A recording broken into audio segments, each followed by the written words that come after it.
It did not matter whether it was the tribe members for the great tribe of surging clouds or the disciples of all entities clan. At that moment these people, who numbered to nearly 20,000, saw a shocking sight at the same time from two directions. They saw the gigantic statue of the god of berserkers in midair, and at the instant their gazes fell on it, all of them felt their blood boiling with a bang. That statue of the god of berserkers gave immortals pressure, but to the berserkers, it brought them a wave of excitement and madness that could not be described with words. It was as if their full potential would explode forth if they were beside that statue, and their combat abilities would also increase by a large margin compared to before. Aside from the statue causing these berserkers to feel their blood boiling, the tens of thousands of immortals on the land also caused the people from the great tribe of surging clouds and all entities clan to have their pupils shrink. The immortals on the ground also saw the berserkers coming en masse as well. All of them were silent, but they no longer had the arrogance and suppressive air they put on when they met in the past, because there was a terrifying person here who had slaughtered an innumerable amount of their own and even destroyed Tion's clones, and they had witnessed the entire process of this happening. The great tribe of surging clouds and all entities clan caused a slight change to happen to the battlefield. However, before the two forces of berserkers could understand what was going on, they saw the gigantic statue of the god of berserkers and the runes rotating and rumbling in the sky. As those runes rotated, powerful light spread out from within them, and it was clear that a new batch of immortals were about to descend. Aside from these, there was also something else that caused the great tribe of surging clouds Wuxia and all entities clans Xianxia's gazes to gather in the same spot. It was the sight of Su Ming's eldest senior brother fighting against Ji and in the sky, with loud, booming sounds echoing around. Eldest senior brother held a battle axe in his hand, and in his other hand was a huge shield that had been formed by the near 100 shaman souls at some point in time. He was engaged in a battle to the death with Ji En, and Ji En's expression was dark while retreating continuously. He had already executed a large variety of attacks, but none of them could suppress the fierce will that propelled his opponent to press forward courageously. Black fog churned at the spot where these two people fought, and there seemed to be an endless amount of ferocious fiends from the world beyond roaring about. However, none of them seemed to have the courage to get closer to Su Ming's eldest senior brother. Booming sounds continued spreading outwards, and their battlefield took up half of the sky. There was a long arc that was charging towards the person with the crown and the black robe.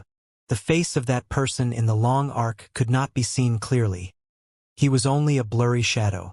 Almost at the moment these berserkers arrived and saw the battle in the region, a loud boom that shook the sky and earth traveled swiftly in all directions from the spot where there was a person fighting against the black-robed man who looked like an emperor. It doesn't matter whether it's 36 or 37 times. Neither does it matter whether these memories are real or fake. None of them matter to me. Su Ming's voice echoed in the air in the midst of the rumbling. He staggered nearly 1,000 feet backwards, and when he stopped, he lifted his head. There was blood trickling down the corners of his mouth. This blood was not due to him being injured by Tion. It had instead been caused by Su Ming biting the tip of his tongue to force his mind to clear up in the midst of the chaos that had been brought about by his memories erupting to the front of his mind. It was incredibly difficult to break this seal previously, but when you arrived, some of my memories were automatically released when the seal cracked. Tion, this is too fake. It doesn't matter to me whether what you said is true. As long as I kill you, none of this is important anymore. Su Ming's eyes turned crimson, and he swiftly took a step once again towards Tion. When he lifted his right hand, the statue of the god of berserkers in the sky let out a roar and lifted its right hand as well before it hurled its fist forward. But it did not throw its punch towards Tion. It had instead directed its fist towards Su Ming. It was also at this moment that the people from the great tribe of surging clouds and all entities clan gathered their gazes on Su Ming from two different directions, even if they were still tens of thousands of feet away from the battlefield. They saw Su Ming's face clearly, and also saw the exact same face on the statue of the god of berserkers. At the instant their gazes gathered on Su Ming's body, an impulse rose within them, and that impulse made their blood start erupting out of their control. It was boiling violently in all berserkers now. They did not know who was the first to cry out, but quickly more roars joined in, and the sound of them all instantly rose and fell in the air until there was only one voice left in the sky in the end. Greetings, God of Berserkers! Greetings, God of Berserkers! Greetings, God of Berserkers! That voice shook the sky and earth, born from 20,000 people shouting at the same time. This was the booming sound coming from the blood of 20,000 people. This was the roar of the Berserkers after they traveled several tens of thousands of leagues to this place. Almost at the moment that voice reverberated in the world and shook the entire area, the right fist of the statue crashed into the charging Su Ming. The 10,000-foot tall statue of the god of Berserkers lifted its head and let out a violent roar, as if it was responding to the Berserkers' roars. In the midst of that roar, Su Ming's body swiftly fused into his statue. At the instant he disappeared, a powerful light that had never appeared in the statue's eyes suddenly begun shining. That light was killing intent and intelligence. At the instant it appeared, it was as if the statue of the god of Berserkers became Su Ming himself. Fusing with the statue of the god of Berserkers was a racial divine ability that could only be executed by those who had attained great completion in the Berserker soul realm. Before they attained this level of power, a strong Berserker in the Berserker soul realm could place their statue of the god of Berserkers in their body, but once they attained great completion, they could reverse the process and fuse themselves into their statue. Then, from there, they could bring out the Berserker's powerful might. The black-robed Detion's pupils shrank slightly. He let out a cold harumph towards Su Ming's declaration that he did not care whether his words of killing him 36 were true. Detion did not bother to continue speaking. Killing intent instead shone briefly in his eyes, and he lifted his right hand swiftly, swinging it at the sky. During that instant, he opened his mouth and spat out a golden stone. This stone was not big. It was only the breadth of a finger and half a finger long. However, once it appeared, the stone abruptly exploded, and the area around its edges began squirming. In the span of a breath, it grew to the size of a fist, and in the next instant it grew as large as a skull. Once that stone appeared, a wave of power that belonged to Bright Yang abruptly spread out, causing the world around it to look as if it was being torn apart. Ripples spread out from around it, as if space itself could not withstand the stone's existence. This was a Bright Yang stone. In fact, it was a Bright Yang stone that was refined by Detion. The light it spread out could destroy all souls of death. You are, in the end, something from death. This Bright Yang stone will be the item that will bring you your death. Under the radiance of Bright Yang, I'd like to see how you will manage to not be destroyed. The black-robed Detion lifted his right hand and seized that stone before he squeezed it. The stone cracked and exploded. When that happened, it looked as if a sun had broken down. Powerful rays of golden light spread out through the area with a bang. But it only spread out to 1,000 feet before gathered together and charging towards Su Ming. It caused the entire area around Su Ming, who had transformed into his statue of the god of Berserkers, to instantly turn gold. Moments later, a large amount of black fog spread out from inside it. The face on Su Ming's statue began to swiftly and violently wither away. This feeling was much stronger than the first time Su Ming had walked out of Death region. Su Ming let out a muffled roar, but he did not retreat. Instead, he took a step towards that golden light. He lifted his right arm, and with his palm facing upward while the back of his hand was turned downwards, he swung them towards the Bright Yang light around him. What scatters away is the past, and what remains is the future, but the moment now is destiny, Su Ming stated, his voice echoing in the air. When he swung his arm, the Bright Yang light that had caused him to feel death instantly fell back and moved away from his body, as if time had started flowing back.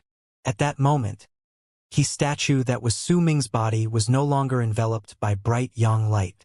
However, this was the divine ability Detion's magical body had used specifically to curb Su Ming. Even with Destiny's time reversal, Su Ming could only make that light retreat for an instant. Immediately after, Bright Yang light gathered on Su Ming's body once again. However, in that instant when there was none of it covering him, a large amount of black fog had spread out from Su Ming's body, and he looked as if he had grown endlessly older. His statue lifted its left hand at that moment and seized the death that filled the sky above the world of berserkers. Verdant abyssal seal. Su Ming let out a roar towards the sky, and as he shouted, 7 green shadows immediately appeared around him. They were Su Ming's 7 abyssal death seal. Bright Yang could curb death. But if he flipped it over, death could also curb Bright Yang. Bright Yang light came towards him once again. At the instant it covered Su Ming's body, the 7 green figures around Su Ming gathered together to kneel and bow towards him. At the instant they bowed down, the vortex in the sky let out a violent roar, and a large amount of black smoke descended swiftly, but it was not aiming to attack anyone. It was instead charging towards Su Ming. Su Ming had placed the verdant abyssal seal on his own body. By doing so, at the instant Bright Yang light was about to reach him, the black fog that was death came rushing towards him with a loud rumbling. A ceaseless noise that shook the sky and earth erupted. It shook the world so much that the sky changed and the earth looked as if it was about to start tumbling about. When that sound gradually dissipated, Su Ming's statue still remained standing in the sky. He looked old, and an incredibly weakened air spread out from his body. But as killing intent flashed in Su Ming's eyes, he immediately started recovering from his weakened state, because those who had attained great completion in the Berserker soul realm could absorb the power of the world and use it for their own. It was especially so when Su Ming had fused together with his statue of the god of Berserkers. The speed at which he absorbed the power of the world made it seem as if he was devouring it. Bright Yang light that had been around him was already gone without a trace. The only person remaining before him was Tian, who was standing thousands of feet away with an incredibly dark expression. 9 Abyss Sword could not kill you, and neither could Bright Yang light destroy you. Then, I'd like to see how you will handle punishment. Tian's lips lifted in a cold sneer, and he raised his right hand and pointed swiftly towards the sky after he formed a seal. When Tian pointed upward, he also bit the tip of his tongue and coughed up a mouthful of golden blood. At the instant this blood appeared, it immediately turned into drops of golden pellets that charged towards the vortex in the sky as he swung his right arm. With mine will, I activate the Immortal's vessel and have it descend to death void to execute destiny's heavenly punishment. Tian's voice reverberated in the area at that moment. There was a supreme might in that voice, causing all the people who heard it to feel their hearts tremble. It was especially so since the divine ability Tian cast this time was definitely nothing ordinary. This was an art that could only be executed by having him give up a mouthful of his magical body's blood as a price, and it would definitely not be on the same level as what his clones could execute. Ever since Tian's magical body appeared, he had not once executed a weak art. It did not matter whether it was his Abyss Sword or this Destiny's Punishment. All of them were killing moves. Almost at the moment his blood turned into long arcs and charged towards the vortex that covered the entire Berserker sky. The vortex froze because of it, as if the rotations within it had stilled. In the boundless galaxy beyond the vortex in the Berserker sky were 9 cultivation planets that kept vigilance on Death region. When the vortex stopped moving, brilliant light erupted from the galaxy, and as the light grew to a piercing degree, a strong ray swiftly erupted with a bang from one of the cultivation planets and shot straight into that layer of death fog. This forced the fog to spread out, allowing a little of that strong ray of light to seep through and charge towards the land of Berserkers. But it was not just one. There were 9 of them. 8 other strong rays of light came from the other cultivation planets as well. With a loud whistle in the air, they burst into the galaxy, causing the death vortex to roar and a thick layer of fog to start spreading outwards madly. Then, a pit appeared in the center of the fog. Anyone in the world of Berserkers who lifted their heads and looked at the sky at that moment would be able to clearly see the center of the vortex in the sky. Once the fog stilled and started tumbling about with those booming sounds while looking as if it was boiling, the fog started dispersing at the edges, and as it scattered away, it revealed a gigantic pit at the center.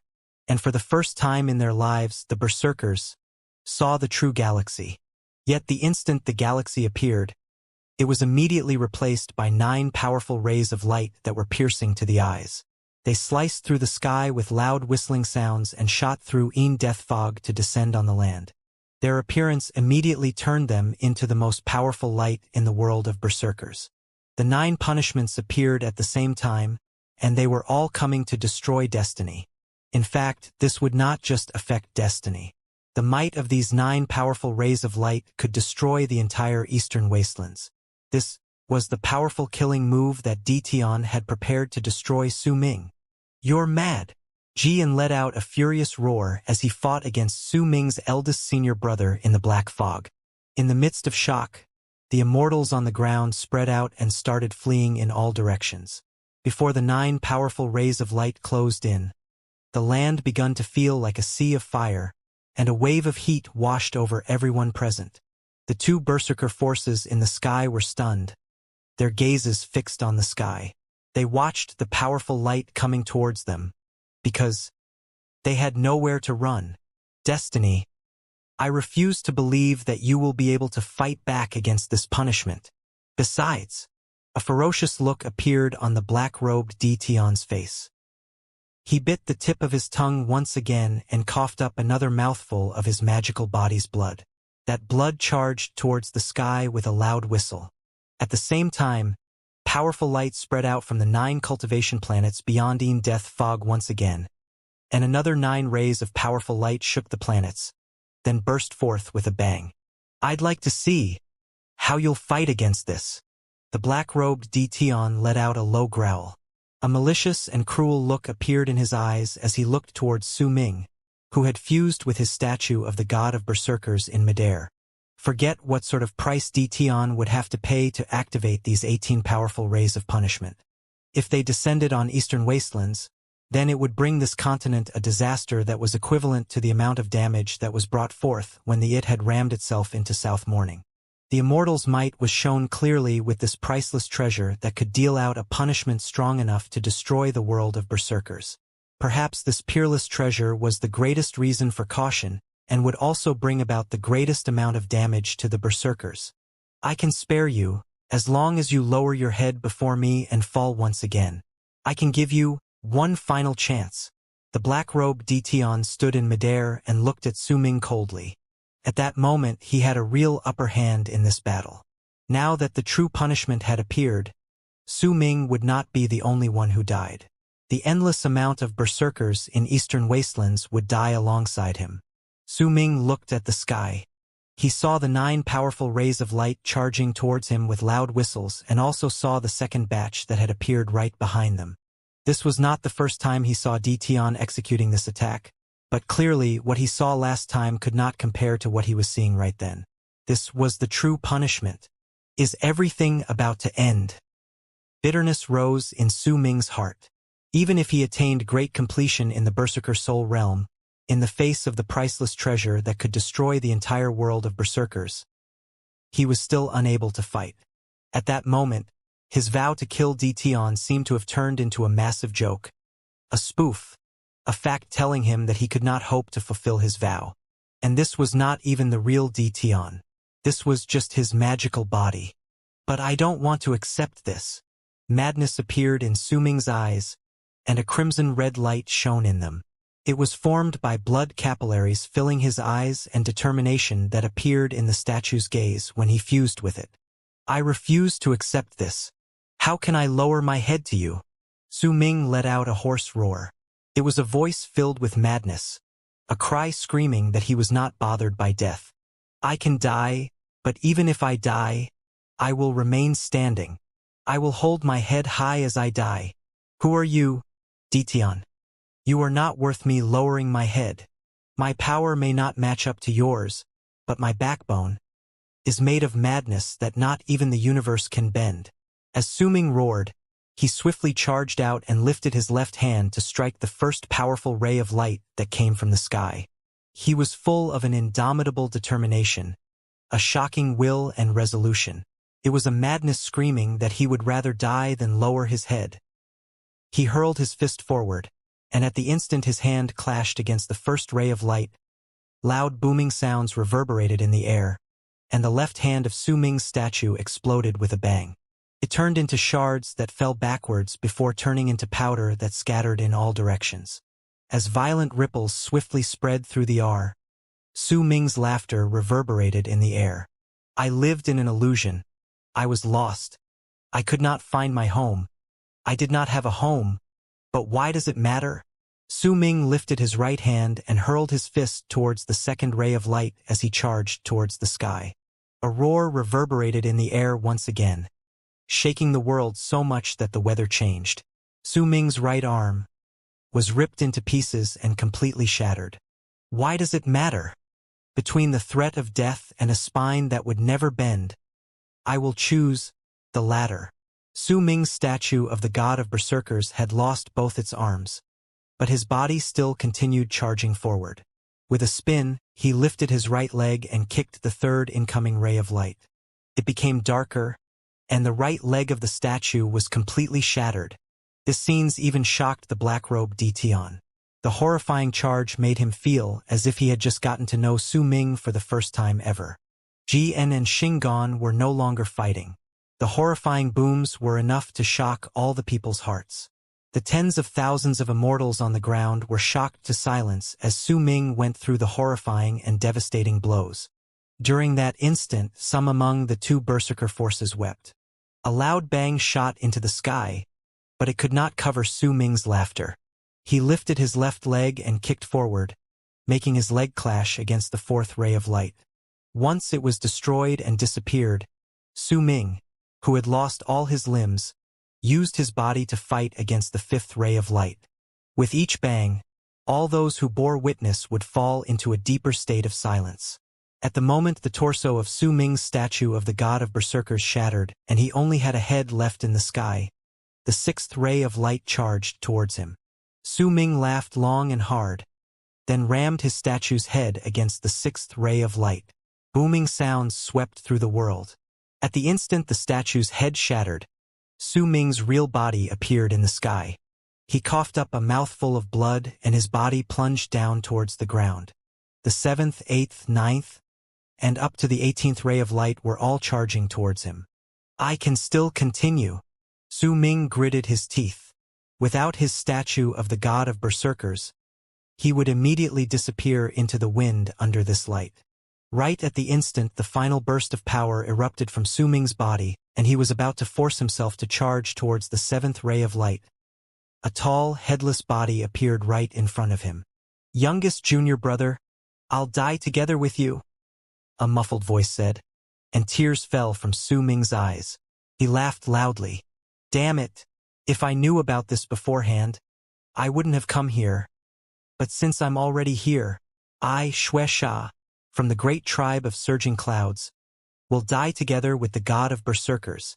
The thin old man from the great tribe of surging clouds let out a sigh at that moment, and his speed increased exponentially as he charged towards Su Ming. We of the great tribe of surging clouds will die together with the god of berserkers.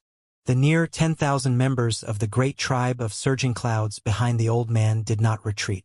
All of them roared and charged forward.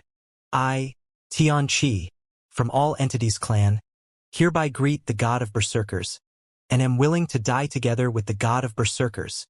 All entities clan's Xianxia was the first person to have chosen to come and pay his respects to Su Ming.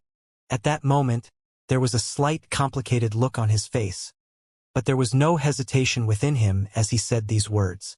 With one move he charged towards Su Ming. Right behind him, the members of the 12 tribes that formed all entities clan roared together and charged forward with loud whistling sounds. We are willing to die with the god of berserkers. The voices from these 20,000 people shocked all the immortals' hearts at that moment. These voices created a huge wave of emotion in Su Ming's heart. He had never experienced this kind of feeling before. The indescribable warmth that was formed from what he was seeing now spread, for the first time, through his heart. A race should have a soul. A race without a soul was bound to die out. The berserker's soul had gradually faded away and died as the first god of berserkers left, as the second god of berserkers was torn apart, and the third god of berserkers disappeared. The only thing left behind was bewilderment and a sickly illusion. The berserkers lived in the glory that existed in ancient scrolls and refused to wake up. Perhaps more accurately speaking, they could not accept the state of decline their race was currently going through. The berserkers were indeed no longer the race that had the worship of all worlds under the first god of berserkers' rule. It was like an old man who had one foot in his grave and was walking down the final stretch of his life. The separation of the continents, the inability to continue their culture, the inner strife caused by the shaman's betrayal, and the permeation brought by the numerous immortals who descended over the years had caused the berserkers to fall apart, leaving behind only an empty shell. Even their level of cultivation was eternally stuck at the berserker soul realm, and they could not enter the next realm. As time passed by, this race began to gradually be unable to catch up to their history, and they were slowly abandoned by time. Would such a race still have a soul?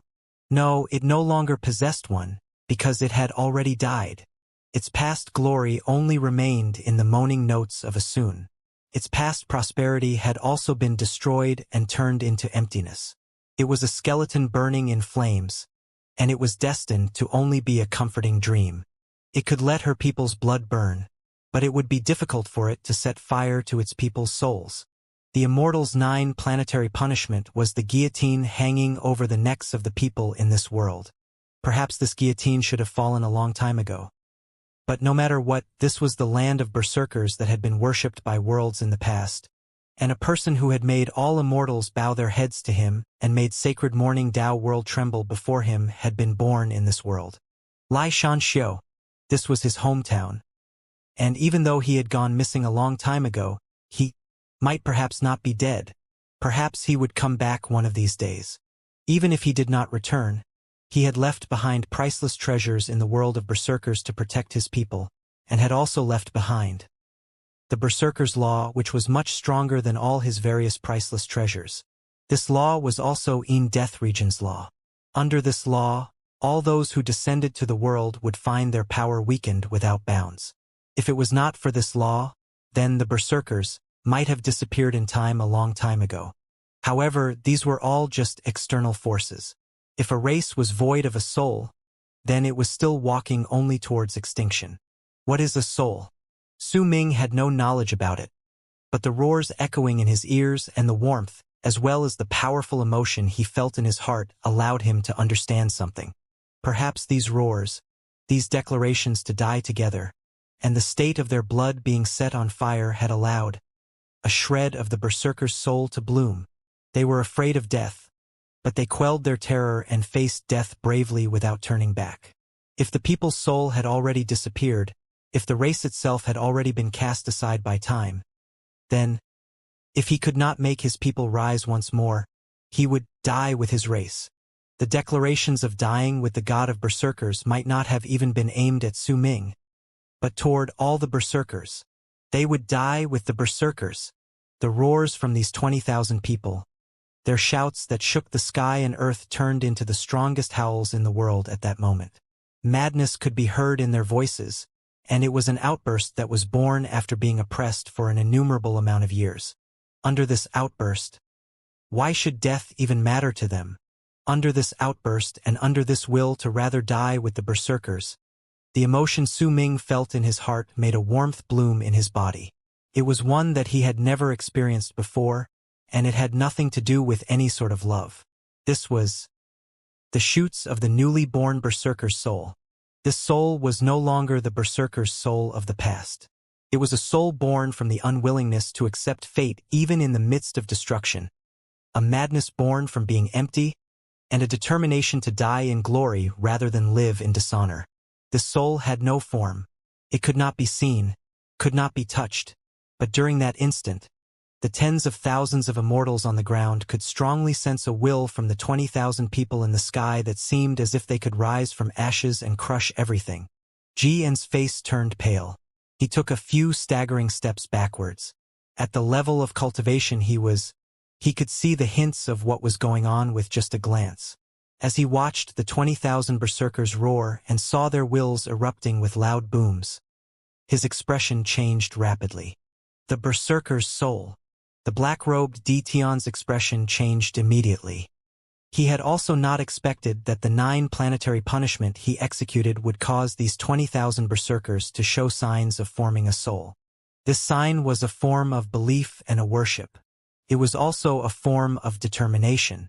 Once this sort of resolution appeared within a race, then it would become incredibly terrifying in the future. It was a racial soul that no form of power could destroy, unless all the descendants of that race were killed off and none remained. These 20,000 people are seeds. If they don't die in this disaster, once they spread out, they will spread the seeds of this berserker's soul throughout the entire world of berserkers, and they will affect all those with berserker blood. At that time, the berserkers will be like a race that opened its eyes, having woken up after sleeping for tens of thousands of years. I absolutely cannot let this happen. These people must all die. A glint appeared in Tion's eyes, and he bit the tip of his tongue to cough up another mouthful of blood before he lifted his right hand and swung it at the air. The golden drops of blood charged towards the vortex in the sky, and as it rumbled, piercing light erupted once more from the 9 cultivation planets that kept watch over Death region beyond Death fog, and another 9 powerful rays of light descended with loud booming sounds. Yet at the moment these 9 rays of light shot through Death fog and were just about to charge into the world of berserkers, a moaning note of a soon suddenly rang through the world of berserkers, coming from Death fog in the vortex. The notes of that soon begun ringing incredibly abruptly, and they sounded like the weeping of the berserkers. The notes of that song reverberated in the air, and it caused the 9 powerful rays of light to freeze at the instant they descended. At that instant, the entire universe and the world that was within Death region looked as if they had stopped moving. The second batch of light also stopped moving, and so did the 7th ray of punishment, which was located right above Su Ming, and which Xingan as well as a large number of berserkers wanted to block. Everything seemed to have instantly come to a halt. The only thing that existed was the moaning song of the Sun. It echoed in the world, and at the instant the notes from the song fell into Su Ming's ears, he lifted his head slowly and looked towards the sky. He was familiar with this song. He had heard it several times before, and the last time he heard it was before his battle against Tion's clone. The previous time before the last was when he was looking at an old man and he had played this song before Su Ming. The old man's face appeared in Su Ming's head, but suddenly, he found that he could not remember how the old man looked. His breathing quickened, and to his shock, he noticed a fact that he had never realized before. The old man's face seemed to be different every single time Su Ming saw him. The only thing that remained clear in Su Ming's face was his actions, which looked like those of a blind man. It was blatantly obvious that this old man had a different appearance every single time Su Ming ran into him, but only at this moment did Su Ming notice it. This was an incredibly strange matter, and it allowed him to understand a lot of things. A soul has finally appeared among us berserkers. How can I just let you destroy it? An ancient voice that seemed to have lived through an endless amount of time came from the fog in the vortex. Once it started speaking, the moaning notes of the Sun started echoing in the air even more animatedly. The black-robed Tion's pupils shrank swiftly. This was the first time he had heard this voice, but it was not the first time he sensed the presence that now came from the vortex. It was this presence that had made him not dare to send his magical body to the land for years. It was also this presence that had given him that faint sense of danger. Who are you? Tion took a step forward. When he lifted his right hand, his fingers shattered and turned into 5 blood arrows that charged into Death vortex. These 5 blood arrows immediately turned into 5 blood dragons that fused together as they roared ferociously, transforming into a 5-headed beast of blood that charged into the vortex. A booming sound surged into the sky. In the midst of that noise, Death vortex looked as if it had crumbled and started spreading outwards swiftly. At the instant it spread out, a person in white was revealed within. That person was an old man with dull eyes. His face was different in everyone's eyes, and in fact, his face would also change every single time anyone looking at him blinked. However, there were very few who noticed this. It was as if their minds had automatically ignored the fact that his face was constantly changing. At the instant Su Ming saw the old man, he recognized him. This was the old Sun Maker. However, this time, once he saw the old man's face clearly, he found his heart trembling violently. The amount of shock he felt was something he had never experienced before. Even when he learned that the world of berserkers was really in Death World, the amount of shock he felt could not hope to compare to what he was feeling now. He felt as if there were thousands of lightning bolts crackling in his head, and all of them were roaring at the same time. His mind instantly turned chaotic and his body shuddered violently. He was stunned, unable to think, and the only thing remaining before his eyes was the old man's face. He did not dare blink. He was afraid that if he blinked, the old man's face would change once again, and the face that was making him tremble would go away. That face was the one that had left the deepest mark in his memories. That smile was the most difficult thing for him to forget in his life. All of these things caused Su Ming's soul to become empty, clear of all confusion. "Elder," Su Ming mumbled, and right after he mumbled these words, he let out a shocking cry. "Elder." The old man's face before Su Ming's eyes at that moment was the one that belonged to Dark Mountain Tribe's elder. He was Mo Sang, Su Ming's elder. Humans would usually describe time passing as something that happened in the blink of an eye. They would usually say something akin to "many years have passed by in the blink of an eye." This was a metaphor because time was short, resulting in most people finding that it was already too late by the time they wanted to treasure it. This was an expression of regret after time passed. It was a thought that would appear after something had happened, and they would find themselves reminiscing over the time they had not cherished. But for Su Ming it was the opposite. He did not dare blink because he knew that if he blinked even once, he would no longer be able to see the same face. One blink and time would pass. The reluctance to part before the eventual parting made Su Ming feel tears well up in his eyes as he stared at the affectionate smile and familiar wrinkles in the sky. "You suffered," the old man said in a hoarse voice. Su Ming trembled, but he could not say even a single word. "You're Mo Sang." "No, you're not Mo Sang." The black-robed Ditian stared at the old man in the sky and uttered these two conflicting sentences. Almost at the moment he finished speaking, a glint appeared in his eyes. He swiftly lifted his right hand.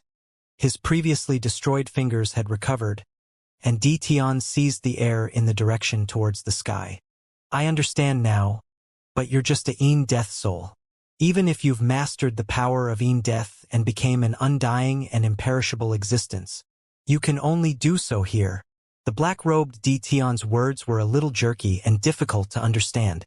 Once they were voiced and he lifted his right hand, a ball of fire started burning the black-robed Ditian's body. He was burning his magical body. The act of the black-robed Ditian burning his magical body was telling enough that he was incredibly wary of the old man who had walked out of Een Death fog. He almost instantly let out a low roar that reverberated through the area. "I won't be able to kill you here, but I can seal you. Immortal's planets. Send Een Death downwards." As Ditian seized the air, a string of complicated and difficult incantations tumbled out of his mouth. At the same time, the flames burning his body became even stronger, and his legs disappeared straight away. As they vanished, a boom immediately surged into the sky from the vortex. Muffled, it traveled through the air. Then, for out of the 9 cultivation planets in the Immortals galaxy that keep watch over the world of berserkers beyond the vortex changed their trajectory. A powerful white light erupted from the 4 gigantic cultivation planets. Once they changed their trajectory, they swiftly charged towards Een Death vortex. This was Ditian assimilating with the power from the cultivation planets by burning his magical body. With the descent of the cultivation planets, the power needed to suppress the old Sun Maker erupted forward. With a loud rumble, one of the 4 cultivation planets sank its body sink into Een Death fog. All those who were watching could clearly see that it was sinking rapidly. Within an instant, it disappeared without a trace, just like a gigantic stone that had sank into the depths of a river. The other 3 cultivation plants sank into the fog one after another, right behind that first planet as loud banging sounds rang in the galaxy. At the same time, all those within the land of berserkers lifted their heads and looked upwards. The fog in the sky was churning so violently that it had already surpassed the level of activity it had when the powerful rays of light shot through earlier. At that moment, the fog in the sky was roaring like a raging sea. At the instant that happened, a gigantic cultivation planet appeared within the fog in the sky. The fog started spreading madly in all directions. The cultivation planet that was so big it would be difficult to describe its size with words replaced the whole sky. A curved edge appeared, and all those in the world of berserkers could see the mountains and seas on it, as well as the shocking pressure that was coming from it.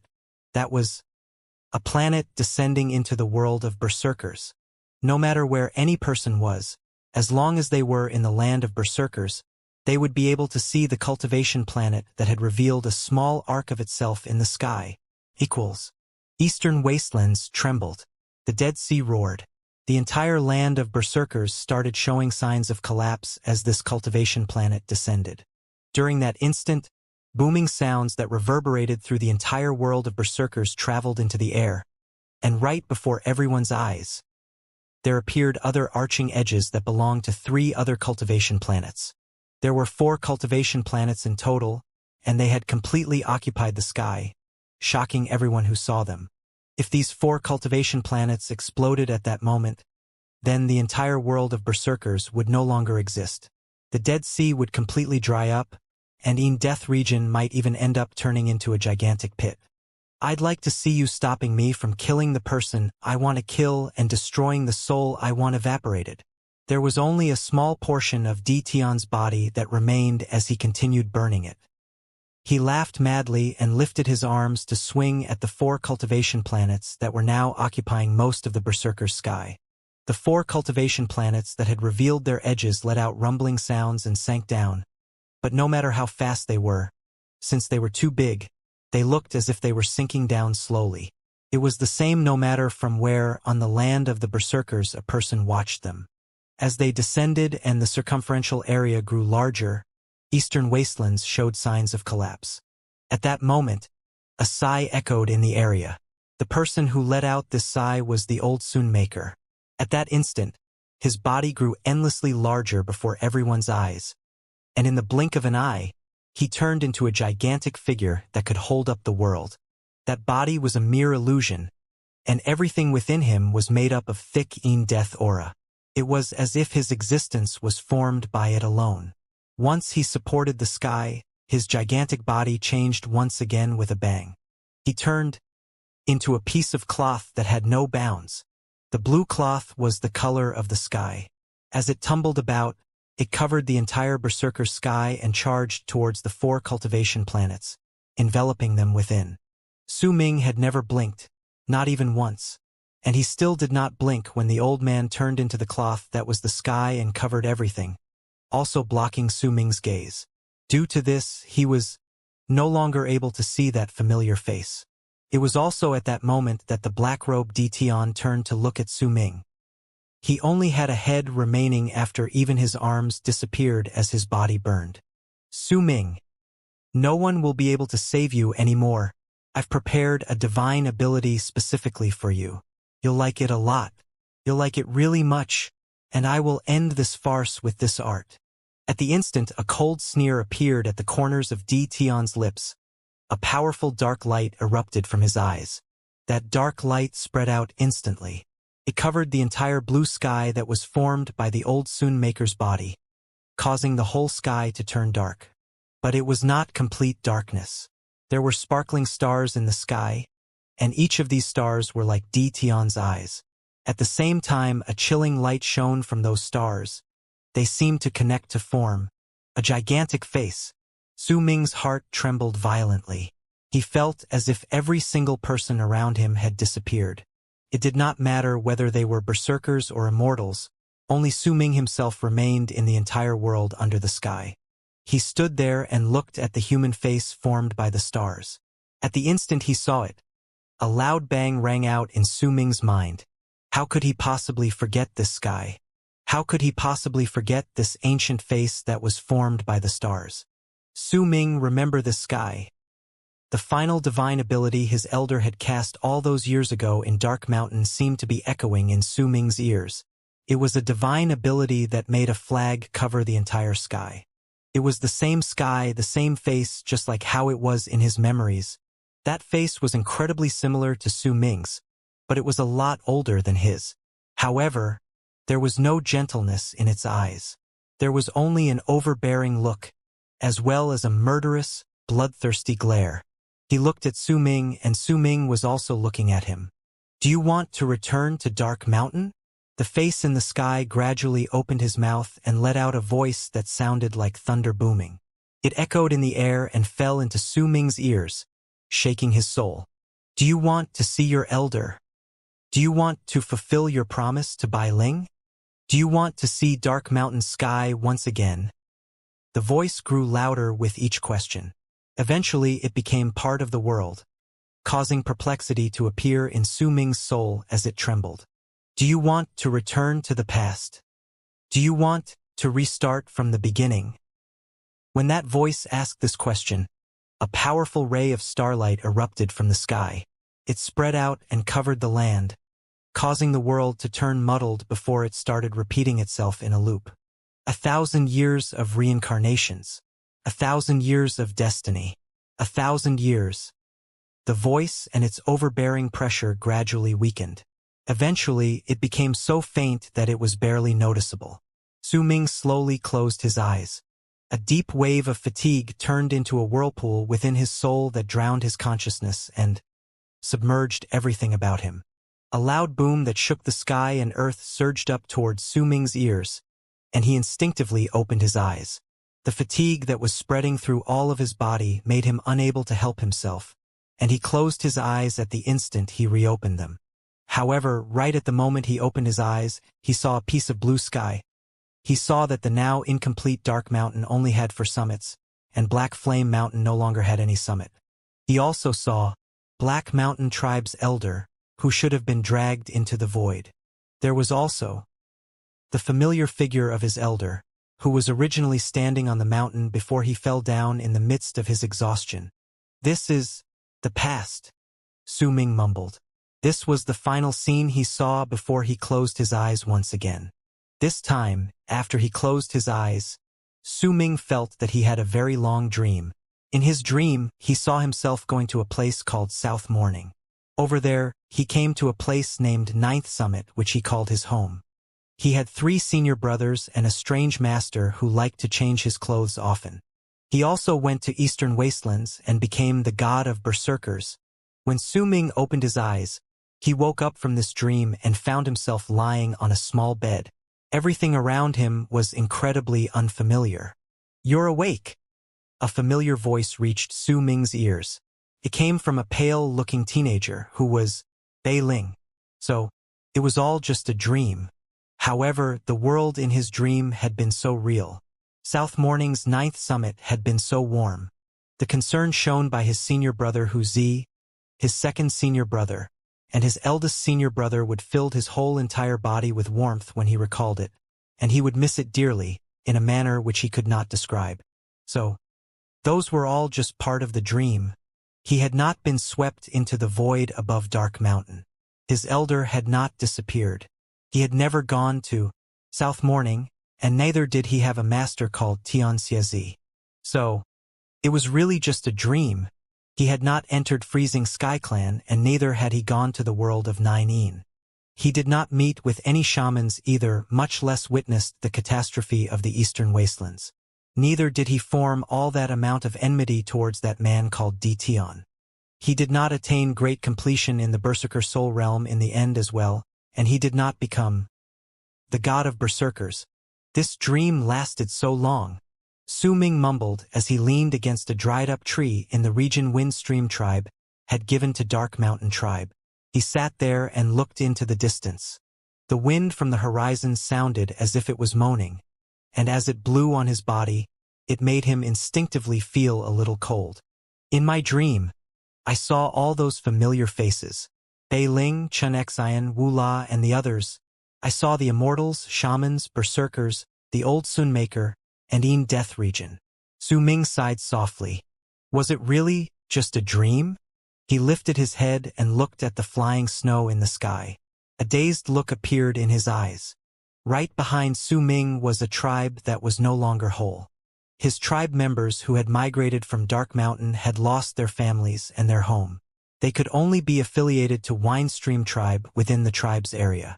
The elder was gravely injured, and he was still in a state of unconsciousness.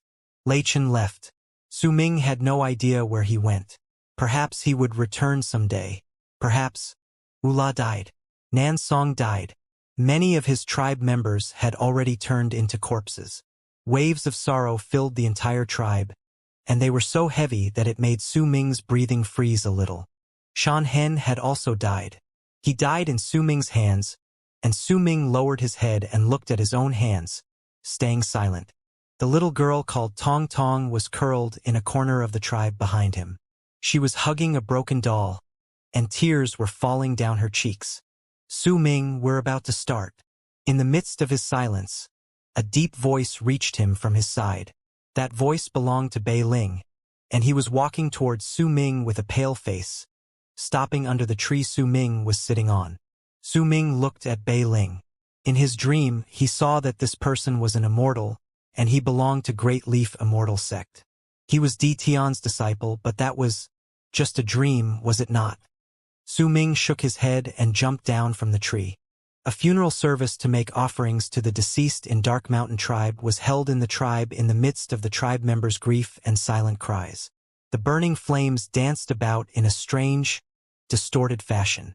Arranged neatly within those flames were the corpses of all those from Dark Mountain tribe. Those were all the remains they had managed to retrieve of their deceased. Most of these corpses were incomplete. There were few that were whole. The flames licked the bodies. In the midst of the coldest blizzard during winter, all Dark Mountain tribe members silently knelt on the ground. They looked at the flickering light from the burning flames and listened to the cracking sounds traveling through the air.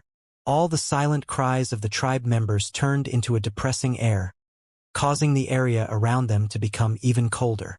Su Ming saw Wu La and many familiar faces within those flames, and a number of those that were less so. The funeral service ended during the third midnight. Su Ming stood in his tribe and looked at the snow in the sky, then at the ground that was no longer dark due to the illumination of the snow. He saw a girl's figure standing there, as if she was waiting for him in silence. It was Bai Ling. The blizzard was strong, so strong that it seemed to have broken the world into fragments, and these pieces could no longer gather together to become one. In that snow, Su Ming walked towards Bai Ling and stood with her. They remained in silence. Neither of them spoke. Bai Ling, who was dressed in white mink fur and who had snow on her dark black locks, was an incredibly breathtaking sight with her beautiful face in this snow. However, the concern and sadness in her eyes caused her to look at Su Ming with a dazed expression, and slowly, tears fell from her eyes. I'm about to leave. I'm going to a place far away. My parents have sent a message to have someone pick me up. Bai Ling bit her bottom lip and looked at Su Ming. Come with me, she whispered softly. Anguish filled Su Ming's heart. He had lost a lot of his tribe members, and too many other things had slipped from his hands. He could not leave, but it was even more difficult for him to make Bai Ling stay. He did not know what right he had to make her stay, preventing her from seeing her parents. Have a safe trip. Su Ming remained silent for a long time before he whispered in anguish. Almost at the instant he finished saying those words, Bai Ling walked up to him and hugged him gently. Then, a pair of icy cold lips and that face which Su Ming could never forget occupied his entire world. Her lips were very cold, but there was a hint of warmth amid their chill. The anguish in the girl's tears had also fused together with that warmth to turn into this kiss of farewell. Our promise still remains. It won't end in 7 days, nor will it end in 7 years. It will last for an eternity. Su Ming, I will wait for you. I will always wait for you. Bai Ling turned around and ran into the distance. Su Ming could not see where her tears fell in the snow, but there was one drop that seemed to have fallen on his cheek. It was as cold as the snow, and Su Ming could not tell whether it was really her tear or just snow. He stood in the snow and continued standing there until he saw 2 vague shadows of tall figures appearing beside Bai Ling, and as if they were protecting her, they took her into the distance. Su Ming could not describe how he felt in his heart. He remained silent for a long, long time. Half a month after Bai Ling left, his elder regained consciousness. The elder mentioned nothing about the fight against Black Mountain Tribe's elder, and neither did Su Ming talk about it with anyone. As time passed by, the death of Black Mountain Tribe's elder gradually turned into something of the past. Su Ming could sense that his personality had changed. He was no longer lively and had gotten used to silence. The cheerful sounds in the tribe in the past had also disappeared. The sorrow brought by the loss of their loved ones had caused all of them to choose to become silent. He started training day and night, began creating medicinal pills without stop so that his level of cultivation would increase. However, he would often still open his eyes as he meditated in the dark, and he would remember that dream. In the blink of an eye, 10 years passed by. 10 years could change many things. As the children grew up and time passed, the sorrow of 10 years ago became incredibly faint. However, the people would still remember the devastating tragedy that occurred at that time every Memorial Day. Dark Mountain Tribe had turned into an affiliated tribe of Windstream Tribe because their elder had already lost his power and become an old man who had one foot in his grave. During these 10 years, Su Ming stayed beside his elder until the winter of the 10th year. That was a cold night. Freezing wind moaned in the air and blew against their tent, causing the lamp within the tent to flicker. His elder lay inside. At that moment, he was already incredibly old. He was looking at Su Ming, at the young man who had grown up before his eyes. "I cannot continue staying by your side. La Su, don't be sad. This day was bound to come. Remember the things I told you in the past. Remember, Berserker's Realm Mountain. You must find Berserker's Realm Mountain. You have to find it. I don't know precisely where this mountain is either.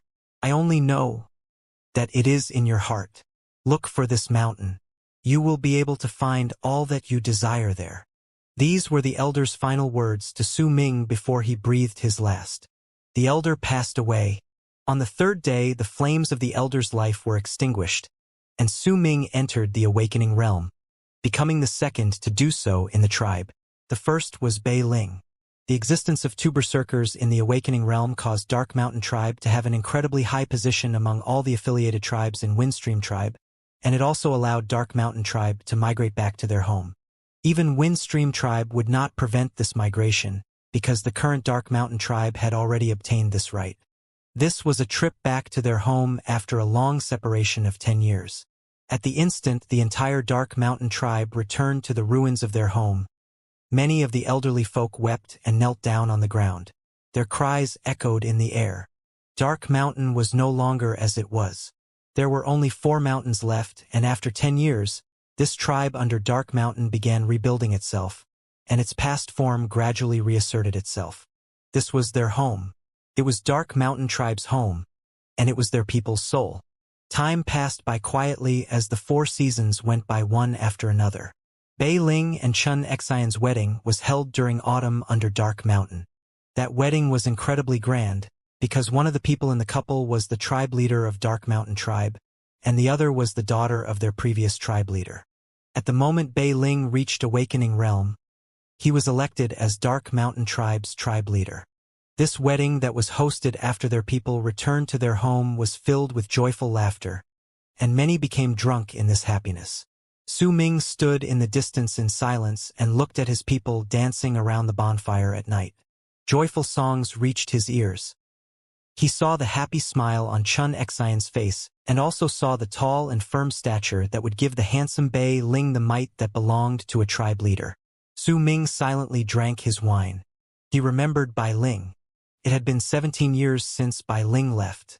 Su Ming could still remember the cold kiss she had given him 17 years ago, before she left. He could also remember that promise.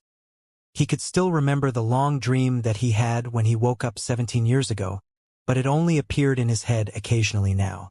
On this night, Su Ming became drunk.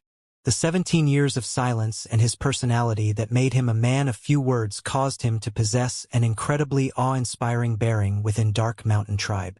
It was especially so after he became Dark Mountain Tribe's elder.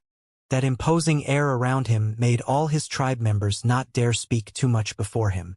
With a hint of tipsiness and a pot of wine in his hand, Su Ming looked at Bei Ling and Xianxia before he turned around and walked back to his house. He started training, and right outside his house was a fire ape that was now a little old. It was Xiao Hong. The passing of time and the people's separation from their loved ones due to death caused the leaves in the autumn to draw out growth rings like those from trees as they floated down. With each circle, another year went by. Another 30 years passed. That is a very long story. In that story, there are immortals, shamans, and berserkers. In that story, there is South Morning, Eastern Wastelands, and Great Yu Imperial Palace. In that story, there is Ninth Summit, the undying and imperishable world, and also the god of berserkers. During one particular autumn within the tribe, there was a dozen-something children sitting in a circle under a big tree while autumn leaves fell all around them. These children all had their eyes wide open as they listened attentively to an old man telling his story while he sat under a tree. That old man looked incredibly ancient. Wrinkles had already appeared on his skin, and there was white in his hair. His smile was incredibly affectionate. There seemed to be some strange power contained within his voice that attracted the children's attention, and they were all immersed in his story. That old man was Su Ming. It was the 60th year since Bai Ling left. The people who went through the upheaval that happened to Dark Mountain Tribe 60 years ago had already returned to the earth. New generations of their tribe members grew up and became the pillars of strength for the tribe. Dark Mountain Tribe had become much bigger, and the territory they occupied under Dark Mountain had also become incredibly large. When Su Ming reached Bone Sacrifice Realm 3 years ago, he became the strongest person in a circular area of 10,000 lis. Even if there were powerful berserkers who had reached Bone Sacrifice Realm in Windstream Tribe, but they were not Su Ming's opponents. He was no longer the boy he had been all those years ago. Time had left behind wisdom and age on his body in its tracks. Perhaps it was because he was old now, but as Su Ming gradually forgot the battle 60 years ago, he began to feel nostalgic about it. In the end, he became the god of berserkers and fought against Di Tian. Su Ming smiled and told the story to the children around him slowly. Grandpa Elder, who won in the end? That Di Tian is a jerk. Grandpa Elder, come on. Tell us. Who won in the end? I don't know who won in the end either. The story ended at this point, or perhaps it hasn't. Su Ming stood up and patted the head of a boy about 7 or 8 years old beside him. This child was Bei Ling's youngest grandson. In the midst of all the children's reluctance and unwillingness to part with him, Su Ming left. His story had indeed ended. During these 60 years, he had expanded Dark Mountain Tribe by a lot more than it had ever possessed in the past. He had made Dark Mountain Tribe become the strongest tribe in the area. Even if he left the place, danger would not come to his home because Bei Ling had also reached Bone Sacrifice Realm, and during the past 60 years, 4 other berserkers had reached Awakening Realm. And there were many more of those under the Awakening Realm. This was the effect of Su Ming's medicinal pills. During this year, on the day when leaves fall the most during autumn, Su Ming packed up his luggage and walked out of his house, intending to leave the now powerful Dark Mountain Tribe. Xiao Hong did not follow behind him. Xiao Hong had already become old, and it had returned to the forest to stay with its children. It was morning. At this point in time, there would usually not be many people walking out their houses and moving about in the tribe. Yet now, at the instant Su Ming walked out of his house, he found his entire tribe standing outside, and they were all watching him quietly. "We send you off with our respect, Elder." All his tribe members, no matter young or old, knelt down. Their voices echoed in the air, causing Su Ming's footsteps to come to a halt. He looked at his people, and after a long time he smiled and nodded. "Go off now. I'll come back." Su Ming waved his arm and walked towards the tribe's gate. When he walked out of his tribe, he saw an old man standing next to the gate. This old man stood as tall and straight as a spear. His sparkling eyes looked as if they contained lightning inside, and as he looked at Su Ming, too, looked at him. This was Bei Ling, who had reached Bone Sacrifice Realm. "Are you really leaving?" Bei Ling remained silent for a moment before he asked languidly. Su Ming turned his head around and cast a glance at his tribe before he stated calmly. It's been 60 years after that upheaval. Dark Mountain Tribe has become powerful. You don't need me here anymore. But Lei Chun hasn't come back. A reluctance to part appeared on Bei Ling's face. Making Dark Mountain Tribe great had been a pressure that he and Su Ming had shouldered together for the past few decades. During these 60 years, they had experienced many things. This is his home. He'll come back. I'll be going now. Su Ming walked past Bei Ling and patted his shoulder. As he smiled, he took a step towards the sky and turned into a long arc that gradually disappeared into the horizon. Su Ming left. This was the first time he truly left after 60 years. 10 years later, in a boundless forest filled with evergreens to the south of the Alliance of the Western region, Su Ming moved from the middle stage to the later stage of the Berserker Soul Realm. 20 years later, he stood on the highest mountain in the continent to the east of the Alliance of the Western region and let out a long howl towards the sky. He had attained great completion in the Bone Sacrifice realm. 5 years later, Su Ming stood on a boat at the edge close to the Dead Sea in the Alliance of the Western region. At that moment, he was no longer a berserker in the Bone Sacrifice realm. The ripples of power that could fuse with the world coming from his body were a clear sign that he had already reached Berserker Soul Realm. He had searched through the Alliance of the Western region for 35 years, and during this time he had walked through the entire Alliance of the Western region. But he could not find Bei Ling. They had been separated for nearly 100 years, and that separation seemed to have turned into an eternity. It only existed as he reminisced about the past, but he could no longer clearly see that memory. When Su Ming stood on the boat, he left the Alliance of the Western region. As the waves in the Dead Sea roared, he rushed forward along with the waves in the sea, alone in his boat. The Dead Sea was incredibly huge. With its foul stench crashing into his face, Su Ming plowed through. His goal was South Morning. During the first 30-something years in the Alliance of the Western region, he learned of the other continents in the land of Berserkers: South Morning, Eastern Wastelands, and Northern Province. When he learned that there was indeed South Morning and Eastern Wastelands in the world, Su Ming gained the desire to go to South Morning. He wanted to see whether everything in his dream was real. He wanted to see the 9th summit and find out whether that place was the same as in his dream. Su Ming spent 10 years on the Dead Sea, and 10 years later, in the midst of battles and slaughter, he reached the middle stage of the Berserker Soul Realm. He also reached the land of South Morning. There, he saw shamans, Autumn Sea Tribe, the yet-to-be completely formed Sky Mist Barrier, and also some immortals. In South Morning, he saw Han Mountain City. However, there was no city there. It was only a barren hill. He saw Freezing Sky Clan and also the 9th summit, but the people living there were not Hu Zi, his second senior brother, his eldest senior brother, and not his master. Su Ming stayed for 100 years in the land of South Morning. He walked through every single place he had went to before in his dream and tried looking for familiar sights in these places. Some of them were familiar to him, but some were not. On the year Su Ming chose to leave the continent, he attained great completion in the Berserker Soul Realm, and he saw the Shaman's Great Patriarch, and he also witnessed a gigantic battle between the Shamans and Berserkers. He had originally not wanted to join this battle, but then he saw 2 people in the battlefield. One of them was the Grand Elder of Western Sea Tribe, and the other was a middle-aged man that had never appeared in the continent before and seemed as if he had only reached South Morning. At the instant Su Ming saw the man's face, something happened that rarely afflicted him. His heart trembled a little. The middle-aged man was incredibly similar to Xianxia. However, Su Ming's face was already ancient and filled with signs of time.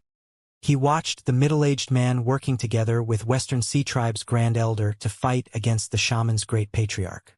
That Great Patriarch seemed to have surpassed the strength of those who had attained great completion in the Berserker Soul Realm. So Su Ming chose to join the battle and attack. The battle ended. The Great Patriarch dissipated and his soul fell into deep sleep. Even if he regained consciousness, he would no longer have his current power, because his soul had been grievously injured. The reputation of the 3 great berserkers in South Morning rose up because of this battle, but no one knew Su Ming's name, and he gradually turned into the most mysterious one among the three great berserkers. Su Ming left. He had found his answer. He stepped on the boat that carried him all the way here from the alliance of the Western region, and with complicated as well as sentimental feelings, he left South Morning to go to Eastern Wastelands. He went to two places when he arrived there. One of them was located in the depths of Eastern Wastelands. It was a barren piece of land under a mountain, which was the place where Ugly Little Thing's family lived in his dream. He also went to the center of Eastern Wastelands, to a place that was filled with endless pits and floating stones, the place where immortals had descended in his dream. He stood on one of the big stones in the land where the immortals had descended for a long, long time. He looked at the sky as everything in his dream continued surfacing in his head. In the end, he started laughing. There was a carefreeness to his laughter, along with understanding. It was an understanding towards life. It was a thorough insight towards reincarnation, and also control over fate. Tian. As Su Ming laughed, a chilling glare gradually appeared in his eyes. He lowered his head and looked at the ground before he bit the tip of his tongue and coughed up a mouthful of blood. That blood gathered swiftly before him and eventually turned into a blood crystal. Su Ming brought the blood crystal to his forehead and poured all his power as well as his understanding towards fate into that crystal. Once he did so, he threw it towards the ground. That blood crystal immediately broke through the earth and entered the deepest depths, to be buried eternally under the ground. Once Su Ming finished doing all these things, he walked towards the world in the distance without any hesitation. Reincarnation is just a point. Su Ming's voice seemed to be echoing faintly and indistinctly in all directions even after he left. Time passed and another 100 years went by. During these 100 years, Su Ming went to various mountains in the world of berserkers in search of the Berserker's Realm mountain his elder spoke had spoken of, but he never managed to find it. Another 100 years went by, and another. He had no idea how much time had passed. Su Ming walked through the entire land, but he still did not manage to find Berserker's Realm mountain. When he was eventually filled with fatigue in his heart and soul, he sat down at the top of a mountain at a place whose name he had already forgotten and which was located in a continent somewhere in the world, and looked at the sky in the distance. Berserker's Realm mountain, he mumbled to himself. Elder said it's in my heart. Su Ming closed his eyes. Once he did so, the 4 seasons began passing by one after another in a circle around him, and time passed, though he had no idea how much. One day, Su Ming opened his eyes, and a smile filled with understanding appeared on his aged face. When he opened his eyes, a mountain appeared right before him. It was a mountain that reached the clouds, and 3 big words were carved deeply into its walls. Berserker's Realm mountain. Su Ming stood up, and with one step, he landed on Berserker's Realm mountain. He looked towards the canyons that ran 100,000 feet deep from the top of the mountain, and with a smile he took a step towards there. He did not activate any of his power and charged swiftly into the depths of the canyon. The piercing howls of the wind roared in his ears, and his face started rapidly changing, and in the end, that ancient face of his turned into that of a teenage boy. His world crumbled with a bang at that moment, and as it turned into an endless amount of fragments that tumbled backwards, he heard the song of the sun from his dreams.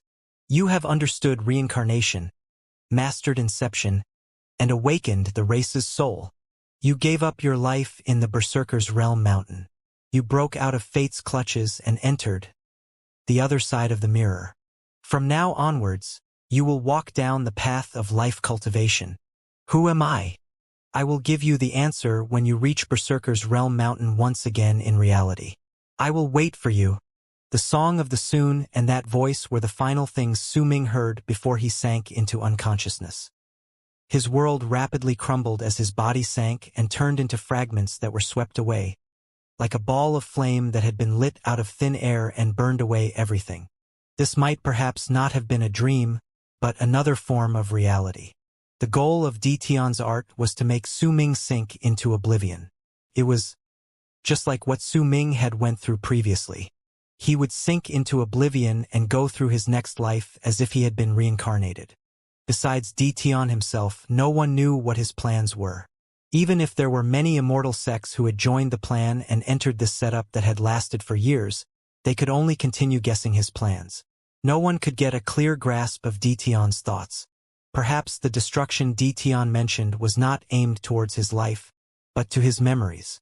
However, this time, Su Ming had escaped Dition's control, and that control Dition had over him was to be understood in its literal sense.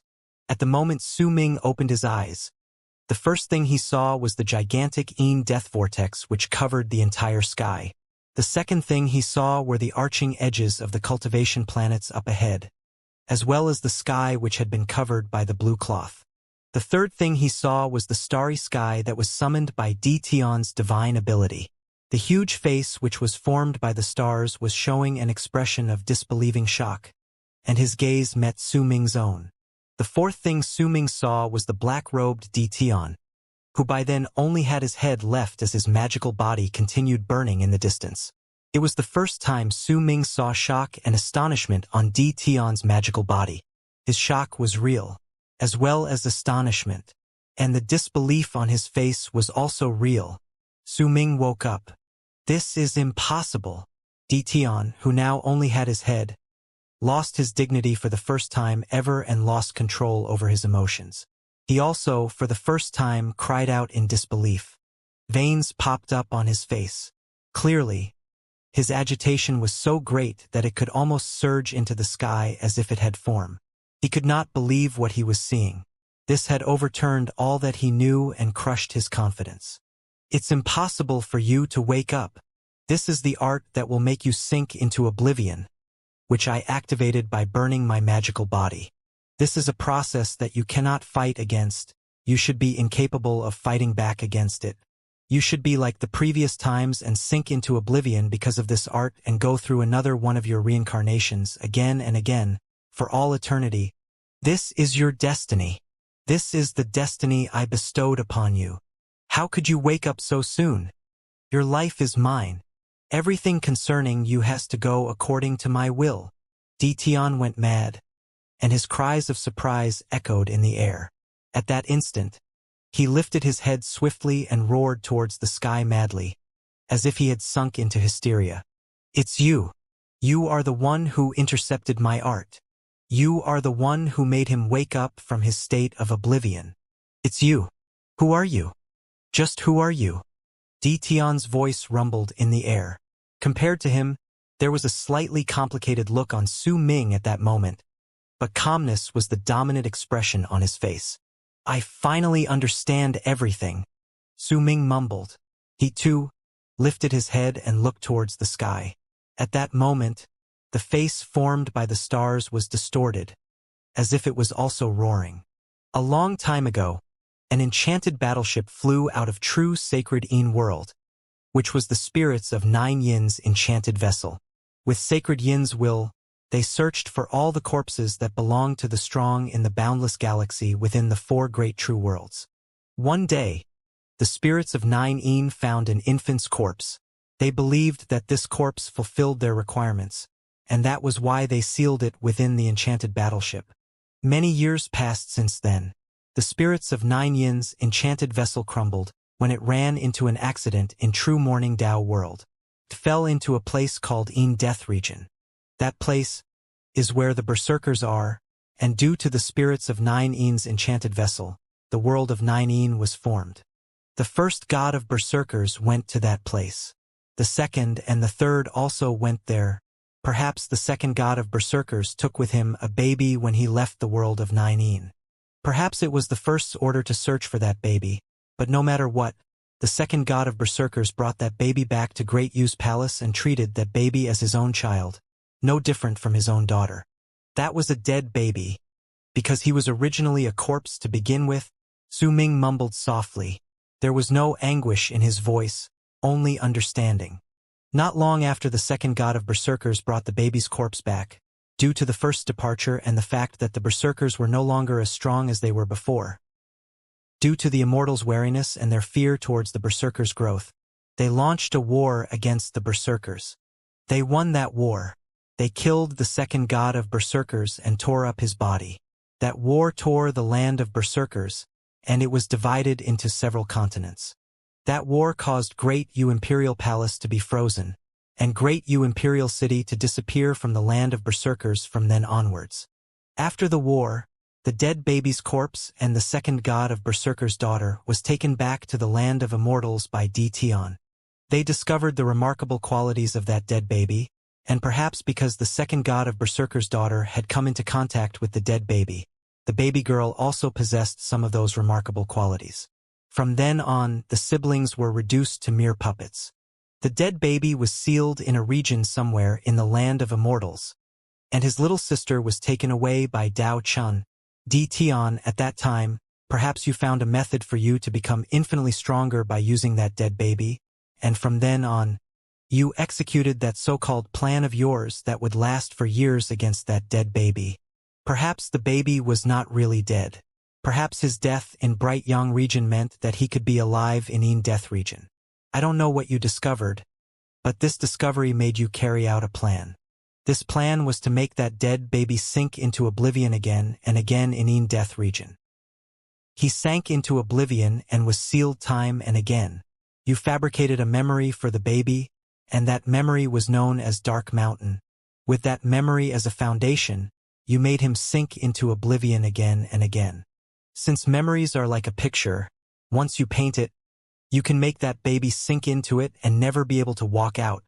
I don't know how many times I've sunk into oblivion, but I do know that this time, after I woke up, after Xiao Hong gave me that stone fragment in Dark Mountain, I was different from all those previous times. This is reincarnation. This is fate. This is me. Su Ming averted his gaze from the stars in the sky and looked calmly at D-Tion, who was practically in a state of hysteria. There is one person, perhaps he is just a soul, but when you first carried out your plan, he entered your plan and started changing things quietly in an attempt for me to wake up. He wanted me to truly open my eyes and take a look at the world outside. I also have an answer in my heart as to who that person is, Su Ming whispered softly. D-Tion's breathing quickened. He, who now only had his head left, found it burning as well. Red filled his eyes, and madness shone within them. He glared at Su Ming, and for the first time ever, greed appeared in his eyes, revealing his true emotions. That greed made him look as if he wanted to swallow Su Ming whole and obtain everything of him. You are destiny. Your life has been planned out. It doesn't matter even if you've come to understand many things. You are still in Yin Death region. You are still in a state of oblivion. Even if you've woken up, you are still in that state. At the same time madness appeared in D-Tion's eyes, stars began shining in them. The light grew to a piercing degree within an instant, and brilliant starlight erupted from the eyes of the roaring face made of stars in the sky. This is your destiny for 1,000 years, and you will sink into oblivion for 1,000 years. Now, sink into oblivion again. As D-Tion roared, the face in the sky roared as well. All the starlight gathered on Su Ming at that moment, showing D-Tion's unwillingness to admit defeat. He was executing the art once more. It's useless. Su Ming sighed deeply and shook his head. He lifted his right hand and pointed forward with his index finger. This is a point. As Su Ming spoke softly, a crystalline dot appeared at the spot where his index finger was pointing. I will draw towards the left and make a circle, and when I stop drawing, I will find that the end is in the same spot. Su Ming's right index finger started drawing towards the left and he drew a circle. The spot where the circle was completed was its beginning and its end. It was the point that fused both the beginning and the end together. This is reincarnation. Then if I draw from the right and make a circle, rotating from the end. As Su Ming spoke, his right index finger started drawing another circle backwards from that dot. The spot that caused the circle to be complete was still the same point. This is also reincarnation. When Su Ming finished speaking, an indefinable presence radiated off his body. That presence was not of those who had attained great completion in the Berserker Soul realm, but was a presence that surpassed Berserker Soul. It grew thicker and surrounded Su Ming's body, causing the starry sky to erupt with a bang at the instant it descended and touched it. It was as if the area where Su Ming was had turned into a forbidden region for starlight. His hair flew while his eyes remained calm. His words contained endless wisdom, and they were echoing in the world. Reincarnation is a point, and that point is Berserker's Realm Mountain. That point is the start and also the end. You can walk to the future from that point, and you can also head to the past. This point is also the mirror's point. The mirror's face is the normal world. It is where the past moves towards the future. It is then the opposite inside the mirror. Life and death move in opposite directions. The past and future move in opposite directions. It is just as I have understood it in Hidden Dragon Sect. It is like the process of winter moving to spring, because the people in the world of the mirror move from the future to the past. The immortals are the face of the mirror. They live in the world outside the mirror and move from life to death. The Berserkers in Death region is the world inside the mirror. They move from death to life. The presence that had surpassed great completion in the Berserker soul realm erupted from Su Ming's body at that moment and surrounded him, causing him to look like a deity. You. An even greater level of shock appeared on Di Tian's face. At that moment, the Su Ming in his eyes was so terrifying that he was making his heart tremble. That terrifying aspect was not due to his power, but due to his epiphany. I originally did not understand something, but the experience I went through just now made me understand everything, Su Ming whispered softly. What I don't understand is that if the face of the mirror means walking from life to death and the world in the mirror naturally moves in the opposite direction, heading from death to life, then what were those reincarnations I went through? What was that state of sinking into oblivion you speak of? And was that art that made all those things seem so real but were illusions? Su Ming stated flatly. He looked at Di Tian, but he was not asking anything. He had already obtained his answer. During that moment just now, I finally understood. The face and back of that mirror don't make a complete cycle of reincarnation. Su Ming shook his head, and a variety of emotions stirred up slightly in his heart. It is just like the existence of yin and yang. People only see these two faces, but they forget that there is another point. The world outside the mirror belongs to the immortals, and the world inside the mirror belongs to the berserkers. But in truth, there is a mirror inside the mirror. If two mirrors were positioned opposite each other properly, then the endless darkness would then be the mirror inside the mirror. That is the place where you had me sink into oblivion, and it is also the point of reincarnation. It also the world of reincarnation. That is also the place the elder kept telling me about, Berserker's Realm Mountain. Jumping down from Berserker's Realm Mountain was not so that I would die, but to find that point. By walking out of that point, I walked out of the mirror in the mirror and moved into the world inside the mirror itself. The me right now truly exists in the mirror, and my next step is to move from death to life, from the world inside the mirror to the world outside, from yin death to bright yang, from the land of berserkers to the land of immortals. At the instant Su Ming finished saying all these things, the presence that surpassed that of great completion in the berserker soul realm increased exponentially. It caused the world to roar and the earth to shake, filling the entire world with splendor during that instant. It also made the face made of stars in the sky to distort. When Su Ming lifted his right hand and swung it in the air, the face shattered with a bang, revealing the blue sky. This was what the old Sun Maker had transformed into, and it was the art that prevented the cultivation planets from descending. Su Ming's hair moved without wind. His cultivation changed drastically at that moment. This change caused the presence that was spreading out of Su Ming's body to turn into a mighty pressure, and it instantly covered the entire land and sky, spreading over the whole world of berserkers. The berserkers' sky and world trembled. All the mountains shook, all the rivers stopped running, and all the ferocious beasts on the land lifted their heads at the same time to roar at the sky. Even the ferocious beasts that were fighting against each other stopped fighting and lifted their heads to roar. Their voices echoed through the entire land of berserkers. Huge waves rose up in the Dead Sea, surging into the sky. It was as if the entire Dead Sea had started boiling. The roaring of the waves shook the sky and earth, and it was as if the entire world of berserkers had risen up to roar. The roars that erupted from South Morning, Eastern Wastelands, the alliance of the Western region, and the Northern Province caused the entire land of berserkers to obtain a soul that could gather these split-up continents together at that instant. This was Berserker's soul. During that instant, the great tribe of surging clouds Xianxia and the near 10,000 tribe members beside Su Ming found their blood reaching boiling point. Their breathing quickened, and a presence they could not hold back erupted from their bodies. The tens of thousands of immortals found their bodies trembling under this pressure, and one by one, they started kneeling down, unable to control themselves. This was not their will, but the will that existed within the world. It told them that if they did not prostrate themselves on the ground, they would immediately be squashed by the world. Jian's face turned pale. All of this had surpassed his expectations. In fact, perhaps not even a single immortal had expected that something like this might happen due to the appearance of Eastern Wasteland's tower. Su Ming's power climbed up madly. The change in his cultivation base turned him into the most radiant light in the world. Streams of light, which had appeared out of nowhere, begun gathering together before Su Ming, then turned into a gigantic statue. Su Ming could recognize this statue. In fact, some of the berserkers had seen this statue before as well. It was the deity statue of awakening.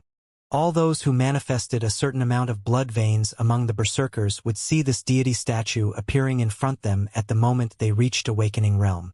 This statue was created by the first god of berserkers, and it was worshipped by all berserkers. It was the being that allowed them to obtain the power of awakening, the deity statue of awakening. The deity statue looked exactly the same as it did in Su Ming's memories. Once it appeared, a strange light appeared in its eyes, and it stared at Su Ming as if it had resuscitated. It wrapped its palm in its fist and bowed swiftly.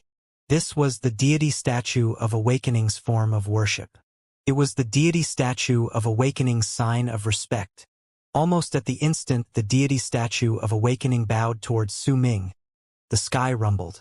More streams of light erupted madly from empty air, and then right above the deity statue of awakening and in front of Su Ming, the light gathered together into another gigantic statue.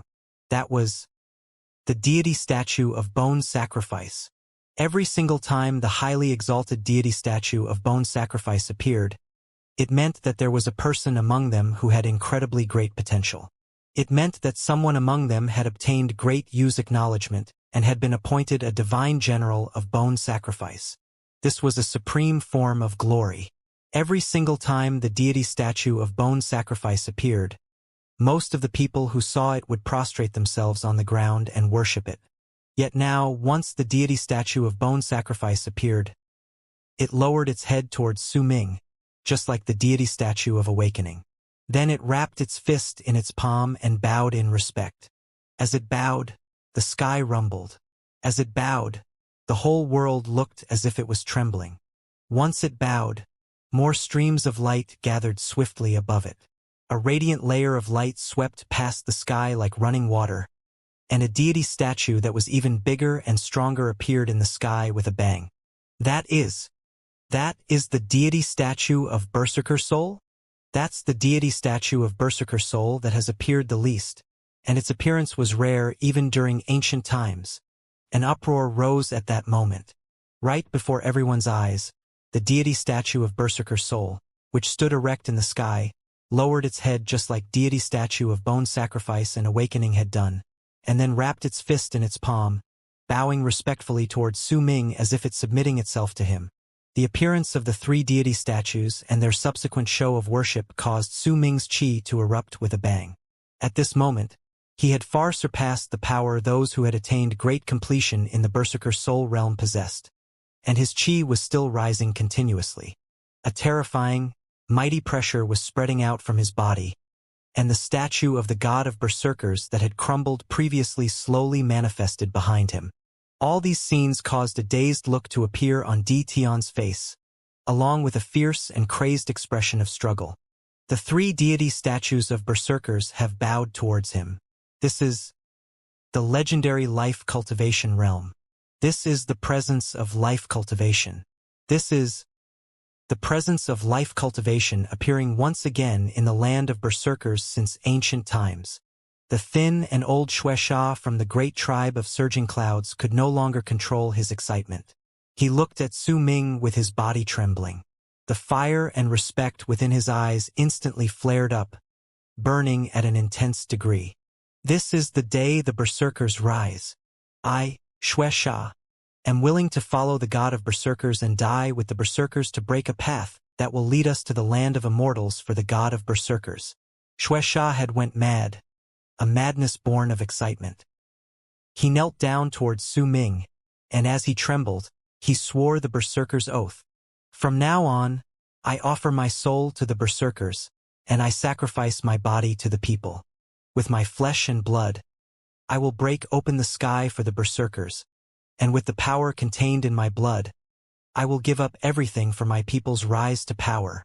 Xianxia's voice reverberated in the air with his agitation, with the resuscitated excitement in his old heart, and with his tears that were falling down from his eyes in his exhilaration.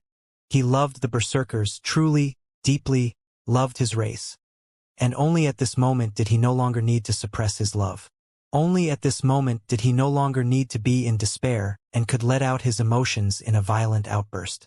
The near 10,000 tribe members from the great tribe of surging clouds knelt down behind Xianxia and shouted out the same berserker's oath as he did.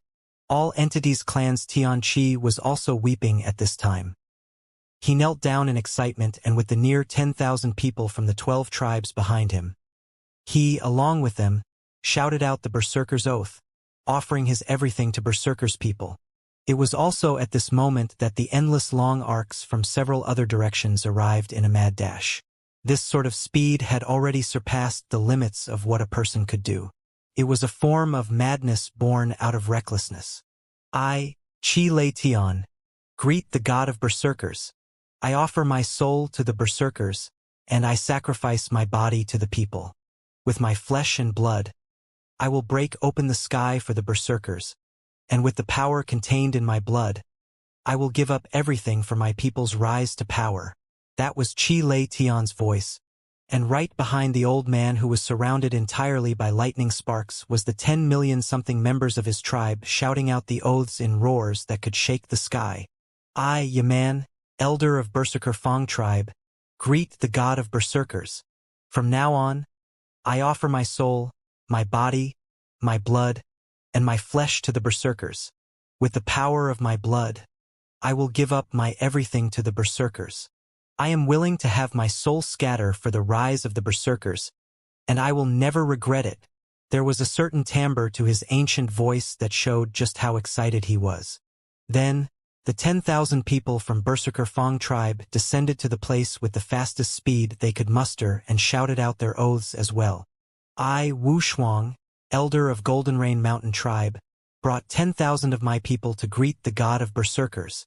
We of Golden Rain Mountain tribe are willing to be the vanguards for the rise of the berserkers, and we are willing to trample through the universe for the god of berserkers and our people. The Hidden Mountain tribe had also arrived with a bang. They appeared and knelt down all together, resulting in Su Ming being the only one in the entire world standing in the air as his qi continued erupting forth. Su Ming's hair danced in the air and he looked calm. In his ears, familiar voices echoed. I, cultivator of fated kin, greet respected senior Mo. I, Nangong Hen of fated kin, greet respected senior Mo.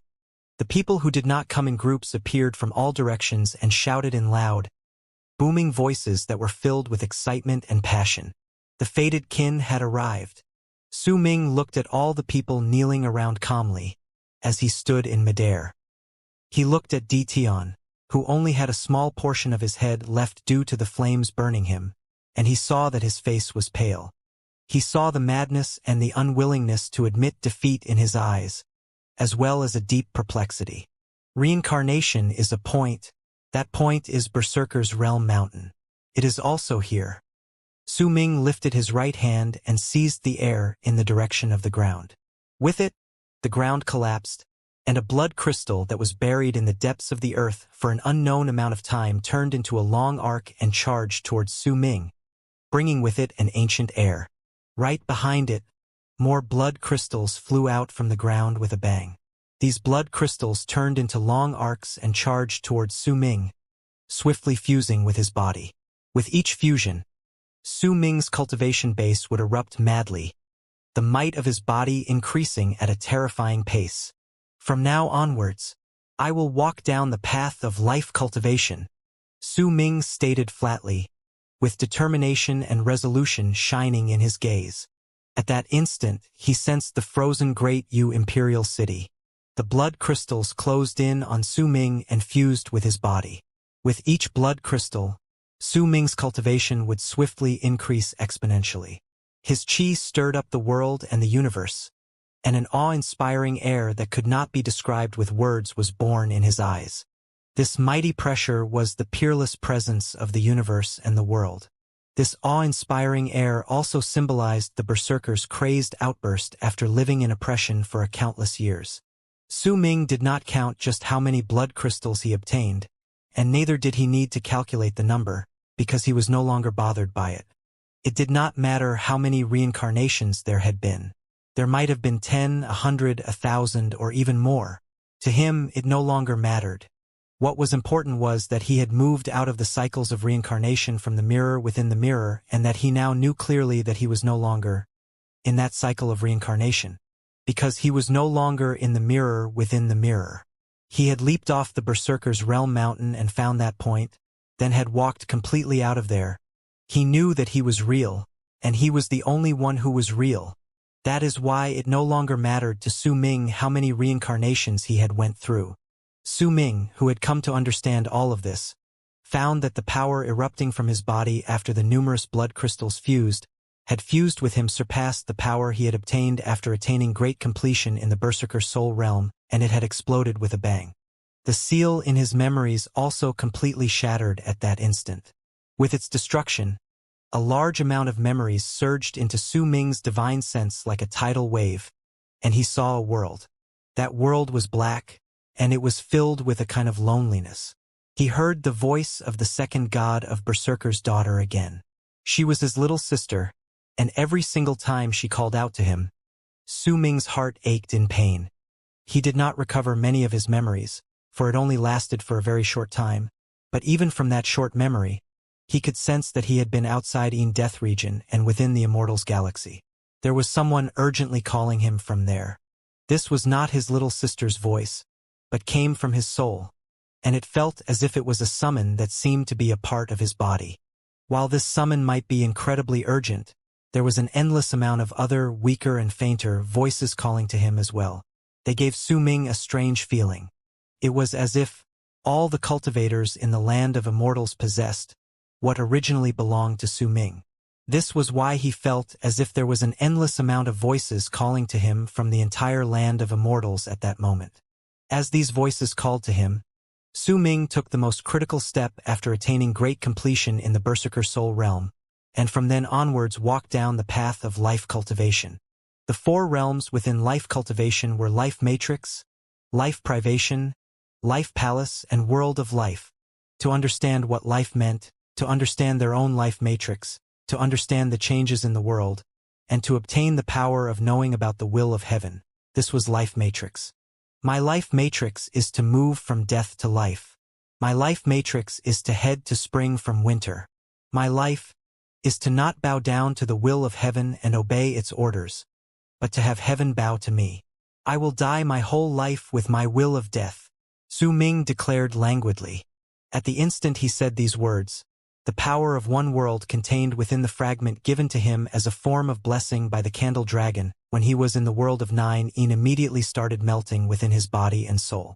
As it melted, Su Ming's eyes shone like the stars.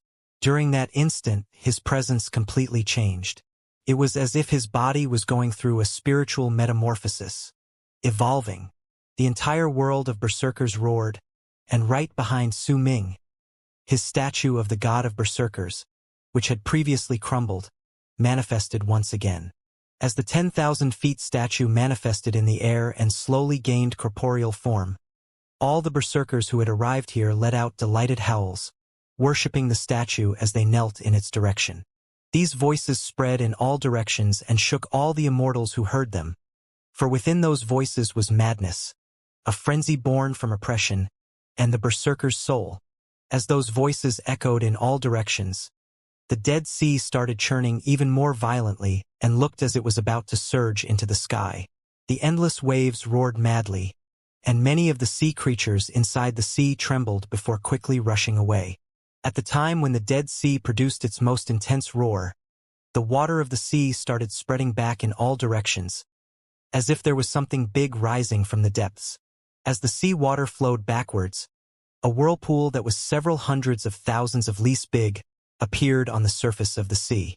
That whirlpool rotated with loud booming sounds, and wisps of freezing air spread out from within it, causing the world of berserkers to instantly become much colder.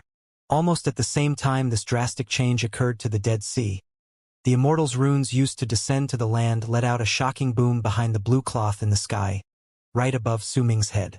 Light flashed rapidly, and it was a clear sign that more Immortals were about to descend. By the looks of how these two runes were operating, the number of Immortals descending this time might be incredibly huge. Su Ming turned around slowly and looked at his statue, which had revealed itself behind him. As he looked at it, he lifted his right hand and pointed towards it. From now onwards, my statue of the god of berserkers will be the deity statue of life for all berserkers who will break through Berserker Soul Realm. From now onwards, berserkers will be able to break the limit of cultivation that was Berserker Soul Realm and will be able to comprehend the principles of life cultivation. Su Ming's words were implemented as law and spurred on the world of berserkers' kismet.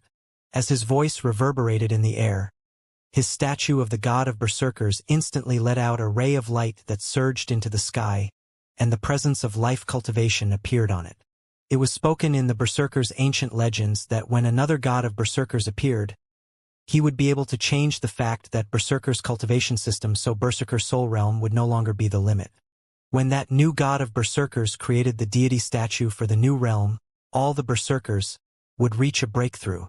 All the berserkers present found their cultivation bases immediately rising by leaps and bounds.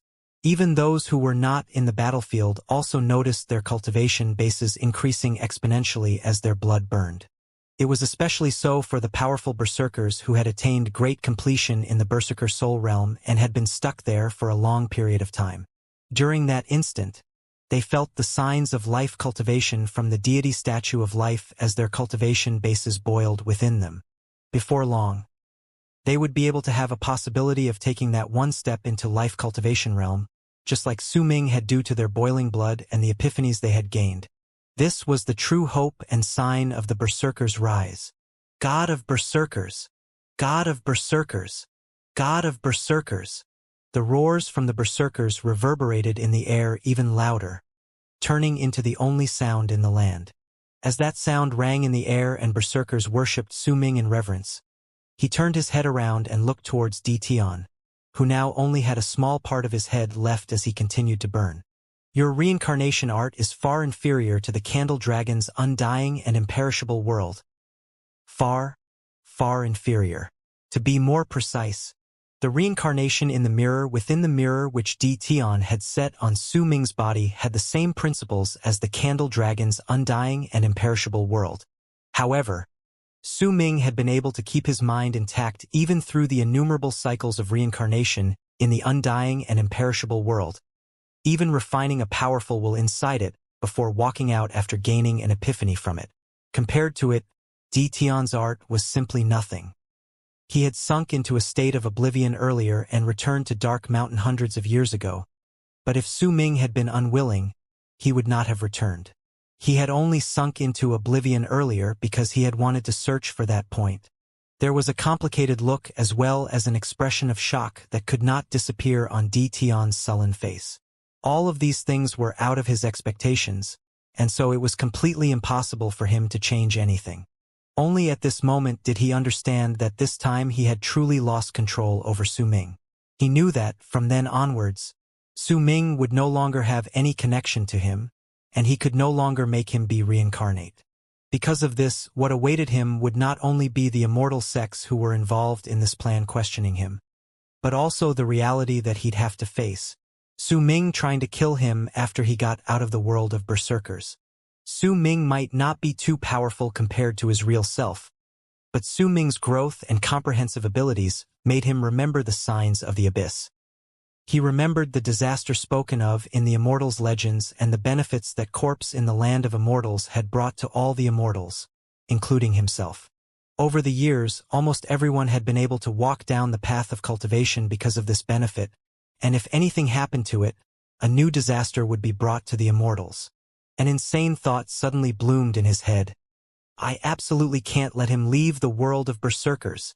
Almost at the moment this thought appeared in Di Tian's head, a strange light began to shine in Su Ming's eyes.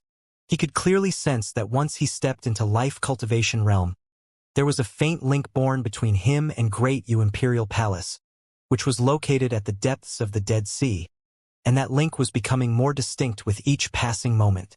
Su Ming took a step towards Di Tian. At the instant his foot landed, blood capillaries filled Di Tian's eyes, and the remainder of his head exploded with a bang. With the power brought by the explosion, Di Tian let out a shrill roar. Destiny's heavenly punishment. Light from the 9 stars. Leave no traces of the star's radiance. Di Tian's explosion reverberated in the air with his roar. At the spot where his head fell apart, an illusion instantly took shape. That illusion was like the surface of water, and the 9 cultivation planets were reflected off its surface. In that illusion, the 9 cultivation planets let out powerful rays of light. They shot them through the surface of the illusory water, and the rays actually charged towards Su Ming. Su Ming remained as composed as ever. At the moment he took a step forward, the endless amount of powerful light phased through his body. And that's all it did. It was unable to do anything to Su Ming. At the instant he took that step, he appeared right before the surface of the illusory water reflecting the 9 planets inside. With my life matrix, I curse. Su Ming lifted his right hand and pushed towards the surface of the water. At the instant his palm landed, the water immediately looked as if ink had been poured in it, rapidly dyeing it black. A presence of decay rose from there, causing wisps of black smoke to immediately appear. They quickly disappeared around Su Ming, but at that instant, a muffled groan came from another place. This was Su Ming's curse. Even if Di Tian's magical body had disintegrated, but that curse would chase after the life that was linked to this body and arrive at where his real self was so that it could cause him to rot. Just as Di Tian's magical body disintegrated and Su Ming's curse went after his real self, the blue cloth in the sky scattered away. As ripples appeared on the blue cloth to turn into an old face, the song of a Sun filled the air. That face cast a glance at Su Ming from the sky, and an affectionate smile appeared on his lips. I'll wait for you at Berserker's Realm Mountain. The blue cloth disappeared, and the sky returned to the image of the vortex. The cultivation planets that had descended previously had disappeared without a trace, but the Immortals' 2 runes that were used to send Immortals down were flashing brilliantly, and the figures of people were appearing one after another. 10, 100, 1,000, nearly 10,000 people appeared with a bang. That was not nearly 10,000, but several tens of thousands. Several tens of thousands of Immortals descended at the same time. This was something incredibly rare even in the past. Besides the massive invasion launched by the Immortals a long time ago, when they attacked Great Yu Imperial City, the same thing had never happened again. This was because descending in such a large scale within a short amount of time would waste too many of the Immortals' resources. But this was just secondary. What was really important was that they would also need to bring out what little remained of Morning Dao's power as well. Morning Dao's power was the strongest power in true Morning Dao world, and that power was bestowed upon them by Dao Chun himself. But there was already very little left of that power. After all, it had been a long time since Dao Chun had performed any miracles. Besides using up Morning Dao's power, each cultivator would also have to personally sacrifice some of their life to be able to suppress the laws in Yin Death region. The amount of life they had to sacrifice was incredibly huge, and it was not something tens of thousands of people could withstand. They would need people that numbered to nearly 100-fold to the amount of Immortals descending to sacrifice part of their lives to do so, and they could not regain those parts after. The amount of life they lost could never be recovered. There were some other conditions as well, such as they even needed to use some of their supreme and priceless treasures to be able to send a massive amount of people over. And they would also not be able to have these immortals over at Death region for a long period of time. It was just like when the millions of immortals had descended to the land of berserkers all those years ago. Those immortals might have won that battle, but if they factored in the price they'd had to pay, then it could only be considered as a Pyrrhic victory. The immortals had been in a state of recovery for many years after that. This time was a far cry from back then, and so it meant that they wouldn't need to bear such huge consequences. However, even if they only sent several tens of thousands, they would still have to pay quite a large price. A glint appeared in Su Ming's eyes. He could sense that the connection between him and the great Imperial city in the Dead Sea was growing greater. He first cast a cold glance at Jian, then swept his gaze across all the tens of thousands of immortals on the land. All of them had become shocked silent because of him, and all of them lowered their heads when his gaze landed on them. Almost at the moment Su Ming saw this, his chilling voice immediately reverberated in the air. All berserkers, hear me? Kill all the immortals that fight back against us. At the instant Su Ming spoke those words, the close to 60,000 berserkers in the area instantly started roaring, "Kill them!" These roars, screaming of bloody murder, instantly shook the sky and earth, and the tens of thousands of berserkers sliced through the sky to charge towards the immortals who had just descended. Su Ming took a step forward and disappeared to appear right above the crowd. He charged towards the rune used by the immortals to descend and lifted his right hand to strike it. He was not aiming to kill, but to destroy the rune. With his previous power, Su Ming could not even dream of accomplishing this. But now, once he had stepped into life cultivation realm, he possessed incredibly great combat abilities. And he also possessed the right to do as he wished. Almost at the moment he struck the rune, causing it to tremble, Jian's expression changed. While he was full of hesitation and struggle, Su Ming's eldest senior brother, Xinggan, lifted his gigantic battle axe and looked over at him with a cold gaze. At the same time, the sounds of battle between tens of thousands of people swiftly rose into the air. The immortals who had descended were clearly prepared. At the moment they landed, before their bodies even gained physical form, their still invisible hands crushed something, and they completed the process of gaining corporeal form instantaneously. Their bodies manifested fully and they started fighting against the berserkers. Send the orders of the 3 sovereigns and 5 emperors to all. The berserkers have rebelled. Slaughter all berserkers in eastern wastelands and south morning to serve as a warning. A voice filled with a mighty pressure came from the runes in the vortex. Immediately, hundreds of people walked out, and the ripples of power from their bodies were those of ascendants. Not all of them had reached Great Circle in that realm, but the intimidating force coming from hundreds of cultivators in ascendance was incredibly strong.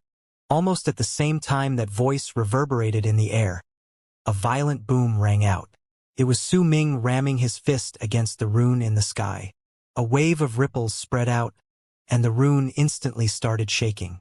That loud noise lifted the curtains of battle, and the sounds of fighting spread out, surging into the sky. Tens of thousands of immortals fought against the berserkers, resulting in the sight of blood raining down from the sky. This blood splashed down on the ground and corpses plunged down after it. Torn pieces of flesh fell from above, causing the immortals on the ground to shiver as they continued staring at the sky. That wasn't entirely correct though. They were staring at Su Ming. No one could say who was the first to let out a low growl before he flew into the sky, intending to join the battle with a ferocious look on his face. But before he flew even 100 feet into the sky, a shudder wrecked his body. He looked as if he had knocked into an invisible barrier, and his body exploded. He was instantly reduced to bits and pieces. This brutal sight immediately made all the immortals who wanted to rush out stop moving. At some unknown point in time, a barrier had been placed in the air 100 feet above their heads. All those outside could enter the barrier, but those inside could not rush out. It was like a cage. Su Ming was the one who had set up this barrier, and he had his own reasons as to why he had chosen not to kill these immortals who were stunned to the ground. The battles in the sky became even more intense. Su Ming lifted his right hand and threw another punch. The ripples of destruction spread out from his body in all directions. At the same time they crashed into the rune, they also destroyed all the immortals who had wanted to get closer to him. The Immortal's rune. Murderous aura flickered in Su Ming's eyes. During that instant, a large amount of black aura of death surrounded his body. Due to it, Su Ming seemed to be filled with malice and ghastliness. He lifted his right hand and threw another punch. At the instant he did so, the Immortal's rune let out a loud bang that shook the entire area. With it, an endless amount of cracks appeared on the rune, and they continued spreading until they covered the entire thing. However, almost the instant those cracks appeared, they instantly closed up, and vast waves of bright yang aura spread out. The rune then was surrounded by a golden light and looked like it could not be destroyed. Long arcs charged forth from all directions in the Immortals galaxy towards the region with the endless continents.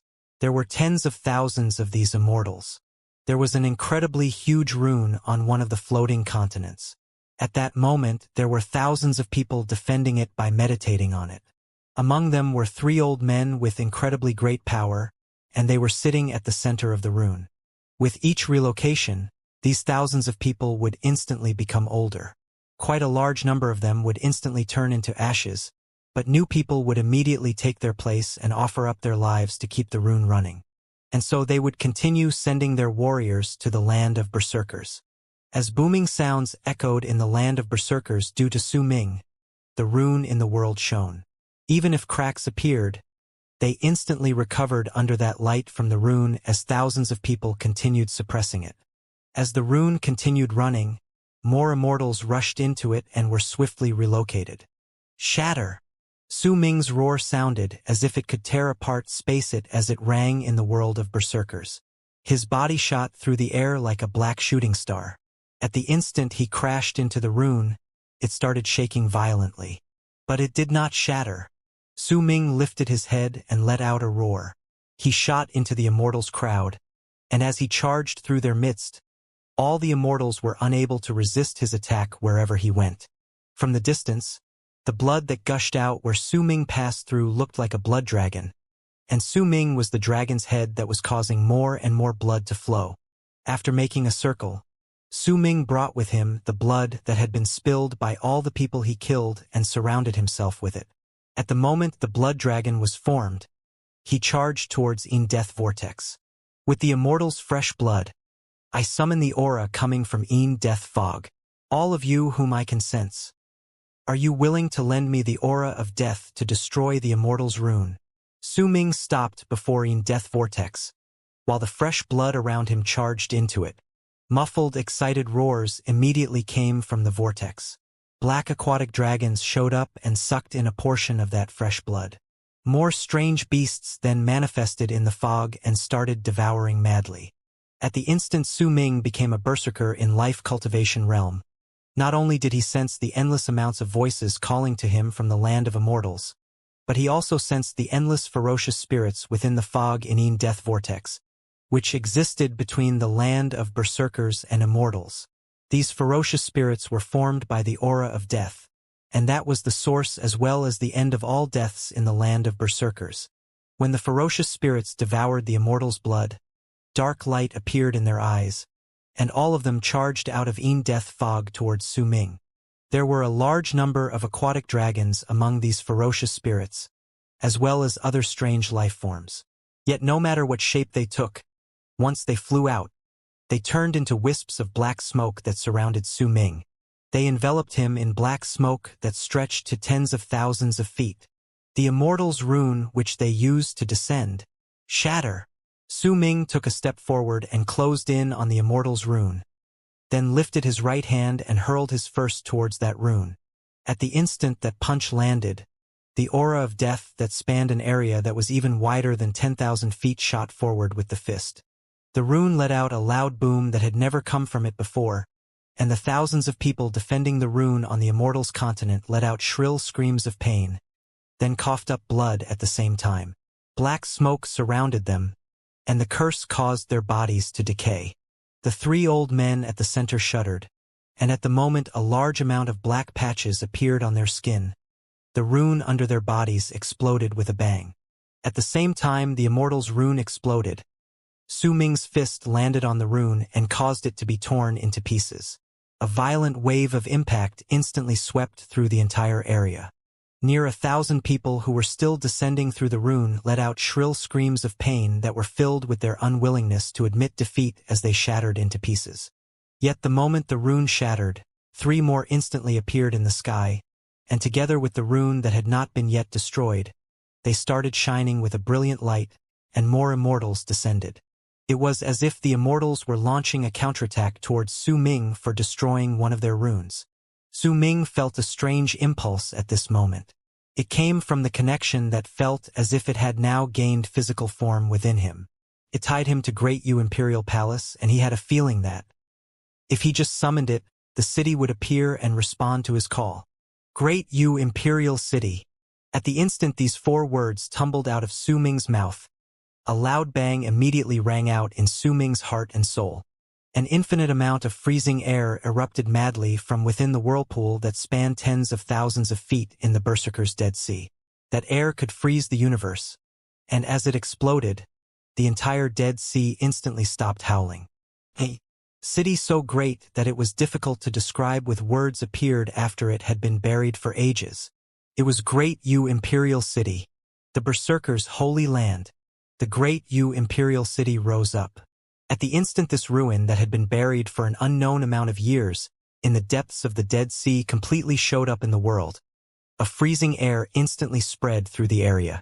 Wherever it went, the Dead Sea would look as if it had been frozen as it remained still. The rotations within the vortex in the sky also slowed down. The entire climate in the world of Berserkers became much colder. Great Yu Imperial City was incredibly big. As it rose from the Dead Sea, the city moats and walls as well as the numerous palaces within were revealed before everyone's eyes.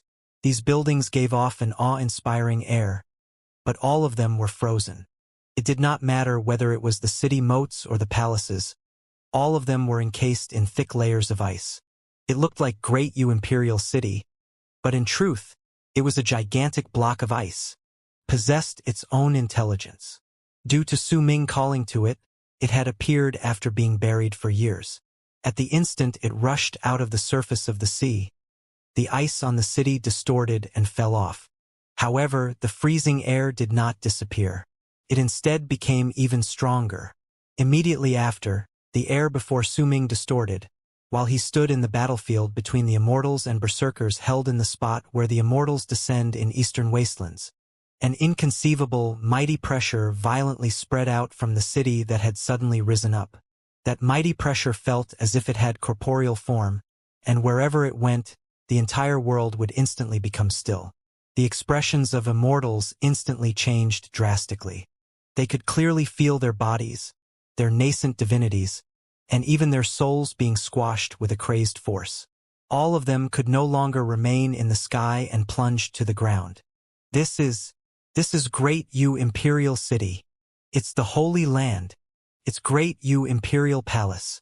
It's the Great Yu Imperial Palace which had disappeared countless years ago. The Berserkers burned with fevered ardor.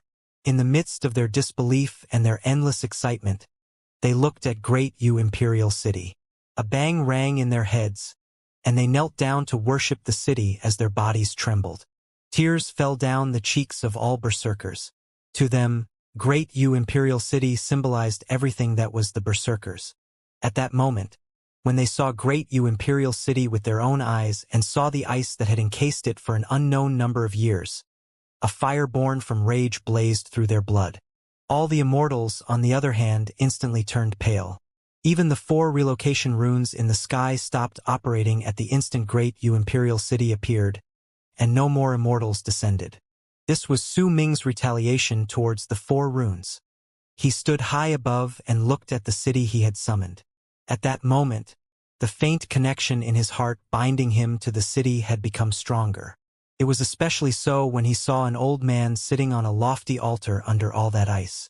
He was Great Yu's court diviner. Su Ming also saw the numerous dead corpses kneeling under the frozen altar in the Imperial City. All of these were the warriors of the past. The air was still extremely cold. Once Great Yu Imperial City rose up, all the battles stopped. Su Ming took a step forward and appeared above the Imperial City, stepping on the gigantic block of ice. Around him were tens of thousands of berserkers who were kneeling on the ground as they wept. No matter what level of cultivation they possessed, at that moment, all the berserkers only had one single thought in their heads. That thought was like a storm in their minds and a fire that had been buried after being oppressed for a long time. Great Yu Imperial City, it was their berserkers' holy land. With a single thought, I have made Great Yu Imperial City rise up from the endless Dead Sea, Su Ming declared, his voice reverberating in all directions, as he stood on the ice. All the berserkers were kneeling and worshipping the city at this moment, and tens of thousands of immortals were shuddering, still in a state of shock. Melt Great Yu Imperial City's ice with the berserkers' tears. Dispel the ice on Great Yu Imperial City with the immortals' blood. Make Great Yu Imperial City stand tall in our land once again. From now onwards, we swear to kill all immortals who descend in our land. As Su Ming spoke, his nascent divinity, which was formed through the immortals' cultivation methods, melted and fused with his will and his soul due to his level of cultivation having reached life cultivation realm. It then turned into Atman, a soul unique to those in life cultivation realm. Su Ming lifted his right hand and swung it. Immediately, the tears flowing down the cheeks of all the berserkers who were kneeling in the air worshipping the city flew up. These tears then gathered together and charged towards Su Ming. To be more precise, they were charging towards the ice encasing Great Yu Imperial City. With their hot tears, the berserkers would melt the ice. With their tears, they would make Great Yu Imperial City stand tall. The endless amount of tears brought with them everything within the berserkers' hearts and souls. At that moment, tears poured down like rainwater and scattered on the ice encasing Great Yu Imperial City. Within an instant, that ice started showing signs of melting. Not enough, it hasn't melted enough. My fellow berserkers, my fellow people, let us use the heat of the immortal's blood to melt the ice on our holy land. Su Ming swiftly lifted his head. At the instant his words reached the berserkers, they immediately lifted their heads, and a crazed killing intent appeared in their eyes. With the heat of the immortal's blood, we will melt the ice on our holy land. These were the words shouted out by all the berserkers at the same time. These roars had reverberated in the air when Su Ming became the god of berserkers and caused the berserkers' blood to burn and their cultivation base to increase exponentially. It was also there at the time when Berserker's soul was born. When Great Yu Imperial City appeared and lit up the flames in the souls of all the berserkers in the place, waves of madness crashed about in their hearts. A berserker who had attained great completion in the awakening realm suddenly found his cultivation base erupting with a bang as the roars that symbolized all the berserkers rang in the air. At the time he wrapped his fist in his palm and bowed towards Su Ming. He broke through great completion in the awakening realm and reached the initial stage of the bone sacrifice realm. Almost at the instant this person's level of cultivation reached a breakthrough, more people's cultivation bases erupting within their bodies, and many of those who were in the awakening realm reached bone sacrifice realm. Similarly, those who were the backbone of the berserker's power, the people in bone sacrifice who had attained great completion in bone sacrifice but did not have the confidence to reach higher found their cultivation bases breaking through, allowing them to reach berserker soul realm. This was not a single person's cultivation base increasing either. It was something fell by all the berserkers in the place at the same time. All of their levels of cultivation increased by a stage when their blood started burning and Great Yu Imperial City rose up. Those in the initial stage reached the middle stage, and those in the middle stage reached the later stage. As for those in the later stage, they attained great completion, and those who had attained great completion reached a new realm. It was especially so for Xuexia and Tianqi, who were originally powerful berserkers who had attained great completion in the berserker soul realm in Eastern Wastelands. They might not have truly stepped into life cultivation realm, but as all the berserkers' blood evolved and their roars shook the sky, they took half a step forward in their level of cultivation. They were no longer berserkers who had attained great completion in the berserker soul realm, but were people who were half a step into life cultivation realm. They might not be able to compare to Su Ming's strength, but their existence alone caused a tremendous change in the Berserkers' overall power. The same change happened among the tribal leaders who were in the Berserker soul realm since the beginning. The increase in their levels of cultivation not only brought out their roars that shook the sky and earth, but also symbolized the rise of the Berserkers. "Kill them!" Su Ming shouted out and lifted his right hand to point towards the Immortals on the ground. The black aura of death around him then immediately charged forth and turned into a black aquatic dragon, rushing into the Immortals' midst. At the same time, all the Berserkers, now filled with excitement born from the explosive increase in their cultivation, turned into long arcs to charge towards the Immortals. As booming sounds exploded into the air and Su Ming pointed forward, the black aquatic dragon started ripping apart the Immortals. The tens of thousands of Immortals that were trapped in the barrier Su Ming had set up previously shuddered, filling up with despair. In the midst of it all, most of the people found their bodies exploding with a bang, and blood spilled into the air. An even more brutal fight begun. The Immortals who died did so with their minds broken as they watched Su Ming and Berserkers rise to power. If Su Ming had not set up other plans for them, it would have been impossible for them to live up to this moment. Right then, their value was their blood, and it was to be used to melt the ice on Great Yu Imperial City. This was Su Ming's retaliation towards the Immortals sending 3 other runes after one of them had collapsed. "Since you brought out 3 other runes, I summoned Great Yu Imperial City and killed all the Immortals to melt the ice with their blood. If you create more runes and send more Immortals here, then this war between the Immortals and Berserkers will last until one side is completely destroyed." The sounds of battle echoed through the world, and Jian's face was pale. Even he would not be able to fight against the Berserkers, who had now risen to power, especially since Di Tian's magical body had died. Su Ming's might shocked his heart and soul, and the world of Berserkers' suppression towards the Immortals was becoming stronger rapidly. Perhaps before long, as this suppression increased, the Immortals' power would become even more limited. Jian knew that all laws were balanced. If there was a powerful law around, there would also be weak laws lying about. The evolution of the Berserkers' blood, the increase in their levels of cultivation would make the laws in the world of Berserkers become stronger. Once that happened, then it was only natural that the power the Immortals could bring out in the land of Berserkers would once again be suppressed.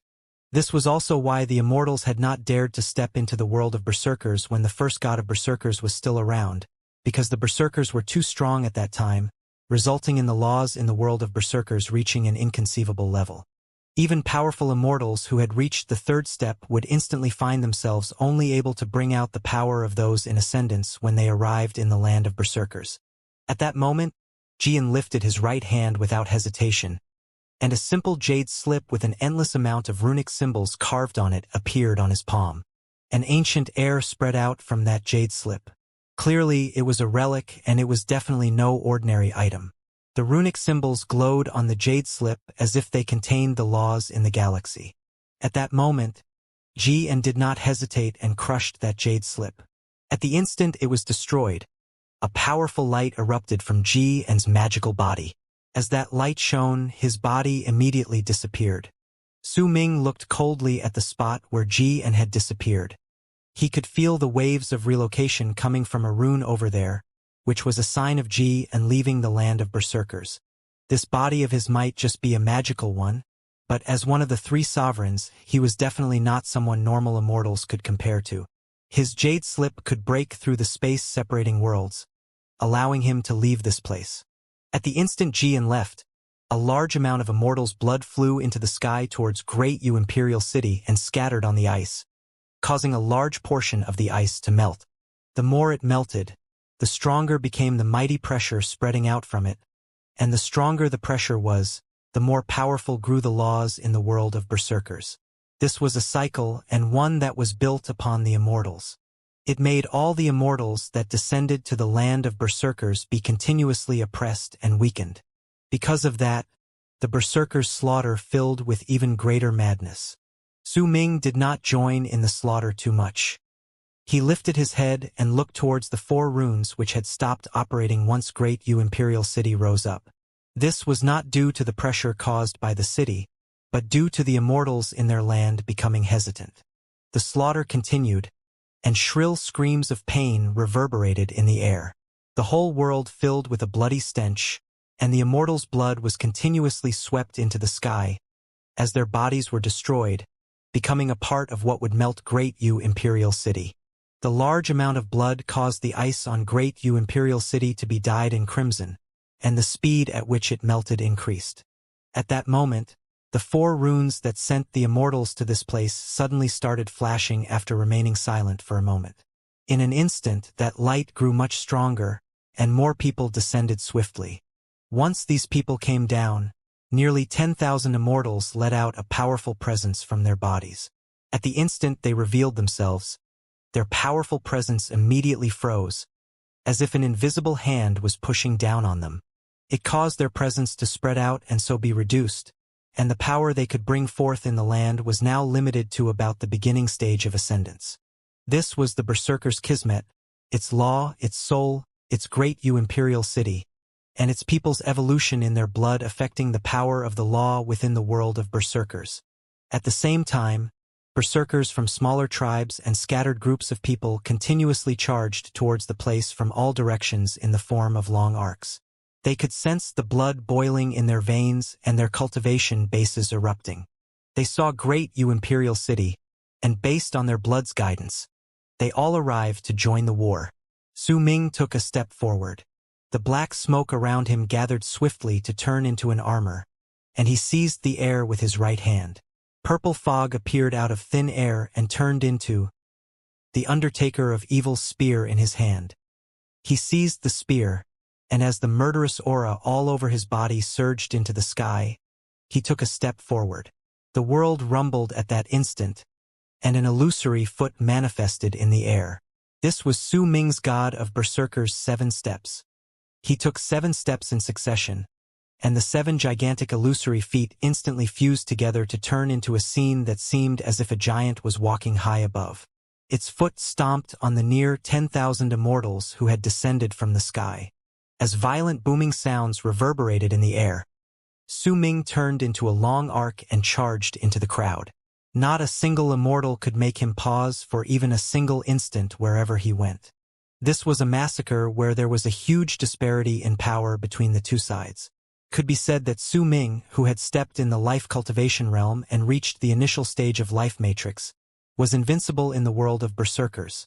This sort of invincibility might have several causes, but the most obvious one was that there was a law suppressing the immortals. No matter what, at that moment, Su Ming was invincible. Even if there were people who could dominate Su Ming in terms of power in the world of immortals, but when they were in the world of Berserkers, they would be limited by the law. It would then be difficult for them to defend against even a casual strike from Su Ming. The Undertaker of Evil's spear swept through the land, and as Su Ming moved forward, he pierced through the center of an old immortal's brows. An unwillingness to accept defeat and despair appeared on the old man's face, which was born from him being a cultivator who had arrived at the 2nd step. He believed that if he was in the land of immortals, this person would definitely not be able to kill him, but in this place he could only swallow his hate. Su Ming flung his Undertaker of Evil's spear, and the old man's body immediately shattered. His blood then charged towards the ice encasing Great U Imperial Palace. Su Ming took a step forward, and without even looking back, he seized the air behind him with his left hand. A middle-aged man who was charging towards him from behind in an attempt to kill him felt an intense pain coming from his neck. He could not breathe, and this was because Su Ming's left hand was like a clamp that had seized him up. Without even a moment of hesitation, Su Ming squeezed harder, and with a bang, the middle-aged man's head exploded. The aura of death from Su Ming's body surged into that man's corpse and destroyed his nascent divinity as well as his soul. As Su Ming continued with his slaughter, the immortals fought back violently. The bloody stench in the world was so thick that it was difficult to describe it with words. The only thing that could be said was that the ground was red. Besides the vortex in the sky, everything that the people could see was red. "Kill them!" Su Ming swung the Undertaker of Evil's spear before him, and it let out a series of loud booming sounds which resulted in a huge number of immortals' bodies crumbling and disintegrating wherever it went. The scenes of Su Ming's slaughter greatly stimulated the berserkers. His invincibility made all the berserkers let out excited roars. They wanted to kill all the immortals and chase them completely out of the land of berserkers. God of berserkers! God of berserkers! Such roars reverberated in the air and shook the sky and earth. The entire battlefield looked as if it had turned into hell. During that instant, the 4 runes in the vortex in the sky let out a powerful ray of light once again. However, this time, the number of immortals who descended was not as high as before. There were only about 7,000 of them. Their power was immediately suppressed by the law in the world of berserkers from the moment they arrived, so they could only show power that was around the ascendant stage. In other words, they were absolutely not Su Ming's opponent. With an unparalleled presence, Su Ming swept through the battlefield and brought with him an infinite amount of blood to melt the ice on Great Yu Imperial City. At that moment, Su Ming's presence was matchless. However, the berserkers' enemies were the immortals. The depth of their power was not something the berserkers could compare to. Even though immortals had been unable to make all worlds worship them as the berserkers had done, but they still existed to this date and continued to be strong while the berserkers had reached an extreme state of decline. If Su Ming had not appeared, they would not have been able to rise to power at all. They could only slowly lose their blood inheritance, being like the orchid cactus, which can only bloom once in its lifetime. Almost at the instant Su Ming lifted the Undertaker of Evil's spear with his right hand and threw it towards the 7,000 immortals who descended from the rune, that spear turned into a violent dragon that charged towards them. But at that instant, right when Su Ming was about to move forward, in an incredibly strange fashion, he suddenly froze. The Undertaker of Evil's armor, which was formed from black smoke, immediately exploded. Blood trickled down the corners of Su Ming's mouth, and a sharp pain that was almost unbearable came from his chest. That pain appeared incredibly suddenly, and Su Ming was completely unprepared for it. He felt as if there was a needle piercing his body, attempting to stab him through the heart. Veins popped up on Su Ming's face. As his body shivered, he lifted his head swiftly upwards and glared at Death Vortex. He could clearly sense that no one around had ambushed him. This strange pain seemed to have appeared out of nowhere. Almost at the instant the pain in his chest begun, Su Ming experienced an even greater pain at the center of his brows. It was as if a needle had pierced through the spot between his brows and stabbed his brain. Su Ming trembled, but the 2 waves of pain did not disappear. The unbearable sensation spread to his arms, and even his legs. The pain was like a tidal wave that submerged him, and it infuriated him. He coughed up a huge mouthful of blood and staggered backwards. His sudden change stunned all the berserkers who saw it, while crazed delight rose within all the immortals. The numerous immortals in the sky charged towards Su Ming without any hesitation. Booming sounds echoed in the air, and their divine abilities crashed into Su Ming's body. His face turned pale, and he coughed up blood once again.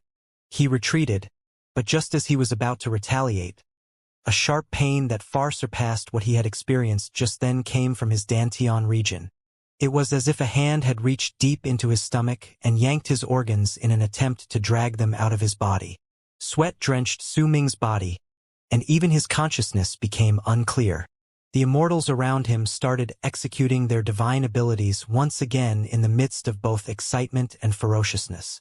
At that instant, a figure flashed next to Su Ming, and his eldest senior brother stood in front of him with a gigantic axe in his hand. Like a huge mountain, he blocked all the divine abilities that were coming for Su Ming. Blood continued trickling down the corners of Su Ming's mouth. This sudden incident could change the whole situation in the battlefield. Berserker's anxiety gave immortals time to regain their bearings and gain momentum, despite them having suffered huge losses moments before, and they launched their counterattack. World of Berserker's Kismet, Death Aura. Su Ming bit the tip of his tongue and forced himself to regain consciousness. He lifted his right hand and pushed against the ground, then pointed towards Death Vortex with his left hand. Who was the one who injured me?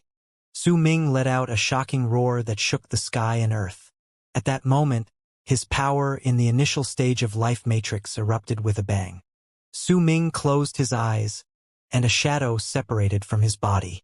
That shadow was the soul of his will, and it was something that only those who had reached life cultivation could do. When Su Ming's Atman appeared, Eastern Wastelands, the islands in South Morning, Northern Province, the alliance of the Western region, and the Dead Sea started showing the gray shade of decay. During that instant, a large amount of life force from the land was extracted by the world of Berserker's Kismet and charged towards Su Ming, then surged into his body through his right hand, which was directed to the ground, towards his Atman. An infinite and boundless amount of aura of death charged down from Death Vortex, fusing into Su Ming's Atman through his left hand. The Atman charged into Death Vortex while bringing with it black smoke and the world of Berserker's Kismet. With a bang, he shot through it. Who injured me? That sharp pain drove Su Ming deeper into madness. The Atman he had sent out brought with him his killing intent and his madness as it shot out through the vortex over Death region based on a faint trace. He appeared in the Immortal's galaxy. He did not stop there. At the instant the black aura of death around started rapidly evaporating, the Atman shot through the endless boundaries and saw an infinite amount of continents in the distance, and he also saw tens of thousands of immortals. But they could not see him. Su Ming had a strong feeling that the source of the pain was right before him. Su Ming could see the Immortal's galaxy, could see the endless amounts of continents floating there, and could also see the innumerable immortals on these continents as well as the flashing runes.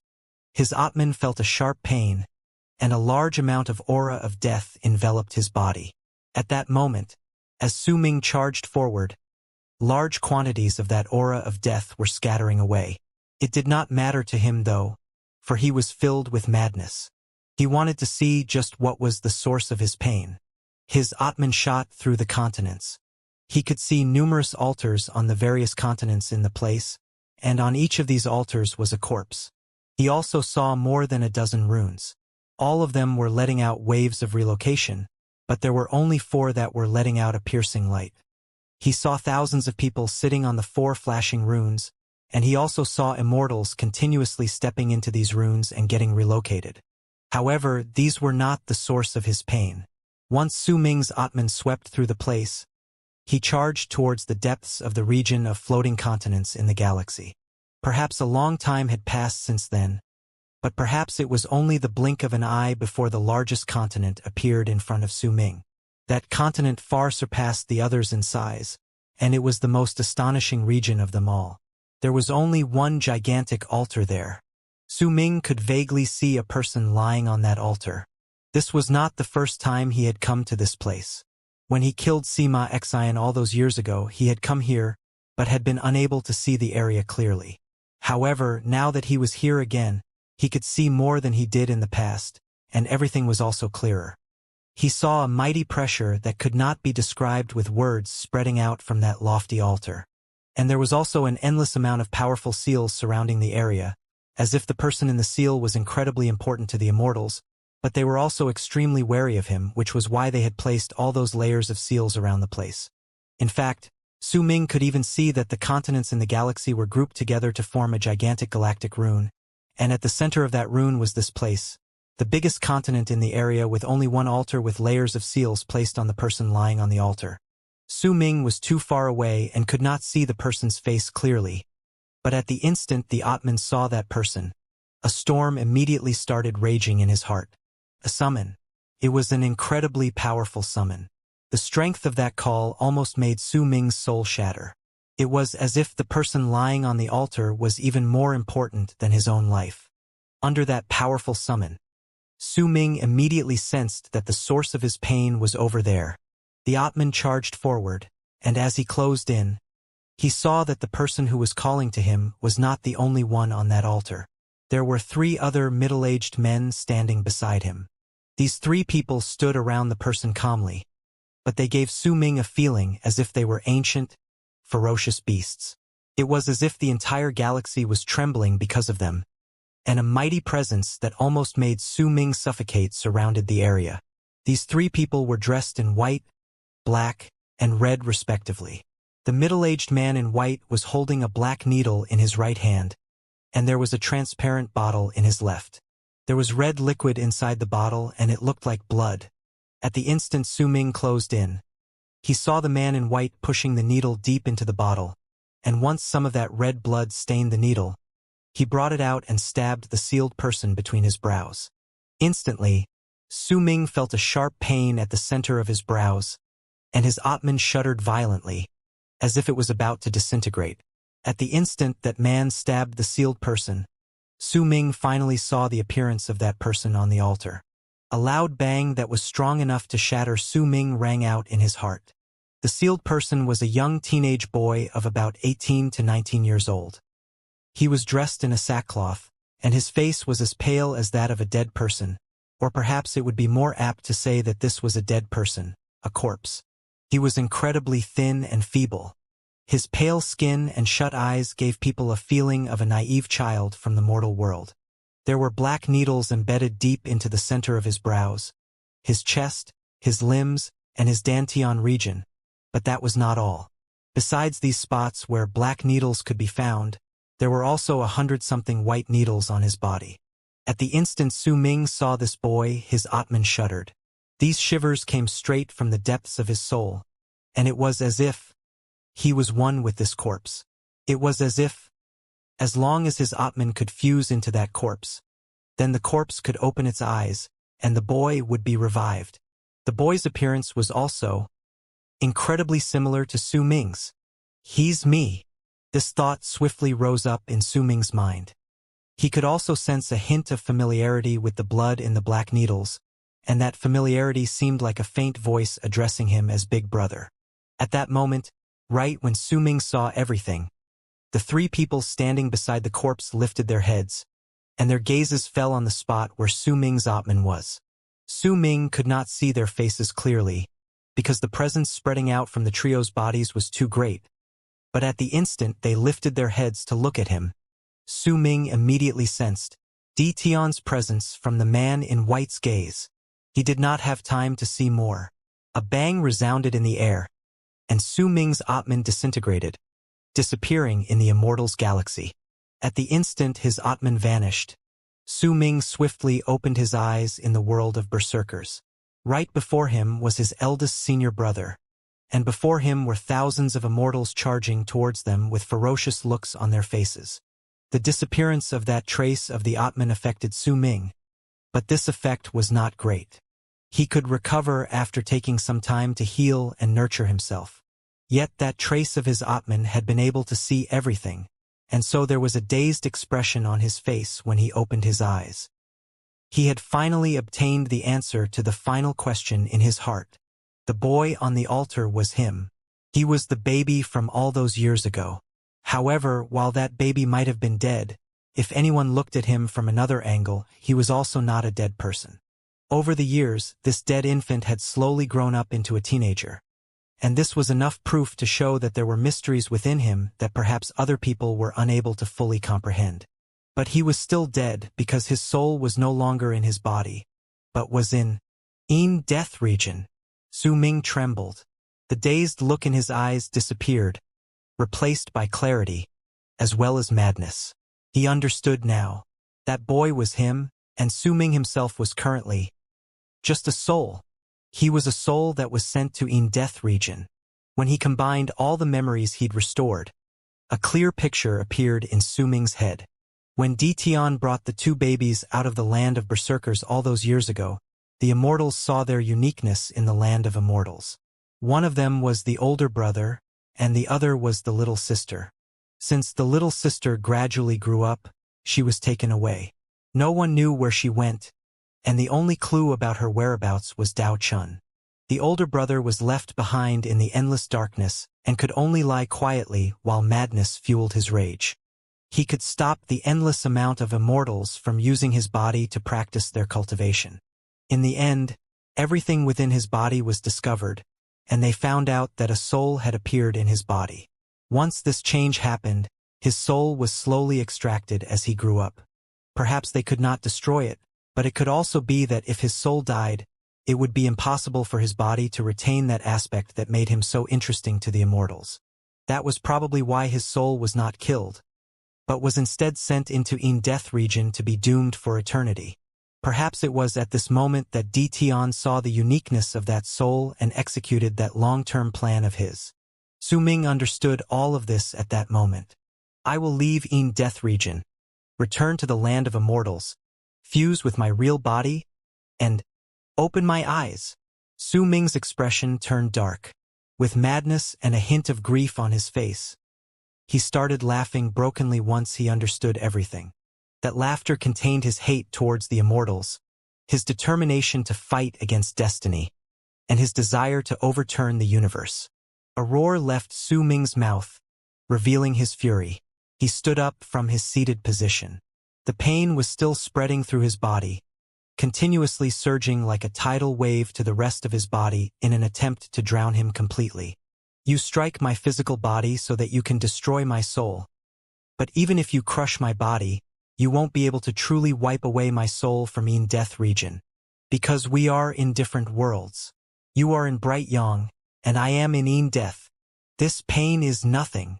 Su Ming lifted his head and roared as his body trembled. The pain turned into madness within him. His eldest senior brother was fighting against thousands of immortals before him, and with bloodshot eyes and immense pain, Su Ming shot forward. Kill. He would bring forth a massacre so great that it would surge into the sky, draining away the pain in his body. Only by murdering could Su Ming make people pay with their deaths for the pain he had to suffer. Only kill them. With a roar and bloodshot eyes, Su Ming charged into the immortals' army. Wherever he went, not a single immortal could put up a fight against him. With his invincible power in the land of berserkers, he killed all immortals who had most of their power limited when they descended to this place. Blood rain poured down from the sky and fell to the ground, causing the entire region to turn into a bloody hell. Su Ming turned his pain into infinite slaughter. He drenched his body in the immortals' lives and blood to drain away his suffering. Su Ming lifted his right hand and threw a punch forward. Immediately, a female cultivator before him widened her eyes. She collapsed, unable to fend against Su Ming's power of life cultivator. As her blood spilled into the air, Su Ming took a step forward and opened his mouth to let out the god of berserkers' roar. That roar reverberated in the air and shook space itself, so much that distortions appeared within it. The sound echoed in the hearts of all immortals before Su Ming, and tremors caused by these booms wrecked their bodies so badly that they started bleeding from their eyes, nose, ears, and mouth, and they also became dazed. Where did I come from?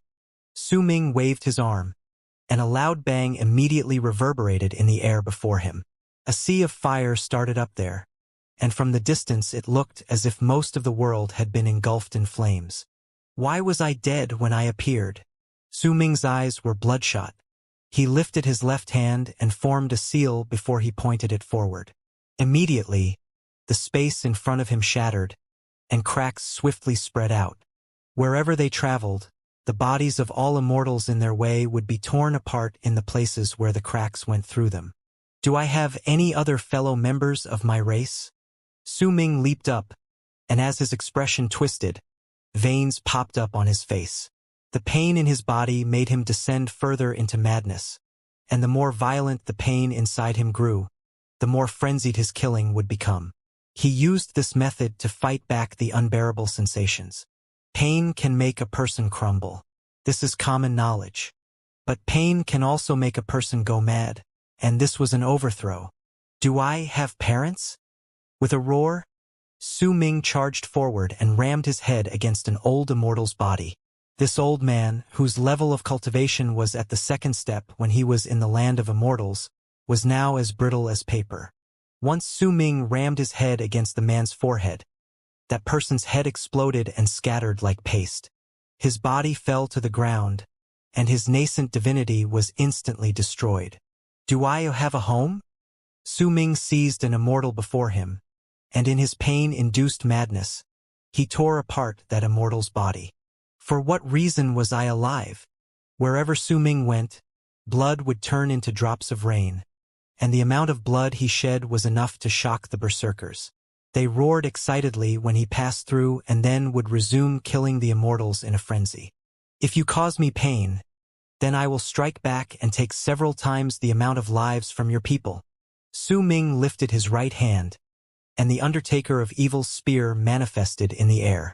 After he threw it out, a bang rang out, and shrill screams of pain reverberated in the air. Right at that moment, the 4 relocation runes in the sky started shining with a piercing light once more. Thousands of immortals descended, and once their bodies rapidly gained corporeal form, for powerful rays of light erupted from within the runes. 2 of them charged towards the ground and crashed into the invisible barrier Su Ming had placed there. The barrier instantly shattered, allowing the immortals on the ground to fly up. The other 2 rays of light charged towards Su Ming and closed in on him in an instant. Su Ming whipped his head around, lifted his right hand, and seized the first ray through the air. Booming sounds surged into the sky. That ray of light instantly distorted and shattered. However, the second ray of light shot through and crashed into Su Ming's body. Su Ming staggered 100-something feet backwards. Blood trickled down the corners of his lips, but the crimson glare in his eyes only grew stronger. Immediately after, the thousands of immortals who had just descended charged towards Su Ming. Once the barrier on the ground shattered, all the immortals fighting against berserkers on the ground instantly flew up, causing the battlefield to swiftly expand. Su Ming continued killing. All the berserkers let out roars that signaled their rise in power as they killed. Right then, the war had developed to a point where both sides would not cease to fight until one of them perished completely. It would either be the berserkers being completely wiped off, or the immortals giving up on descending to their world. From then on, they would vanish from the world of berserkers, and all those quietly remaining would wait for their deaths. With a punch, Su Ming broke space itself. The ripples that spread out wrecked all the immortals around him with tremors. He lifted his left hand and seized the air. Immediately, 3 immortals were caught in the direction of his left hand. As they let out screams of despair, their bodies crumbled. A large amount of blood was swept up from all directions of the battlefield to charge up towards Great Yu Imperial City, and the ice on the city begun to rapidly melt. In fact, some of the areas in the city were already exposed to the air. Once Su Ming seized these immortals with his hand, he swiftly turned around and lifted his right index finger, pointing at a powerful gust of wind that was charging towards him from the side. Before his finger landed, Su Ming saw the person who was trying to lay an ambush on him. That was Jingnan. In Su Ming's memories, the sect master in the land of berserkers' hidden dragon sect was the elder of Windstream tribe Jingnan. "From now on, you will be wiped away from my memories." Red filled Su Ming's eyes. His voice was as cold and biting as the winds in winter. By the time the words fell into Jingnan's ears, Su Ming had already tapped the center of the man's brows with his right index finger. With a bang, Jingnan crumbled and died. "Su Ming!" A furious roar came from the crowd. It was Chinchong, who was Chunchong in his memories. He was a prodigy of Windstream tribe. At that moment, when he saw Su Ming killing Jingnan, sorrow appeared on his face, and he charged towards Su Ming. When he closed in, he lifted his right hand and seized the air. Immediately, a jewel-encrusted purification vase appeared in his hand. "If you attack me, you will also be wiped away from my memories." As Su Ming stated that flatly, Chunchong closed in on him. When he lifted the vase in his hand, a gust of freezing wind shot out from the mouth of the bottle. That wind brought with it moaning sounds and sharp whistles which swept through the area and charged at Su Ming without even the slightest bit of hesitation. A glint appeared in Su Ming's eyes. In silence, he lifted his right hand and pushed against the incoming wind, moving straight through it until he pressed his hand against the vase. The vase trembled and immediately shattered to pieces before falling backwards. However, it could not move faster than Su Ming's right hand. It shot straight through the vase and seized Chinchong's throat. The great disparity between their power caused Su Ming to easily be able to kill Chinchong. "You're seeking death?" Su Ming looked at Windstream tribe's prodigy in his hands as he held onto Chinchong's throat. This person had been surrounded by people in the past, while Su Ming had only been able to watch by the side. So what if I am? You've already killed so many immortals, why would it matter to you if you killed me as well? Su Ming, you're no longer the same as you were in Dark Mountain. You? Su Ming tightened his grip, and with a crack, Chunchong died before he could finish his words. Su Ming's great power also destroyed his nascent divinity. Don't speak of Dark Mountain before me. You are not worthy. Su Ming let go of his hand, and his gaze fell on the area around him.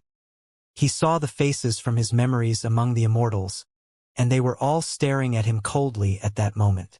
There were also some of them who had complicated looks mixed with the cold glares in their eyes. Those came from Wu La, Chen Xian, Bei Ling, and Nan Song. You've killed Chinchong and Jingnan. Then kill us as well. The person who said these words was Lei Su. In Su Ming's memories, she was Bai Ling's grandmother. The old woman swiftly shot out from the fighting crowd, and with a ferocious look on her face that was full of mixed feelings, hatred among them, she charged towards Su Ming. Su Ming fell silent.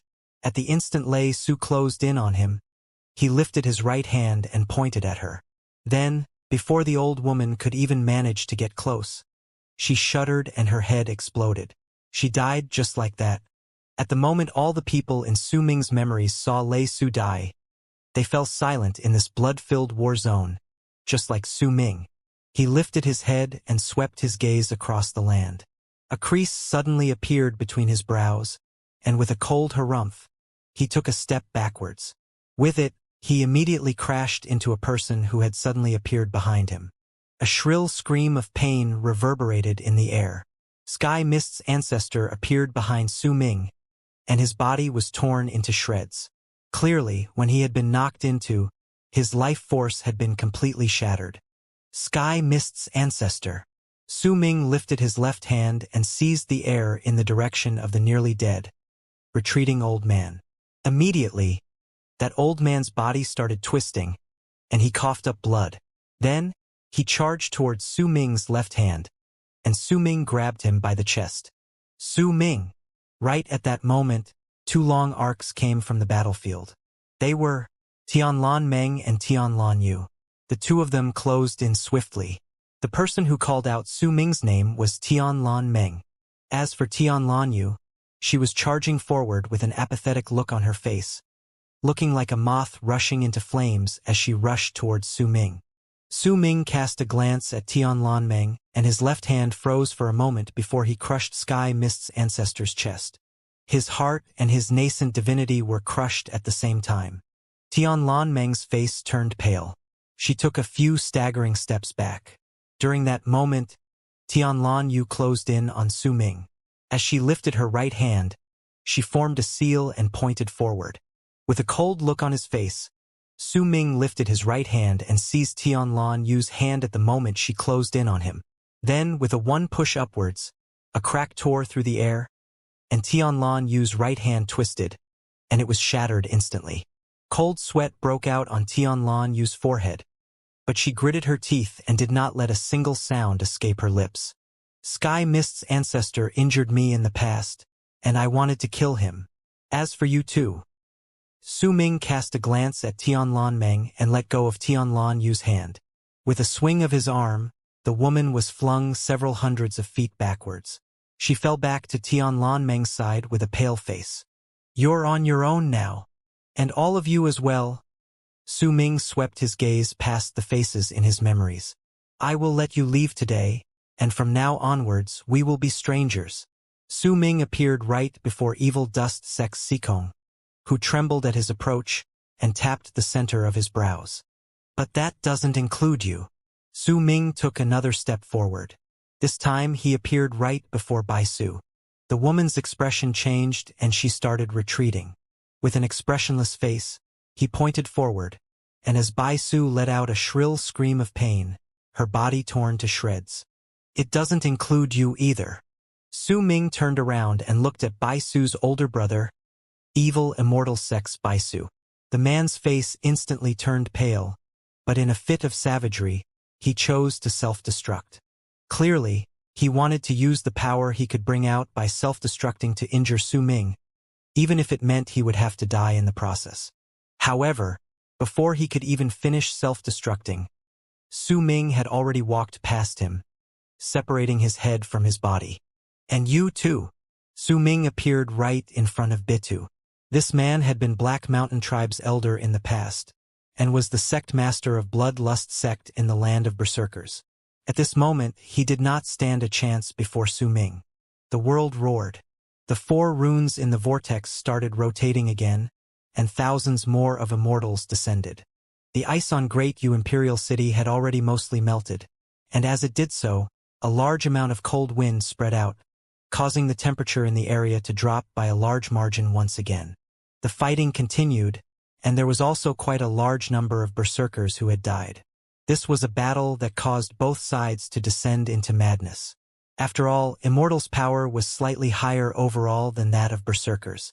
If it was not because of the limitations set by the laws in the world of berserkers, not because the berserkers' level of cultivation had risen due to the Su Ming's existence, and not because Su Ming's eldest senior brother had sent out his shaman souls in the battlefield, then it would have been very difficult for the berserkers to win this battle.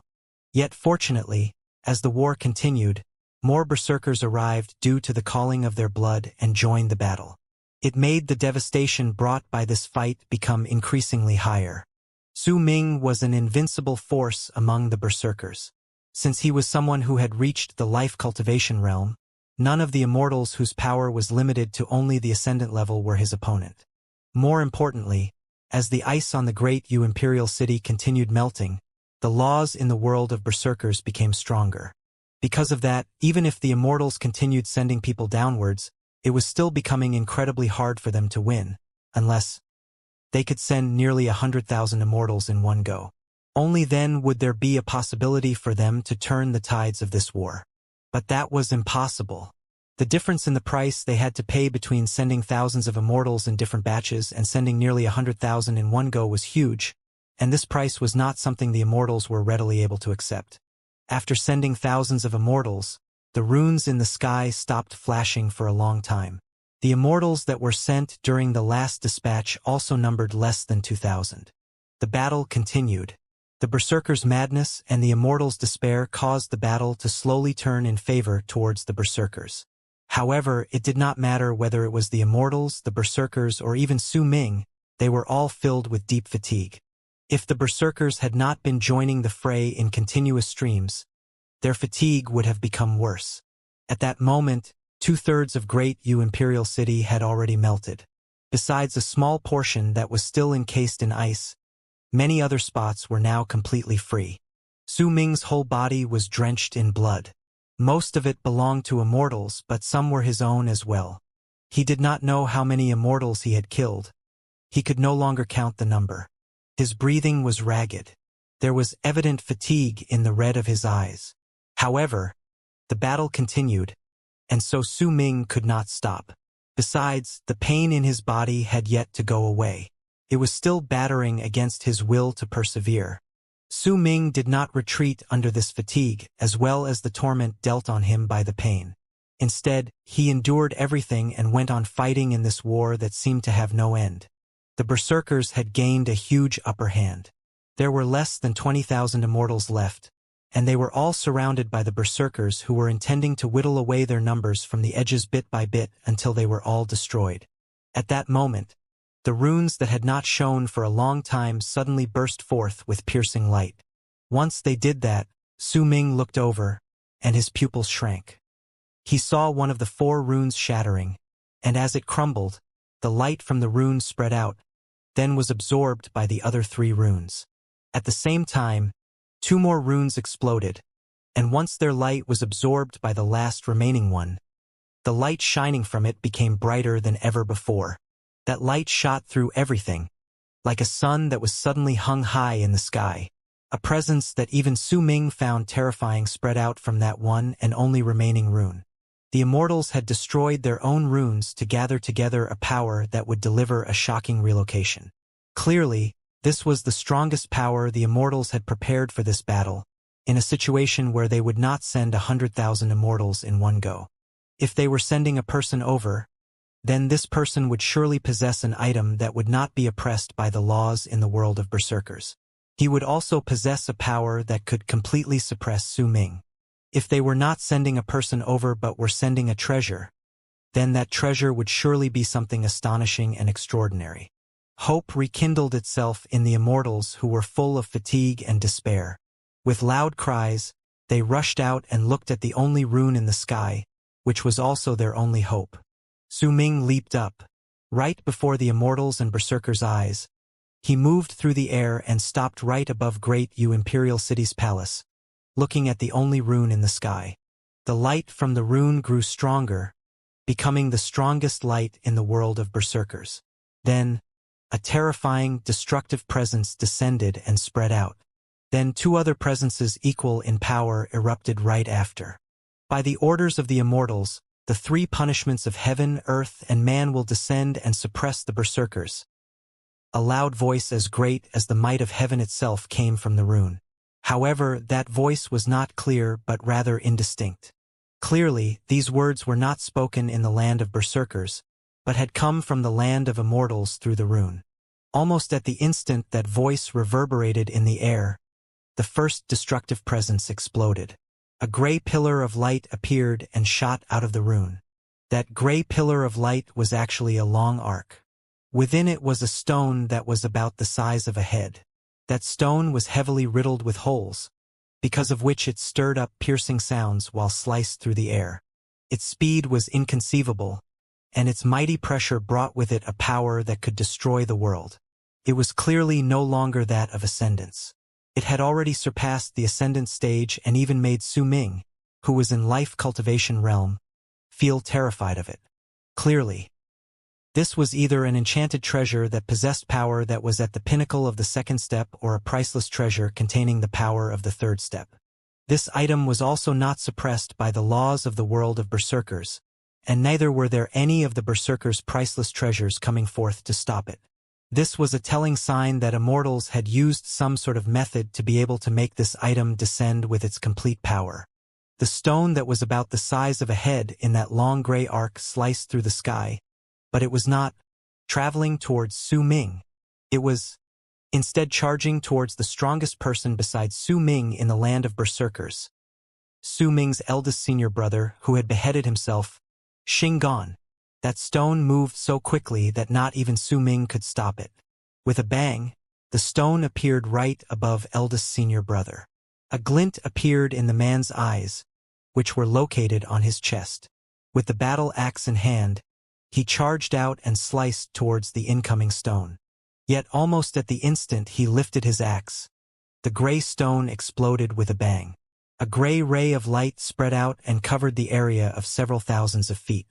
There were immortals, berserkers, and Su Ming's eldest senior brother within those thousands of feet. As that light spread out, eldest senior brother was the first to be covered in it.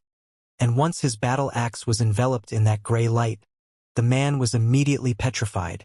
His body instantly turned into a stone statue in front of everyone's eyes. And this happened not to him alone, all the people within those thousands of feet, no matter whether they were immortals or berserkers, turned into statues at the instant that stone exploded and the gray light spread out. The people retained their previous poses and expressions as they became statues, existences that would bring shock to all those who saw them in the land of berserkers. This was the suppression the immortals chose to deliver to the berserkers' uprising. Eldest senior brother. Anger raged violently in Su Ming's eyes.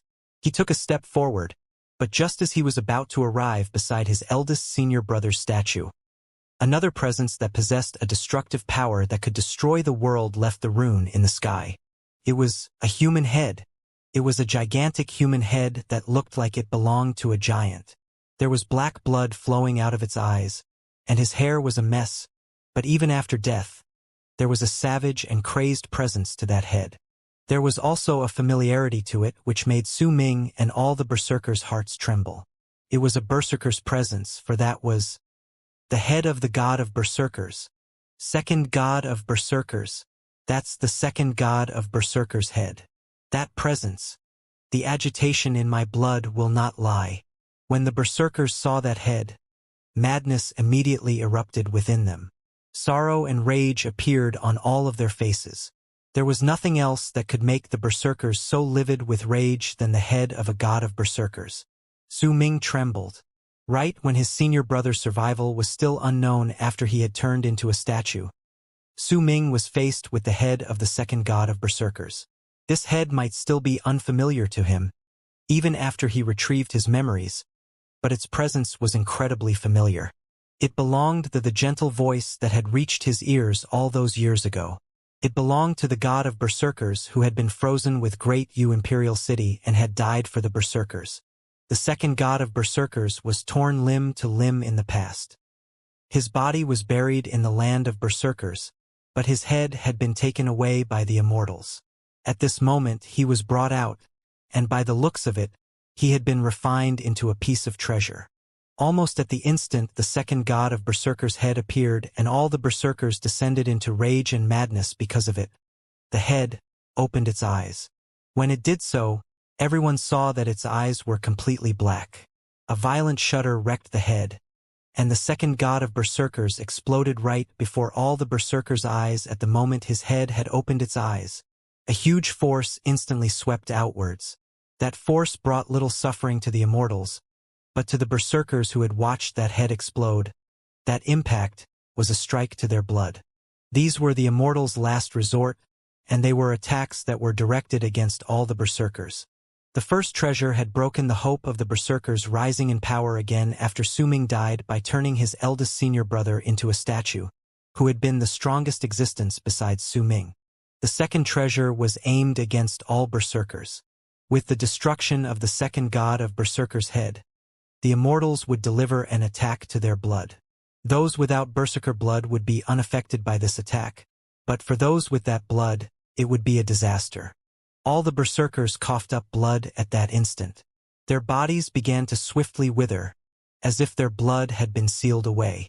They fell backwards and were swept away by the wave of force.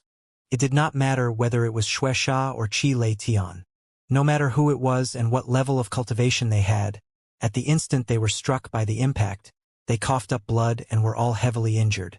There were even nearly 10,000 berserkers who were reduced to ashes by this attack to their blood. The remaining berserkers were continuously sent flying backwards in all directions while heavy injuries. In the blink of an eye, not a single berserker remained in the battlefield. All the people were swept away, and none of those who remained had any idea how many tens of thousands of least the others were sent backwards or whether those berserkers were even still alive after this attack to their blood. All of them were gone. Except Su Ming, his eldest senior brother's statue, and the other statues in this place. Aside from them, the only others that remained were the immortals. At that instant, the blood that the berserkers coughed up gathered together in midair and turned into a blood-red rune that swiftly descended on the ground to cover all the immortals. You will all be transferred to your sects in the land of the berserkers. Activate the rune to your sect and recover as you wait for the next time we descend. We will then purge the land of berserkers. A buzzing sound spread out from the only remaining rune in the sky. When it reverberated in all directions, the immortals disappeared into the blood rune. Once all the immortals disappeared and there were only corpses, fresh blood, and one still alive berserker in the area, Su Ming looked up at the sky. There was no longer any hint of madness on his face. He had instead calmed down. The immortals' tactics had once again let him come to know how powerful his enemies were. They were the immortals, a race with great depth and whose reign had lasted for countless years. However, Su Ming understood well that sending this priceless treasure that the laws in the world of berserkers could not completely suppress had forced the immortals to pay an incredibly devastating price as well. He might not know what that price was, but it had surely pained immortals greatly to part with it. This was a battle that had no victor. The immortals did not win, and neither did the berserkers. That blow to their blood would have resulted in most of the berserkers dying if it had been delivered in the past. But now it had only caused some suffering. After all, that blow had come after the burning of their blood and once all of their cultivation bases had increased exponentially. Because of that, even though the impact from the blow might be great, there were many who managed to survive. And once they collected themselves back together, they might experience another outburst in their cultivation bases due to surviving such an attack. This event might not necessarily have been a bad thing for the berserkers. For immortals, though, there were far too many of them who had died in this battle. They could not leave. They might have been sent back to their sects in the land of berserkers, but they were no longer as arrogant and conceited as before. The voice from the rune telling the immortals to return to their sects had also revealed something. The immortals were probably unable to send anyone to the land of berserkers for the time being, which was why they did not use this chance to descend. Instead, they were forced to have the immortals in the land of berserkers activate the runes in their sects to protect themselves. After all, the attack to the blood was only limited to the berserkers in the area. There were still many berserkers who were charging forth from eastern wastelands and the islands in South Morning who had not suffered any damage. This was originally a war waged between the immortal sects and evil sect to decide the ownership of Eastern Wastelands Tower, but it had turned into a battle between immortals and berserkers. Yet no one won this battle, and the end result was both sides suffering great losses. The only thing that did not end well was the killing intent the immortals harbored for Su Ming. The third presence that could destroy the world came from the rune in the sky. The strength of this presence was so great that it caused the only rune in the sky to start trembling violently at the instant it appeared. As it trembled, the rune started showing signs of crumbling, but it was quickly restored. A glint appeared in Su Ming's eyes. He had originally intended to leave, but now he chose not to. This war might have ended, but he still had something to do. Su Ming leaped up, lifted his right hand, and pointed towards the largely thawed Great Yu Imperial City. Great Yu Imperial City, crush that rune used by immortals to descend to our land. Make it so that it will be even more difficult for them to come from now onwards. This was what Su Ming wanted to do. As he pointed forward, Great Yu Imperial City shuddered before it rose up slowly. Then it charged towards the sky.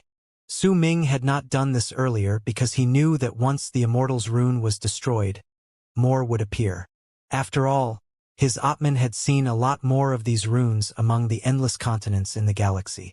However, since there was only one rune in the Berserker sky, since the Immortals had sent 3 priceless treasures to suppress the Berserkers, and since the Immortals had told the cultivators down here to activate the runes in their sects to fend for themselves, Su Ming was certain that the Immortals had given up on this battle. That was why there was a possibility that they would be unable to activate more runes in retaliation if he destroyed this last rune. As Su Ming pointed forward, Great Yu Imperial Palace traveled even faster and stirred up a roar that shook the sky and earth as it got closer and closer to the sky. Right at that moment, the destructive presence in the rune grew stronger. At the instant it erupted forth with a bang. A blue ray of light swiftly shot out. It was a blue sword. A sword's main purpose is to kill, and blue is mainly used to seal. This was a sword that destroyed all manner of lives. The presence spreading out from it made Su Ming's skin crawl, and his heart trembled. This was a killing sword that could destroy all those with power lower than the third step. Seal off the Immortal's rune. If I don't die from this disaster, then we will destroy all the immortal sects in the land of berserkers. Su Ming lifted his head and roared. At the instant the blue sword charged towards him, he controlled Great Yu Imperial City and rammed it against that rune in the sky. The rune was destroyed. At the instant it crumbled, Su Ming heard an endless amount of faint groans and sound of death from the distant land of immortals. The sky rumbled, and the blue sword closed in on Su Ming. Almost at the instant Great Yu Imperial City crashed into the Immortal's rune in the sky and caused it to shatter.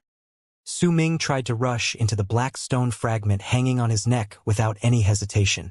The strange dimension in the black stone fragment was Su Ming's shelter. It had allowed him to avoid a series of dangers more than once. Yet almost at the moment Su Ming's mind touched the stone, he immediately felt as if the area around him had been completely isolated, and his mind could not obtain any sort of connection. The blue sword closed in with a hum. It was already less than 100 feet away. Without any hesitation, Su Ming gave up on fusing with the black stone fragment and charged towards the ground. The blue sword gave chase behind him, as if it was embedded in its soul to do so. The killing intent and freezing air spreading out from it seemed to be capable of destroying everything. In fact, due to the blue sword's presence locking down on Su Ming, he could not even execute warping. In the blink of an eye, he descended to the ground. There was one particular body among all the corpses that was covered in blood. It did not move even a single bit, but at the instant Su Ming closed in on it, he lifted his right leg and kicked him. That kick contained no killing intent. Instead, a gentle force spread out of Su Ming's body and surged into the still body before it sent it charging into the distance. Qian Chun, wait outside Evil Spirit Sect. Once I get rid of this sword, I'll come and get you. After saying this, Su Ming turned around swiftly.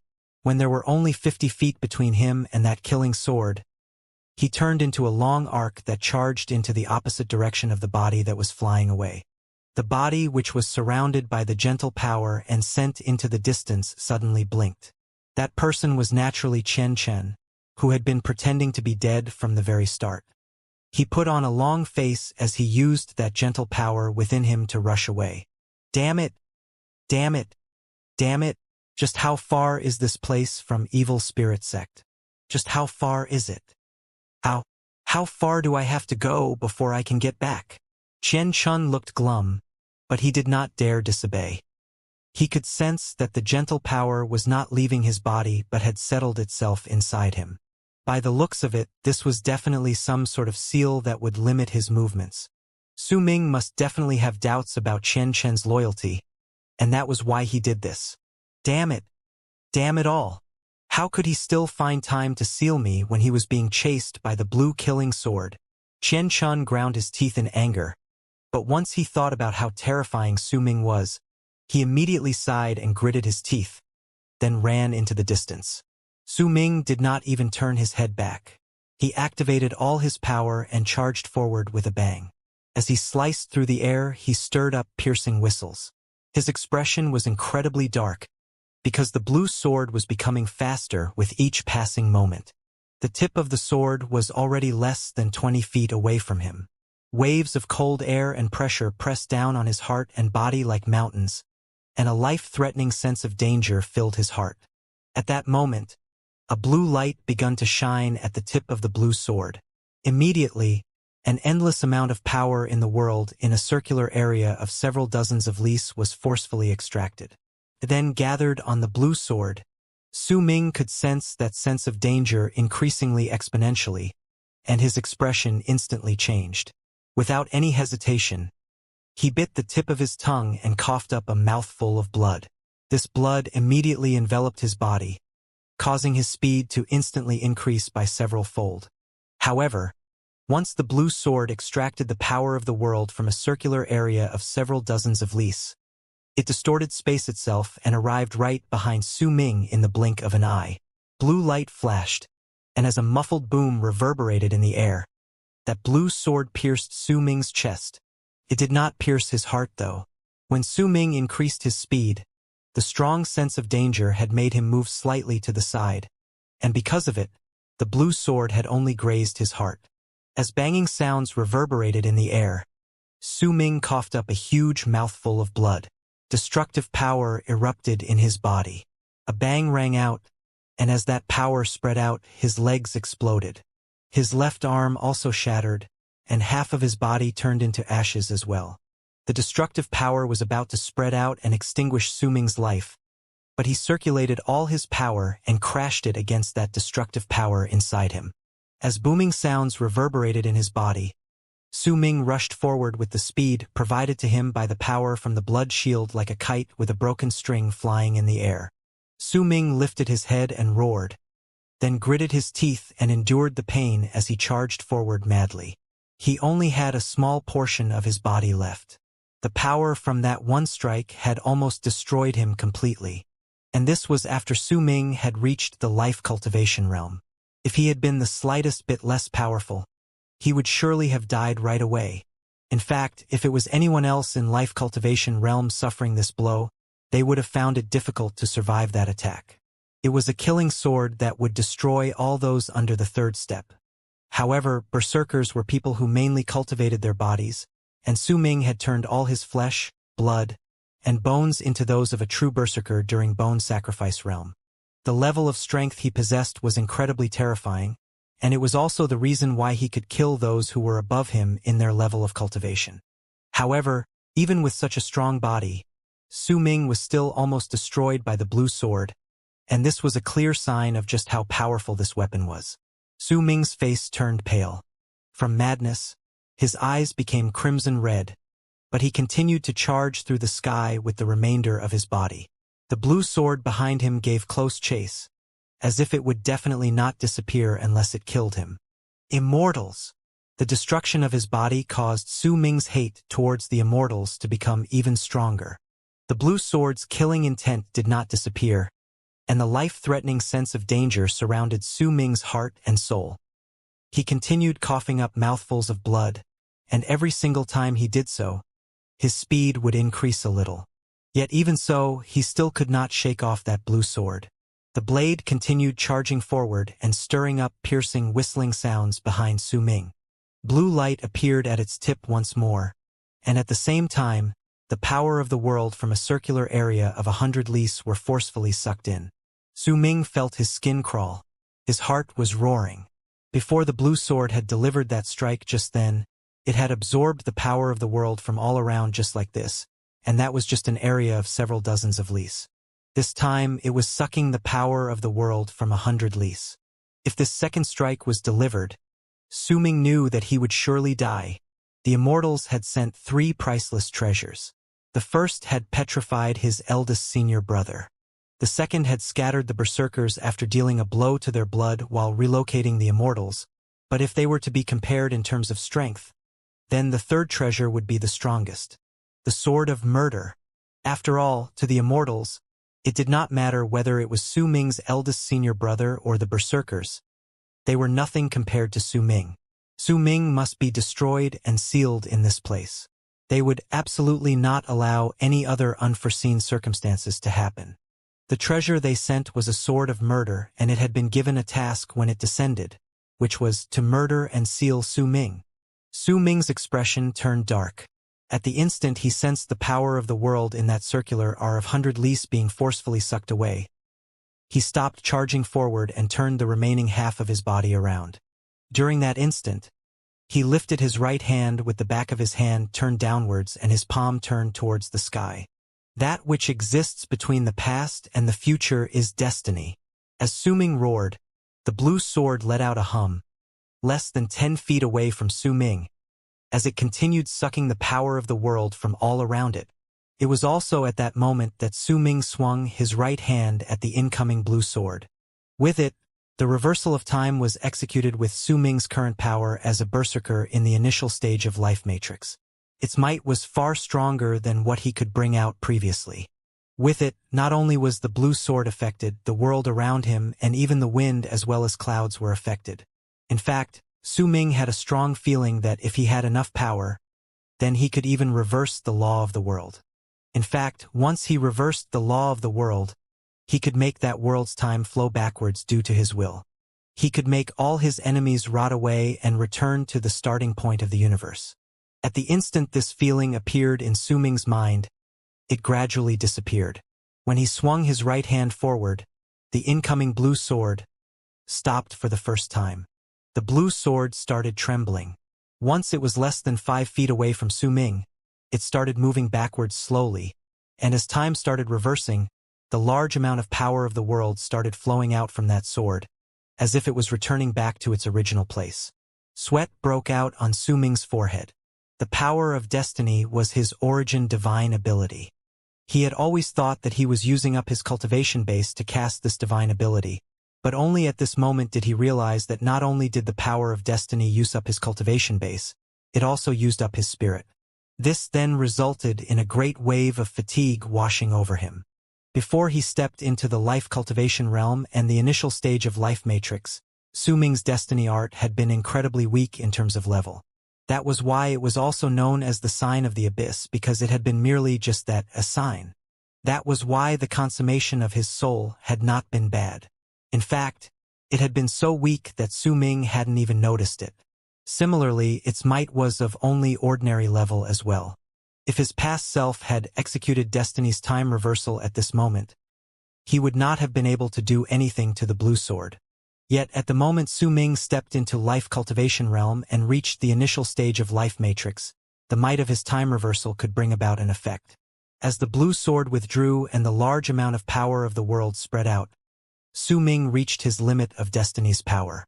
He pressed his right hand against the center of his brows. God of Berserker's statue of life cultivation. Su Ming let out a roar, and the 10,000 feet statue of the God of Berserkers manifested around him with a bang. The statue moved through Su Ming's body and clasped its right hand with its left before ramming both of them into the blue sword. A powerful presence erupted forth from the statue of the God of Berserkers, as if it had activated the world of Berserker's Kismet and added it to its own body, and had also activated the power of the world all around it. As a loud bang rang into the air, Su Ming turned around and charged away with a pale face. He did not stay for long in this place. He knew just how strong that blue sword was. Even if he had cast destiny and brought out his statue of the God of Berserkers, he wasn't able to destroy it, but he could stall it for some time. This amount of time could allow Su Ming to seek refuge and heal his body. At the time Su Ming retreated, he brought out a large amount of medicinal cores and crushed them. He then sucked in a deep breath, absorbing all the powder into his mouth to nurture his body. His flesh and blood started squirming within him, healing rapidly. As Su Ming swallowed the large amount of medicinal cores and his flesh as well as blood started recovering, he stopped moving forward and instead charged towards the higher altitude. He had chosen to seek refuge in Death Vortex. No matter how strong the blue sword was, it was an item from the land of immortals, which meant that it came from Bright Yang region. If that was the case, Su Ming deduced that Death Vortex could suppress the blue sword. Su Ming did not have time to think too deeply into things. Once he made his decision, he charged into the vortex in the sky like a shooting star. At the instant he widened the space between him and the blue sword up to several thousands of feet. Booming sounds came from behind him. Blood trickled out of the corners of Su Ming's mouth. That was the injury he sustained when his statue of the God of Berserkers was unable to continue blocking the blue sword. Su Ming knew that this was not due to his statue of the God of Berserkers not being strong enough. It was instead because his power was not sufficient to bring out all the statue of the God of Berserkers' power. As of then, he could at most bring out a fraction of its might. As booming sounds reverberated in the air, Su Ming's statue of the God of Berserkers disappeared into the world, but it did not shatter.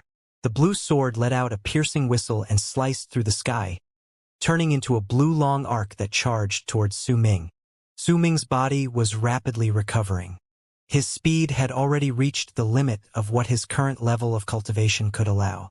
He was slicing through the air towards Death Vortex at that moment, and he was getting closer to it with each passing moment as he continued rushing forward. The blue sword, which was now thousands of feet behind him, suddenly let out a blue light that almost dyed the entire world in its color. Under that light, Su Ming discovered, to his shock, that the blue sword was forcefully absorbing the power of the world from several thousands of lis around it in an incredibly tyrannical manner. By just absorbing the power of the world within several dozens of lis, that blue sword had been able to put Su Ming at death's door. By absorbing the power of the world within 100 lis, it could kill Su Ming straight away. Right then, by absorbing the power of the world within thousands of lis. As Su Ming's skin crawled, the blue sword's speed suddenly increased by tenfold. It was fast to begin with, but now, as its speed increased by tenfold, it traveled at a pace where it would be difficult to describe its speed with words. In just a flash, that blue sword shot through thousands of feet. Even the sense of danger Tion had once brought to Su Ming was a far cry from this.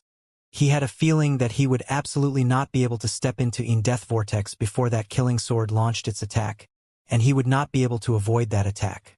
Even if he was already incredibly close to Death Vortex, less than 1,000 feet away from it, but that 1,000 feet could determine his life and death. It mattered little if it was a distance that gave others a feeling that they could touch it if they stretched out their hand. He only had a small part of his body left, and fatigue filled his body and soul. His eyes were all red. The level of devastation he currently suffered was nothing like what he'd ever faced. If it had been anyone else, they might have already found their will crumbling before the blue sword even arrived. Su Ming gritted his teeth and his expression twisted. He looked almost sinister and vile. At the instant the killing sword closed in on him and death was knocking on his door, he laughed.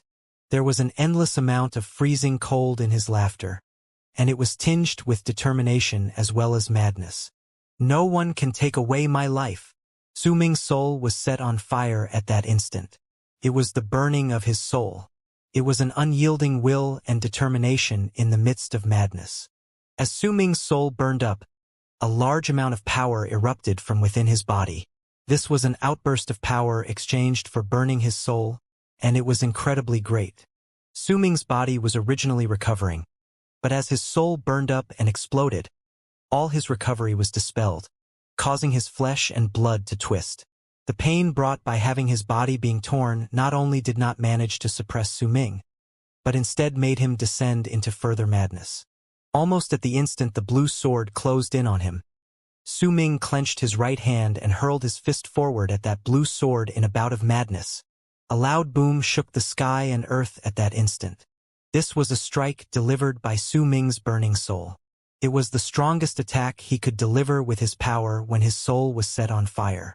This punch surpassed the limits of Su Ming's level of cultivation and had reached an even higher level compared to what he could originally bring forth. As that boom echoed in the air, Su Ming's right arm shattered completely. What little remained of his body exploded. All except his head, and under that violent impact, his head was sent sweeping backwards. In an instant he was sent 1,000 feet back, straight into Death Vortex. At the same time, the blue sword let out a loud buzz, and for the first time, there was a shrill note in that buzz. This sword possessed a spirit, and Su Ming's punch had struck it, causing it to fall 100 feet backwards in midair before it stopped. However, once it stopped moving, the power of the world from a circular area of 10,000 lis swept towards it with a bang and gathered on it.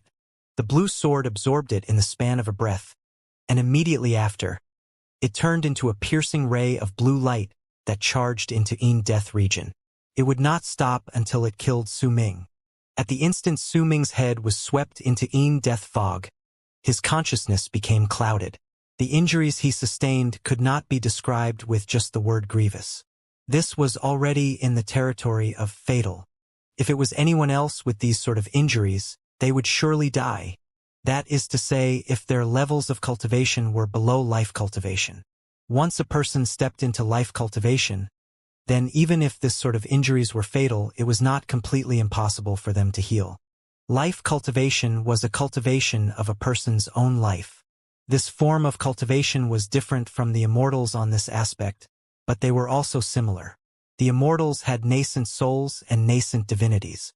No matter how terrible were their wounds on their physical bodies, as long as their nascent divinities were not destroyed, they could possess someone else and continue living.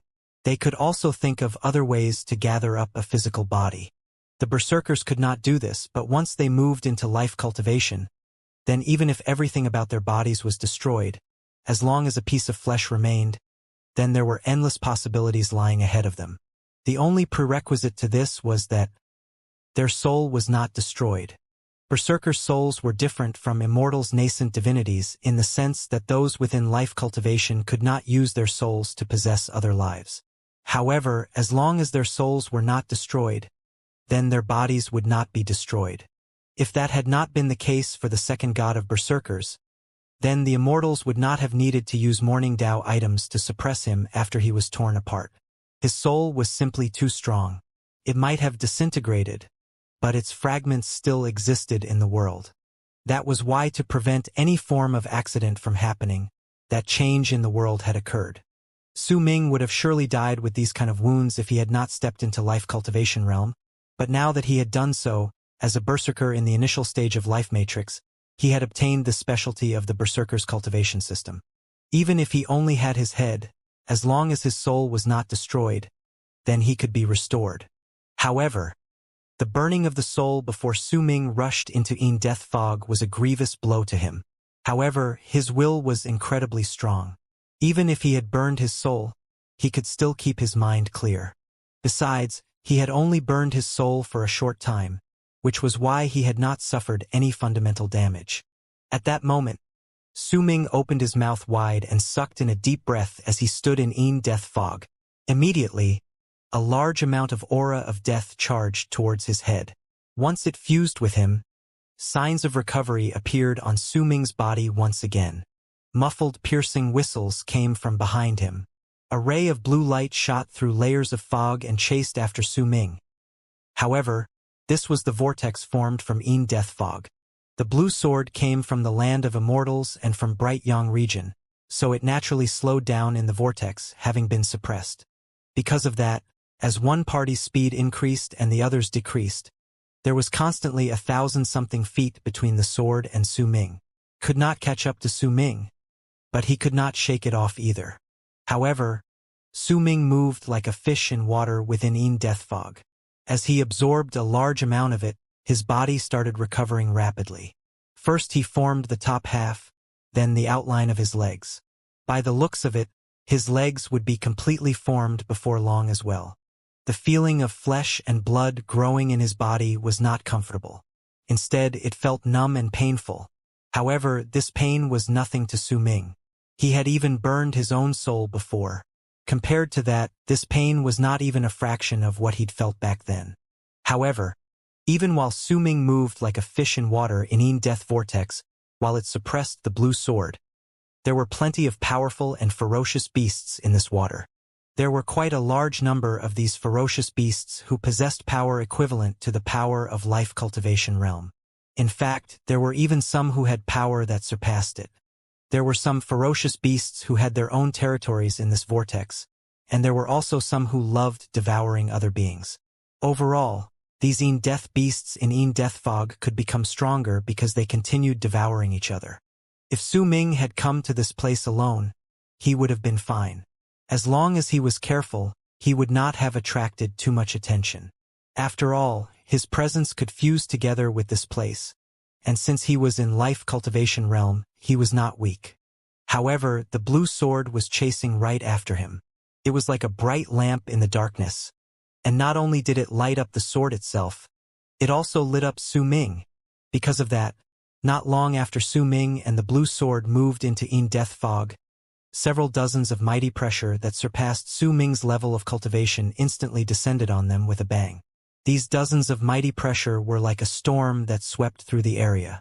Su Ming had just recovered his body completely when he was sent charging backwards because of the impact. A glint appeared in his eyes, and once he absorbed a large amount of aura of death from the area again, he immediately started charging downwards. He could sense a vast amount of displeasure and warning from the dozens of pressures and wills belonging to the various ferocious beasts in death vortex. If he continued traveling in this place, then he would suffer a retaliation that would not be any weaker than what the blue sword was going through. The dozens of pressures also swept past the blue sword as it continued chasing after Su Ming. Since it came from the land of immortals and possessed Bright Yang's presence, the impact it suffered was far stronger than that faced by Su Ming. In fact, besides the dozens of pressures, there were 3 other waves that pressed down on the blue sword with sinister intent. These 3 waves of pressure came from the depths of death vortex. They came from a spot far away from this place, but their pressure possessed power that was equivalent to the might of the 3rd step. Because of that, the blue sword that was taken care of by these 3 waves of pressure let out a shrill sword whistle that rang like a scream of not being able to bear whatever was happening. The blue light on its body became much duller. It even looked as if there was aura of death circling within it. The sword spirit immediately roared. As it wilted, it made the blue sword stop, not daring to move even a single bit forward. The sword trembled, then started chasing down Su Ming, who was escaping downwards, once again. Roars that sounded as if someone was laughing maniacally came from the distant depths of death fog. It was as if these creatures were incredibly happy with what they had done. These were beings that were born within death fog in the ancient past. Their strength was what forced the immortals to activate those runes to descend. They were the existences that made it difficult for the immortals to move past death fog. This blue sword was nothing in their eyes. In fact, those three powerful waves of mighty pressure might have seemed to have come from the depths of the fog, but in truth, they were far from the true depths. Not bad, boy. If you manage to not get yourself killed by this sword spirit that has that disgusting bright young presence, we'll let you train here in Death's holy land for some time. That's why you have to get rid of it. Get rid of it and turn it into Death's sword. These voices sounded like roars in Su Ming's ears. He was momentarily taken aback by them. Then he gritted his teeth. When those voices shouted, they brought with them sinister laughter. These bouts of laughter harbored no malicious intent towards Su Ming. After all, there was aura of death about Su Ming's body, so he was a part of Death fog. But it was different for that blue sword. The pressure it had to withstand was incredibly great. It was especially so when the three waves of pressure had knocked into it earlier. It had almost been unable to withstand those blows just now. The three waves of mighty pressure that were as powerful as the mighty in the third step brought with them a barbaric and murderous air as they forced a wave of Death aura into the blue sword. The sword had then let out a whistle that screamed that it had found what they did to be unbearable. The blue sword might have become duller than before, but there were some aspects within it that remained as sharp as ever. With a piercing whistle, it charged straight towards its target. Su Ming gritted his teeth and no longer continued forward. Instead, he stopped at the edge of the fog. This was the second time he stopped under the blue sword's pursuit. At the instant he did so, his legs almost recovered. Su Ming lifted his right hand and started forming seals. With an extremely fast speed, he formed 99 different seals. Once all the seals were formed, the blue sword was already less than hundreds of feet away from Su Ming. A sharp presence pressed down on him, and it brought with it killing intent that seemed like it would not stop until it killed him. 9 transformations, 10 transfigurations, 1 voice. At the instant the blue sword was only 100 feet away from him. Su Ming let out a low growl and swung his right hand. He then lifted his left hand and formed a large amount of different seals again. After that, once he clasped his hands together, a strange and enchanting light appeared in his eyes. With the 9th transfiguration, turn into the candle dragon. Su Ming let out a low growl, and his mind fused together with the small snake. The candle dragon's presence erupted swiftly from his body at that instant, and as the presence erupted from his body, Su Ming instantly started twisting. Almost at the instant the blue sword closed in on him, Su Ming disappeared and appeared right above the blue sword as a gigantic candle dragon. This was Su Ming's 10 transfigurations art. The candle dragon could devour the world and the stars. When it opened and closed its eyes, it could replace the sun, moon, and stars. At the instant Su Ming turned into the candle dragon, the blue sword crashed into his body. A loud bang that shook the sky and earth spread out, causing Death aura to violent churn in all directions. There were also words spoken with an ancient air and malicious intent, mixed along with loud laughter coming from the depths of the fog. You transformed into the candle dragon? Not bad, boy. Put more fire into it and get rid of that sword. How dare you show Bright Yang's presence in Death's holy land? That puny toy sure has some guts. Even the immortal sword spirits with the power of the mighty or even those beyond would not dare act so arrogantly in Death's holy land. Lad, if you don't get rid of that thing today, I'll get rid of you. Put more fire into it. Damn it all. Didn't you eat before you came here, lad? The voices with their odd chuckles continued coming from within the fog, but Su Ming did not have the time to even be annoyed by them.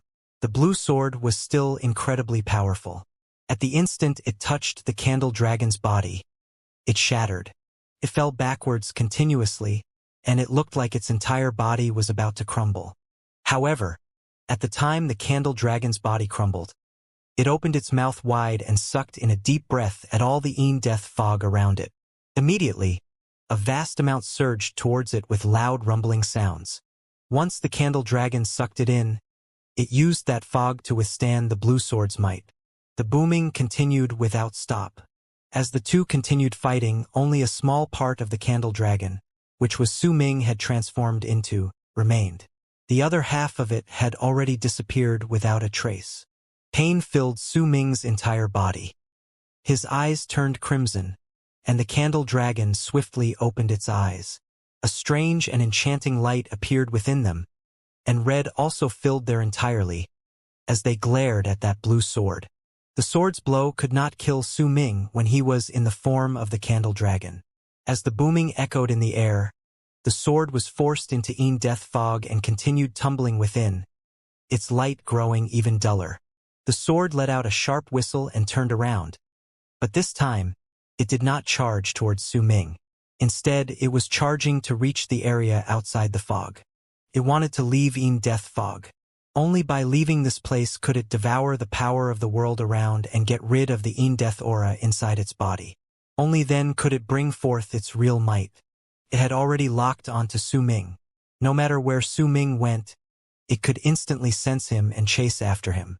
However, as of then, it needed a few spans of breath so that it could absorb enough power of the world. That was why it had decided to temporarily give up on chasing Su Ming. But just as it was about to rush out of the fog, the three mighty pressures from the depths of the vortex turned into furious roars. Damn it! How can you let it run? Why don't you get rid of it? How can you not even get rid of a sword? And you're the god of berserkers in the world below. You waste of space. You good for nothing. Utterly useless piece of trash. If you don't get rid of it, then just wait for it to get rid of you. Even though these sinister voices were roaring, there were no anger within them. However, these three voices had been continuously speaking since Su Ming entered the fog with that sword on his tail to the moment he attacked it, and they gave off an incredibly long-winded air. Su Ming would have been fine with them if it had been any other time, but he was currently heavily injured, and he was originally annoyed to begin with. As the three voices continued nagging him, he lifted the candle dragon's huge head and let out a roar towards the fog. All of you, shut up. His roar moved through the fog like a thunderbolt. At the instant those words spread out, the three voices paused for a moment, as if they could not believe that Su Ming would actually dare to yell at them. When Su Ming yelled out, the blue sword already had half its body outside the vortex. It was about to charge out completely. Once it was out of death fog, then, before long, it would be able to bring forth a powerful might. Then, unless Su Ming refused to get out of death vortex for the rest of his life, he would definitely be in danger the moment he stepped out. Also, there was a high chance that this sword would be able to fully recover outside. Once it gained even stronger power and rushed into the fog again, Su Ming would be in danger once again, unless he rushed into the depths of the fog. This was a chance. Could be said that this was the only chance Su Ming had to destroy the sword. His eyes turned crimson red, resulting in the candle dragon's eyes shining with madness. At the instant the blue sword was about to leave the fog, the candle dragon swiftly opened its mouth wide and sucked in the air in the direction of that blue sword. The candle dragon could devour mountains and rivers. In fact, an adult candle dragon could devour an entire world, and this mighty talent was incredibly terrifying. The candle dragon Su Ming had turned into might still be a baby, but the candle dragon's blessing and the power of one world was contained within his heart and soul, and because of them, it allowed Su Ming to possess endless possibilities in the things he could devour. At the instant he sucked in that breath, all the death fog around the fleeing blue sword that was already halfway out of the vortex tumbled backwards swiftly. It was as if an invisible but incredibly powerful suction force had filled the area and was spreading outwards with a bang. As the death fog tumbled backwards and charged towards the candle dragon's mouth, the power of the world within that fog also surged into the candle dragon. The blue sword, in the meantime, erupted with a powerful ray of blue light, trying to escape being devoured by the candle dragon. Red-eyed, Su Ming appeared on the candle dragon's head. He glared at the blue sword, and all his power erupted forth as he activated the 10 Transfigurations art. It caused the candle dragon's ability to devour to become stronger. You want to kill me? Then I'll eat you first, Su Ming roared out. His face was twisted with ferociousness, and his soul was melting that fragment containing the power of that one world. As that power fused with the candle dragon, it swiftly erupted forth. Cracks immediately appeared in the space around the blue sword. With a bang, Even the space around the sword started distorting before it charged towards the candle dragon's mouth in straight lines. The blue sword fought back against that suction force, wanting to break free of it all and continue onward. Yet, since they were already at this point, there was no way Su Ming would just let the sword escape. No matter what, he was going to devour it. He did not have time to think about what would happen next. Anything was better than letting the sword leave in death vortex and absorb the power of the world. That which exists between the past and the future is destiny. When Su Ming lifted his hands, he had the back of his left hand turned upwards and the back of his right hand turned downwards, then swiftly slammed his hands together.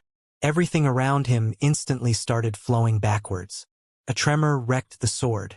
Could no longer move forward and could only move back.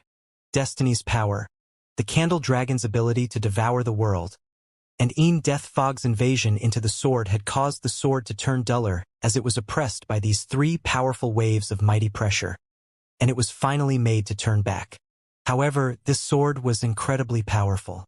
Even if it was moving backwards, it only did so for 100-something feet before it stopped. Then, the sword swiftly turned around.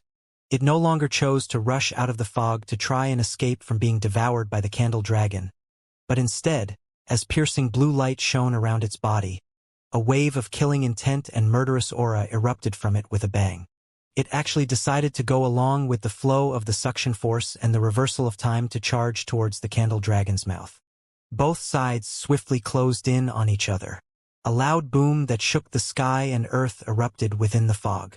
As it echoed in the air, the candle dragon devoured the blue sword, but its body crumbled at that instant. As it crumbled, Su Ming shot out. This time, the candle dragon was not devouring the sword, but it was Su Ming who did so. At the instant his body appeared, blue rays of light erupted from within him, and they could be clearly seen swimming beneath his skin. That blue light was the blue sword. Intense pain wreaked havoc in Su Ming's body, but the ferocious look remained on his face, along with determination. He circulated his cultivation base within him and started absorbing all the death fog around him to suppress the killing sword within his body. "Alright, I'll forgive you for yelling at me just now. Lad, you've got guts. You actually had the courage to devour that sword. Haha, you did good. Refine it. Turn it into your enchanted treasure. Make it death sword. Damn it all. If you manage to not die, then you can come as you please into death's holy land in the future." Shrill howls escaped Su Ming's mouth. A large amount of blood mist burst from his body with a bang. The color of that blood mist was blue, and rays of blue light were spreading out from his body. Clearly, that blue light was in the process of destroying Su Ming's body as it attempted to escape him. The blue sword was raining destruction within Su Ming's body, but similarly, because it could not get into contact with the world outside, the death aura in the sword became even thicker. As the color of the sword became dull, it looked as if it was beginning to distort. However, the power of that sword was still not something Su Ming could hope to fight against. Even though he had used the death aura in the place to suppress it, the level of suppression brought by the aura was not enough. Because of that, Su Ming could already predict that if he continued staying here, that sword would cause him to crumble and rush out of his body before long. "I absolutely can't let it come into contact with the world outside," Su Ming roared in his heart. Once he absorbed the death fog around him once again, he swiftly shot forward. "I have to look for a place that will help me suppress the sword." Blood flowed down Su Ming's eyes, ears, nose, and mouth. He looked incredibly ferocious, but he had no time to care about that. If he did not completely resolve the dangers brought by the sword this time, then the consequences would be too grave. Perhaps other people would not choose to devour that sword so madly if they knew this might happen to them. After all, the three great wills had not expected that Su Ming would devour the sword. Choosing to let that sword leave and become great outside while he would temporarily be safe could have allowed him other options. He could have chosen to stay here and not leave or asked for help from the three great wills and pleaded for their protection even if he had to pay a great price for it. But Su Ming would not choose this path. He would only make one choice. "If you want to kill me, then I will also kill you. I will not run nor hide. I will face danger head-on, and it will either be that I die, or that you are destroyed. It is just as I act towards the immortals. It will either be that I die, or that they are destroyed. If I wake up, then the sky will be dyed red. If I open my eyes, then the immortals will have no hope for survival. This was a chance as well, and it was a chance that Su Ming was unwilling to let go of. He had a vague feeling that this was the only chance he had to get through this murderous disaster. Suppress it, suppress it. What place could help me suppress this sword and provide me vast amounts of protection so that I could set my mind at ease to recover and suppress the sword? Eastern Wastelands Tower. Su Ming lifted his head swiftly, and a brilliant flash that could surge into the sky appeared in his eyes. Eastern Wastelands Tower was a place where Su Ming was the only person who could step in without any sort of requirements, even if that tower still had not gathered enough bloodlight to shine in 10 million lis. Besides, this tower was the Berserker's supreme treasure and was an item left behind by the first god of Berserkers, capable of just by its existence to bring chaos to the immortals. There was no other place more suited than the tower to suppress the sword and heal himself in Eastern Wastelands. Besides, this was the closest place near Su Ming anyway. Their reason why he didn't choose Gretu Imperial Palace was because even though he might have a hint of connection to the place, but he would never forget the roar he heard within the city when it was still in the depths of the sea. The murderous intent contained within that roar brought a chill to Su Ming even now. A glint appeared in Su Ming's eyes, and he sucked in another breath of the vast death aura around him. At the instant his body almost crumbled, and the blue light shone through him. Su Ming took a step out of the fog without any hesitation. With it, he appeared between the sky and earth. He did not stop for even single moment and turned into a long blue arc. As loud whistling rang in the air, he charged into the distance. Eastern Wastelands Tower was located at the center of Eastern Wastelands. It was not too far from where Su Ming was. He might not know where it was located precisely and had never been there before, but since Eastern Wastelands Tower had appeared because of him, the faint lead in his heart guiding him towards the tower was the best guide he could have. As he charged forward, the blue light spreading out of his body became stronger. After a moment, he looked as if he had been entirely covered in blue. Blood continued gushing out of his body, and the blue light was flowing out even more violently. Banging sounds continued ringing within him, but there was determination and perseverance shining in Su Ming's eyes.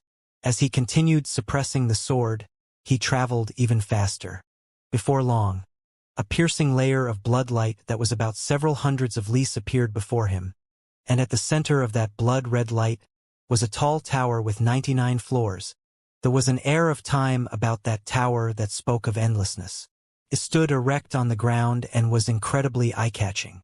That tower was dyed red under the blood-red light, and it looked quite terrifying. A matchless mighty pressure descended on Su Ming at the instant he stepped into that blood light.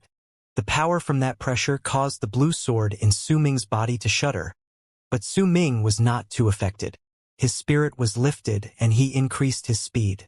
This was the Eastern Wastelands Tower that had caused immortals to descend into madness, to the point where they fought each other so that they could step inside it. In the top of the tower was the epiphany that belonged to the first god of Berserkers, Xianxia, and it also contained the clue that would lead the one who reached it towards the Berserkers' supreme treasure, Barren Cauldron. As Su Ming got closer, the pressure from Eastern Wastelands Tower became stronger.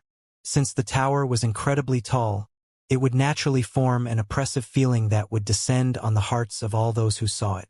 The blue sword shuddered and started struggling madly, as if it wanted to rush out of Su Ming's body because it did not want to get closer to Eastern Wastelands Tower.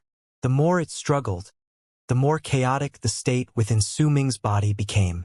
His flesh and blood crumbled, his bones shattered, and the tip of the sword even pierced out of his chest. Right at the instant it was about to rush out, Su Ming lifted his left hand and pressed down against the tip of the sword in his chest. He didn't care that his hand was stained with blood and pushed the sword back into his body. "Go back!" Su Ming panted harshly.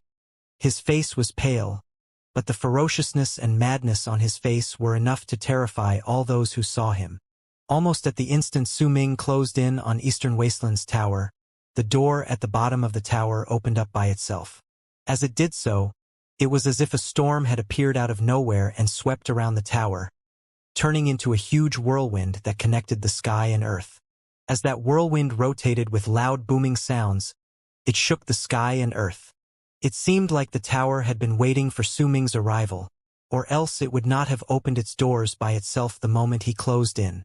It seemed like the tower had been waiting for Su Ming for a long time, and at that moment he had finally arrived.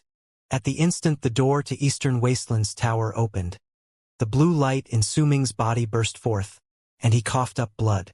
His legs shattered under the blue light, and his whole body was in a situation that was little better. However, Su Ming turned into a long arc, which shone blood-red and blue, and charged towards the door. The blue sword let out a piercing howl that contained an indefinable wave of terror. It was as if the Eastern Wasteland's door meant certain death for it. When there was only 100 feet left between Su Ming and the door to Eastern Wasteland's tower, his legless body crumbled once again, and the tip of the blue sword crawled out of his right shoulder, bringing with a piercing sword whistle, as if it wanted to rush out. But Su Ming lifted his left hand from his chest and seized the sword, pushing it back in. With a flash, Su Ming arrived at a distance of only 50 feet from the open doors of Eastern Wasteland's tower, and half of his body exploded. His flesh and blood sprayed through the air, and as the blue sword struggled madly, the shadow of a boy appeared on it. That boy was covered entirely in blue light. At the instant Su Ming saw the boy, his eyes sparkled. He remembered the small black humanoid who had gone missing after his fight against Tion's clone all those years ago. Besides their color, that small black humanoid was incredibly similar to this boy. Once the small blue boy appeared, it surrounded the blue sword and was about to rush out of Su Ming's broken body, but Su Ming clamped his left hand around it. With another charge, he was less than 20 feet away from the door to Eastern Wasteland's tower, and in the span of a breath, he would be able to step inside. An endless amount of terror and despair appeared in the small blue humanoid's eyes. The boy let out a piercing roar, and the sword shone, causing Su Ming's left arm to shatter with a bang. When even half of his head turned into ashes, the blue sword and the small blue boy charged out of his destroyed left arm. But right at the instant they rushed out, Su Ming seized the sword's hilt with his right hand. "You can't escape." Su Ming's dark and dreary voice reverberated in the air. At that moment only a small half of his body and his right arm remained. At the moment he grabbed the blue sword, his right arm was instantly torn to shreds. But even if it had been ripped apart, he had managed to catch that blue sword, causing it to be unable to run away. During that instant, Su Ming swiftly charged into the open door of the Eastern Wasteland's tower. The sword spirit on the blue sword screamed shrilly in despair. At the instant Su Ming's right arm crumbled, he dragged it into Eastern Wasteland's tower. Su Ming's dark laughter rang in the tower, and there was madness within his laughter, along with a resolution that said he would either die or kill his enemy. As the young sword spirit howled in despair, a loud bang reverberated in the sky and shook the entire world of berserkers. Then, the door to Eastern Wasteland's tower shut itself. At the instant it closed up, a blue tip of a sword charged out in a mad dash, wanting to get out, but Su Ming, who had now lost his arms and legs, still had his teeth remaining. At the instant the tip of the sword wanted to rush out, he snapped his teeth on the blade, and the madness within his eyes made the sword spirit shudder. Then, as if he wanted to drag the sword down with him to his grave, he held it back. The door to Eastern Wasteland's tower closed. "It is either that you die or I will." At the same time the door closed, Su Ming's dark and dreary voice reverberated in the air. Eastern Wasteland's tower's bloodlight started spreading continuously through the area around it and dyed the world around it red. It did not matter whether it was trees, flowers, grass, the earth, or the wind blowing past the area. They were all dyed red and covered filled with a bloody stench. This was Eastern Wasteland's tower. Time passed, and in the blink of an eye a year went by. During this year no more immortals descended. The vortex in the sky slowly disappeared and the blue sky appeared once again high above. It was filled with white, fluffy clouds, and everything seemed to have returned to normal. However, an earth-shaking change had happened on the ground. Some of the bigger factions of power among the berserkers in Eastern Wastelands had organized a gathering and a search. They gathered together because they wanted to carry out Su Ming's will and exterminate all the immortals in the land of berserkers. Even if Su Ming had disappeared for a year, they still continued with it. They were searching because of Su Ming.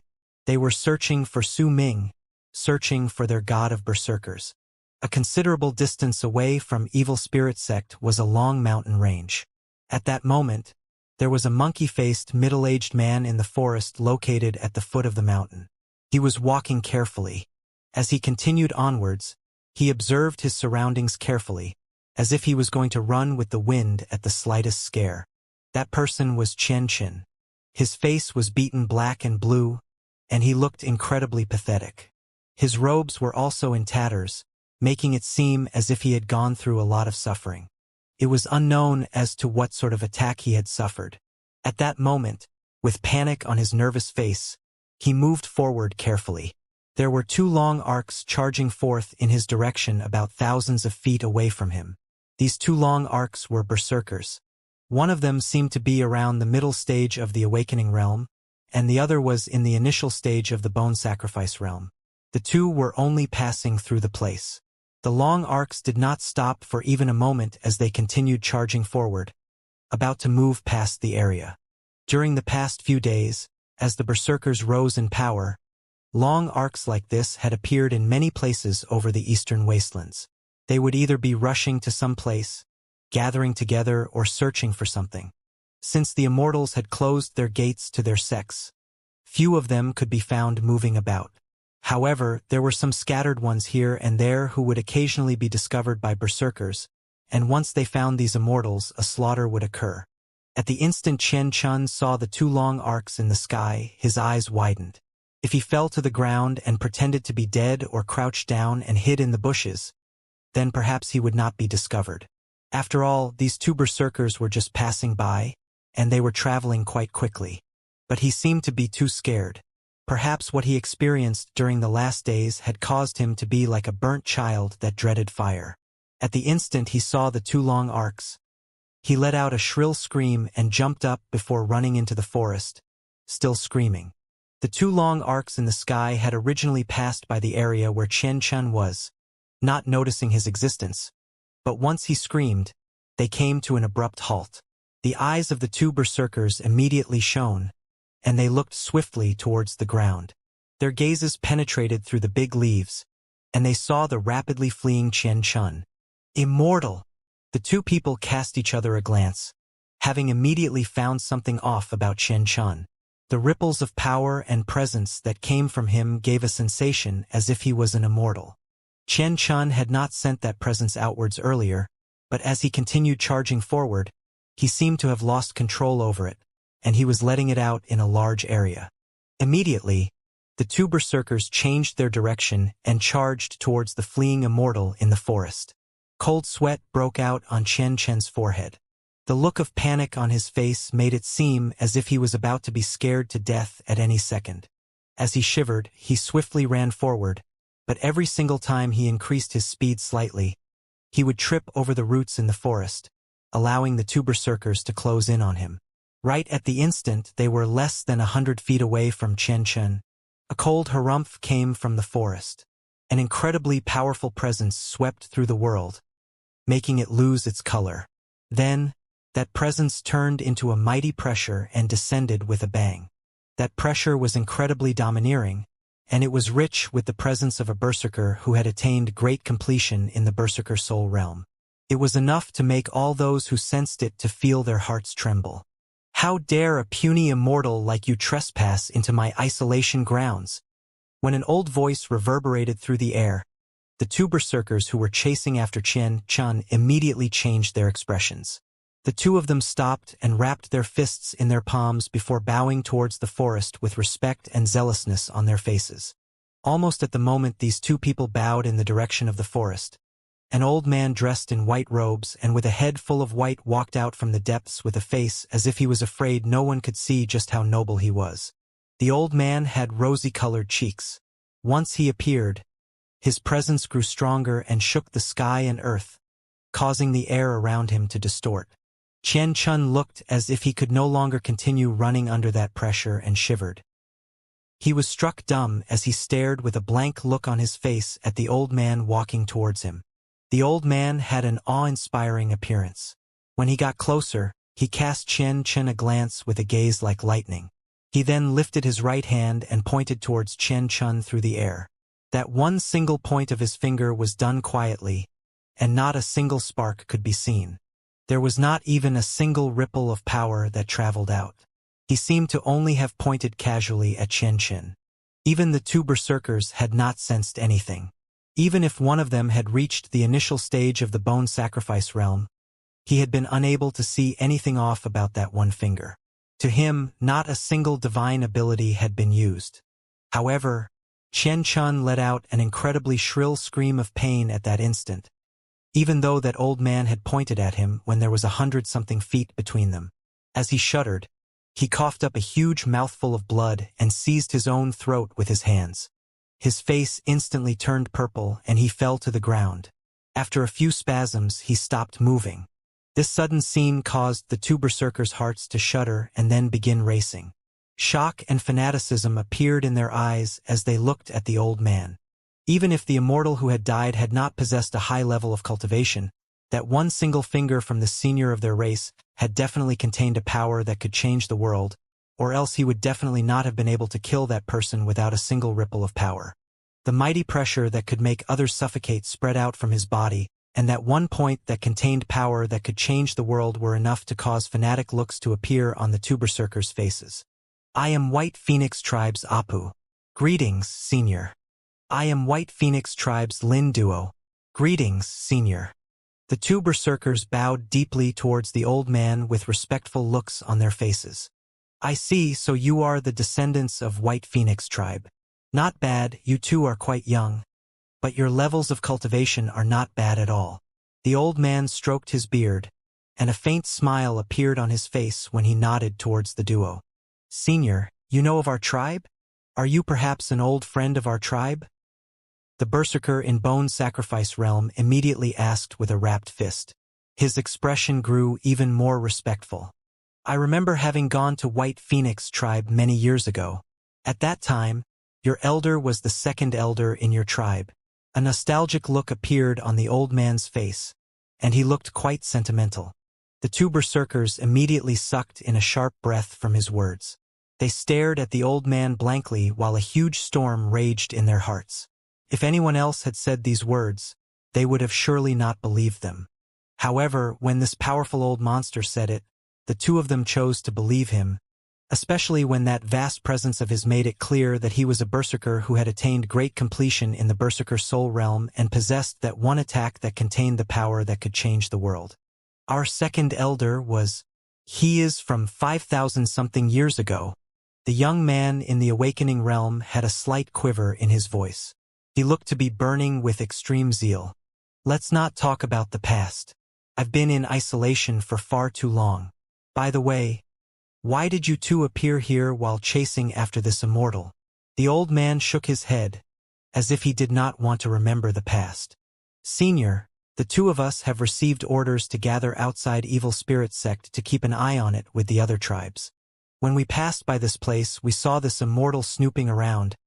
That's why we wanted to kill him.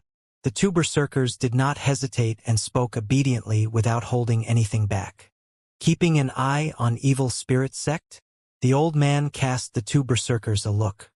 Senior, you've been in isolation for many years in this place, so you must surely not know about what had happened recently in the land of berserkers. The god of berserkers appeared a year ago. He set all the berserkers' blood on fire and made us rise in power. He also swore to chase away all the immortals in the land of berserkers. Something like this happened? A stern expression immediately appeared on the old man's face. Is what the two of you said really true? It is absolutely true. We wouldn't dare lie to you, Senior, the two berserkers quickly said. A glint appeared in the old man's eyes. In silence, he placed his hands behind his back and paced up and down a few times with a pensive look on his face. After a moment, He stopped moving and lifted his head to cast a look at the two berserkers. This is too grave a matter. I cannot continue isolating myself like this. I will have to search for some old friends to ascertain this. Do not tell anyone about meeting me, even if it's your elder, the old man said languidly. The two berserkers immediately lowered their heads and voiced their obedience. Also, I've been in isolation for far too long and I haven't ventured out in many years. I'm not entirely certain of the changes in the world. How about this? Give me all your stone coins as a deposit. If what you said is true, then I will return you your money when I go to White Phoenix tribe. If you dare deceive me, heh, the old man stated flatly with his hands still behind his back. The two berserkers were momentarily stunned before doubt appeared in their hearts. But once they remembered the old man's level of cultivation, they quickly brought out their storage bags and took out all their stone coins inside, placing them on the ground before the old man respectfully. The old man waved his arm, and the sparkling spirit stones immediately disappeared without a trace. He nodded his head while looking as calm as ever. All right, you can go now. I'll be off to verify whether what you said is true or not. There were slightly odd looks on the berserkers' faces, but they did not dare say too much. Once they wrapped their fists in their palms and bowed towards him, they quickly turned into long arcs and left. While they were in midair, they cast each other a look, and both thought of something the elderly in their tribe had said, which turned out to be incredibly accurate. The higher their levels of cultivation, the stranger people became. Once the two berserkers left, that presence of a powerful person immediately disappeared from the old man in the forest. As his eyes sparkled, he brought out the spirit stones and bit down on them with a face full of smiles. He looked incredibly pleased with himself. As for Chen, who had coughed up blood previously and seemed to have died, he slowly crawled up to his feet and stared at the old man with wide eyes. This was not the first time he had done this sort of thing. Over the past year, he had done this a dozen-something times. Ever since he was on his way to Evil Spirit Sect and coincidentally, ran into this old man and was robbed blind, his world had changed. Grandpa Crane, when are we going to Evil Spirit Sect? Chen looked glum, but he still had to put on an obsequious look. Why are you in such a hurry? Once we have 100,000 spirit stones, I'll let you go to Evil Spirit Sect. Wait a little longer. Oh, another fat lamb is about to arrive. Little Chun, we have more business to attend to. The old man's spirits lifted when he looked into the distance. Eastern Wasteland's tower was within the hundreds lease of bloodlight, resulting in the land looking like it was a blood-soaked hell. The bloody presence around there was filled with an intimidating air, preventing anyone from getting closer. It was especially so for the mighty pressure within the bloodlight itself. If anyone tried to trespass into its area, they would feel as if a huge mountain was pressing in on them, and the closer they got to Eastern Wasteland's tower, the stronger the feeling would be. During the span of that 1 year, berserkers would occasionally appear around Eastern Wasteland's tower. Some of them would step into that bloodlight and try to get closer, but all of them would be sent tumbling backwards by the mighty pressure without exception. They might not end up dead, but the will within that bloodlight contained a majestic air and a warning tone telling them that this place was forbidden to them. The berserkers were searching for Su Ming, their god of berserkers. During the past year, they had searched through the entire Eastern Wastelands, but they had found no traces of him. Gradually, they cast their gazes on the tower, but due to the bloodlight prohibiting them from entering the area, they could not venture inside and verify whether Su Ming was there or not. Compared to the bloodlight surging into the sky outside, the inside of Eastern Wasteland's tower was different.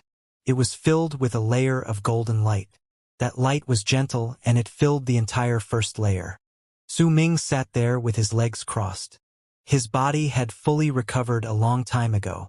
Floating right before him was a golden sword, but if anyone took a closer look, they would be able to see blue light occasionally flashing, still struggling within that golden light.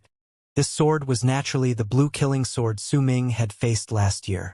During the time he was in the tower, Su Ming had used all his energy, his power, and the mighty pressure of the tower itself to continuously suppress this sword, forcefully turning most of this blue sword which had been wounded when it was in death fog gold. This shade of gold was the color of the inside of Eastern Wasteland's tower. Su Ming had not once stopped suppressing the sword. At that moment, his eyes flew open, and at the instant he did so, a flash of gold appeared in his pupils. He lifted his right hand and struck the sword. The golden light in the area started distorting before it surrounded Su Ming's right hand. When he struck the sword, that golden light seeped inside it and once again began chasing away all the blue light. The sword hummed and shuddered, and the blue light flashed violently inside the sword. It was still struggling. Su Ming stared at the sword and let out a cold harumph, then lifted his left hand and swung it.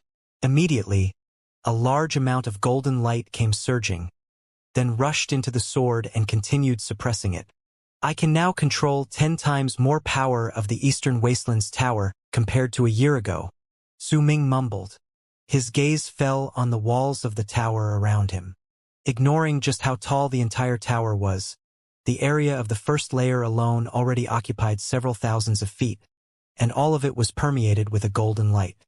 Su Ming could still remember how he had charged into the tower and seen this light for the first time. As waves of impact from it reverberated in his body, he had fallen unconscious. When he woke up, his body had already recovered completely, and the blue light was surrounded by an endless amount of golden light as it floated in midair, could not break free and could only let out shrill whistles. Once Su Ming woke up, he could sense that the connection he had with Eastern Wasteland's tower had become stronger. In fact, the golden light that filled the area seemed to be a modified form of some form of power, and he could borrow it for his own use. However, at that time he could only use a small portion of that power, unlike now. He could now activate and bring a large amount of the golden light towards himself to suppress that sword and also refine his own body. Life Cultivation realm is divided into Life Matrix, Life Privation, Life Palace, and World of Life. According to the words left behind by the third god of Berserkers, Life Cultivation realm is actually composed of 4 words: Matrix, Privation, Palace, and World. The third god of Berserkers' words reverberated in Su Ming's head. During this year, he could not leave Eastern Wasteland's tower because the sword before him had yet to be completely refined, and there was a link tying him to the sword as he refined it. Only after he had completely refined the sword and made it one with his body could he walk out of Eastern Wasteland's tower. That was why Su Ming had spent most of his time pondering about Life Cultivation realm besides training and refining his body as well as the sword in this tower during the past year. The Candle Dragon had also said that all races try to perfect themselves when they practice cultivation. They absorb the power from world planes and fix what they lack in their own bodies so that they can achieve perfection. I've arrived at the initial stage of Life Matrix and have come to understand my own Life Matrix. If I want to raise my level of cultivation again, then I'll need the power of a world plane.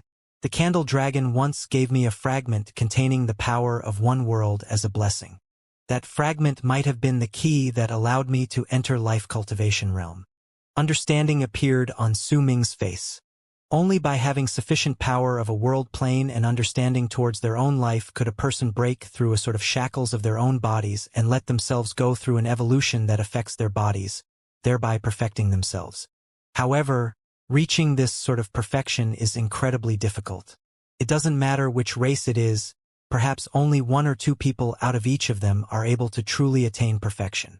And the function of a particular blood inheritance is to let this sort of perfection continue, because when a person succeeds, he or she will be able to change the evolution within the entire race. Perhaps it is precisely because of this that there are incredibly powerful races in the universe, and there are also extremely weak ones lying around as well. As for the power of a world plane, that is the essence of a world. A glint appeared in Su Ming's eyes. He looked at the golden light that filled the area, and a smile gradually appeared on his face. The first god of Berserkers left this Eastern Wasteland's tower in the world. The golden light in this place can nourish my soul and fuse with my body to become a part of my cultivation base. It thus might contain the power of a world plane. Besides this place, the entire world of Berserkers is also a world. It could let all Berserkers absorb the power of the world to perfect their bodies and for them to practice their cultivation. As Su Ming continued mulling over his thoughts, He lifted his right hand and seized the air. Immediately, a sealed stone appeared on his palm. Within that stone was a sleeping poisonous wasp. God Ascension Nectar. There are a lot of legends surrounding this nectar. Even if most of these legends are false, its might can still be understood clearly. Then, perhaps, this nectar also contains a mysterious power of a world plane. Su Ming stared at the poisonous wasp and only put it away after some time. His eyes sparkled, and he immersed himself in his thoughts. The first god of berserkers might have brought the berserkers outside and made the worlds worship them because there were many powerful warriors during that era. The power of the world in the land of berserkers was not enough to maintain their path of cultivation. That was why they had to leave. They had to go to the worlds outside to snatch the power of their world planes. In the end, Xianxia left because he had obtained a sufficient amount of power of world planes. It could be said that he had fused the essences of multiple worlds and gathered together the plane Culpa Solar. Perhaps he had truly reached plane Culpa realm, but there's also a possibility that he was half a step off from that realm. That was why he had to leave, because the power of world planes was no longer useful to him. He wanted to search for the power of plane Culpa so that he could continue walking down his path of cultivation. This is all so that he could reach perfection. If that is the case, then perhaps there is a uniform name for life cultivation realm, the Immortal's cultivation system in the second step and third step, and the other races at this stage have their own names. Perhaps this name is World Plane, and after this stage it will be Plane Culpa, which is what Xianxia has achieved. It's also the Immortal's fourth step. It is also what the Immortals become after they have surpassed being immortals and become gods, or perhaps become a state of being that is even higher than that. There are also the words Hong Luo had used when he described Detion in the past. Once he fused with the Immortal's heaven, then he will become the Lord of a world plane because it is equivalent to him fusing with the Immortal's world plane. Detion is one of the 3 sovereigns and 5 emperors. Unless he is the strongest among them, then could it mean that these 3 sovereigns and 5 emperors have fused with the Immortal's heaven and have reached a state where they are the lords of world planes? In other words, it is possible that there are many lords of world planes in the world. The differences in their levels of cultivation will be distinguished by how much they have fused with the Immortal's heaven. Detion's real self is far stronger than I am. By the categorization among the Immortals, he should be one of the elites among the people in the third step. I understand now. Su Ming lifted his head, and a brilliant light flashed in his eyes. The Immortals in the third step are lords of world planes. By fusing with the heaven of one particular world and coming to understand the essence of that world, they will reach the Immortal's third step and be known as lords of a world plane. There are also different realms within this third step. That is why there are still distinctions between the strong and weak. Even if the powerful lords of world planes have fused with multiple essences from multiple worlds, as long as they haven't gathered together their very own plane Culpa Solar, then they can only be considered as lord of a world plane. When I came to understand the 3 styles of wind separation, the wind berserker appeared and said that this is the 9th great Aeon. All of these things came from Su Ming's memories. Over the past year, after quietly going through all his thoughts and understanding them, he connected them in his head and formed a picture that symbolized the path of Su Ming's cultivation in the future. He would have been unable to understand all of these things before he arrived at life cultivation realm, so only at this moment did he gain a vague idea about everything. The Immortal's first step is the foundation, and the second step is the fusing with a world plane. When they move into the third step, they become the lords of a world plane, and in this hollow state, they will try to perfect themselves to the greatest possible amount and gather together plane Culpa Solar and move into the fourth step, which is plane Culpa realm. It's the same for berserkers. If we're going to make any sort of distinction, then everything below the initial stage of the berserker soul realm is our foundation, which allows us to possess the basis to search for true perfection. The middle stage of our cultivation system is life cultivation. We move from life matrix to world of life, and eventually end up at the same stage as the lords of world planes among the immortals. Then we will move into the later stage of the berserker's cultivation system. I still don't know the details of that realm, but in the end, we'll be gathering together our own plane Culpa Solar, and once we succeed, we might move into plain culpa realm and become powerful warriors that stand at the pinnacle, just like the immortals at the fourth step. Su Ming mumbled and clenched his fist. A strong desire appeared in his eyes. The candle dragon once said that it had only met 5 of these sort of powerful warriors that were in this realm within 2 of the 4 great true worlds. In these worlds, they were known as the Lords of Fate, Life, and Death. They controlled the cycles of the universe, and if they wanted something to be born, it would be born. If they wanted something to die, it would die. The candle dragon also said that it was spoken in legends that there were realms that were above the plain culpa realm. But all of those people who reached this realm seemed to have left the 4 great true worlds, and their whereabouts were unknown. Su Ming sucked in a deep breath. His future's path of cultivation had become slightly clearer in his head. I want all forms of life to be unable to control my fate. Determination and resolve appeared in his eyes. Su Ming had come to understand his future path of cultivation. He had also found the different paths between Berserkers and Immortals' cultivation systems that in the end led to the same goal. Perhaps more accurately speaking, all the races in the universe walked down different paths that led to the same end goal. Su Ming knew that he had only taken his first step on this path, and he did not know whether there would truly come a time when he would reach Li Xiaoshan's state or perhaps even surpass him. However, he had a determined and resolute will. He told himself that he would walk down to the very limit of what he could possibly do, because he wanted to know why he was born as a dead infant. He wanted to know whether he had parents, any other members of his race, and where his home lay. He wanted to save the owner of that voice who had been mumbling beside his ears for years, to save the little girl who had the weak voice that had been calling him Big Brother. To do all these, Su Ming was required to control his own fate and become a powerful warrior in the galaxy. Only then would he be able to search about and accomplish all these tasks. If he could not become truly powerful, then he could only be like an ant and let others decide his fate. I won't let it happen. Su Ming clenched his fists tightly and sucked in a deep breath. His eyes flashed brilliantly, and it took him some time to calm himself down.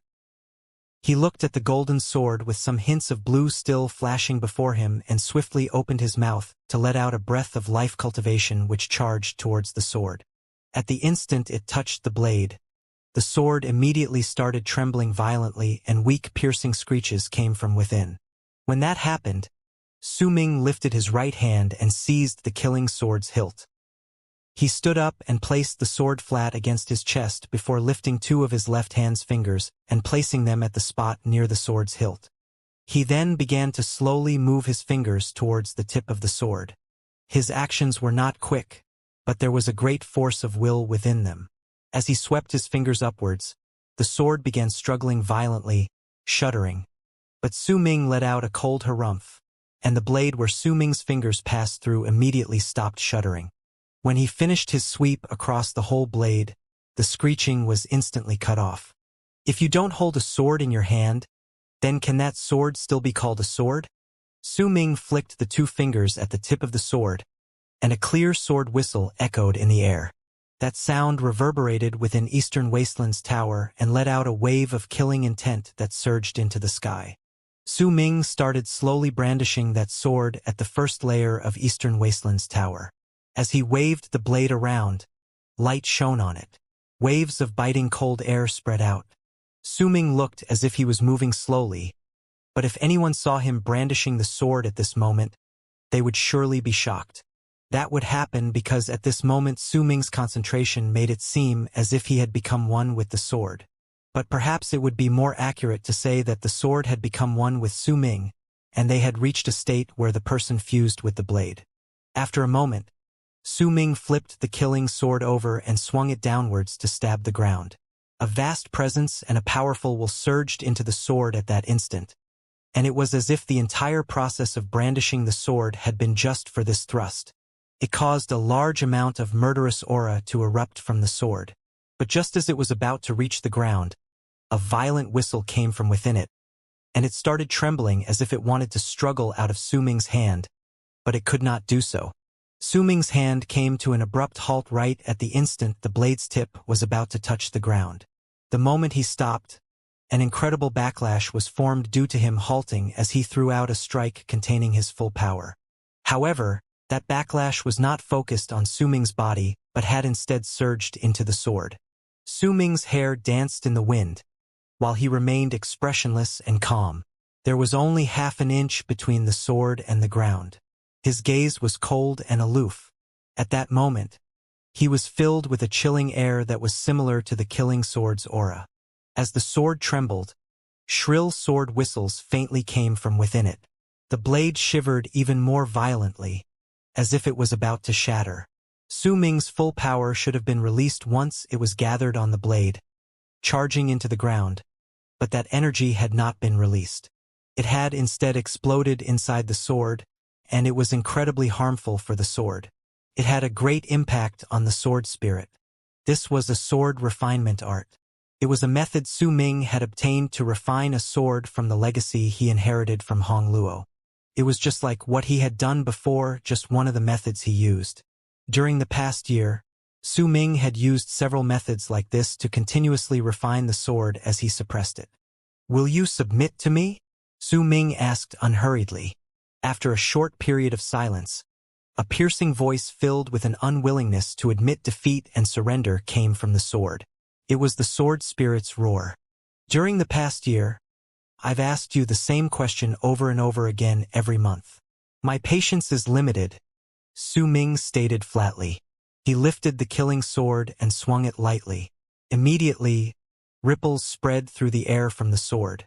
Then, once Su Ming let go, he lifted his right hand and formed a seal and tapped the center of his brows. Immediately, a cloud of black smoke manifested between his brows and turned into a ferocious face of a malicious spirit. It looked as if it was roaring as it charged out of the center of Su Ming's brows and surged into the killing sword. "The evil spirit skills I learned from the stone statue at the 8th layer indeed have their own unique qualities," Su Ming mumbled to himself, then lifted his left hand and formed a fist which he swiftly pushed towards the ground. With it, the golden light on the ground immediately scattered. A wave of earthen aura surged into Eastern Wasteland's tower from Su Ming's left hand and covered the entire ground. Due to it, Su Ming's left arm immediately withered away. At the time the arm looked as if it had been reduced to skin and bones. White light surrounded it. Su Ming looked at his left hand, which was now surrounded by white light and looked like a skeleton's arm, and seized the killing sword. At the instant he touched the handle, the blade let out a shrill scream of pain. Su Ming's left arm recovered swiftly, as if he had absorbed some strange power from the killing sword that made his arm return to normal. However, the vigor contained within the sword had clearly become much weaker. The surging indulger's divine ability to refine the body with a spirit. A smile appeared on Su Ming's face. He swung his arm, and a large amount of golden aura swiftly surged towards him, surrounding the sword to continue suppressing it. He cast a glance at the killing sword before averting his gaze and lifting his head to look at the ceiling. A brilliant light flashed in his eyes. "The time has come for me to challenge the tower again. This time I should be able to do it." Su Ming sucked in a deep breath and took a few steps forward to stand at the center of the first layer. When he stood there, he closed his eyes and calmed his heart so that his mind would scatter and fuse slowly with his surroundings. The golden light in the area instantly surged towards him, surrounding him. As it rotated rapidly, piercing rays of golden light shone in the air, and in the blink of an eye, Su Ming disappeared. This sort of light continued appearing in the 2nd, 3rd, and up to the 8th layer of Eastern Wasteland's tower. As golden light filled the 8th layer, Su Ming's body slowly appeared at the center. After some time, when his body became completely visible, Su Ming opened his eyes. The main reason behind his ability to control more of the golden light in the 1st layer during the past year had been because he had managed to conquer the first 7 layers of the tower during and moved into the 8th one. With each layer he cleared, his connection to Eastern Wasteland's tower would become stronger, which was why he could absorb more of the golden light. With his original power, he could have cleared even more layers, but when he stopped for a moment at the 3rd layer at the start, he gave up on the idea of charging through the other layers. At the moment, he was standing at the center of the 8th layer. He took a deep breath, and a resolute look appeared in his eyes. He had already passed through the 7th layer 3 months ago and moved into the 8th one, but only now did he have enough confidence to walk into the 9th layer. I didn't expect that the 8th layer's test would be able to stop me for 3 months. Su Ming shook his head. He had not thought about this at first. In fact, this had been completely inconceivable to him. Su Ming lifted his foot and took a step forward. Once he walked out of the center, the world before him changed and yellow sand filled the air. The burning sun looked as if it wanted to burn the ground. Right before him were 4 gigantic stone humans. These 4 stone humans stood erect on the ground. Each of them was nearly 1,000 feet tall and appeared vaguely in the sand. There was a primitive air about them. Eastern Wasteland's tower has clearly given 2 different methods to move through the tower since the 2nd layer. The first is to charge through each layer and continue onward, while the second is to fuse with each one. Once you completely fuse with a layer, you will naturally be able to enter the next one. Breaking these 4 statues fulfills the requirements for the first method and allow me to go straight to the 8th layer. But if I wanted to do that, I would have done so 3 months ago. A glint shone in Su Ming's eyes. He went towards the first stone statue and looked at it quietly for some time before sitting down cross-legged in front of it. He formed a seal with his hands, and the presence of life cultivation spread out from within him. Waves of a berserker's presence also spread out from his flesh and blood, which had all turned into those of a true berserker. As the presence of the berserker surrounded Su Ming, the first stone statue's eyes flew open, their gaze landing on Su Ming's body. After a moment, Su Ming stood up and walked towards the second stone statue. After looking at it for a moment, he stomped on the ground, and not a single hint of a berserker's presence could be detected on him. A wave of pure aura that belonged to an immortal spread out from his body, causing the second stone statue to open its eyes. The third statue had a fierce look on its face and looked like a demonic fiend. There was also a malicious spirit's face sticking out of the center of that stone statue's brows. When Su Ming stood under the third stone statue, he lifted his right hand and pointed between his brows. Immediately, black smoke surrounded the center of his brows, and the face of a malicious spirit took shape. The third stone statue immediately opened its eyes and looked towards Su Ming. After a moment, Su Ming arrived next to the fourth stone statue and lifted his left hand. White light surrounded it, after it had turned into bone. There was a strange and mysterious presence spreading out from his arm. The 4 stone statues represent berserkers, immortals, evil spirits, and surging indulgers. I've already mastered the basic cultivation methods for each of these races. Open, 8th layer of Eastern Wasteland's tower. Su Ming swung his left hand, and the stone statues immediately turned indistinct. When everything became clear once again, he was already standing at the center of the 9th layer of Eastern Wasteland's tower. This was the first time Su Ming stepped into Eastern Wasteland's tower's 9th layer. Almost at the instant he found himself there, the Eastern Wasteland's tower started shuddering, and layers of light surrounded the tower before they swiftly spread out in all directions. As they did so, the first layer of Eastern Wasteland's tower lit up, followed suit by the second layer, then the third up to the 8th layer. All of them began to shine with a powerful light. As for the 9th layer, it was in a state between being bright and dark, transforming rapidly. There were ripples of light all around the tower. If anyone looked closely, they would find that there were 8 light circles. These 8 circles meant that Su Ming had went through the 8 layers of the tower. At the instant he stepped into the 9th layer, those circles of light had erupted forth. Clearly, the 9th layer was a boundary line. Those who were unable to step into the 9th layer could not bring out such a change to the tower. Only those who had the ability to get into the 9th layer would make Eastern Wasteland's tower erupt with such powerful light.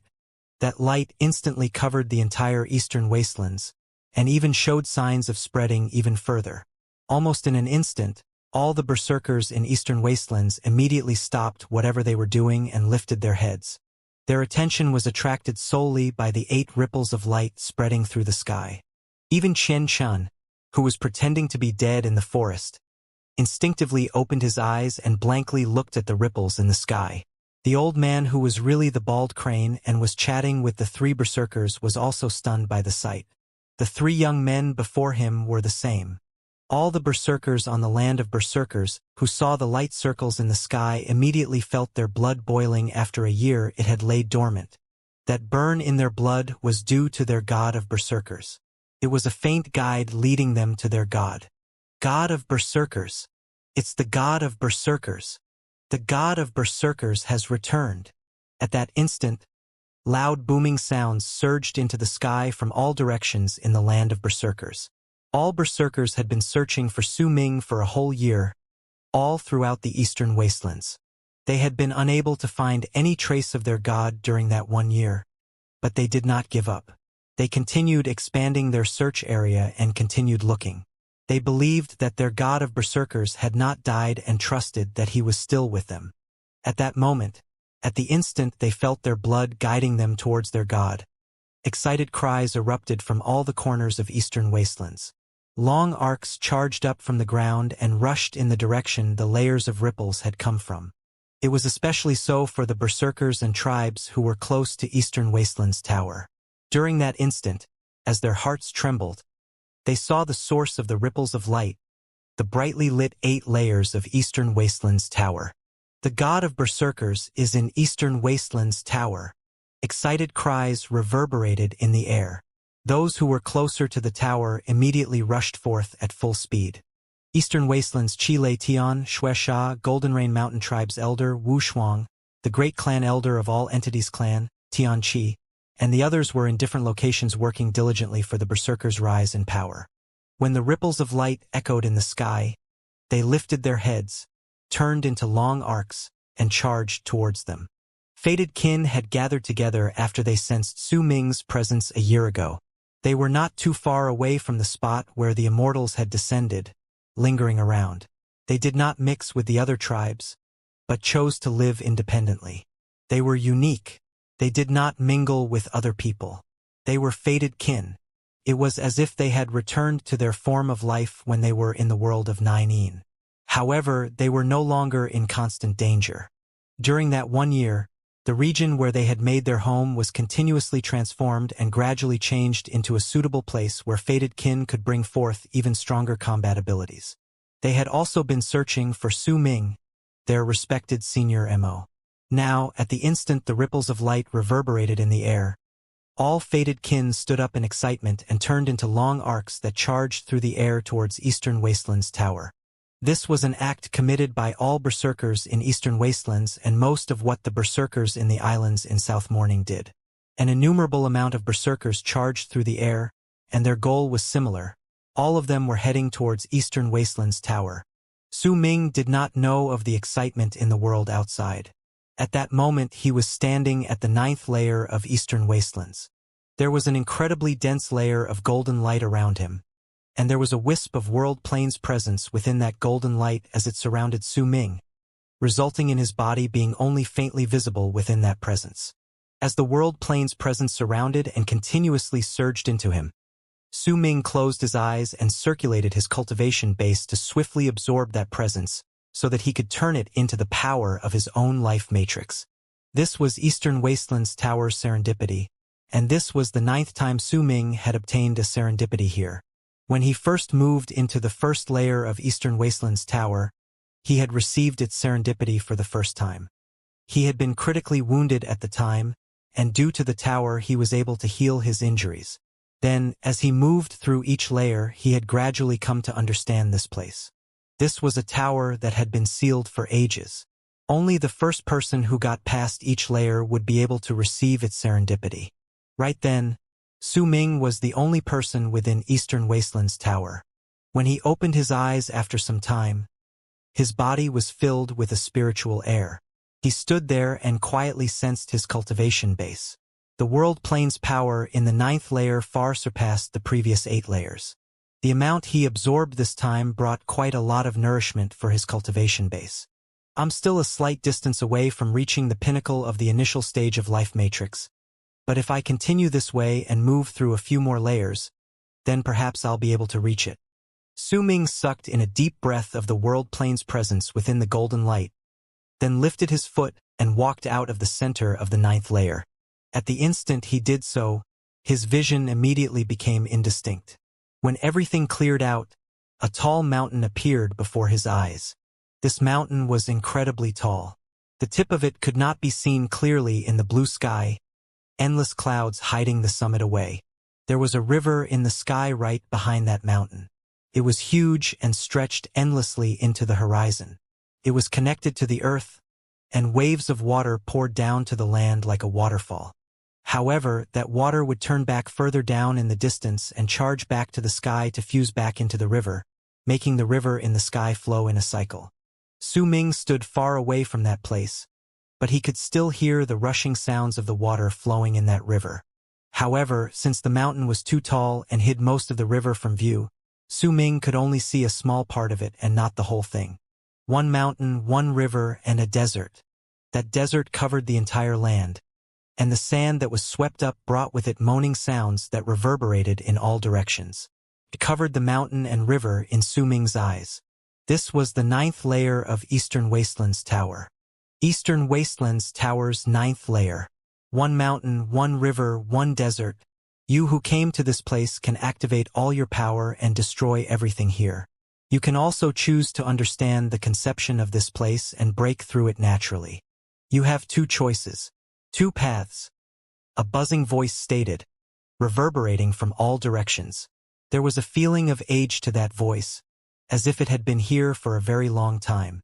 This was not the first time Su Ming had heard this voice. When a person reached a new layer for the first time, they would always hear this voice. If they went down and returned back to it, the voice would not speak up again. A glint appeared in Su Ming's eyes. He took a step forward and disappeared within the span of a breath. When he reappeared, he was already standing on a mountain rock jutting out of the middle section of the mountain. As he stood there, he looked into the distance, and the river appeared clearly before his eyes. The river in the sky was incredibly huge. The rushing of water spread in all directions, but the water itself looked incredibly far away, and Su Ming did not feel as if he'd gotten any closer or made any significant changes to the distance between him and the river when he had moved from the center of the 9th layer. In silence, Su Ming lifted his head and looked at the mountain. He turned into a long arc and charged towards the top. Time trickled by slowly. An hour later, Su Ming frowned. He was still on the mountain. When he lifted his head, the summit was still hidden in the clouds. Even if he had already reached the higher parts of the mountain, he could not move to its top. After a moment of pensive silence, Su Ming lowered his head and looked at the ground. After some time, his pupils constricted. "There is no end to this mountain," he mumbled. The mountain seemed to be very tall when he looked at it previously, yet once he stepped on it, he had managed to find some clues about it. There was no end to this mountain. With every set amount of distance he traveled up, the mountain would stretch and grow. Because of this, it had no end and no summit. After a brief period of silence, Su Ming turned into a long arc and left the mountain and charged towards the river before him. Yet no matter how fast he traveled, the river remained as far in the distance as it had been before. It was as if the area between them would continuously lengthen as Su Ming moved in its direction, just like the mountain's height. Su Ming had seen a scene like this before, at the altar behind Fated Kin's mountain when they were in the world of 9. That altar would forever remain before him, and no matter how quickly he traveled, he would never be able to catch up to it. Su Ming might have managed to conquer the altar under the old spirit of 9's guidance, but the level of depth and sophistication within the mountain and river far surpassed the world of 9's altar based on what Su Ming could see with his current level of cultivation. He gradually stopped chasing after the river and slowly went down until he landed on the desert. He sat down on the ground and looked at the sand underneath him. He could sense that there was a deep meaning contained within the mountain, river, the desert. If he could understand that meaning, then his understanding towards life would become much deeper. Xianxia, you turned the Eastern Wasteland's tower's appearance into a blatant plot to make immortals fight among themselves, allowing berserkers to obtain hope to rise in power. To immortals, this tower would give what they desire. You left your epiphany towards plain timelines at the top, but to the berserkers, this Eastern Wasteland's tower is a place to help them increase their level of cultivation and also a place for them to train. You left the cultivation methods for evil spirits and surging indulgers in the previous 8 layers in the manner of brief introductions before you moved on to more in-depth introductions. You also introduced these 2 races in the 6th layer. You must have your own reasons for doing so. A pensive look appeared in Su Ming's eyes. After some time, he closed his eyes and went on to silently sense the mountain, river, and desert within Eastern Wasteland's tower's 9th layer. Time trickled by. Half a month later, Su Ming opened his eyes, and a hint of fatigue appeared in his eyes. He looked at the mountain, river, and desert before him. He had not been able to fully understand the meaning of life behind the 3. He stood up slowly and walked towards the direction from which he had come. When he returned, everything was as normal. He walked past the mountain and arrived at the place where he first stepped out. That was the center of the 9th layer, and it was the exit of this place. As Su Ming stood at the center of the 9th layer, he let out a sigh. He did not have enough time to continue trying to gain an epiphany within this place. He still had plenty of other things to do. He had to suppress that killing sword as soon as possible and walk out of Eastern Wasteland's tower. He had to check his eldest senior brother's condition. He had to search for his second senior brother and his master. He also had to fulfill his oath as the god of berserkers and lead the charge to get rid of all the immortals in the land of berserkers. He was in a hurry. The immortals might descend again at any time now. Su Ming stood at the center of the 9th layer and spread out his Atman to fuse it with his surroundings. When he did so, golden light filled the area under his feet and surrounded him. That light gradually became stronger. Then, right at the instant it was about to bring Su Ming back to the 1st layer, he turned his head around with an unwillingness to admit defeat and cast a glance back at the mountain. Perhaps it was because of the golden light filling the area around him, or perhaps it was the relocation rune causing his vision to distort, but when Su Ming turned his head around as his body gradually faded away, he saw something that made his heart roar. It was as if a bolt of lightning had struck his mind, allowing him to suddenly be able to understand what was before him.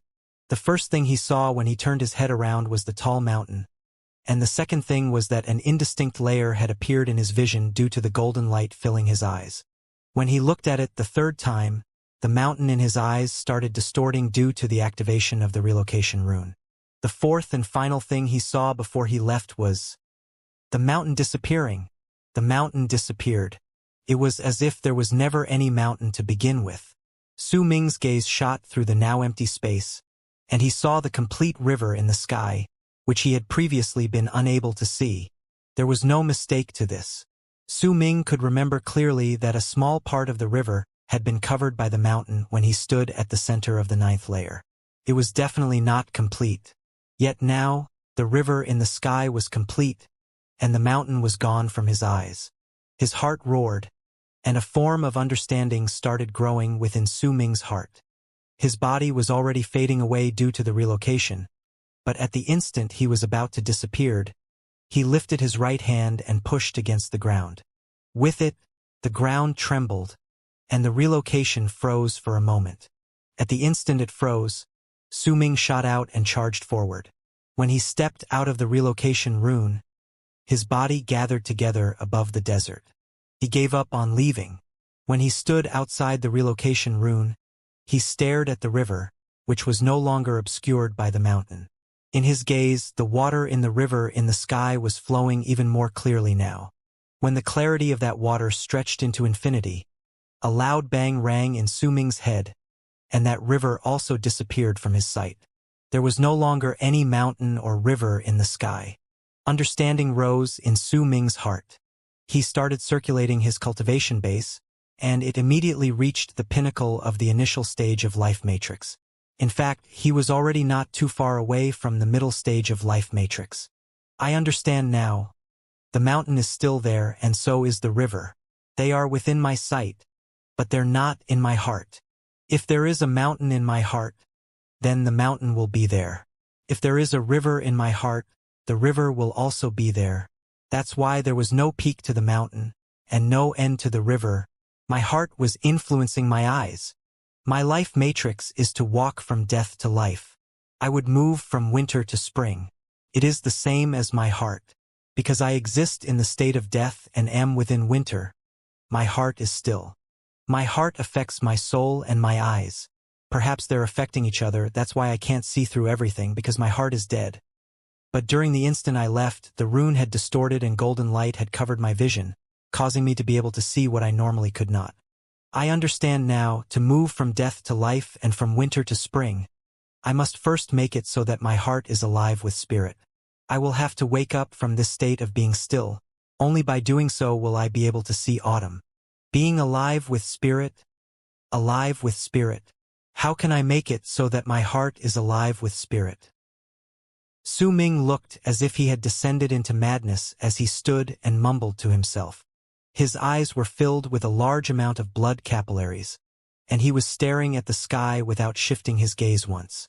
He might not see the mountain and river anymore, but he still did not want to blink.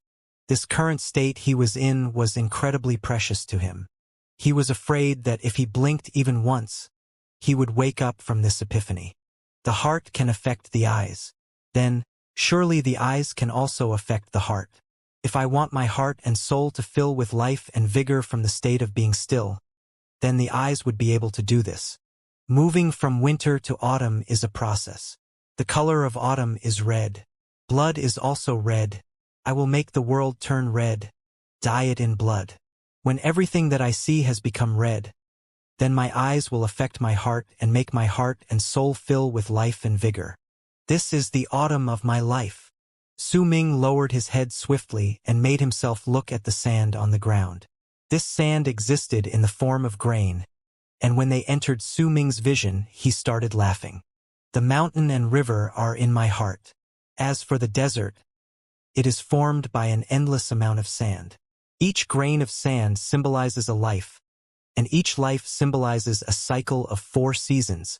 That's why my thoughts are not incorrect. Being born is spring, growing up is summer, blood is autumn, which is the time before death, and death is the coldest day of winter in life. 9th layer, open. Su Ming laughed long and hard as he swung his arm. When the 9th layer shook and rumbled, he no longer looked at the mountain, river, or desert. He turned around and took a step toward the center of the 9th layer. When the golden light flashed and the relocation was activated in the rune, he disappeared. When Su Ming disappeared, the 9th layer's mountain, river, and desert did not immediately crumble like what had happened to the previous 8 layers after Su Ming had come to understand them. Instead, as they trembled furiously, they seemed to be hesitating about something, as if Su Ming's epiphany was not the meaning behind them. Not even the first god of berserkers, Xianxia, had predicted this when he created Eastern Wasteland's tower. He had placed that one mountain, river, and desert in the 9th layer in Eastern Wasteland's tower as a copy of what he had understood of the Immortal's cultivation base for the future generation of his race. To Xianxia, there was only one true answer to this mountain, river, and desert. When you see the mountain, it is a mountain. When you see the mountain, it is not a mountain. When you see the mountain, it is still a mountain. When you see the river, it is a river. When you see the river, it is not a river. When you see the river, it is still a river. This answer was the general outline regarding domains in the Immortal's cultivation system. It was a law that was formed based on a person's will. Even Xianxia agreed to it wholeheartedly, and once he had come to understand it, he had gained an incredible epiphany from it.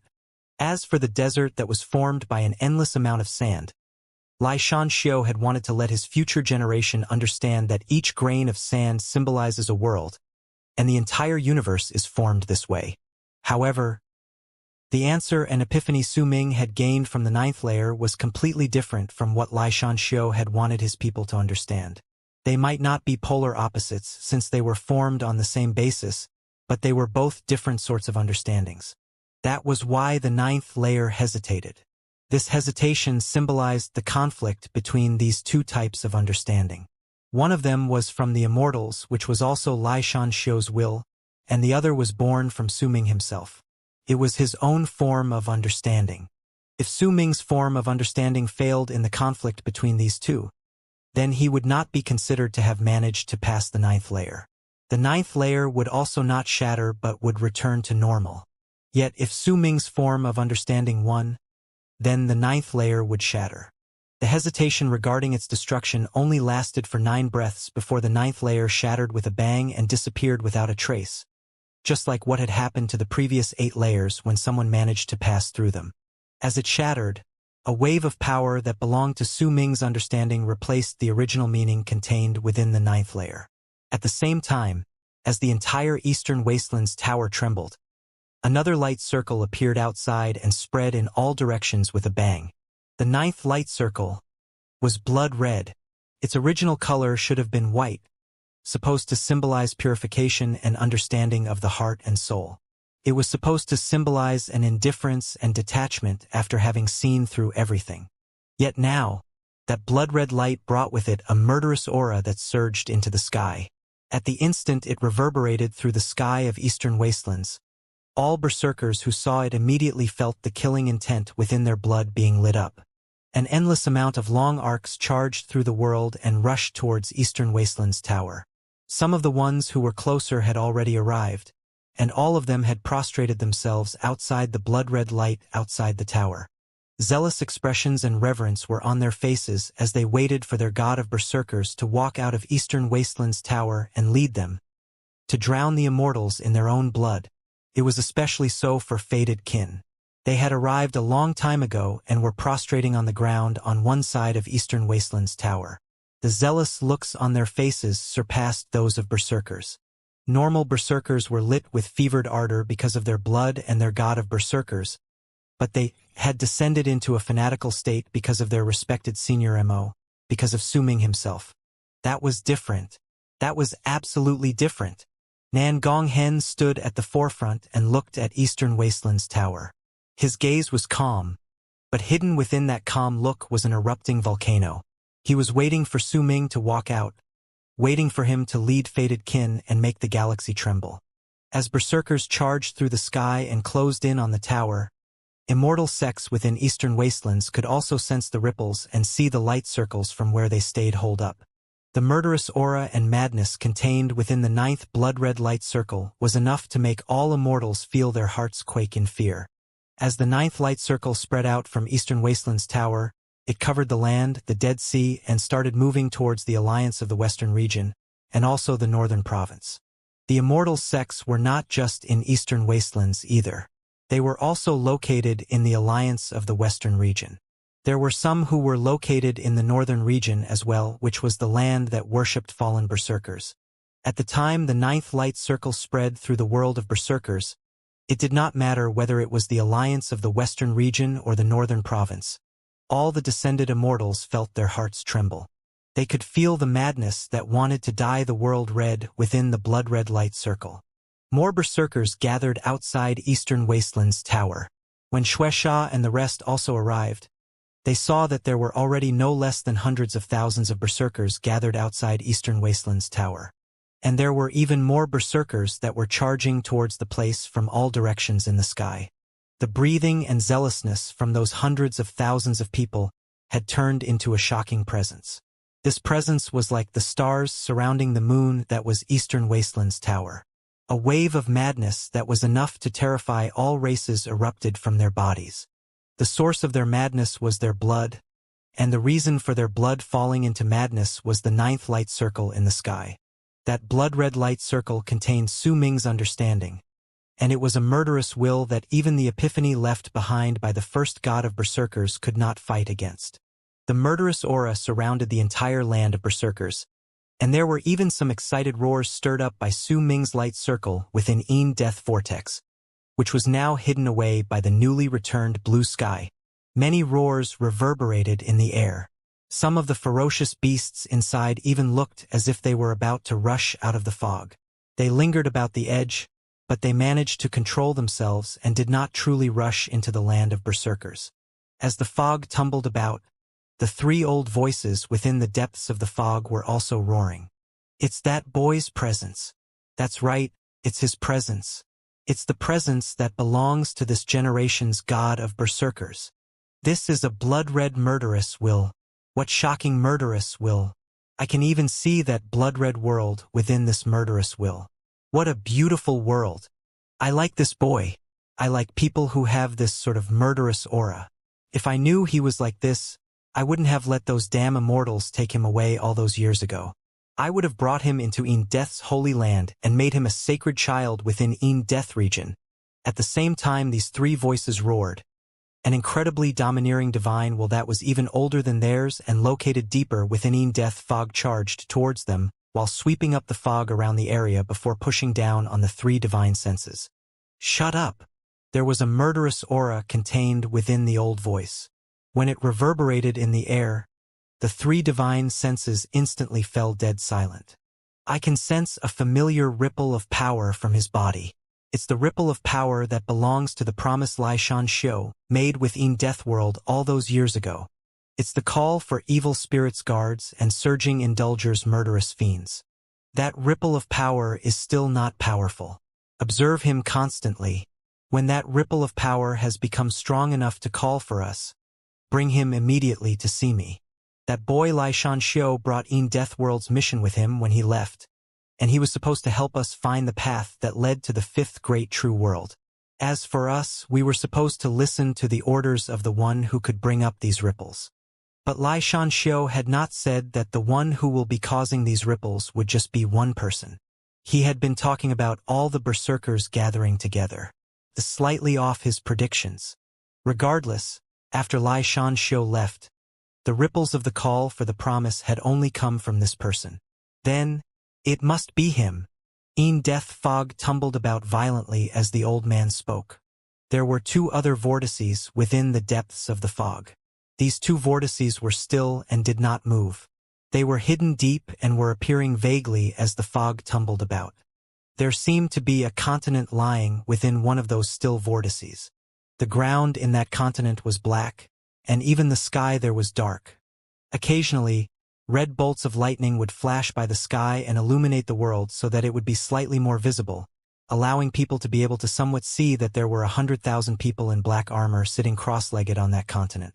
These people were sitting with closed eyes and looked as if they had been asleep for several years. They were all about 30 feet tall, and there were ferocious faces of malicious spirits on their countenances. These faces all looked like masks. If Su Ming was there, he would immediately be able to sense clearly that the presence spreading out from their bodies belonged to evil spirits, which he had managed to master when he was within the first 8 layers of Eastern Wasteland's tower. There was also a continent within the other still vortex. However, the earth in that continent was crimson red, and it was the same for its sky, but occasionally, black bolts of lightning would appear, submerging the land in darkness. There were also 100,000 people sitting cross-legged on the ground there with their eyes shut, wearing red armor. Any person would be able to see that their bodies were all just skin and bones. Waves of red light surrounded them, making them look incredibly bizarre. They were the surging indulgers. Since ancient times, the warriors of these two races had lain dormant in these places and continued sleeping within the vortices. They waited for the day the person who could wake them up would arrive. At the instant the blood-red light from Eastern Wasteland's tower's 9th layer reverberated in the air throughout the land of berserkers and sent Su Ming's will to all corners of the world. The eyes of the 200 warriors within the two vortices fluttered, as if they were about to open their eyes. However, the call from the promise was still incredibly weak. That was why after that light fluttering, their eyes fell shut once more. As the light circle from Eastern Wasteland's tower swept through the world of berserkers, as berserkers who numbered to more than hundreds of thousands worshipped in zealous ardor, and as golden light flashed at the center of Eastern Wasteland's tower's first layer, Su Ming appeared. His whole body was filled with a murderous aura.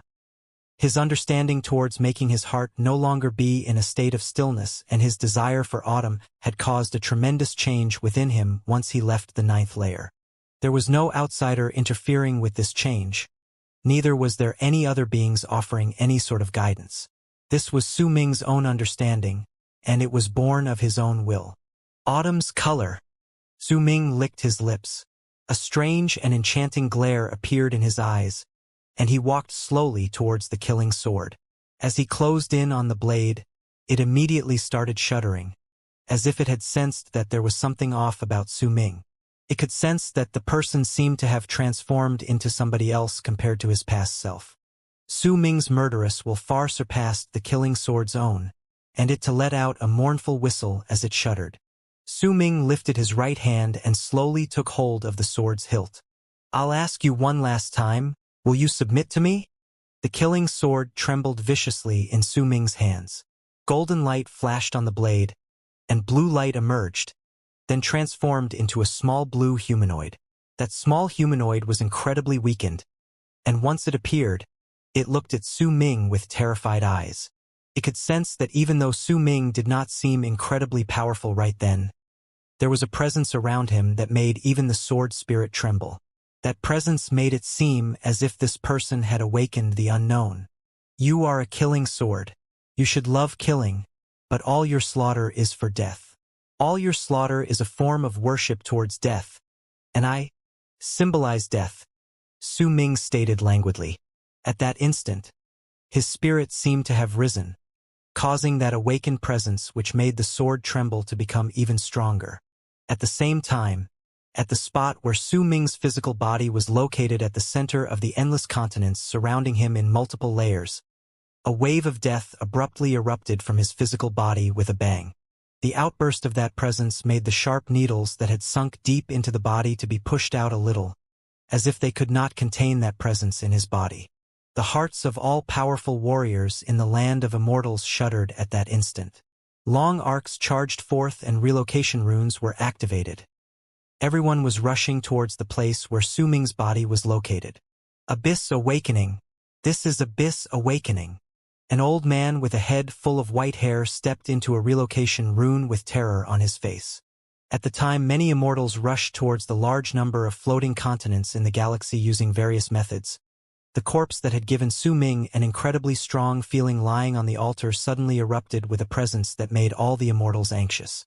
The sharp needles on the corpse were crawling out madly, and by the looks of it, they would soon charge out of the body completely, resulting in no seal being able to hold down the corpse. A strange mark appeared at the center of the corpse's brows. That mark looked like a dried-up leaf, but as it shone, it gave off a false impression that it was about to regain its life force. Cracking sounds rang in the air as lines appeared on the altar. Those cracks were spreading in all directions, until they covered the whole ground. As the corpse's presence grew stronger, a bang rang in the air, and nearly a third of the needles in the corpse were forced out, shattering into dust in midair. Right at the moment more needles were about to be forced out, long arcs arrived next to the corpse, and light from runes shone beside it. Some people had even torn space itself to reach it. There were 9 people who arrived. These people had either arrived in the form of long arcs via relocation or had torn through space. They were shrouded by fog and their faces could not be seen clearly. But at the time they closed in on the corpse, all of them let out a shout at the same time. The shouts by these people turned into a wave of sound that surged towards the corpse. The 9 people then lifted their right hands and formed a seal before pushing at 9 different spots on the corpse. At the same time, a violent shudder wrecked through these 9 people's bodies when they started suppressing the corpse. While these immortals were doing so, more people continuously arrived to the area around Eastern Wasteland's tower. They numbered between 400,000 to 500,000, and they were kneeling around the area and worshipping the tower that was shining with the light circles. Su Ming stood calmly within Eastern Wasteland's tower and held the killing sword in his right hand. There was an indifferent expression on his face, but there was a terrifying wave of murderous intent that was erupting continuously from the depths of his soul. The killing sword trembled violently in his hand. The awakened presence that terrified it eventually made it let out a submissive cry.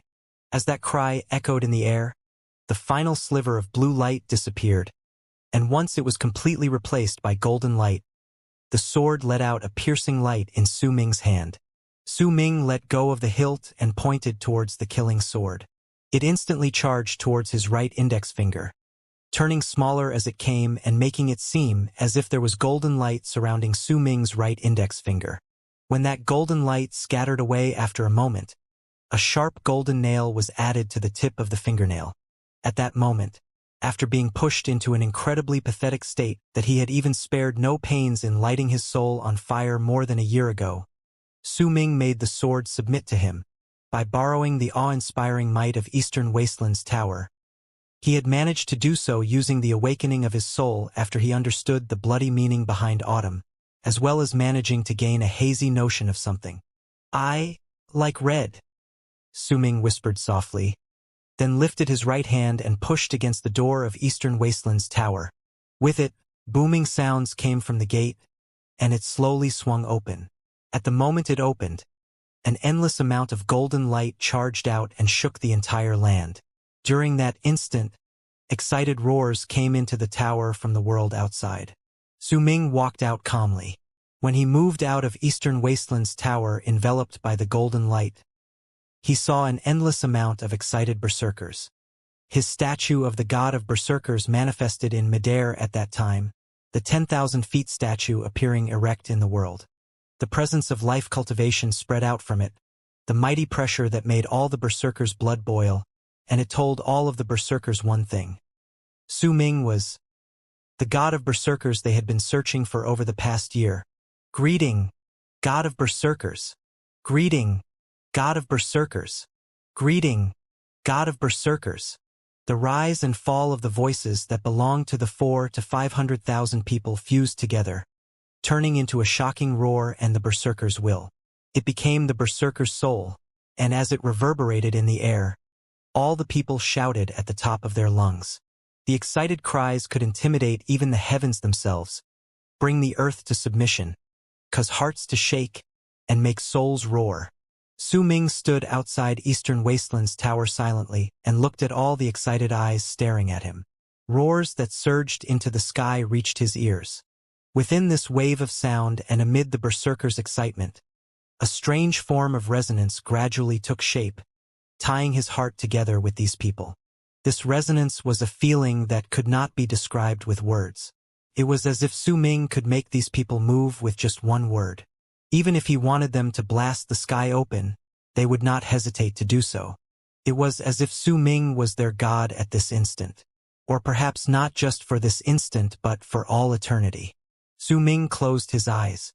After a moment, the waves of sound traveling into his ears increased, and they showed no sign of stopping.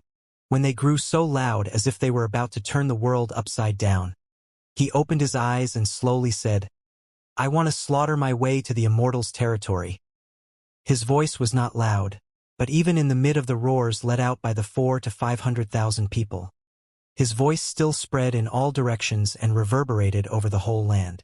As his voice traveled forth, all the berserkers in the area, including the old men like Xianxia and Tianqi, found themselves unable to contain their excitement.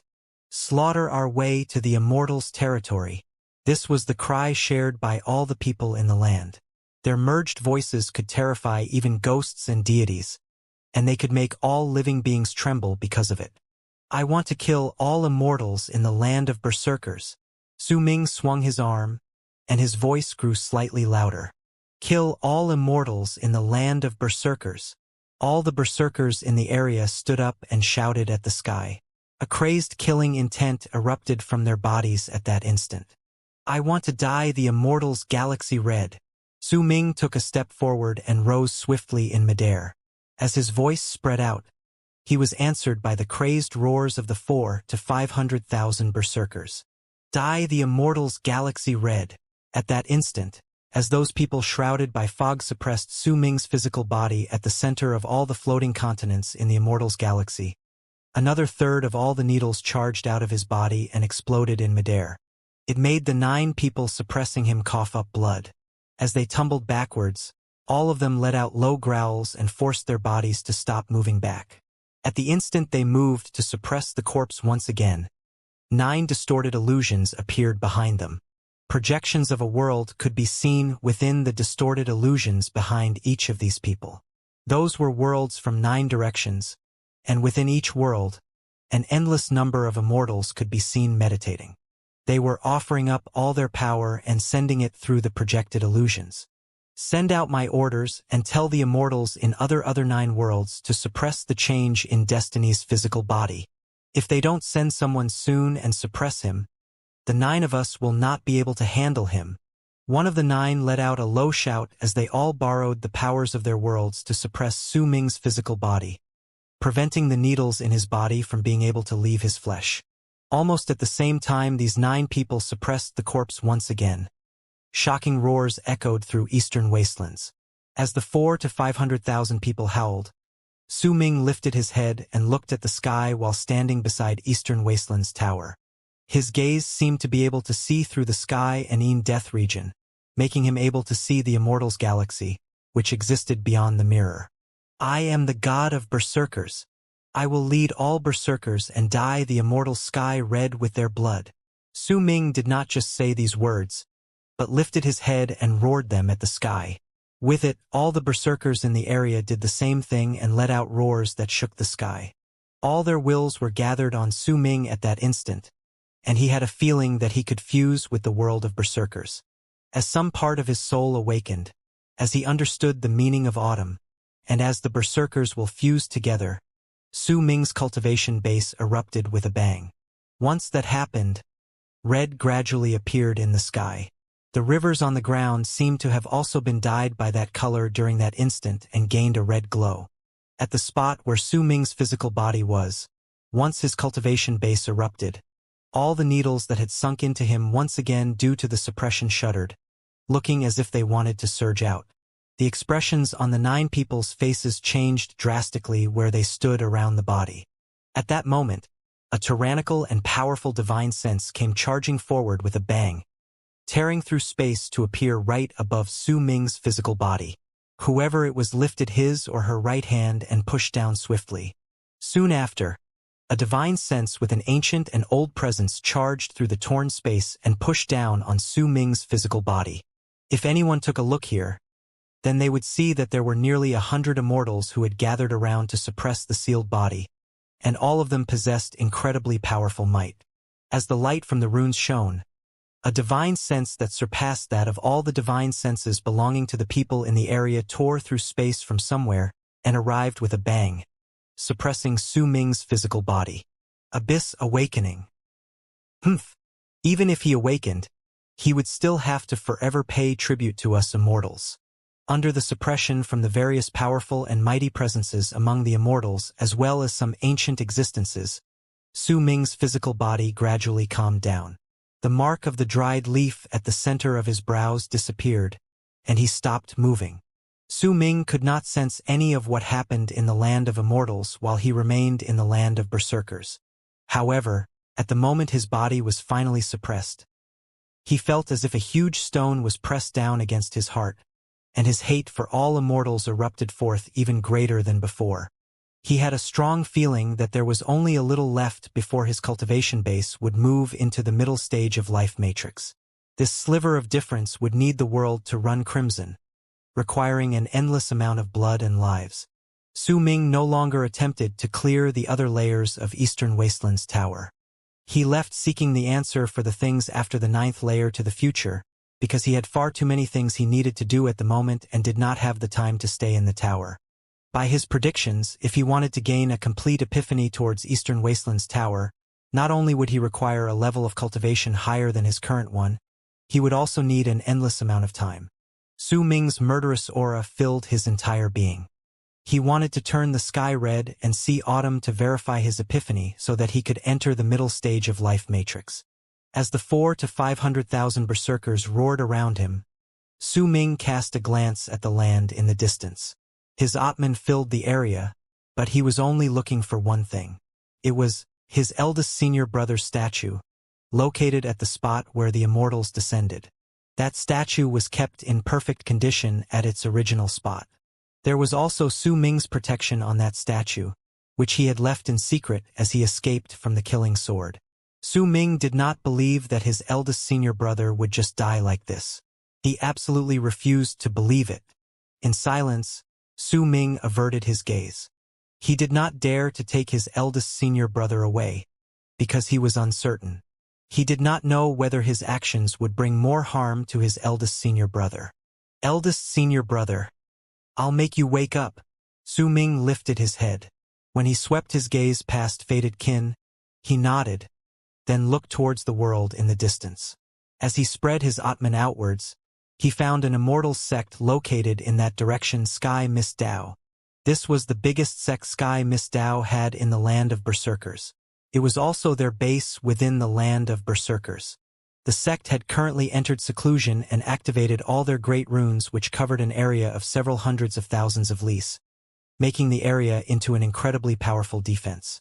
It would be difficult for Berserkers to move even half an inch forward through the area of the rune, but the people of Sky Mist Dao could also not venture out. Come with me to destroy the immortal sects in the land of Berserkers. Our first target is Sky Mist Dao. Su Ming waved his arm, and his voice spread through the whole area in waves. All the Berserkers who heard his words felt their blood boiling. Their eyes turned crimson red, and they let out hoarse roars. They had been waiting for this day for far too long, and now it had finally arrived. Under the lead of their god of Berserkers, Su Ming, they would sweep through all the immortal sects in the land of Berserkers, and make their land become a forbidden ground for immortals from then onwards. Tian Qi, Xuesha, Qi Lei Tian, and the others were the group whose level of cultivation were the highest besides Su Ming. They had witnessed his fight against Di Tian and saw the immortals' relocation rune shatter. At that moment, when they saw Su Ming walking out of Eastern Wasteland's tower and heard his words wanting to destroy all immortal sects in the land of Berserkers, they flew up without hesitation and wrapped their fists in their palms before Su Ming, worshipping him. We are all willing to obey the god of Berserkers' will, and are willing to follow the god of Berserkers to destroy the immortals. We will follow the god of Berserkers and destroy the immortals. The same words escaped the mouths of all Berserkers in the area in the form of crazed roars. Long arcs shot up from the ground and charged into the sky. Those long arcs belonged to the 400,000 to 500,000 people flying upwards at the same time, and this was a scene that was striking enough to shock all those who saw it. Su Ming cast a glance at Tian Qi and the others before he took a step towards the sky in the distance. He turned into a long arc and flew right in front of everyone. Tian Qi and the others followed swiftly behind, and right behind them was Su Ming's fated kin. With Nan Gonghen as their leader, they followed closely behind their respected senior MO. Right at the end were the 400,000 to 500,000 Berserkers. With a presence that covered the sky, they turned into brilliant arcs that caused a huge shadow to fall on the ground. As they charged forward, they followed Su Ming and rushed towards Sky Mist Dao. Time passed swiftly. The flight of 500,000 people stirred up a huge gust of wind that swept through the world. An endless amount of sand and stone on the ground was swept up. The layers of clouds in the sky were torn apart before they could even get close to the crowd. In the mid of all the moaning sounds from wind that was stirred up due to the charge, the crowd landed right above Sky Mist Dao after a day. Sky Mist Dao was one of the immortal sects in Eastern Wastelands, and it occupied a territory of hundreds of thousands of lis. There were 18 mountains located inside this territory, and there was an innumerable amount of beautiful towers on each of these mountains. They could accommodate hundreds of thousands of disciples to train within them, and a large circular rune was located on the ground with these 18 mountains as a basis. The rune could absorb the spiritual aura from the world so that immortals could continue training. It was especially so right then. Once all the runes in Sky Mist Dao were activated, a thick layer of fog filled the area around it, surrounding the place, and lightning arcs could be seen flashing inside. There were also low growls echoing inside that fog, giving off an air that it did not welcome any forms of life inside. The fog covered an area of several hundreds of thousands of lis. Besides lightning flashes and low growls, there was also a brilliant light flashing inside that fog. It was the second layer of Sky Mist Dao's mountain protection rune, Ultimate Barrier. Not only were Sky Mist Dao disciples required to manage the activation of this Ultimate Barrier, it also needed the rune on the ground to continuously absorb spiritual aura from the ground, supplying itself with the necessary amount of spiritual aura. South Morning Sky Mist Barrier was the shrunken version of this Ultimate Barrier. There were also Sky Mist's immortal guards inside this Ultimate Barrier. All of these immortal guards were puppets that would obey any command, even it was for them to self-destruct. There was a third rune within Sky Mist Dao, right behind that Ultimate Barrier. That rune's name was Four Sacred Skies. It was one of the core mountain protection runes in Sky Mist Dao. Within it were the four great laws of wind, rain, thunder, and lightning, and they could destroy all those who tried to trespass with brute force. Besides 4 sacred skies, Sky Misdao had one final rune, and that was 4 seasons destruction.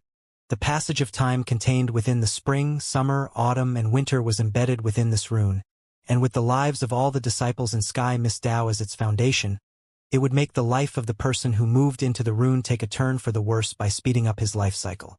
After all, even if there were only 10,000 Sky Mist disciples offering a year of their lives, there would still be 10,000 years contained within the rune, and to many people these 10,000 years meant that they would immediately become old, turning into skeletons once they stepped into the 4 seasons destruction. As the 500,000 long arcs charged through the world beyond Sky Misdao and stirred up a huge gust of wind, they swept up an endless amount of sand that crashed into that thick fog around Sky Misdao before they even got close. At the instant sand and fog crashed into each other, shocking booming sounds echoed in the air. Hasty bell chimes immediately traveled through the entire Sky Misdao. At the instant the disciples within the 18 mountains heard the bell chimes, their expressions changed, no matter what they were doing. The ground trembled due to that booming sound, and the 18 mountains shuddered together. Long arcs flew up and turned into dozens of people in midair. None of these people had low levels of cultivation, but they were all looking at the sky with pale faces. The berserkers have come. Maintain the runes at full power. No matter what cost, do not let the berserkers break through Sky Misdao's runes. All those within Sky Misdao, listen well. If you fall into the hands of berserkers, you will definitely die. Instead of that, it is better to tie your lives to Sky Misdao. Besides, there is a possibility that they will not be able to break our runes.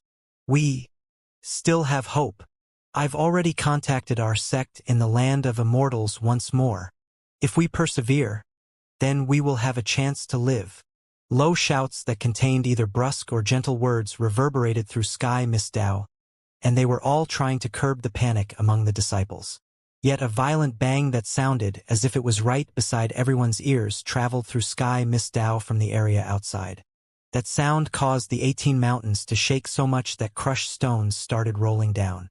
Sky Misdao's disciples shuddered so much that many of them started bleeding from their eyes, nose, ears, and mouth. The first layer of our runes has been broken. A piercing scream shot out among the disciples. At the instant all people turned their gazes towards the sky. They saw a young man clad in armor and surrounded entirely by black smoke. With long hair that was black with a tinge of purple. He stood in the sky and sliced down with the sword in his hand. When he did so, an endless amount of thick fog let out a loud bang and tumbled backwards like seawater before disintegrated altogether. With the killing sword in hand, Su Ming pointed towards Sky Misdao, which was now lacking that thick fog. Kill them! As he roared, the berserkers who had arrived continuously behind him charged madly towards Sky Misdao's second layer of defense.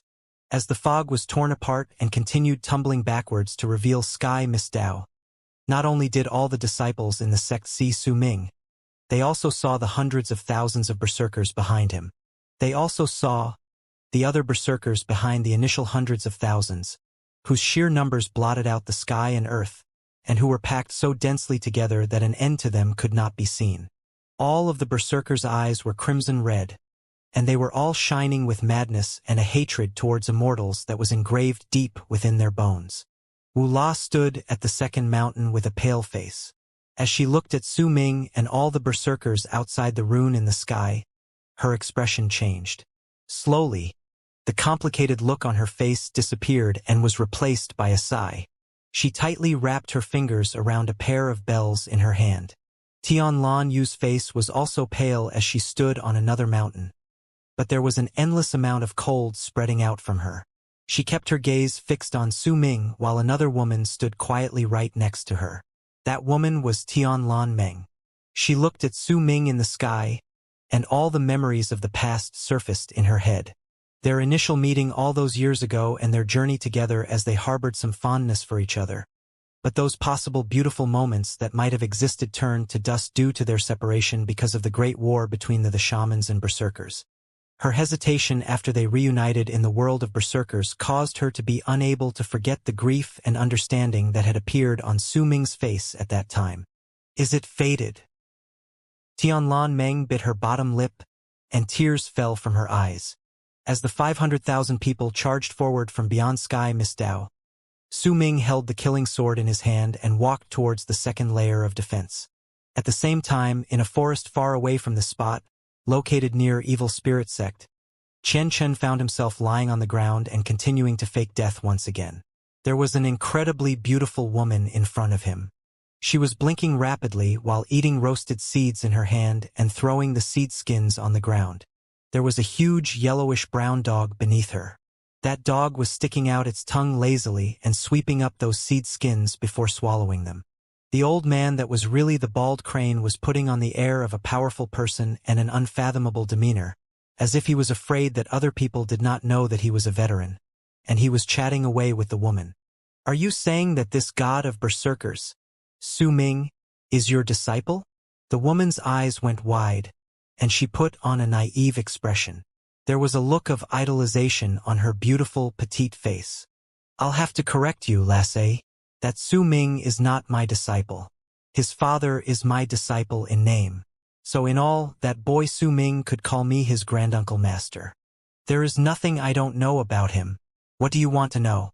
I can tell you, the old man stated after a small cough. How old is that god of berserkers this year? The woman blinked and looked at the old man before her with a smile, then placed a seed in her mouth and bit down on it. Others might not know about Su Ming, but I know him too well. He's... As the old man, who was actually the transformed bald crane, continued chattering away, the huge yellow dog under the woman's feet cast a sideways glance at him before shaking its head. There was a look of pity and compassion on its face when it sashayed its way to Chen Chen, who was pretending to be dead by the side. As it walked around Chen Chen's body, the yellow mutt stuck out its nose and sniffed him carefully before sticking out its tongue to lick his face a few times. A large amount of slob fell down on Chen Chen's face, but he did not dare move. He could not help but find his heart racing against his chest. He kept his eyes shut tight, but he could still smell the stench coming from that wet tongue. But this was not even the main point. He was actually a person who had descended to the land of berserkers, and while he was not an immortal, he still had some unique divine abilities. None of them were offensive, but he could somewhat see through the true form of certain objects. This divine ability was well liked by the younger disciples of his race, and it was an art they had to have when they wanted to travel around worlds. This divine ability would let them find many treasures that other people could not find and allow them to seem as if they possessed insight. In fact, there were some direct connections between this divine ability and the reason why Chen Chen had been able to use a unique method to descend to the land of berserkers. When he first ran into the bald crane, he had used this divine ability and saw that the person he was looking at was actually a transformed bird. The bald crane had then introduced itself as Old Crane, and that was why Chen Chen constantly addressed it as Grandpa Crane and Sir Crane. Only then did the bald crane see how clever he was and dragged him in as its companion. At that moment, as that mutt continued licking Chen Chen with its tongue, his heart trembled.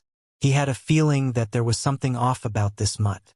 That stench from its mouth made him instinctively execute his divine ability and push his mind slightly outward to look towards the mutt beside him. Chen Chen was left stunned after his glance. He even opened his eyes wide to look at the mutt in shock. What he saw with his art was no mutt but a yellow dragon, and it was a dragon with an incredibly ferocious look. At that moment, the dragon was looking at him and sticking out its huge tongue to lick his face. A large amount of dragon saliva fell on him, and in Chen Chen's eyes, the yellow dragon seemed as if it wanted to swallow him whole. There was nothing else that could drive Chen Chen into more despair than an evil dragon licking him. Under this extreme terror, his eyes rolled upwards and he fell unconscious. This time he truly fainted. However, before he was knocked out, he could still hear the bald crane's ancient voice ringing in his ears. Lassie, there are too many things regarding the god of berserkers past. I feel thirsty after saying so much. By the way, why are your parents not here yet? We already made a promise that if you wanted to make a powerful warrior like me join your side, You would need to bring someone who has equal status to me here so that we could negotiate. Oh well, I'm a little hungry now. How about this? That mutt seems quite fat. Why don't you kill that mutt and make a pot of braised meat? These were the bald crane's words Chen Chun heard before he fainted. It was also why Chen Chun fell unconscious very happily and in a very straightforward manner. At that time, booming sounds surged into the sky in a place where Sky Misdao was located. They reverberated in all directions in a manner that was deafening to the ears, causing the land of Sky Misdao to tremble and cracks to appear in the sky. 500,000 people had surrounded Sky Misdao. The murderous aura and madness spreading from their bodies turned into something that practically had corporeal form, and it was squashing down the 18 mountains that were protected by Sky Misdao's runes. The mighty pressure was something that this sect could not hope to resist. Even if they put up some resistance, it would shatter instantly under this pressure. The wills of those 500,000 people had fused together and turned into a wave of madness that could destroy everything. Qi Lei Tian and the others followed right behind Su Ming as he traveled at the forefront. At that moment, even though there were mixed feelings within Qi Lei Tian's heart, he did not harbor any thoughts to take back the lightning crystal from Su Ming. In truth, when he first saw him at the spot where immortals descended a year ago, he had been able to recognize that this was the person from South Morning that he had planned to torture to death. He was the person who had snatched away half of his lightning crystal, and Qi Lei Tian had sent his divine sense over to say all those heinous and brutal words. When he noticed that Su Ming was that person, all sorts of feelings had arisen within his heart, and he had given up on his misery. In fact, he felt incredibly regretful over the brutal words he had said in the beginning. As all those mixed feelings battled in his heart, he saw Su Ming giving off the presence that was so powerful it could almost suffocate a person, and Qi Lei Tian showed off his abilities without care for any risk to himself. In his eyes, this was perhaps the only method for him to not have Su Ming come causing trouble for him. With a calm expression on his face, Su Ming took a step forward, and the fog that was the first layer of Sky Misdao's rune tumbled backwards before him to reveal the second rune, which was a gigantic screen of light known as the Ultimate Barrier. That screen of light surrounded the entire Sky Misdao. In fact, if anyone looked at it for a longer period of time, they would find that it was not a single, thin layer but consisted multiple layers that formed a barrier in the shape of a city wall, and it was protecting Sky Misdao within it. There was also an endless amount of spiritual aura spreading out from the ground to fuse into the barrier so that it could continue to operate. In fact, every 100 feet, a Sky Misdao disciple could be vaguely seen sitting cross-legged, resulting in the defensive prowess of the second barrier to be greater than that of the first layer. There were also nearly 100 powerful presences on that rune. Each of these presences possessed great power, but they had no intelligence. They were all puppets that existed because of the rune. They could not leave Sky Misdao. They could only survive around the barrier and were the best defensive force. "Break it," Su Ming stated flatly once. He swept his gaze across the guards of that ultimate barrier. As his words traveled through the sky, Qi Lei Tian and the others immediately charged towards the barrier. At the same time, the 400,000 to 500,000 people around them hurled a punch at the ultimate barrier as they roared and continued spreading out the mighty pressure from their bodies. In Su Ming's eyes, there was no skill required to break Sky Misdao's rune. There was no need for him to understand how the rune operated, and neither was there any need for him to think about how to dodge it. They only needed one punch. With a punch thrown together by 500,000 people with a forceful and incredibly violent manner, they would break open this barrier with brute force. This was a punch of an upfront manner. The punch's berserkers gathered together the power of the hundreds of thousands of people, and the resulting attack seemed like a savage, crazed dragon that was charging towards the wall, which was known as Sky Misdao's ultimate barrier. Nearly 100 golden flashes of light shone, and the puppets appeared. As they came into contact with the power gathered together by the hundreds of thousands of berserkers, a bang shook the skies, and the puppets turned into dust, were instantly wiped off. They could not stop the berserkers for even a moment, allowing the crazed dragon that was formed by the power of the hundreds of thousands of berserkers to crash into the ultimate barrier. A loud booming sound surged into the air and spread through a small half of eastern wastelands, The barrier that was formed by the screen of light let out a scream of its inability to withstand the force that had just rammed into it. As it shattered inch by inch, the thousands of Sky Mist Dao disciples sitting on the barrier and defending it fell backwards, crumbling. As the booming sound echoed in the air, the barrier shattered. Fourth god of berserkers, even if you destroy Sky Mist Dao today, there will come a day where we immortals will descend en masse and destroy all of you. A shrill roar came from the crumbled barrier, and it belonged to an old man. There was little of his body left, but there was an endless amount of hatred within his voice. Are the number of berserkers you immortals killed small? After the first god of berserkers left, you cruelly tore our second god of berserkers, sealed great you imperial city, and sent a large amount of immortals to purge us berserkers. More than hundreds of millions of berserkers had died by your hands throughout the ages. Immortals must die.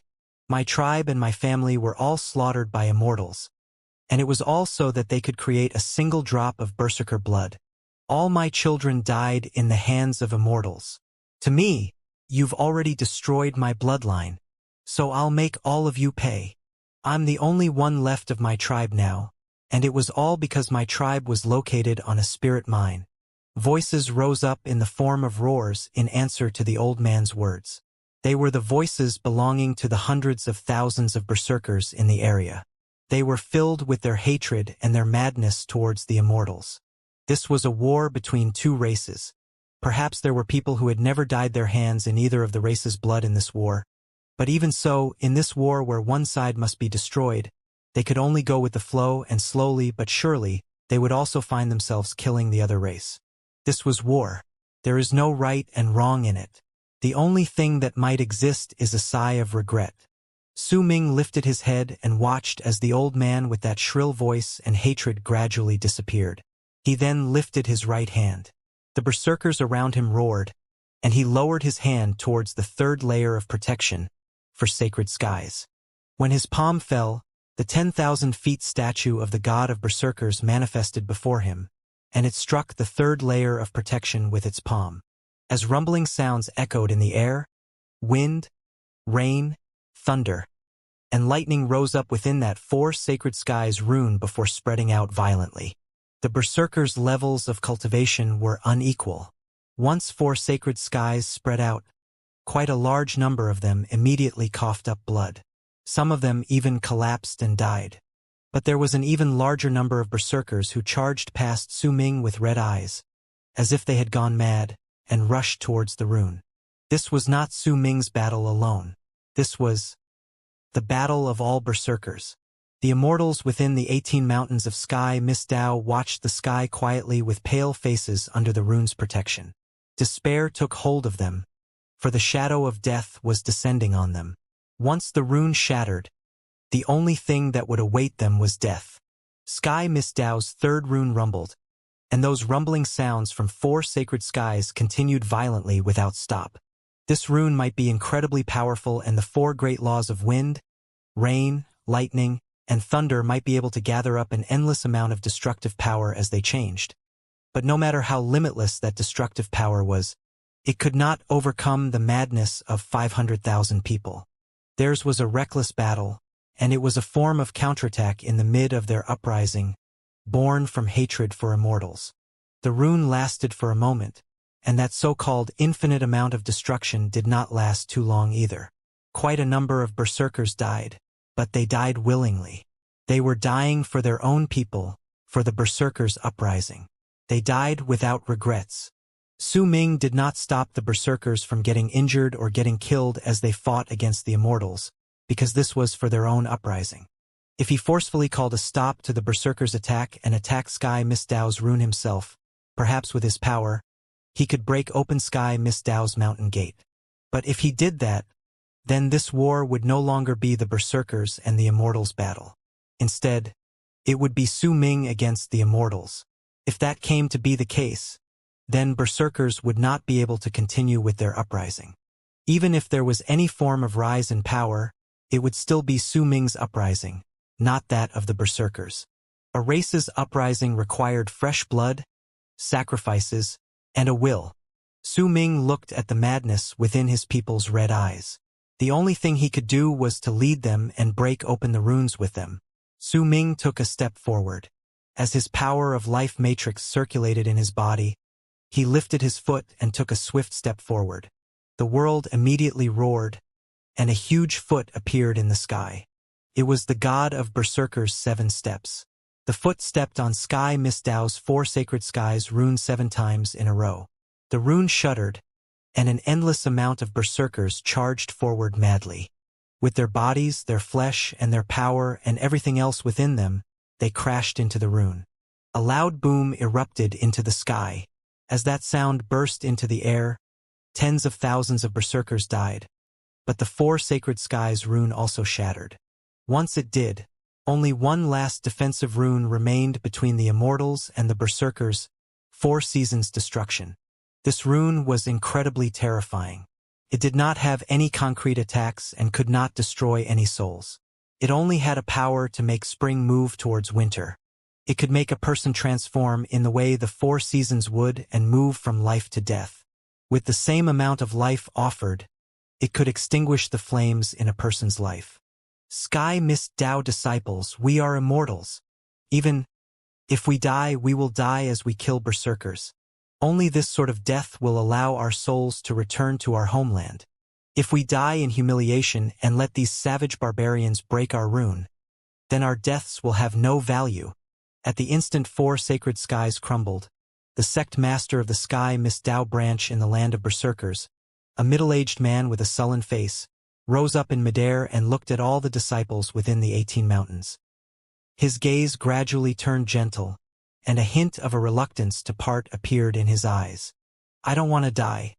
But if Sky Mist Dao is going to fall, if the rune crumbles and we will all have to face death without exception, then I wish that I will die a worthy death.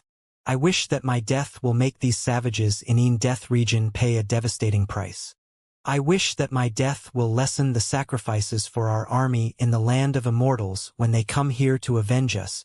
I am not a kind-hearted person, but at this moment, I wish that my death would be worth it. Who among you is willing to die a worthy death with me? The middle-aged man's voice was rousing. At the instant he said those words, he lifted his head and looked at the final rune up ahead, then took a step towards Sky Mist Dao's 4 seasons destruction. At the instant he took that step forward, his physical body started rapidly withering away, and at the moment he closed in on the rune, his body turned into a pile of bones that fell apart. However, all his flesh, blood, and nascent divinity gathered together and flew out of that pile of bones, fusing into the 4 seasons destruction with a bang. Sky Mist Dao's final rune is called 4 seasons destruction because it will be incredibly difficult to destroy as long as there were those who were willing to offer up their lives to take another's. There will only be dead souls in Sky Mist Dao. No survivors in our sect who will be waiting for you. I still have 4,800-something years of life in me, who will come and exchange their lives with me. The sect master's voice reverberated through the air and spread through the entire area inside the rune as well as the area beyond. Even the berserkers outside stopped moving. Su Ming stood right at the front. When he looked over and sensed the determination within the immortals that would rather descend into madness and die than give up, he had to admit that even though he despised and loathed this race, there were respectable aspects within each race. I still have 700-something years of life left. Who will exchange their lives with me? A person flew out from one of the 18 mountains in Sky Mist Dao and charged towards that 4 seasons destruction rune. I still have 100-something years of life left. I still have 2,200-something years of life. I have 400-something years of life. I have 600-something years of life. One voice after another rose continuously from the 18 mountains in Sky Mist Dao, and groups of people charged swiftly towards the 4 seasons destruction rune. In the blink of an eye, those voices became even more frequent and eventually fused together to become Sky Mist Dao's cry. I still have 500 years of life, Wu-La whispered softly and fused into the rune. In silence, Tianlan Yu lifted her head and took a step forward towards the rune. Tianlan Meng bit her bottom lip, and just as she was about to move forward in anguish, the departing Tianlan Yu suddenly turned her head around, and before Tianlan Meng could even react to her, Tianlan had already lifted her right hand and swung at her sister. A white layer of fog spread out. Tianlan Meng gradually closed her eyes in the fog and fell to the side. Live a good life. Tianlan Yu whispered softly and turned around to take a step towards the rune in the sky. When almost every single person in Sky Miss Dao offered up their lives, a blinding light erupted from the Four Seasons Destruction rune. That light came from all directions and concentrated right before the berserkers. The low roars and declarations that they would exchange a life for a life symbolized the Immortal's counterattack. It also made the bloodthirsty berserkers fall silent for a moment. But it only lasted for a moment before all the berserkers took a step forward. A presence that suppressed all things swept through the land, and the berserkers charged into the circle of light that would take their lives in exchange for the Immortals. Su Ming did not move back. He took a step into that circle of light together with his people. This was a battle that had no plots, no schemes, and no ploys. This was a crazed battle of sacrificing a life for a life. If the Immortals could do it, then berserkers would give the same response. As loud booming sounds rang in the air and both sides fought using their lives, the bodies of all Sky Miss Dao disciples withered away once they gave up all their years. But this was not the end. Their nascent divinities self-destructed as their bodies collapsed so that they could bring forth even greater destruction with the power contained in their explosions. The berserkers were the same. This was a battle that had no right or wrong, no logic or reasoning. This was a crazed battle that sacrificed a life for a life. As more people died, the battle gradually came to an end. Tens of thousands of Immortals collapsed dead. When the sect master disappeared, when Wu Lei's soul with its anguish scattered into nothingness, when all the Immortals gave up their everything for the sake of killing at least one more berserker, the battle that sacrificed a life for a life ended. Once the last Immortal in the rune died, the light from the Four Seasons destruction gradually faded away and disappeared into the world. Su Ming stood in midair at that moment. As of then, nearly 70,000 berserkers had died. Half of them were lost due to the sacrifice of life for a life. The entire battlefield sank into silence. They are warriors. Even if our hatred towards them burns the sky, they were still warriors. They deserve respect, Su Ming said slowly. His voice reverberated through the battlefield, falling into each of the berserkers' ears. Sky Miss Dao was destroyed. However, within all races and all sects, if there were those who were courageous enough to sacrifice their own lives, then there would naturally be those who were cowards. At that moment, there were a couple hundred of these people still remaining among the 18 mountains of Sky Miss Dao. They were the ones who had not given up their lives earlier. Once the Four Seasons destruction rune disappeared and the sky was filled with berserkers, these hundreds of people walked out while trembling, then prostrated themselves on the ground towards the berserkers and Su Ming. We are willing to change our blood inheritance and worship the god of berserkers as berserkers from now on. These hundreds of people prayed as they trembled, and their words pleading for survival traveled through the air. Su Ming did not bother about these people. There would naturally be those who would enslave them and make them secondary citizens, slaves in all but name, among the berserkers. Su Ming's gaze fell on a person lying unconscious on the ground within one of the 18 mountains. He walked over silently and arrived next to the unconscious Tianlan Meng. He looked at her silently, and a hint of nostalgia as well as complicated feelings appeared on his face. Su Ming closed his eyes. Sometime later, when he opened them, he said flatly, "Qi Lei Tian." Immediately, a long arc charged through the sky and landed behind him. It was Qi Lei Tian. His heart was trembling slightly, but he dared not show a single hint of it on his face. Instead, he only showed zealous respect as he knelt down on one knee towards Su Ming. "I, Qi Lei Tian, am here. I took away half of your lightning crystal in the past," Su Ming said slowly. When he uttered these words, Qi Lei Tian's heart let out a thump in his chest, and an awkward look as well as a wry smile appeared on his face. "Today, I will give Sky Miss Dao's ruins to your tribe. Make it the foundation for your tribe to grow strong." Su Ming turned around and looked towards the man. Qi Lei Tian was momentarily stunned. Then excitement instantly filled him. He bowed towards Su Ming once again. Thank you for your gift, God of Berserkers. Stay here for the time being. The rest of you, come with me, and we will wipe out Hidden Dragon Sect. Su Ming turned around and walked towards the sky. The hundreds of thousands of berserkers around him roared and turned into a long arc as they charged into the distance with Su Ming at the front. Qi Lei Tian lifted his head and looked towards the berserker army that was leaving into the distance. He was also looking at Su Ming as he traveled at the front, while in his ears were the words Su Ming had told to him before he left. That woman is an old friend of mine. Let her stay and don't harm her. Hidden Dragon Sect is one of the 3 great sects in the land of immortals.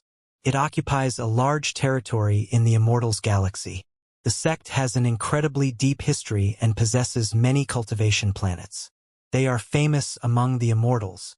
The Hidden Dragon Sect within the land of berserkers is just a branch. However, even though it is only a branch, it has been able to occupy some of the areas with the densest amount of spiritual aura in Eastern Wastelands after years of administration. Just like Sky Mistao. They occupy an area that is nearly 100,000 lis. It looks like a flat piece of land and there is nothing in it that would catch anyone's attention. Anyone could pass through that place as if they were passing through a deserted area. Even if they knew that this was the place where Hidden Dragon Sect was located, they could not see nor touch it. They would be unable to find even a single trace of a Hidden Dragon Sect disciple. No matter how they looked, they would only be able to see a normal piece of flat land. For 100,000-something berserkers occupied the sky. The murderous aura spreading out from their bodies turned the sky dark and filled the land with a bitter and grim air. Su Ming's gaze landed on the ground. His expression was calm, and no one could see any hint of emotion on his face. Lord God of Berserkers. This is Hidden Dragon Sect. There was a person from Sky Mistao who had willingly changed his own blood inheritance standing beside Su Ming, and by his side was Old Manya from Berserker Fong tribe. Currently, the man from Sky Mistao was speaking carefully. It was a middle-aged man with a pale face. Not only was his voice quivering, his heart had been in fear all the way to this place. He had witnessed Sky Mistao's destruction and watched all his fellow sect members die. As for then, he could be said that his heart and soul were petrified in fear as he stood before the insurgent berserkers. It was especially so when Old Manya let out ghastly peals of laughter once he finished saying these words. His laughter made that Sky Mistao disciple's skin crawl. This lowly person has once come to Hidden Dragon Sect with the older generation in his sect before. This place wasn't like this before. I can still remember that there were many floating palaces, and the magnificent presence in the place was something that would be difficult to forget once a person witnessed it. The Sky Mistao disciple quickly said, his head lowered. Lord God of Berserkers, I've dealt with Hidden Dragon Sect more than others. This sect is skilled in hiding themselves. The words hidden and dragon in their name can already tell you what sort of skills they have. Also, Hidden Dragon Sect has a lot of resources. You could say that they are the richest sect among all the immortal sects in the land of berserkers. Manya licked his lips and cast a look at the plains beneath him as he spoke to Su Ming. Su Ming averted his gaze from the plains and stated languidly, once we destroy this sect, I will give its land to your tribe, Manya. Let your tribe prosper here. Once Old Manya heard these words, his eyes flashed with a brilliant light. As the strongest warrior in his tribe and a berserker who had attained great completion in the berserker soul realm, he had always wanted to make his tribe members even stronger, and since Hidden Dragon Sect had chosen this place, it was naturally a place suitable for a tribe to live. He had been incredibly envious of Qi Lei Tian for being able to occupy Sky Mistao with his tribe earlier, though it was an envy without malicious intent. When he heard Su Ming's words, he licked his lips and immediately started laughing. His yellowish-black teeth that were revealed themselves when he laughed added a ferocious air to his face. Right behind Manya was Tianqi, Wu Shuang, and Xue Sha.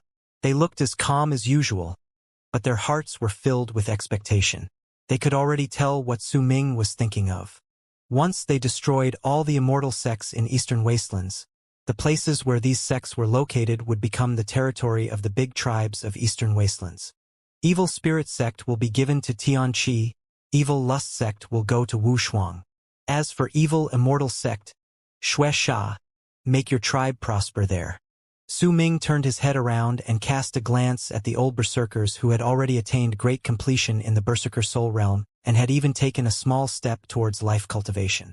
There were even faint traces of life cultivation's presence coming from their bodies.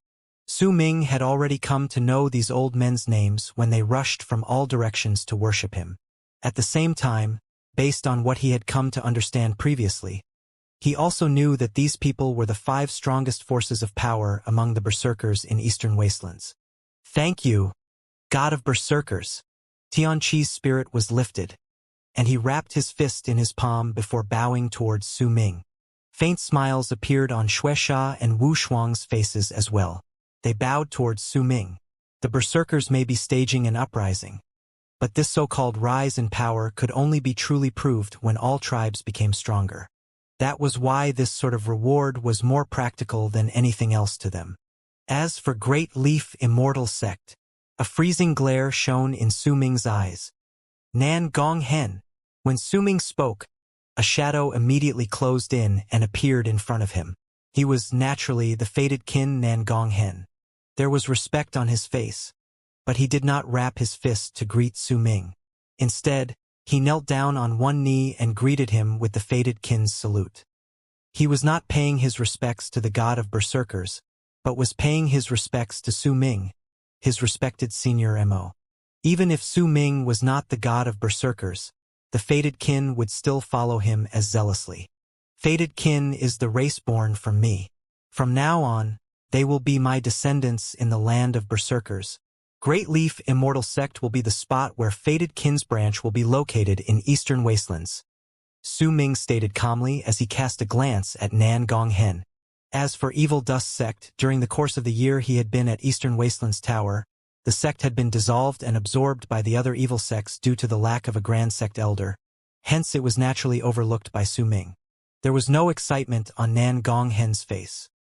He only nodded and did not say any words of gratitude, because the respect and zeal on his face that surpassed that of the berserkers represented everything by itself.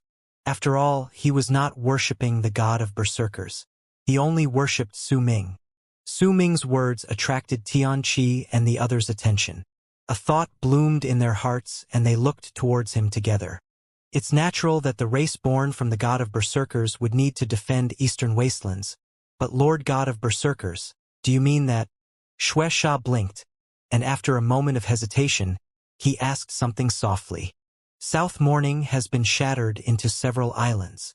All the islands in South Morning belong to fated kin. There are surely immortals and other races that have risen as well as their puppets in the alliance of the Western region and Northern province. Once we've dealt with the immortals in Eastern Wastelands, are you willing to come with me to the other continents and form branches of your tribes there? Su Ming looked at Shueisha and the other two before he cast a glance at Manya, whose eyes had gained a slightly red tinge. These 4 people cast a glance at each other. Their breathing instantly quickened, and they bowed once again to Su Ming. This time they did not wrap their fists in their palms to bow to him. Instead, they knelt down on one knee just like Nan Gong Hen had done. We are all willing to follow you to go on a campaign to the alliance of the Western region and sweep through Northern province. We will destroy all the immortals and have them return us our mountains and rivers. We will do everything for the berserkers' rise to power. Su Ming did not speak. Instead, he looked at the horizon in the distance. That direction he was looking at was the west, and it was the direction where the alliance of the Western region was. My soul is in the land of berserkers, and the only thing I can do is to have all berserkers unite and make my people strong. Only by doing so can I bring the berserkers to rush out of death and enter the immortals' worlds, and watch the color of autumn spread in the land of immortals. Su Ming mumbled in a soft whisper that only he could hear. He was alone. He was incomplete. He was lonely and lost.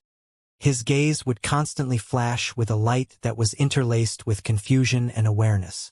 He did not know where he was. He only knew that he needed the red of autumn to be able to move from winter to spring.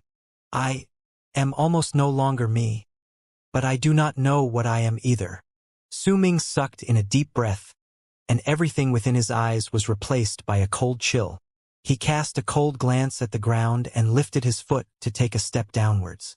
At the instant he took that one step, the power at the pinnacle of the initial stage of life matrix erupted with a bang in his body. This power was the strongest force within the land of berserkers at the moment. It was the invincible pinnacle in this world. There was no longer any person within the land of berserkers at the moment that could surpass this level of cultivation. Even if there was, that person would be forcefully suppressed. Perhaps only a non-human would be able to surpass Su Ming's level of cultivation. However, among humans, Su Ming was invincible. When he took that one step, he swung his right arm towards the sky. At the instant he did so, a freezing air filled the world. That freezing air grew thicker with each passing moment before it swiftly turned into snow. An endless amount of snow started spreading outwards from Su Ming as it spun. In the blink of an eye, a circular area of 100,000 something lease turned into freezing winter. The endless amount of snow let out a chill that could freeze all things, as well as exuded a terrifying presence. Each flake of snow could erupt with a bitter and grim murderous air that would not be weaker than that of a in berserker soul realm. This was Su Ming's powerful might. Once he reached the initial stage of life matrix and arrived at the pinnacle of that stage. His strength far surpassed those who had attained great completion in the berserker soul realm, and he was the invincible pinnacle that even those who had attained great completion could not hope to compare to. The white flakes might look like snow, but in truth, they were not snow. They were Su Ming's life. They were his death's life. It was a unique divine ability that transformed all the aura of death in his body and erupted forth after fusing with his life matrix. This divine ability was different for everyone. Each person who moved into this realm would form different divine abilities as they gained different epiphanies due to all the different life matrices. Not a single one would be similar. This was the first time Su Ming let out all of his power within life matrix without holding back and made a flower of snow blossom in eastern wastelands. As he spread his power outwards and freezing wind moaned in the area, snow floated down. Xianxia and the others sucked in a sharp breath and swiftly took a look at Su Ming. During that instant, they finally got to truly know Su Ming's might and the god of berserkers' majesty. During that instant, the scene of when Su Ming fought against the Immortals in that shocking battle turned into an invisible seed that planted itself in their hearts. That seed was known as reverence. This reverence would follow them throughout their lives. Su Ming's gaze was calm when he looked at the snow around him. He pushed his right hand downwards lightly. At the instant he did so, all the snow within the circular area of 10,000 something lease fell still before charging towards the ground that Su Ming was pushing against through the air. In the span of a breath, a loud bang shook the sky and earth, tearing through the ground madly. The crash from the endless snow made it seem as if a picture scroll had been torn apart. Once the snow lifted amid all those ringing bangs, it was like an illusory cover had been ripped off the ground, revealing hidden dragon sect, which had been concealed under an illusion. A large amount of luxurious halls floated between the sky and earth. There were also shocked hidden dragon sect disciples standing within their halls with pale faces. Kill them all. Do not spare even a single one, Su Ming stated flatly. The sky turned a faint shade of red. That red was like the red hue of autumn, and when a person looked at it, they would find a desolate air surrounding the sky. Blood was thick on the ground. When it spread out, a bloody stench rose into the air, either exciting or making puke those who smelled it. This was not hell but more like the underworld. And the spring water flowing in the rivers of this underworld were blood. Hidden Dragon Sect was eliminated from the land of berserkers.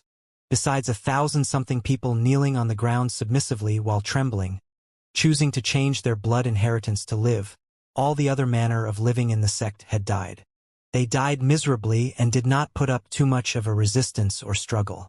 No one who tried to fight back could survive the charge from a 400,000-man army, especially since this was going to be the place where Manya's tribe was going to live in the future. To prevent any unfortunate incidents from happening, he had his tribe seal the area so that no disciples of Hidden Dragon Sect could manage to run away. Su Ming did not participate in this battle. He stood silently in midair and watched the bloody fight playing out before his eyes. Shrill screams of pain reached his ears, and along with them came an endless amount of curses until those who shouted them were killed. When Su Ming saw and heard everything, the confusion and alertness in his eyes interlaced with each other. He stood in midair and did not move. Nan Gonghen protected Su Ming silently. The other fated kin were scattered around them as well. If anyone from Hidden Dragon's sect rushed towards them, they would immediately turn into icy snow that symbolized death and delivered it.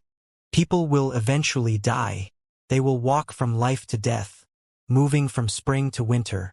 However, the color of autumn is still too dull, Su Ming mumbled softly. When night arrived and the moon hung high in the sky, overlooking the shattered towers, the aura of death from Hidden Dragon's sect surged into the sky. That aura of death spread out and filled the air. From then on, Hidden Dragon's sect no longer existed in that place.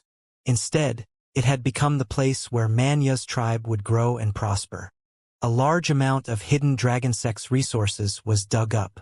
Manya and the other four broke open the endless amount of seals in the place, and all the doors to the cave abodes were thrown open. The vast amount of resources was enough to quicken the breathing of anyone who saw it.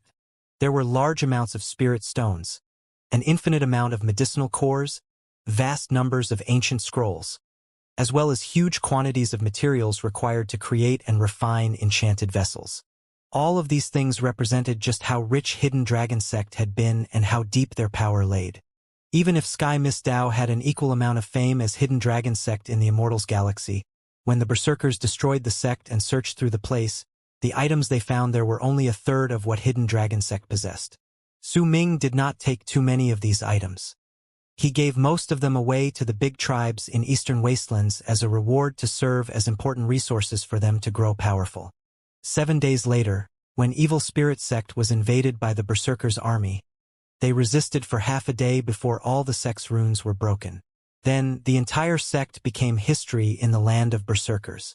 Besides a select few and several hundreds of those who chose to submit to survive, all of the others in the sect died.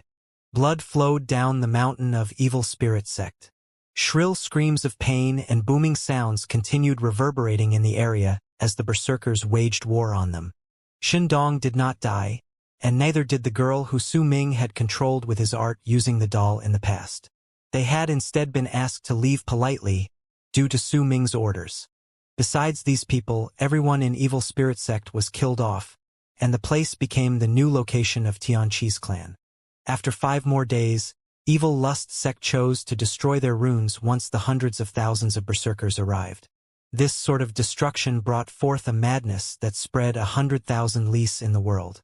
There might have been quite a few who were unwilling to do so in Evil Lust sect, but in the end, they could not prevent this sort of death. In the mid of a bang that reverberated through the entire Eastern Wastelands, Evil Lust sect and the place where it was built turned into dust. A large number of Berserkers also died because of this. The number of deaths they suffered surpassed the numbers they lost when they were in Sky Miss Dao. However, these deaths only served to stimulate the madness within the Berserkers' blood. With it, the Berserker army rushed towards Evil Immortal sect. Once the rune to the entrance eventually crumbled and the Berserkers were about to kill all the people of Evil Immortal sect, an incredibly dramatic event happened. Internal strife tore apart the people of Evil Immortal sect. At the time the rune shattered, half of the people in the sect had already died due to that strife, and the remaining thousands knelt down and worshipped the incoming Berserkers. They were willing to change their blood inheritances and become slaves. They had chosen submission. As of then, all the Immortal sects were destroyed one by one in Eastern Wastelands. Only one remained, Great Leaf Immortal sect. The sects that had been destroyed turned into the spots where the big tribes who had followed Su Ming in Eastern Wastelands would be located. These places belonged to Xuexia, Tianqi, and the others. There were also the matter of the half-Berserker and half-Immortal subordinates. These people had changed their blood inheritance to stay within the Immortal sections. They had once been Berserkers, but had now become oddities. For the first time, conflict rose among the big Berserker tribes because they were in disagreement of how they should deal with these people. Some believed that they had a right to live, After all, many of these people were once members of their own tribes, and some of them were even their family. However, there were an even larger number of berserkers who despised them. They believed that these berserkers had betrayed them, and they had to use their blood to wash away the humiliation they had brought to their race. No consensus could be reached for this conflict, with many different voices and opinions. In the end, Su Ming made a decision regarding this matter. The berserkers who had betrayed their own kind were quite numerous. They had to receive punishment, and that punishment was that they had to be the vanguards in the army as they went to chase out the outsiders in the alliance of the Western region and Northern province. Once they killed a sufficient amount of outsiders, they would use their battle achievements to earn the right to return to the berserkers. If they did not die, then they could still be a berserker and return to worship the god of berserkers. This decision was not completely accepted by all the berserkers who had changed their blood inheritance, and those who could not accept it became part of the autumn in the world. Under this brutal slaughter, besides one particular region in eastern wastelands, all other parts of the continent returned to the berserkers once again, and a gathering that would lead them across the Dead Sea towards the alliance of the western region, as well as northern province, was held as the big tribes began their operations. Crossing the Dead Sea, especially in a scale where millions of people would go, was something that had never happened since the land of berserkers was split into 5 continents. This grand thing attracted the attention of all berserkers, exciting them. Besides Su Ming and a select few others, most of the berserkers could not travel through the Dead Sea just by flying alone. That was why they needed an endless amount of ships that could traverse the Dead Sea. As the entire eastern wastelands began preparations, Su Ming brought with him the fated kin to the spot of Great Leaf Immortal sect. It was the only immortal sect remaining in eastern wastelands. Su Ming chose not to let any berserkers attack this place. He would go alone and destroy Great Leaf Immortal sect, because this sect was Di Tian's sect. Great Leaf Immortal sect was a huge mountain that towered into the clouds. The mountain looked like a gigantic sword that stood erect on the ground. It was a terrifying sight to behold, for people were like ants compared to it. Perhaps Great Leaf Immortal sect was not like this in the past. However, as of then, the sect before Su Ming's eyes was this mountain, a sword that wanted to charge into the sky. Waves of sword aura spread out and filled an area of 10,000 lis. All manner of life that stepped into this region would have to suffer the attacks from that sword aura. Respected Senior Mo, let us fated kin go with you. Nan Gonghen stood beside Su Ming. Right behind him were the hundreds of fated kin that had come with him. All of these people had zealousness on their faces as they looked at Su Ming and waited for his orders. Su Ming shook his head. He looked at the hundreds of fated kin, and a smile appeared on his face. He turned around and took a step towards that region. At the instant his foot landed, sword aura surged into the sky. Piercing whistling sounds echoed in the air, and hundreds of sword auras appeared out of nowhere, charging straight towards Su Ming. At the instant he took his third step, booming sounds reverberated in the air, and all the sword auras came at Su Ming. However, their arrival could not stop him in the slightest. When the sword auras were 100 feet from Su Ming, it was as if they had crashed into a barrier that made them unable to continue onward, and all of them shattered. A 9-colored screen of light manifested swiftly 100 feet away from Su Ming. That screen of light was spreading out from a square seal floating above Su Ming's head, and it was Su Ming's enchanted treasure, the 5-direction seal. Since his level of cultivation had increased and he had stayed in the Eastern Wastelands Tower for the duration of a year, he had had time to refine this 5-direction seal in his body. At this moment, he could already control this seal somewhat and even make it send out the 9-colored screen of light. The hundreds of fated kin watched their respected Senior Mo walking into the distance. As he walked further and further away, getting closer to Great Leaf Immortal Sect's mountain, the hundreds of sword auras coming towards him from all directions increased to thousands. Those thousands of sword auras covered the world and charged towards Su Ming with a bitter and grim air.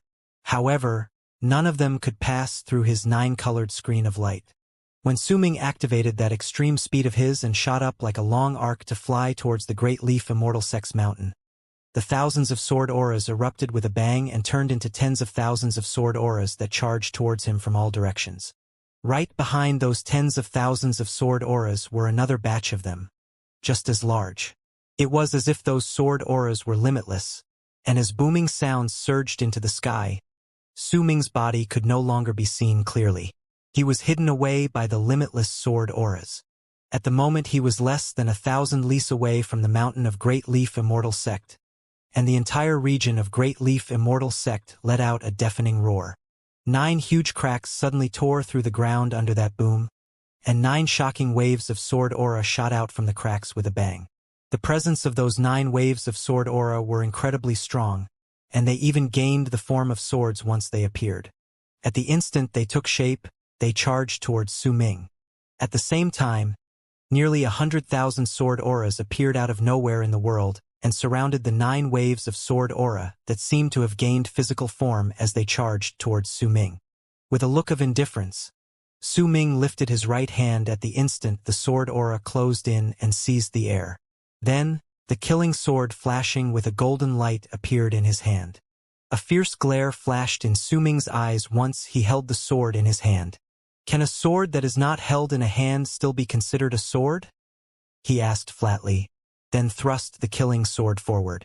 The inheritance Su Ming obtained from Hong Luo regarding the use of swords was different from how the immortals use swords to fly. His method was even older and almost clumsy. It was not as agile as a flying sword, which was why Hong Luo had not delved deep into it after he had obtained it by pure chance. However, Su Ming was incredibly interested in this method to use swords. This ancient method adhered to using one's hand to hold onto a sword. Only when a sword was in a person's hand could it truly become a sharp tool for the sword wielder. With the killing sword shining with golden light, Su Ming's casually thrust forward, and the sword sliced through the air as it went forward, a large suction force swiftly erupting from within it. This was not the sword's power itself. Su Ming slightly conformed with some form of law in the world as he thrust forward and triggered some strange changes, which made the place where the sword passed through the center of the area. It then sent all forms of existences, even divine senses, tumbling forward into the sword's path. At that instant, the hundreds of thousands of sword auras distorted and changed their direction, charging towards the sword in Su Ming's hand. It was as if the sword's path had turned into a black hole that could devour everything. However, the 9 waves of sword aura that had gained form and now looked nearly physical after they flew out of the cracks in the ground only let out piercing sword whistles as they scattered slightly before transitioning from being mere illusions to something corporeal. They did not change their direction and charged at Su Ming, coming less than 100 feet away from him within an instant. The 9 swords closed in on him at the same time, spreading out waves of powerful pressure that made it seem as if they could destroy anything. Right after that one thrust, Su Ming loosened his grip around the killing sword with a calm expression. He did not hold the sword in a tight grip. Instead, at the instant the 9 swords closed in on him, he flicked his wrist, and with his wrist acting as the axle, he swung the killing sword from the left to the right, then from up to down before he swung it around himself in a circle. If anyone looked over, they would see that as the sword in Su Ming's hand swerved around him, a circular slash formed by an endless amount of vertical sword illusions manifested due to his movements. It looked like a circular slash, but if that anyone looked again, they would find that it was a method to use swords that would form a sword formation. It looked as if it had formed a sword shield that stood before Su Ming to protect him. The 9 flying swords coming towards him instantly crashed into it. Sounds of swords clashing into each other rose into the air. Eventually, a resounding boom spread outwards, and the 9 swords that had gained physical form shattered and fell back, turning into smoke and scattering away. Su Ming stood his ground with a calm expression. The sword in his hand drew a beautiful arc that went diagonally from his left side to his feet. A freezing glint shone in his eyes, and a wave of murderous aura appeared in his gaze. That murderous aura and the motion of Su Ming swinging that sword diagonally from his left looked as if he was storing up power. It was like the calm before a storm, like the quiet before a volcano erupted, like an ancient ferocious beast that would spread out an extreme, aggressive air that surged into the sky the instant before it devoured the world. During that instant, all activities in the world showed signs of stopping, and an indescribable, Oppressive air surrounded the area without any sound. The source of all of this was naturally Su Ming bringing his sword downwards. There are 13 styles to use swords, but I've only come to understand 4: flicking, thrusting, swirling, and slicing. But it's enough to break this rune. At the instant Su Ming said these words in a flat voice, the sword that was held diagonally to his lower left side was brought swiftly to his upper right side. A clear sword mark traveled from his lower left side to his upper right side as the world boomed.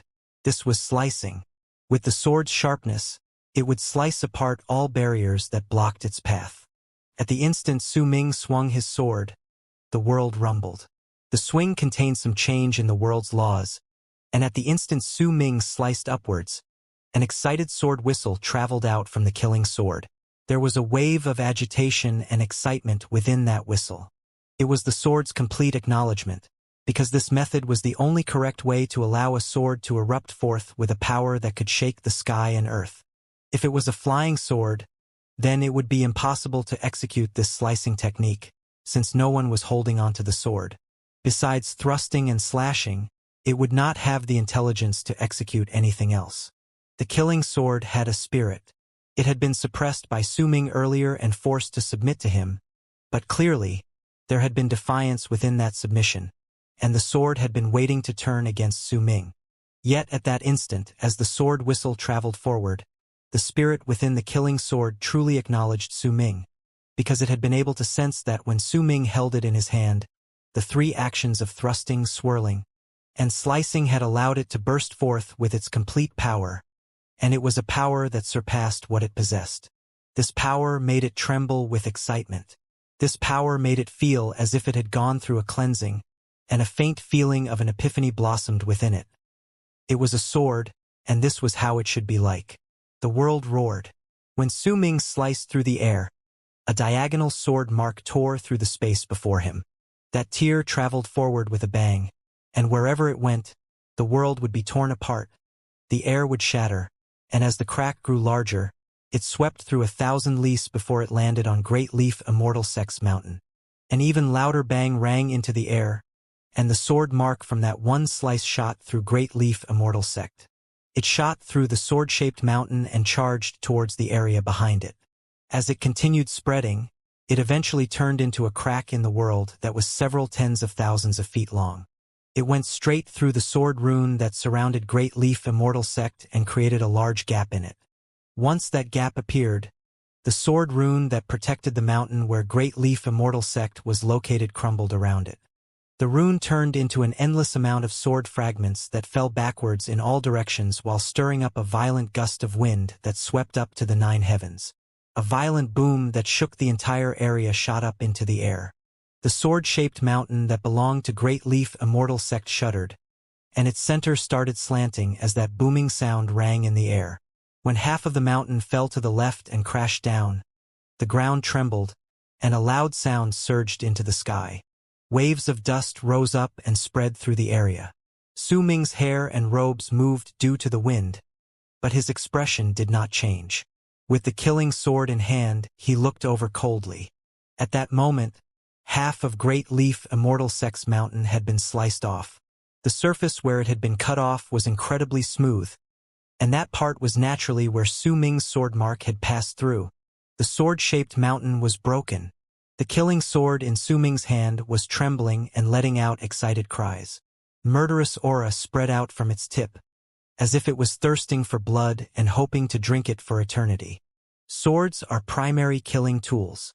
Su Ming lifted his head and looked towards the broken Great Leaf Immortal Sect mountain before he walked over slowly.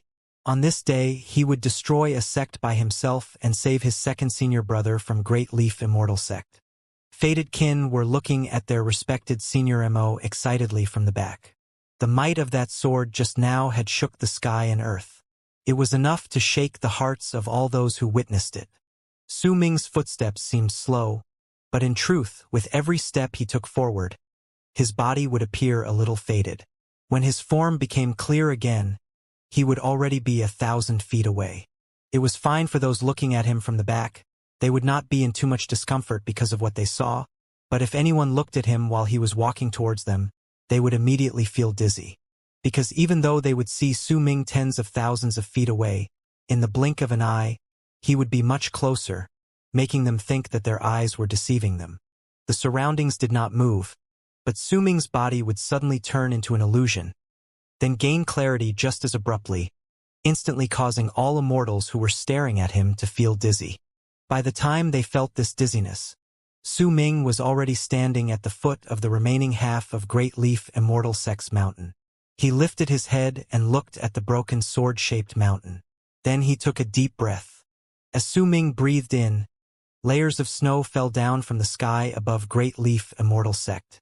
Each flake exuded an endless amount of freezing air, and in the blink of an eye, everything within a circular area of 10,000 lis was covered in snow. That snow was very dense. When it landed on the ground, it looked like a gigantic seal from the distance that sealed Great Leaf Immortal Sect within. This was the art Su Ming created in Life Cultivation Realm Midwinter's Chill. With this art, he could seal off all directions, preventing all immortals within Great Leaf Immortal Sect from escaping, turning this place into a cage. I have come here today to destroy Great Leaf Immortal Sect, Su Ming stated languidly. As his voice reverberated in the air, the echoes of his words seemed to be faintly passing through the endless snow around him. Once these sounds fused together, they turned into a roar that sounded as if it came from heaven itself, shaking the area so much that the remaining half of Great Leaf Immortal Sex Mountain was wrecked by tremors. At the time Su Ming said these words, he lifted his foot and walked forward, onto the stairs leading to Great Leaf Immortal Sex Mountain. At the instant his foot landed, an infinite amount of sword aura erupted from Great Leaf Immortal Sect with a bang, and 2,000 long arcs flew out. Within these 2,000 long arcs were 2,000 Great Leaf Immortal Sect disciples. All of their eyes were crimson red. As they charged forward, they rushed towards Su Ming along with the sword aura. As roars echoed in the air, even more Great Leaf Immortal Sect disciples flew out from behind the 2,000 and charged towards Su Ming. The sword in Su Ming's hand whistled. It thirsted to have blood dye its blade red, and that thirst made the killing sword tremble violently. Its whistling seemed to be pleading for Su Ming to let it kill to its fill. Su Ming looked at the thousands of people coming towards him, and the chill in his eyes grew colder. He lifted his foot and took another step forward. As he moved, the stairs behind him instantly shattered and turned into ashes. No unnecessary words were said. When he took that one step forward, the thousands of Great Leaf Immortal Sect disciples closed on him. Su Ming swung the sword in his hand forward, and a head flew up swiftly, bringing with it a wave of fresh blood, dyeing the tip of the sword red. With a couple thrusts and one swing outwards, several heads more immediately flew up. Once their blood covered Su Ming and Immortal's vision, Su Ming took his third, fourth, and fifth steps. He walked calmly upwards. There was an endless number of immortals by his side, along with waves of sword aura booming around him. He did not stop waving the sword in his hand. As the sword spirit let out excited and bloodthirsty whistles, heads fell on the ground and rolled down to the foot of the mountain. Su Ming did not know how many people he killed. He had taken 300 steps. An endless wave of sword aura charged towards him with loud booming sounds. But as he brandished the killing sword in his hand, those waves of sword aura disintegrated. At the same time, more heads flew into the sky, with blood and shrill screams of pain. Su Ming's body was red. It was the color of blood. It was the blood of Great Leaf Immortal Sect's disciples. The killing sword in his hand was red. The entire Great Leaf Immortal Sect mountain had turned red. The 300 steps behind Su Ming had already shattered, as if they represented his will and determination. Wherever he went, all lives would shatter, just like the stones on the stairs. Blood flowed down the mountain. A thick bloody stench filled the area, and even the snow in all directions looked as if it was about to be dyed red. Su Ming walked forward calmly. As the tip of his sword sliced through the air, a teenager that did not seem to have even hit his 20s had his head separated from his body right before Su Ming. There was confusion and anguish in his eyes as he fell to the side. "There is no grudge between us, but you should not have been a part of Great Leaf Immortal Sect," Su Ming whispered softly. then seized the area beside him with his left hand. Immediately, a person who had transformed into a rainbow-colored phoenix with a divine ability right beside him was seized by the throat as Su Ming's left hand shot through her divine ability. She was a woman with a beautiful face, but there was not an ounce of pity within Su Ming for her plight. The chill in his left hand surged into her body, shattering her throat as she trembled in despair.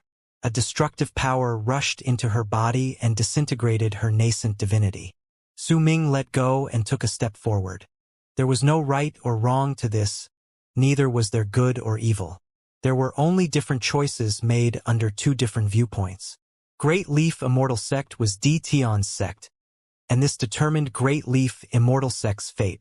In Su Ming's mind, there was no such thing as searching for the instigator alone to solve a problem. It was his aloof attitude that made him destroy an entire sect when someone in it provoked him. His thoughts were extreme and biased. It was a merciless attitude towards his enemies. It did not matter whether it was Hidden Dragon Sect, Sky Mistao, or even Evil Sect. Su Ming had almost never attacked or contributed to the destruction of these sections. Most of it was done by the berserkers' crazed slaughter. The only time he did not bring them was now, when he came to Great Leaf Immortal Sect. Even fated kin had been ordered to wait outside for him, because the hatred Su Ming harbored for Great Leaf Immortal Sect was so great that he would regret it if there was a single person that did not die in his hands. Due to his hate for one person, Su Ming grew to hate all those related to his opponent by blood and every single person in his sect. Perhaps this was not right, but in his memories, before he was sent to Death Region, there was his little sister's voice in the endless darkness. He remembered the feeling of all the people surrounding him and his sister to devour and absorb the presence within their bodies. It made his little sister increasingly weaker and caused him to become prejudiced.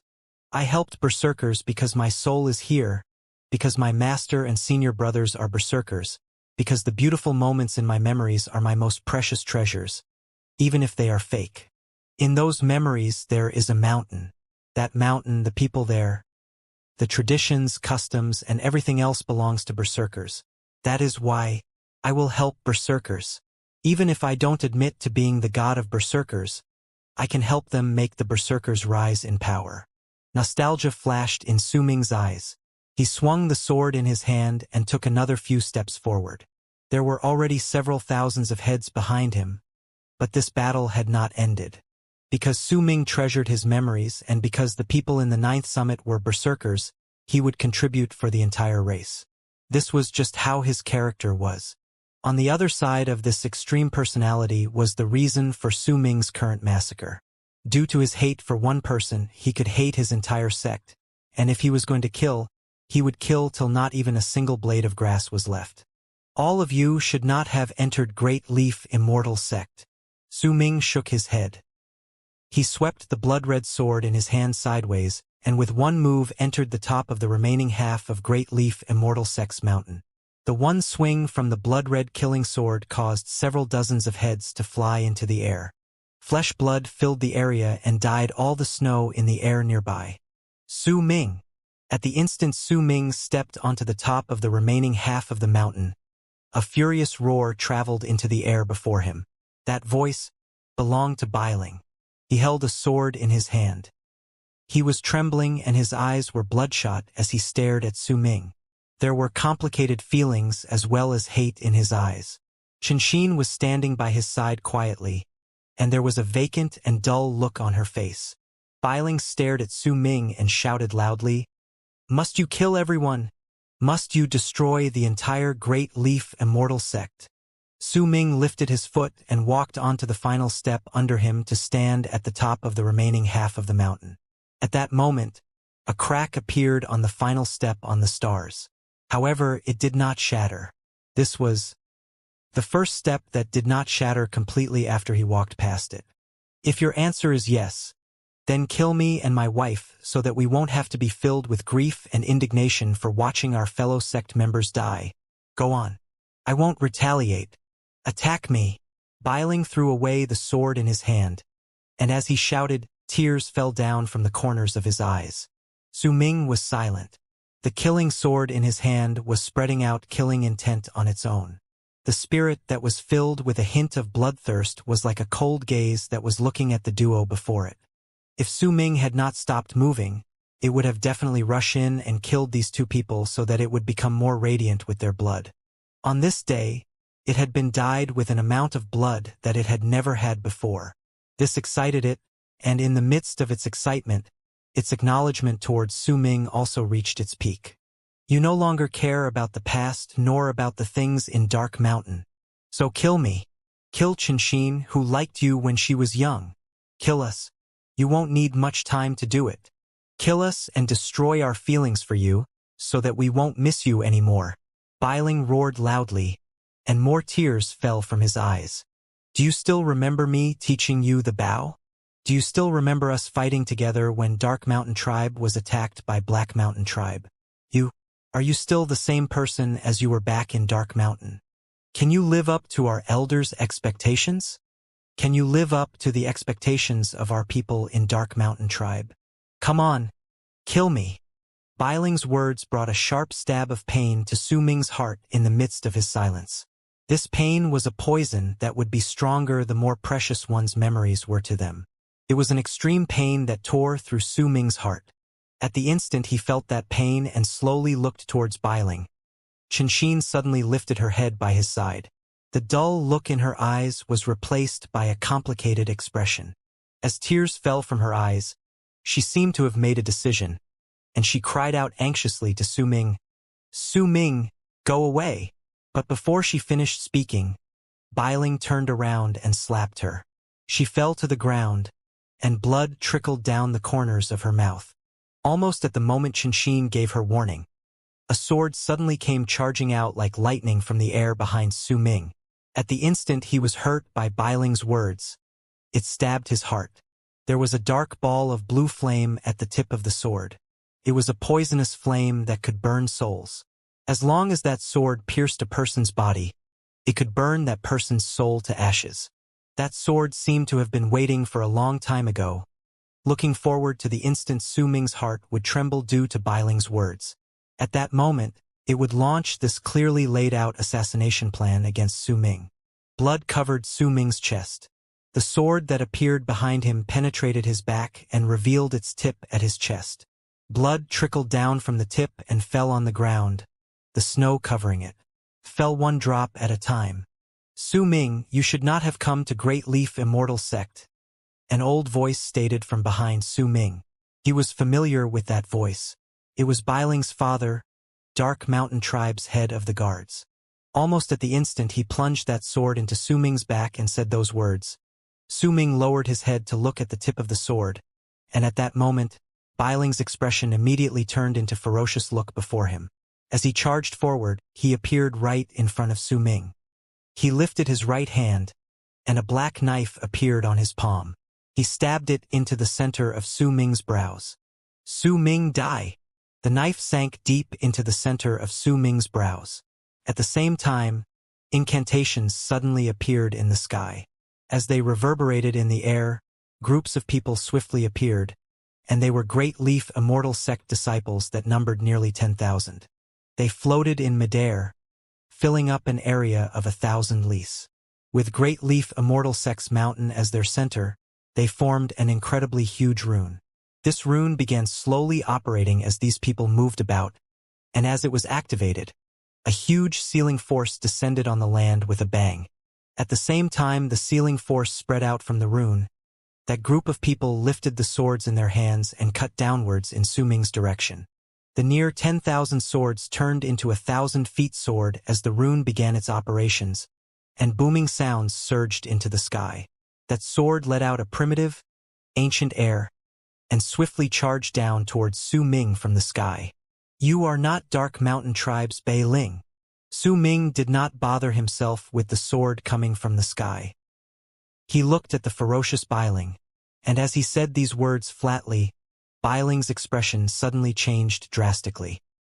His eyes went wide, and he saw the blade that had sunk into the center of Su Ming's brows rapidly freezing before it turned into ice within an instant.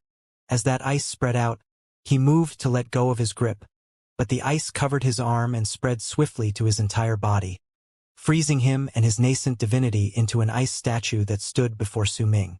"Neither are you Dark Mountain Tribe's head of the guards." As Su Ming whispered softly, the tip of the sword at his chest had turned into ice. Behind him, the head of the guards let out a shocked cry and started rapidly retreating. But before he could even take 3 steps back, he froze into an ice statue, just like his son. This was the divine ability Su Ming had created when he reached life cultivation realm. He was midwinter. His life matrix was winter. He could bring forth the snow of midwinter and freeze everything. Aside from those whose level of cultivation was greater than his, it was impossible for anyone to survive before him, who was now in life cultivation realm. Cracking sounds reverberated in the air. The ice statue that was Biling retained his ferocious expression as it fell to pieces. The ice statue that was his father also shattered as the cracking sounds shot into the sky. The knife at the center of Su Ming's brows shattered, and so did the tip of the sword at his chest. He still did not bother with the sword descending from the sky. Instead, he looked towards Qianxia, who had blood at the corners of her lips. "Why did you warn me?" he asked softly. A layer of red snow landed on Qianxia's face. It did not melt, but brought with it a hint of cold, just like Su Ming's words. There was the presence of a stranger within those gentle words as they fell into Qianxia's ears and entered her heart. There was still blood flowing down the corners of Qianxia's lips. The red shade of her blood was the same as the color of snow on her face, making it hard to differentiate what was snow and what was blood. Perhaps snow was often associated with blood because there was some form of connection between them. "There is no reason. If there is, then it's because you are Su Ming. You are the Su Ming who grew up with me." Qianxia wiped away the blood at the corners of her mouth and looked at Su Ming. The complicated look on her face disappeared to be replaced by a hint of gentleness and a smile. Su Ming remained silent. When he lifted his right hand, the killing sword in his hand trembled in excitement, and Su Ming swung it towards the sky. Blood light shone as if a bolt of blood-red lightning had been born in the world out of nowhere, and it charged towards the descending sword in midair. A circular wave of impact that shook the entire area instantly rose with loud bangs above Su Ming. The descending sword fell to pieces, and the circular wave looked as if it was a boundary line that separated the sky and earth. "Thank you," Su Ming whispered softly. "Su Ming, everything in Dark Mountain is a lie. But there were also some things that were real. Lei Chun was real, the Elder was also real. Biling too. She also has a real side to her." Qianxia looked at Su Ming. She had a sense that if a person's entire past became a lie, that feeling of surreal would drown them like a tidal wave. It would make a person subconsciously suspect everything around them, and they would no longer be able to tell just what was real. "You killed Biling, so I'm pretty certain that the prodigies from the other sects who had blended into Dark Mountain and grown up with you had also died, but Su Ming, only their divine clones died. The things that happened in Dark Mountain in the past are things that occurred a long, long time ago. When we woke up from that cycle of life, we obtained quite a lot of epiphanies and serendipities and became the true prodigies of our sex. Right now, the ones you killed in the land of berserkers are just the ones who were used to make sure you went through all those cycles of reincarnation repeatedly. They're divine clones that must exist to make you lost. Their real selves are still in their sex in the land of immortals. They aren't dead yet." Qianxia looked at Su Ming and told him the truth. "Then what about you?" Su Ming asked faintly. "I am also a divine clone. I can sense my real self's mind. At the moment she saw you, I could sense the complicated feelings within her, as well as her yearning." Qianxia's expression was full of anguish as she shook her head. "I practiced cultivation since I was young, so the things I went through in Dark Mountain are the most vibrant memories of my life. I truly wished that I would never wake up from that cycle of life, that I could just keep on being in Dark Mountain." Qianxia's face turned pale as she mumbled in her anguish. It was as if she was not talking to Su Ming, but was talking to herself after years of suppressing her own feelings. As Qianxia mumbled under her breath, the near 10,000 Great Leaf Immortal sect disciples in the sky changed their positions rapidly. As they crossed paths with each other, they gave others the feeling that the sword rune in the sky had changed once again, and a wave of sword aura that was even stronger than before gathered together with a bang before it charged towards Su Ming from the sky. Su Ming. There are some among us who chose to forget you, but there are also some who still remember you. They remember Dark Mountain, and growing up together within that cycle of life. Dark Mountain has already become a thing of the past, but it is in your heart, and is also in our hearts. Xianxia lifted her right hand. At the instant she said these words, more blood flowed out of the corners of her lips. Her face swiftly withered away and cracks gradually appeared on her skin. Her words reverberated in the air. When Su Ming looked at her, he saw her rapidly disappearing. Her body was like ashes at that moment. This divine clone of mine broke my oath, telling you too many truths in the land of berserkers. This is the punishment from the oath. My divine clone soul will scatter into nothingness, but they can't do anything to my real self. Su Ming, don't blame Bailing. He's no longer himself. Xianxia whispered softly and closed her eyes. Her body turned into ashes and disappeared into the world. Su Ming fell silent. As a slightly complicated look appeared on his face, the sword above him came charging downwards and crashed into him. But at the instant the sword aura touched Su Ming, he had lifted his left hand and seized it. With a bang, that sword aura shattered, and with Su Ming as the center, the mountain rocks under his feet crumbled as if a storm that could destroy mountains was sweeping through it. When an even more violent bang rang into the air, the remaining half of the mountain under Su Ming's feet shattered completely. Su Ming lowered his head and looked at the sword in his hand. It was crimson red, blood covering it completely. He looked at his own clothes and hands. He could even feel an endless amount of forlorn and bitter vengeful souls around him. They were all the immortals that had died at his hands. A deep wave of fatigue washed over Su Ming's heart and soul. This was not the first time this feeling of fatigue rose in him, but this time it was deeper than before. Su Ming wanted to close his eyes, but he could not. His expression changed drastically. The fatigue in his eyes also disappeared at that moment.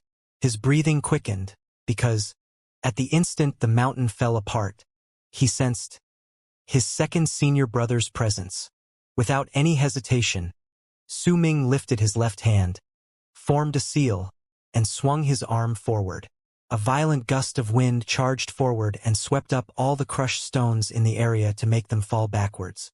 All the dust that had appeared due to the collapse scattered away, and the ground was revealed. This was originally where Great Leaf Immortal Sect was supposed to be. At that moment, there was a ball of light that was several dozens of feet big on the ground. The ball of light shone with 5 brilliant colors. There was a thin layer of fog by its edges, and within the ball of light was a black, distorted figure. The figure's face could not be seen clearly, because he no longer had a face. It was a black shadow tuft gathered together by wisps of black smoke. There were 6 giant chains inside and outside the ball of light. Those 6 chains pierced through the ball of light and connected with the black shadow as if they had fused into his soul and were acting like something akin to a seal. The other ends of the 6 chains were buried in the ground. There was a gigantic rune on the ground. It was an incredibly complicated one, and its use was unknown, but Su Ming could tell that one of the functions of the rune was to suppress. It was suppressing the black shadow in the ball of light, and it even needed Great Leaf Immortal Sect's entire mountain to do so. This allowed the rune to be able to make this ball of light contain all its presence hidden on normal days. When Great Leaf Immortal Sect's mountain collapsed, the ball of light was revealed. Almost at the moment anger rose in Su Ming's eyes because he saw the rune on the ground and the ball of light. He also saw the black shadow almost collapsing as it distorted. 6 wisps of black smoke with the air of death spread out from the black shadow and charged towards the rune through the chains. This was clearly not something the black shadow was doing willingly. Those chains were absorbing it forcefully. When those 6 wisps of black smoke fused into the rune on the ground, they changed into a vast amount from spiritual aura of the world in the blink of an eye and spread out. Su Ming let out a crazed roar towards the sky. As anger raged in his eyes, blood flowed out from them, making him look as if he was crying tears of blood. He should have been able to see earlier that the spiritual aura from the world in the region of Great Leaf Immortal Sect was much denser compared to the other regions, but he had not paid too much attention to it previously. He did not expect that Great Leaf Immortal Sect would do something that would drive him so mad. This was a rune that could change a form of life into the spiritual aura in the world. Those 6 chains were the tubes that absorbed that form of life, and it was the black shadow in the ball of light. That ball of light was a seal, and the black shadow inside was the source of the familiarity Su Ming sensed. It was the reason that drove him mad. Second senior brother. Su Ming's roar was hoarse from his rage and madness. Qianxin's words had originally made fatigue appear in Su Ming's heart, and he had even stopped slaughtering Great Leaf Immortal Sect's disciples. However, when he saw his second senior brother and how he was so weakened that he was going to disappear at any moment, his killing intent surged up once again. Great Leaf Immortal Sect. Immortals! Su Ming took a swift step forward and charged towards the ground.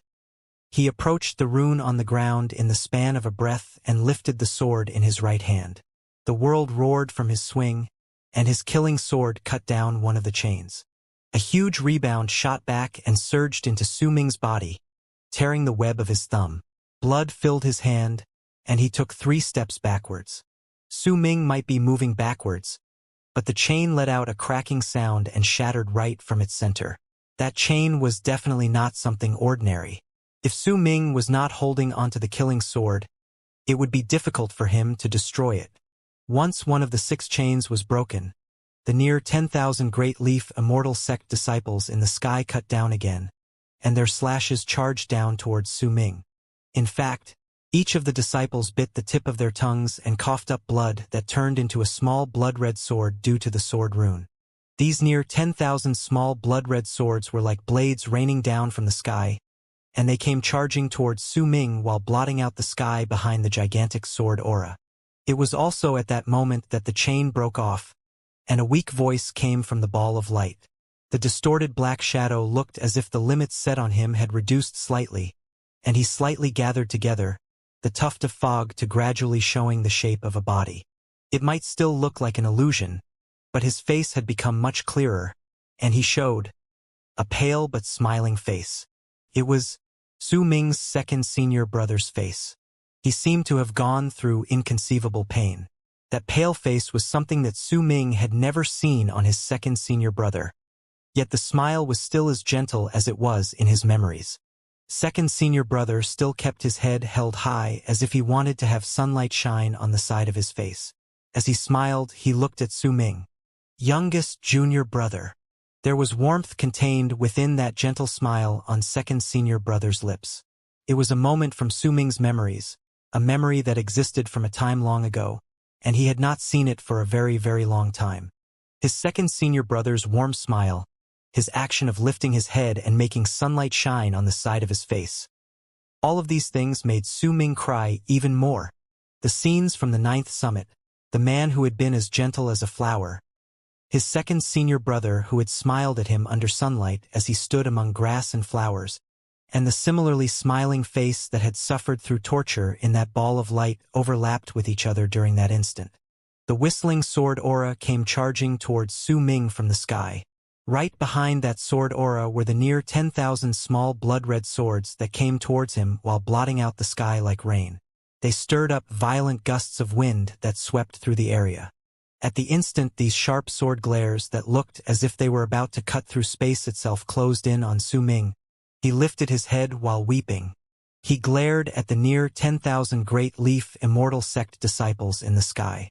At that instant, there was no longer anything that could stop Su Ming's slaughter. The killing sword in his right hand let out an excited, bloodthirsty whistle, and Su Ming lifted it up. He sliced swiftly upwards in the direction of the upcoming sword aura. With it, the world rumbled. The incoming huge sword aura instantly fell into pieces, and the small blood-red swords behind it also shattered into nothingness due to Su Ming's sword. At the same time, the snow that was floating in the world gathered together and charged towards the sword rune in the sky from all directions with a loud whistle. Su Ming would definitely not spare those Great Leaf Immortal Sect disciples, but as of then, The most important thing was not to kill but to cut off all the chains around his second senior brother. With a single move, the killing sword in his hand sliced down on the second chain. A piercing sound came from metal striking metal, and Su Ming was sent tumbling back by the rebound. When he took a few steps backwards, the second chain shattered. Su Ming did not stop. He took a step forward and the presence of life cultivation circulated within him with a bang. All his power erupted from his body. He cut down once again on the third, the fourth, then the fifth chains. Under his madness, all of the chains were sliced apart. As they shattered, second senior brother's figure rapidly gathered together from that foggy state in the ball of light. By the time the fifth chain shattered, second senior brother had already formed his body. However, his face was still pale, and there was a deep sense of weakness coming from his body. Over the years, he had been tortured by the rune till he was near death. Yet the smile remained on his face. Even if he was incredibly weak at the moment, he still continued smiling as he looked at Su Ming, his youngest junior brother. He was happy because he saw Su Ming. He was proud because he noticed his strength and because Su Ming was his youngest junior brother. Youngest junior brother, you grew up, second senior brother said lightly. His voice came out weak from the ball of light. Su Ming looked at his second senior brother, and memories continued surging non-stop into his head. All of the things that had happened in the past were the most precious things for him, and the things that happened at the moment became the cold chill that drove him to slaughter. However, the chains were definitely no ordinary objects. Once he cut 5 of them, the rebound he suffered practically surged into the sky, causing him to open his mouth and cough up a mouthful of blood. However, there was determination and persistence in his eyes as he swiftly cut down on the final chain. That persistence made him take a step forward without any hesitation. Even if there were mountains of blades, seas of fire, or matchless ferocious fiends before him. That determined look on his face was a form of protection that came from the bottom of his heart. You protected me in the past. Now, I will protect you, second senior brother. At the instant he cut down, the near 10,000 Great Leaf Immortal sect disciples were surrounded by the endless snow as it came charging towards them. The entire sky looked as if it was about to be frozen off, but at the instant it began freezing. A low growl echoed in the sky. Blood sacrifice. Su Ming was familiar with the person who let out that roar. He was Qianxin's father when they were still in Dark Mountain, Chunlong, the tribe leader of Dark Mountain tribe. He was known as Chunlong now. As he roared, Su Ming saw the eyes of the near 10,000 Great Leaf Immortal sect disciples, whose lives were flowing away due to them rapidly freezing away, turn instantly bloodshot. There was no longer any intelligence in their gazes. Instead, as their eyes turned empty, a crack appeared at the center of their brows. Once it tore open, a large amount of blood gushed out, bringing with it pieces of shattered ice. As that blood gushed out, the Great Leaf Immortal sect disciples rapidly withered away before they turned into skeletons in the blink of an eye and became ice statues that plunged down from midair. Su Ming was not the cause of their deaths. In truth, at the instant his divine ability begun to freeze them, they were already dead. What actually killed them was Great Leaf Immortal sect's art.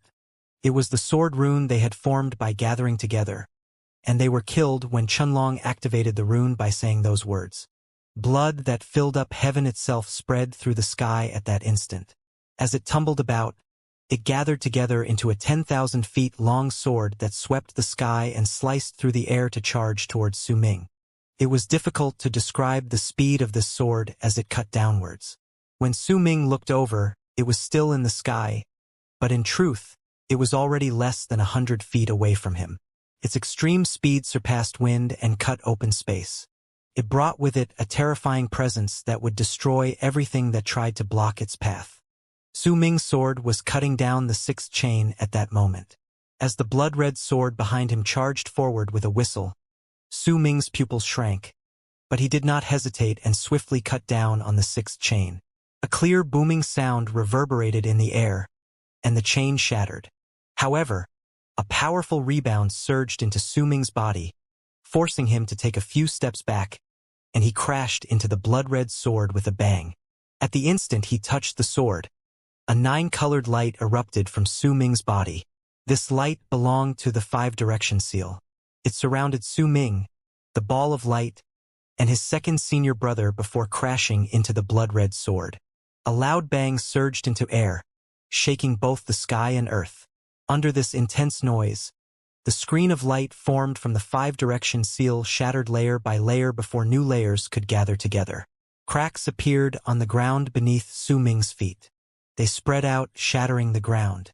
In the blink of an eye, a circular area of 100 lis under Su Ming's feet collapsed. The nine-colored screen of light shattered at that instant, and a great impact charged in. Su Ming took a step forward without any hesitation and stood before his second senior brother. He was going to use his body to block that blood-red sword aura that was surged in. At the time the nine-colored screen of light shattered when the blood-red sword cut into it, cracks also appeared on the sword. As the banging sounds echoed in the air and the force of the rebound from the crash surged into the sword, it shattered instantly and turned into an endless amount of shards that fell backwards. The booming sounds turned into a lingering noise that gradually faded away. Dust flew through the area before it slowly sank down. When the world became clear once again, Su Ming coughed up blood. The ball of light behind him distorted, but his second senior brother was completely unharmed. Because Su Ming had endured most of the blood-red sword's aura, there was not much that managed to enter the ball of light. Besides, the ball of light's own protection had prevented his second senior brother from feeling even a single hint of that aura. However, second senior brother had seen Su Ming's act of using his body to protect him clearly. The smile remained on his face, and the warmth as well as the sentiment within it was a love between brothers. There was no need for words of gratitude to be expressed for this, because if second senior brother was in Su Ming's place, he would have definitely done the same thing to protect his junior brother. Once the blood-red sword shattered and turned into shards that fell backwards, those shards suddenly gathered together in midair and turned into a long sword. However, it was no longer 10,000 feet long but of normal size. At the same time, a deep voice reverberated in the air. For soul egression. Blood sacrifice for soul egression was the name of Great Leaf Immortal Sect's sword rune. Blood sacrifice was used to sacrifice all the people in the sword rune to turn them into a strike that could destroy the world, while soul egression was the strongest strike possible if blood sacrifice had been unable to kill its enemy. At the instant Chun Long said those three words, his body shuddered and turned into ashes. A soul came out from his disappearing body. At the same time, the souls of the near 10,000 disciples that had been killed by the rune appeared all around the Great Leaf Immortal Sect. They appeared in the sky with expressions of confusion and absent-mindedness. All these souls gathered together rapidly and turned into a black figure. It was 30 feet tall and had two heads. When that figure lifted one of its arms, it seized the blood-red sword, and one of its heads turned towards the sky while the other turned towards the ground, then let out roars that shook the sky and earth. Second senior brother, would you like to kill the ferocious spirit gathered together by all the souls of Great Leaf Immortal Sect? Su Ming wiped away the blood at the corners of his mouth and cast a glance at the roaring two-headed figure in the sky, then looked towards his second senior brother. This is good. Second senior brother continued to smile, and Su Ming swung the sword in his hand at the ball of light. It started trembling and twisting violently before it shattered. At the moment it fell to pieces, second senior brother's body gathered together completely and he feebly walked out. Once he walked out, green grass immediately grew, crawling out of the ground that had since become a wasteland. When second senior brother moved to Su Ming's side, his face was as pale as ever, and that sense of weakness made Su Ming crouch down so his second senior brother could climb onto his back. Second senior brother, let's go together and fight against that two-headed spirit. Su Ming lifted his head and took a step forward with his second senior brother on his back. At the instant he took that step, the two-headed ferocious spirit looked towards Su Ming with both heads while holding the blood-red sword in its hand. With a roar, it turned into a long arc and charged towards Su Ming. The two sides were like two shooting stars that rushed through the sky and earth respectively during that instant.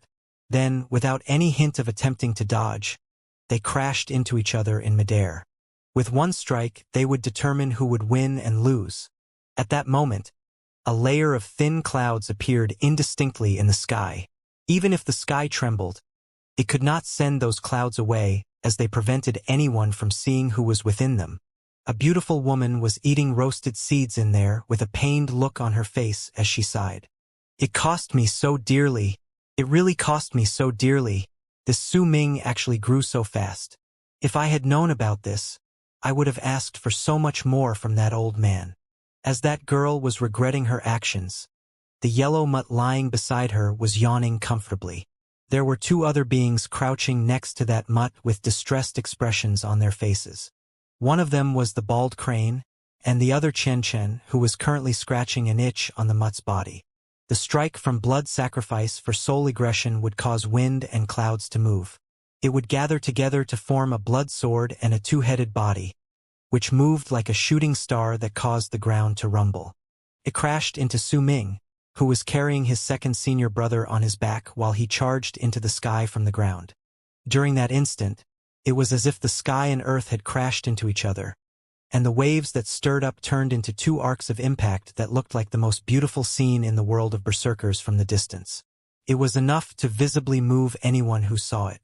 During that charge, Su Ming's second senior brother let out a weak but hearty laugh as he lay on Su Ming's back. As he laughed, grass instantly filled the shattered earth, and a nice fragrance spread through the air.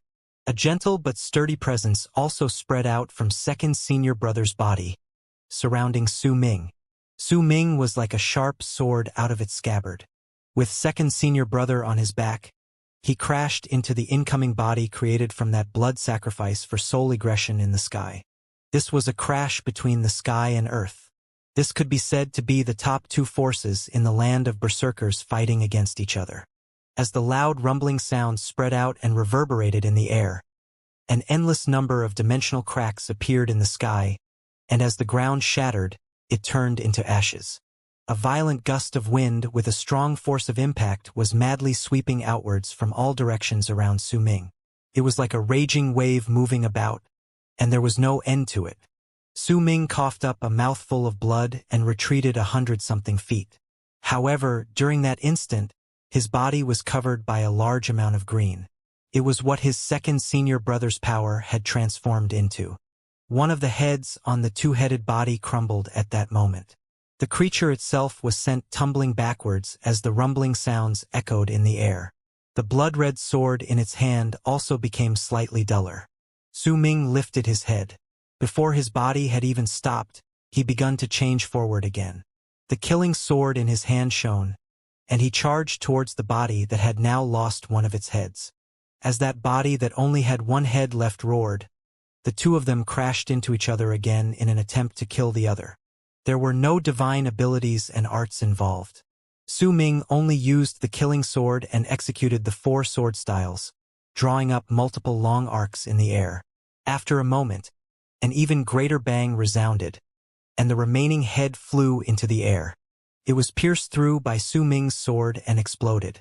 The body that was formed from the Great Leaf Immortal Sex rune had lost all of its heads. At that moment, as it trembled, it rapidly retreated, and right before everyone's eyes, 2 flesh lumps squirmed rapidly at the spot where the heads had been before. It looked as if the body was about to regrow its heads.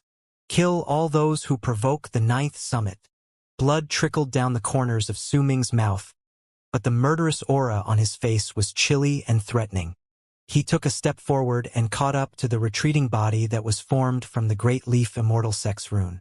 The killing sword in his hand sliced forward, and a giant left arm flew into the air. Second senior brother's mirth reverberated in the air. His peals of laughter were him venting out his frustrations at being suppressed over the years, and as he laughed, his voice traveled forth. Youngest junior brother, you're right. We will kill all those who harmed even a single plant on 9th summit. As second senior brother's words rang into the air, Su Ming took a step forward again and closed in on the retreating body of the rune. He swung the bloody sword in his hand, and the right leg of the body formed by the rune was separated from the body.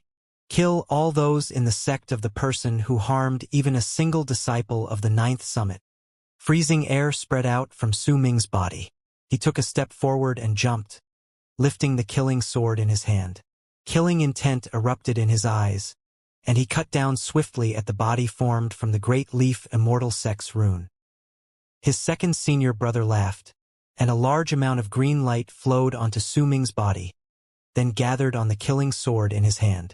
This slash was no longer filled with by Su Ming's power alone, but also had power from his now weakened second senior brother. At the instant they cut forward, the body that had lost its heads, left arm, and right leg swiftly lifted his right hand and placed the sword horizontally before itself to fend against the slash delivered by the killing sword of Su Ming and his second senior brother. A bang shot into the air. Su Ming let out a cold harumph and his second senior brother laughed when the killing sword clashed against the blood sword. At that instant, the blood sword shattered into pieces. The killing sword shot through its remnants and cut into the body made from the rune, slicing into the center of its flesh. When the sword sliced through it, the body made from the rune was cut into two. A shrill scream of pain that only souls could hear came out from the body, and it exploded. An endless amount of vengeful souls inside cried out shrilly, then started falling back in all directions. If anyone looked upwards from the ground, this scene would be like fog spreading out in their eyes, and within that fog was an endless amount of souls from Great Leaf Immortal sect. A glint appeared in Su Ming's eyes, but just as he was about to kill all of them, his second senior brother suddenly spoke up on his back. "Youngest junior brother, don't kill them." As he spoke, his second senior brother jumped off and moved away from Su Ming's back. Then, he turned into a gigantic phantom that had two horns on his head. His body was approximately 100 feet tall, and he was a giant that was covered head to toe in dark green. Once the phantom appeared, second senior brother opened his mouth and sucked in a breath in the direction of the souls from Great Leaf Immortal sect that were falling back. With it, terror appeared within those souls' shrill screams, but all of them headed towards second senior brother, unable to control themselves.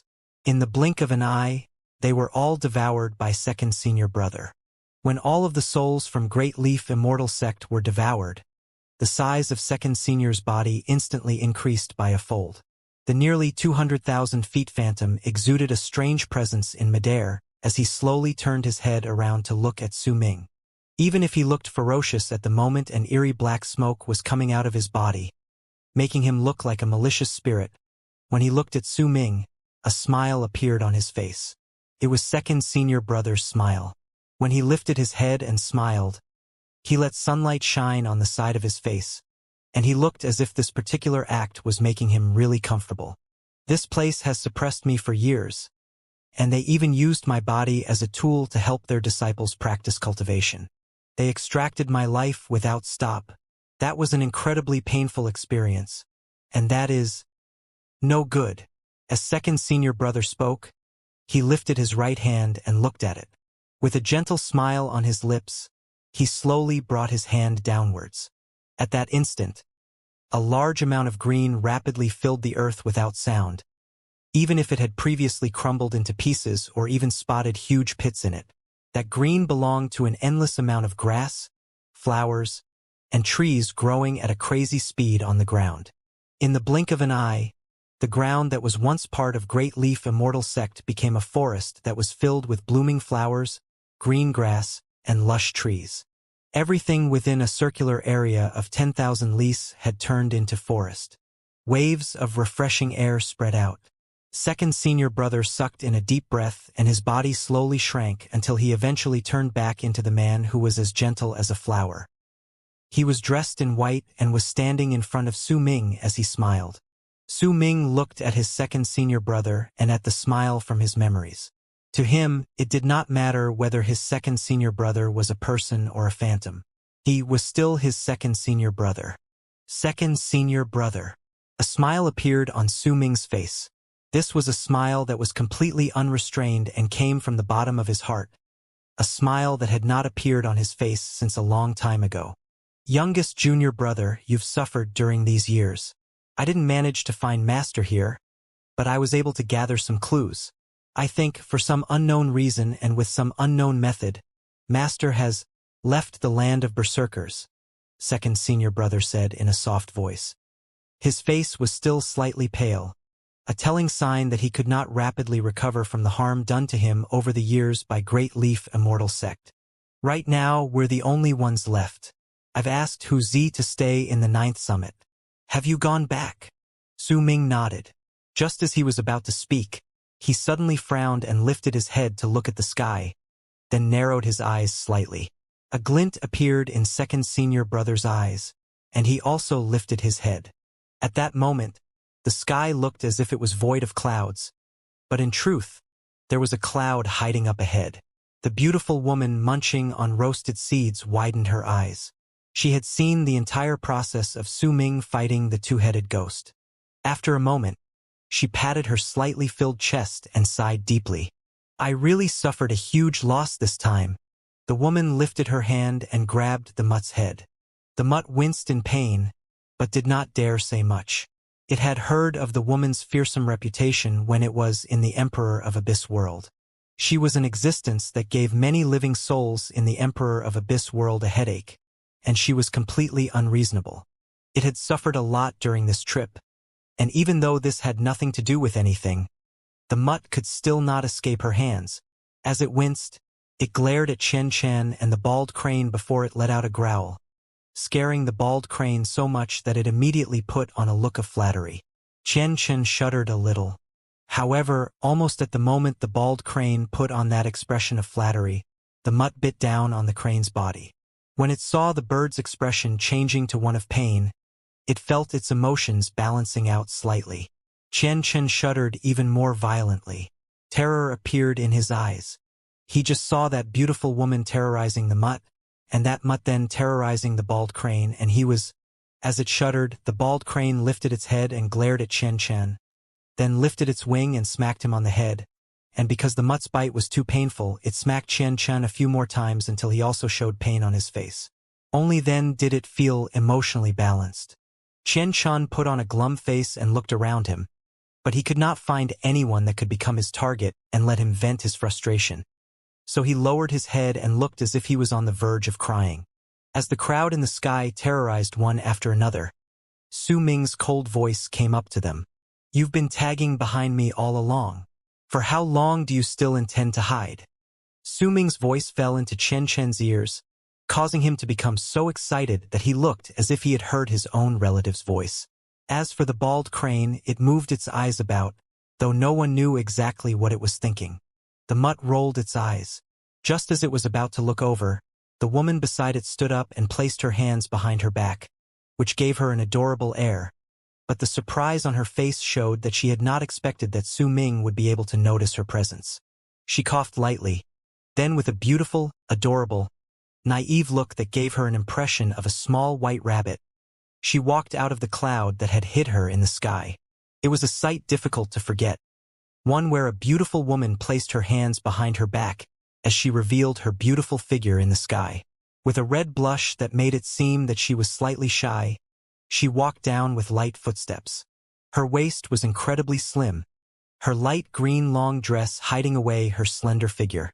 There were some light red stars sewn on her sleeves, as well as some auspicious clouds that were embroidered with silver threads. Her sparkling eyes contained hints of bashfulness, as if they were the waters of spring. As they shone, the crystalline pearls hanging below the phoenix hairpin on her head swayed slightly. The pearls were shining brilliantly under the sunlight, but they did not manage to cover up even a single bit of the woman's beauty. Instead, they became a foil to her, bringing her beauty out so that she seemed breathtaking. Anyone who saw her would be left shocked. Her soft and supple face was like a beautiful flower, and when she walked, the wind blew her dark locks, causing her to lift up her right hand. Her fingers were long and white, and her action of lifting up her hair as well as that bashful gaze made her a sight that would move hearts if she frowned or smiled. I, Yuxian, greet Big Brother Su. The beautiful girl gradually approached the two people below, and when she was 100-something feet away from Su Ming, she bent her body slightly. A light fragrance drifted through the air towards him. It was a scent that would enter straight into people's hearts once they smelled it. There was a yellow mutt behind the woman, and it was running and skipping to follow behind her. When it stuck out its tongue, saliva fell down. Right behind that mutt was an excited Xianxia. He looked as if he was on the verge of crying. Tears lingered in his eyes as he looked at Su Ming. There was also an old man that was actually the bald crane at the very end of the group, walking as if he was a creep. He was rubbing his hands, and even though there was not an ounce of dignity in him, he still put on a nonchalant and sage-like air. The visual impact that was caused by his expression and his manner of walking was something that a mortal could not understand. This might be the first time Su Ming saw the old man, but the thick presence of a creep about him and the solemn expression on his face made it absolutely clear who it was. There was no one else in the entire land of berserkers who could fuse these two complicated airs together and feel proud of it. When Su Ming looked at the mutt, a barely discernible glint appeared in his eyes. He shifted his gaze back to the woman. He had to say that she was definitely the most beautiful of all the women he had seen. It did not matter whether it was her face, her temperament, or that bashful look on her face. No woman could compare to her. Yet for some unknown reason, when Su Ming saw her, he felt as if there was a sharp needle hidden in her body. If anyone carelessly touched it, they would immediately be pierced, and that needle seemed to contain a poison that could kill. While Su Ming looked at the woman, she too was sizing him up. At the moment their gazes met, the woman smiled shyly and lowered her head, casually avoiding Su Ming's gaze. Su Ming's second senior brother let out a fake cough by his side. He lifted his head, instinctively moving the side of his face towards the sun, then seemed to think that this was slightly inappropriate and let out another fake cough and showed a gentle smile towards the woman. "Little girl, when are you going to get married to my youngest junior brother?" His words were spoken too suddenly and the meaning behind them was too unexpected. This manner of speech that did not follow any sort of logical conventions not only stunned Su Ming but also made the woman who was pretending to be embarrassed widen her eyes. The shy look on her face disappeared instantly. Even the mutt by the side forgot to retrieve its tongue after it opened its mouth. A large amount of saliva fell out. The bald crane sucked in a breath and stared at Su Ming's second senior brother with a look as if he was looking at a senior and a veteran. As for Chen, he was completely stunned. Everything around them immediately fell silent at that moment. Only second senior brother continued smiling gently with a face that looked as if he was completely harmless. His act of having the sunshine on the side of his face and his occasional shift in posture caused the atmosphere to remain silent for some time. Second senior brother, I don't know her. Su Ming laughed wryly and instinctively pinched the center of his brows. Nonsense. If you didn't know her, how could she know your name? Youngest junior brother, when you left the 9th summit, Master had me, Wuxia, and your eldest senior brother gathered together to talk about this greatest event in your life. We discussed this for 3 days and nights, you know? And it was all about your marriage. Now the heavens had opened their eyes. I didn't expect you to be so good, youngest junior brother. You actually have such a beautiful girl coming after you by her own accord. Ah, your second senior brother is such a pitiful person. I have such unparalleled beauty and talent, such attractive gracefulness, such air. That's used to describe a woman, isn't it? Second senior brother muttered, blinking a few extra times. Say second senior brother. I don't know him either. The beautiful woman stared at Su Ming's second senior brother with a wide-eyed look for some time before she quickly spoke up and even instinctively took a few steps back. She had a feeling that this second senior brother was simply too terrifying. The fright he gave her was even worse than what the Emperor of Abyss had managed.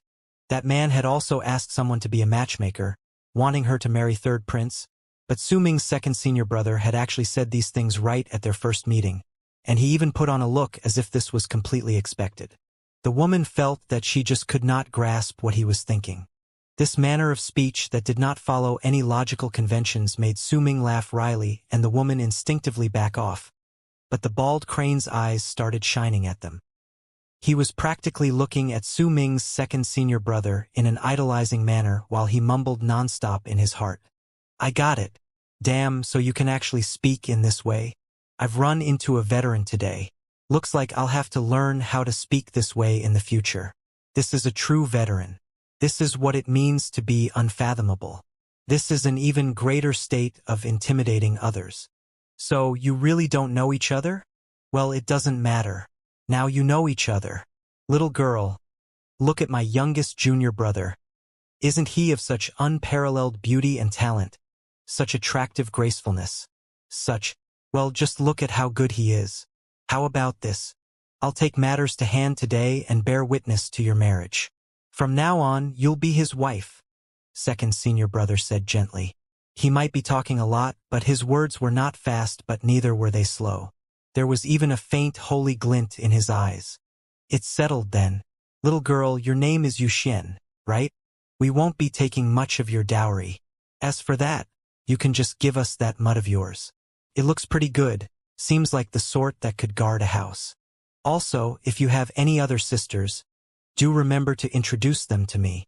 Second senior brother looked at the mutt in a manner as if it was already a possession of his. Once the mutt met eyes with Su Ming's second senior brother, it shuddered and quickly took a few steps back, then bared its teeth at him and started growling. Madam, why exactly have you been following me all this way? Su Ming laughed wryly in his heart and simply allowed his second senior brother to continue trying to persuade him. He knew well that his second senior brother was definitely not someone who did things randomly. There had to be some reason as to why he was behaving this way. Perhaps he had seen something. After all, the method the woman had used to hide herself was incredibly strange. Su Ming had not noticed her earlier on. Only during the wave of impact that had been stirred up by the body of the rune had he noticed a slight abnormality in that region in the sky and sensed the faint presences of two familiar ripples of power. Those ripples of power came from the bald crane and Chen Chun, and only then did he notice the whole party. A thought bloomed in the woman's head once she heard Su Ming's words. Her bashful demeanor and the air of the rich had disappeared due to the continuous bombardment of words by second senior brother. At that moment, there was a mischievous air about her. Her huge sparkling eyes made it seem that another idea would appear in her head every single time she blinked. While she still looked as incredibly beautiful as ever, she currently looked more like a little fox. Su Ming frowned. The feeling as if there was a sharp needle hidden in her was becoming stronger, and her presence was incredibly strange. This was not an immortal's cultivation, and neither was it a berserker's chi. Instead, there was an aura in her that was rather similar to the aura of death, but it was different from it as well. That ripple made Su Ming feel as if his soul was being drawn out, as if a small part of it was going to spread out and head towards the woman.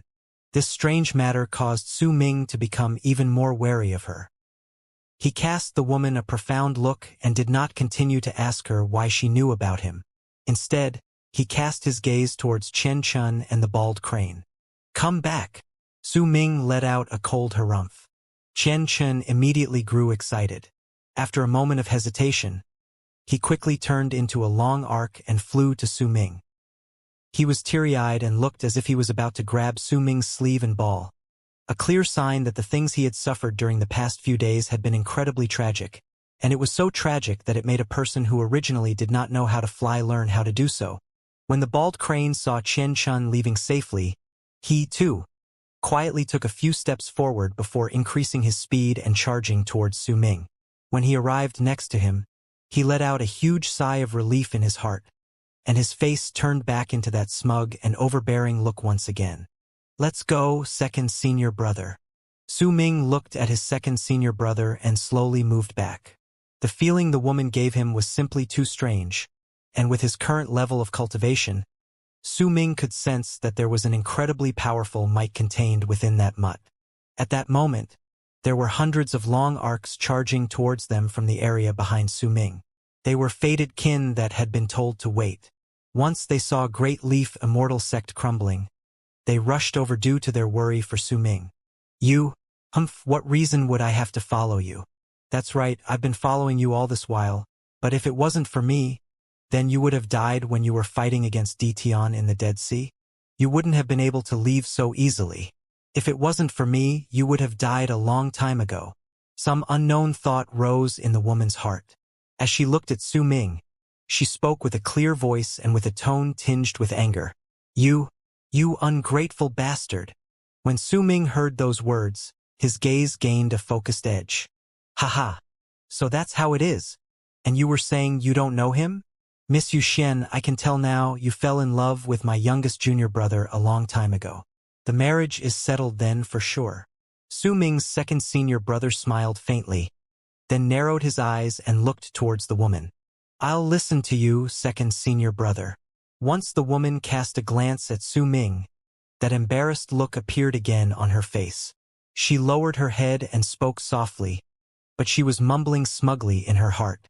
Humph, I suffered a huge loss when I sold Su Ming. I'll have to stay by his side. When those two old coots come here, I'll take a huge chunk out of their purses. There's no way I'll take any losses when I conduct my business. Second senior brother. Su Ming smiled wryly. Youngest junior brother, this woman is not bad. She's not bad at all. His second senior brother smiled. Once he looked at the mutt, he nodded towards Su Ming in a profound manner. The final immortal sect in Eastern Wastelands had turned into a puff of cloud and smoke and transformed into a lush forest. There was a gigantic pit in the forest, and it was as if it was the only thing that could be a slight testimony to Great Leaf Immortal Sect's destruction. This had always been the place where spiritual aura was the most abundant in Eastern Wastelands. Even if it had turned into a forest now, the spiritual aura was still spreading out slowly and filling up the entire area, making it seem like the forest was surrounded by a haziness, giving it a dreamlike air. From then on, this would be the place where fated kin in Eastern Wastelands would live. As long as fated kin continued to grow and become stronger and Su Ming remained alive, they were destined to become an extraordinary existence among the berserkers. They would just be like the god of shamans' temple among the shamans. As members of the same race as Su Ming, fated kin would stand over the other tribes and berserker clans for a long time. No one would dare to challenge their might because they were of them. From now on, there will no longer be any great you. What will appear among the berserkers will be a land where fated kin are the heads. They will build their homes in other continents as well to maintain the land of berserkers' operations. This was what Su Ming was thinking right then. Since great you had been buried by time, then they should let it be gone forever. Fated kin would replace the previous great you among the berserkers, allowing them to grow stronger as they gained new life. Su Ming left. Fated kin had followed him into the area that once belonged to Great Leaf Immortal Sect spread out through the forest, and under Nan Gonghen's lead, they started developing the place into the unique landscape that would be suitable to be their home. Before long, this place would have two mountains. The mountain range would form a valley, and the valley would be modified to be able to gather the waves of death. They would have many enchanted vessels that would belong solely to their kin, such as the gigantic bow, and a series of divine abilities and arts, each of which would be stronger than the last. A statue of Su Ming would be carved out as well. That statue would become the deity statue that fated kin would worship every day, and it would become the god of berserkers statue in the land of berserkers. Su Ming left with his second senior brother, Qianxia, the bald crane, a mutt that would occasionally drool, and a mischievous beautiful woman that loved smiling. This was a strange group. Every single time Su Ming turned his head around, he would not be able to help but smile wryly. He was mostly alone over the years, so situations like this were rare to him. The woman called Yuxian was sitting on the mutt, and it was running and leaping while drooling and reeling about in midair. Su Ming could tell that the mutt should not be so lively. It was acting this way because Yuxian's hands had seized the fur on its head. If she yanked the fur to the left, the mutt would run to the left, and if she yanked it to the right, it would immediately run to the right. Along with the mutt's actions rang Yuxian's bell-like laughter.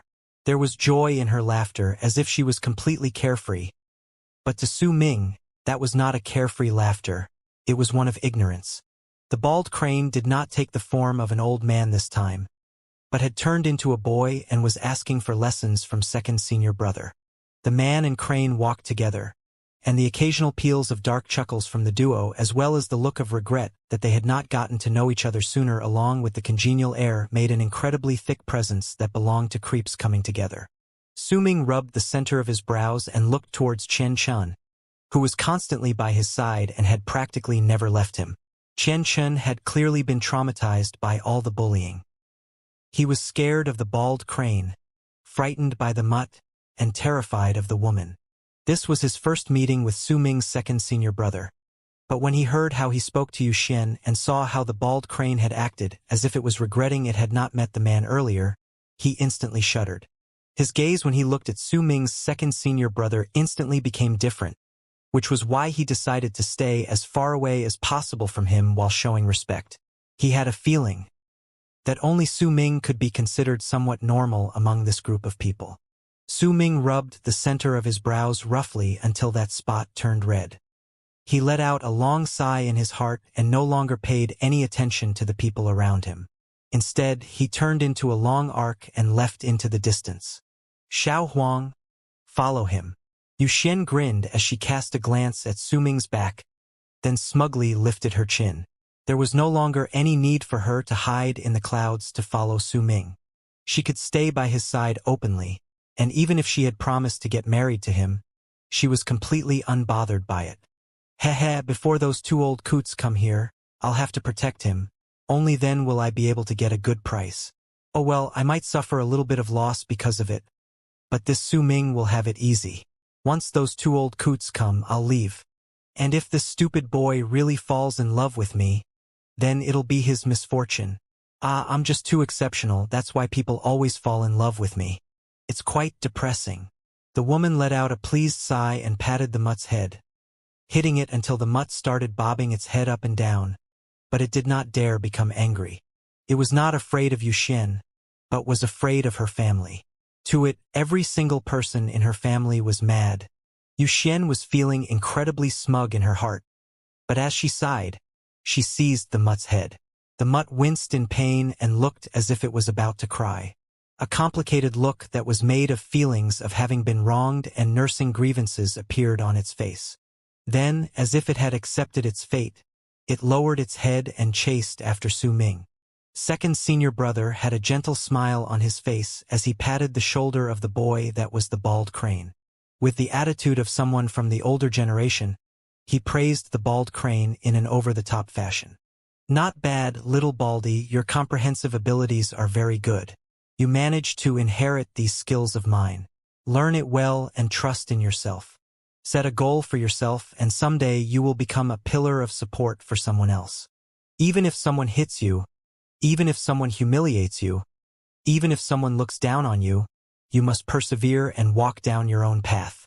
This path is full of hardships, but I believe that you will be able to move down it even farther than I did. The boy that was the bald crane had an incredibly excited look on his face. He hit his chest with all his strength and nodded vigorously. I got it. I have a goal, and that goal is to make that Dao Chun into my steed. Damn, if I make him my steed, just how majestic will I look like at that time? The bald crane's eyes shone, and he grew more excited with each word. Good luck. I believe you can do it. Su Ming's second senior brother's eyes sparkled. There was an encouragement within that smile, and he patted the shoulder of the boy that was the bald crane before he swept his gaze towards the mutt in the distance. An even more brilliant smile appeared on his lips. Several days later, the sky above the spot where the Immortals descend in eastern wastelands was dark. Great Yu Imperial City was in the sky like a huge patch that covered it up. There was wind blowing on the ground, and it stirred up waves of dust with sashaying sounds. On the land filled with cracks was a statue without a head. That statue held a gigantic battle axe in its hand, and there was an indescribable ferocious air all around it. The hearts of anyone normal would quiver upon coming close. Su Ming stood beside the statue and was staring at it blankly. Right by his side was his second senior brother. Chen Chun and the bald crane were in the distance. Chen Chun, who had his throat seized by the bald crane, had a glum face as he pleaded for mercy, but the bald crane was riding on his body excitedly, testing out the abilities of speaking out of logical convention, which he had learned from Su Ming's second senior brother over the past few days. As for the mutt and Yu Xian, they were flying happily in circles in midair, as if they did not know what dizziness meant. Besides Hu Zi, all the disciples of the ninth summit had finally gathered together, but this gathering was filled with sorrow and silence. Su Ming looked at his eldest senior brother's statue, and so did his second senior brother. Neither of them spoke, but they lifted their hands gradually and placed them on the statue at the same time. Time trickled by, and after some time, the statue let out a ray of gray light. It started flowing all over the statue before splitting into two and charging towards Su Ming and his second senior brother's palms. The two rays arrived within an instant and surged into their bodies. A glint appeared in Su Ming's eyes. He noticed that there was a presence that could numb his flesh and blood in that gray light, and that presence could turn him into stone, but he did not lift his hand off the statue. Instead, he circulated his cultivation base to suppress that presence. A dark light shone in second senior brother's eyes, and his skin gradually turned green. With a cold harumph, he too started suppressing that presence. After a moment, a powerful rebound came from the statue, forcing off both Su Ming and his second senior brother's hands off. The two brothers cast a glance at each other. Eldest senior brother's presence is still around. We can chase away the gray light in the statue slowly, but it'll take time. A smile appeared on second senior brother's face. When he looked towards Su Ming, praise showed up in his eyes. He had noticed Su Ming's level of cultivation once again, and he was very pleased in his heart. He knew that his youngest senior brother had truly grown up. If eldest senior brother wakes up, he'll also agree to the marriage I arranged for you, youngest junior brother. Second senior brother cast Su Ming a glance and suddenly said these words softly. His voice was very faint, and only Su Ming could hear them. There were also waves of power spreading out from him, blocking off all divine senses from intruding into this place. Second senior brother, did you manage to see where she came from? Su Ming hesitated for a moment before he looked towards his second senior brother. The little girl is not a berserker, and neither is she an immortal. There's a presence within her that is similar to the aura of death, but it contains life force. This should originally be something that only puppets possess, but there is no way she is a puppet. I was quite uncertain about her identity at first, but when I saw that mutt, I was instantly clear about her origins. Second senior brother did not lift his head to look at the woman and her mutt. He only spoke gently as he looked at eldest senior brother's statue. Master once said that his master, which is our grandmaster, had once told him that immortals and berserkers are located in a place called True Morning Tao World. But in this endless universe, there are 4 great true worlds. Second senior brother looked towards Su Ming. There is a world called the Emperor of Abyss True World among the 4 great true worlds. The people in that world practice abyss arts. Their presence makes them feel as if they are alive but not, as if they are dead but not really. This description is very similar to what that girl exudes. Also, Master mentioned that our Grandmaster has killed a world-traversing abyss dragon and took 3 of its origin scales to create a treasure.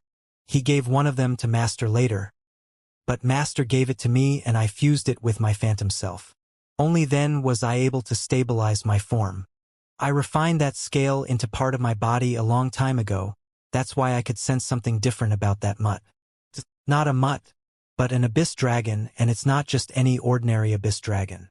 It's even stronger than the master of the scale that is now a part of me, second senior brother said slowly. When Su Ming heard these words, he looked as calm as ever, but a thought appeared in his heart.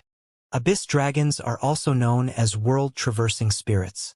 These dragons are incredibly rare, and they are one of the rare ferocious beasts that can move through the barriers between the 4 great true worlds.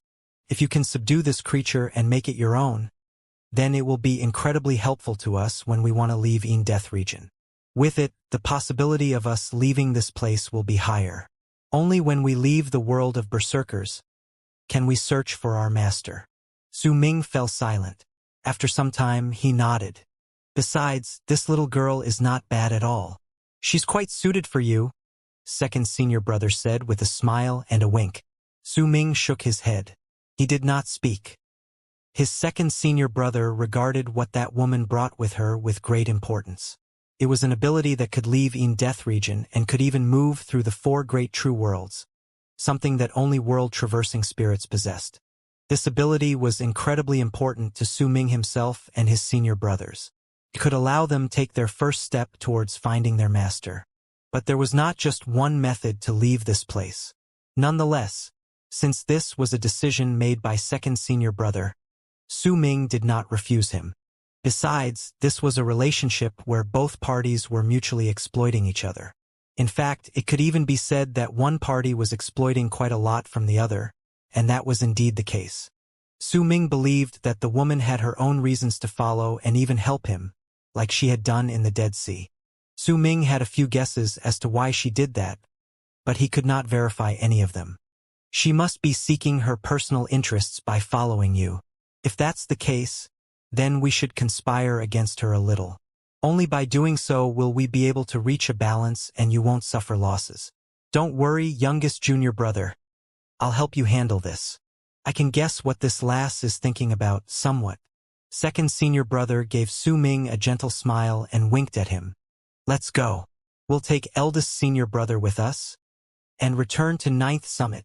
Second senior brother waved his arm, and a layer of black fog immediately spread out from his body to envelope eldest senior brother's statue. Then it swept it up to his sleeve. There were no longer any immortals in eastern wastelands. All the tribes were assembling their strength, and they would need some time to gather together the large amount of their tribe members that had gone to the other continents. They also needed to build an innumerable amount of ships that could cross the Dead Sea. This too needed time.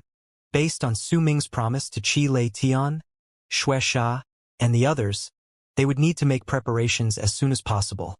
And once they were done, they were to immediately send word to Su Ming. The ninth summit. Su Ming lifted his head and looked into the distance. His eyes revealed his thoughts. Second senior brother, I saw Ziyan a few days ago, Su Ming said softly. Is she well? His second senior brother was momentarily stunned. Some time later, when he asked that question, the gentle smile was still on his lips, but there was a nostalgic look on his face. She's already married. Su Ming hesitated for a moment, but in the end he still chose to say it.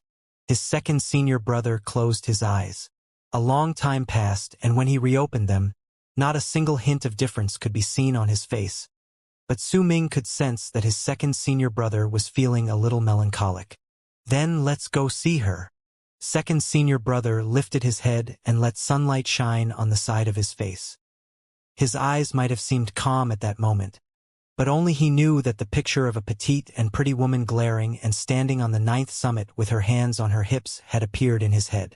Su Ming nodded quietly and slowly rose into the air, then turned into a long arc. His second senior brother followed behind him quietly. The Mutt and Yuxian that were still sauntering about in the sky as if they did not know fatigue followed them, as well as the bald crane that was riding Chen Chun. All of them flew into the distance. Yuxian was sizing up Su Ming all along the way. Her gaze would also occasionally land on his second senior brother. Gradually, she saw something off about them and instantly became curious. She grabbed the Mutt's fur, and it dashed a few steps ahead to catch up to Su Ming and stand beside him. Hey, little dummy Su. What's up with your second senior brother? Yuxian asked, looking quite curious. Su Ming frowned and did not bother with her. Little dummy Su. Yuxian shouted at him again. Little dummy Su, big dummy Su, old dummy Su. I'm your betrothed. I'm not even married to you yet, and you're already ignoring me? I'm breaking off this engagement, Yuxian said loudly as she lifted her chin. Are you done? Su Ming frowned and cast a glance at Yuxian. When she saw that he was being so cold and indifferent, she let out a cold harumph. She lifted her right hand and a jade bottle appeared on her palm. She poured out some medicinal cores that were exuding a thick medicinal fragrance, then threw one of them into her mouth and crunched on it. The medicinal fragrance from it immediately made the Mutt lick its lips. Even the bald crane riding on Chen Chen and following behind them widened its eyes instantaneously. It quickly moved a little closer and sucked in a breath of that medicinal fragrance, and its eyes instantly started shining. It's a Supreme Spirit Core. That's definitely a Supreme Spirit Core. Abyss Control Core. It has incredibly good effects towards spiritual bodies and those who practice the cultivation methods that use Abyss Death Aura. If you are injured, you can heal your injuries with it, and if you're not injured, you can increase your power with it. Even if you eat a lot of it and there are no longer any obvious effects, it can still be used as a beauty product. Xian poured out another one of those cores and cast Su Ming a glance before she placed it in her mouth and crushed it. Su Ming cast that medicinal core a glance, but before he could speak, his second senior brother immediately took a few steps forward from behind him and put on a gentle smile. Sister-in-law, my youngest junior brother is slow to the uptake. Don't bother with him. How about this? I'll answer your question. 1 question for 5 medicinal cores, he said with a smile. I want him to answer. 10 questions for 1 medicinal core. Xian narrowed her eyes, turning them into the shape of crescent moons. She was incredibly beautiful to begin with, and this expression made it seem as if her beauty had blossomed like a flower, making her even more attractive. My youngest junior brother refuses to speak, though. This is a little difficult. 2 questions, 19 medicinal cores, second senior brother stated at a moderate pace. He has to listen to me talk during our journey. 3 questions, 2 medicinal cores, Xian said. That won't do. My youngest junior brother definitely won't agree to this. We'll have to talk about this. Second senior brother shook his head, and they continued discussing the number of medicinal cores for the number of questions. Su Ming rubbed the center of his brows again and looked towards the sky before he cast a glance at his second senior brother and Xian. Then he let out a long sigh. After a moment, his second senior brother and Xian reached a consensus. As for the number of medicinal cores that were negotiated, Su Ming did not know. He only knew that he would no longer have any peace during this journey. Little dummy Su, you're not answering me, so I'm reducing 1 medicinal core. Big dummy Su, still not answering? Fine, I'll reduce another medicinal core. Old dummy Su. Su Ming turned around and glared at Xian coldly before letting out a harumph. Xian instantly beamed and twirled a lock of her hair smugly. Oh, so you like being called Old Dummy Su, huh? Su Ming's second senior brother let out a few fake coughs and quickly took a few steps back to stand beside Chen and the bald crane.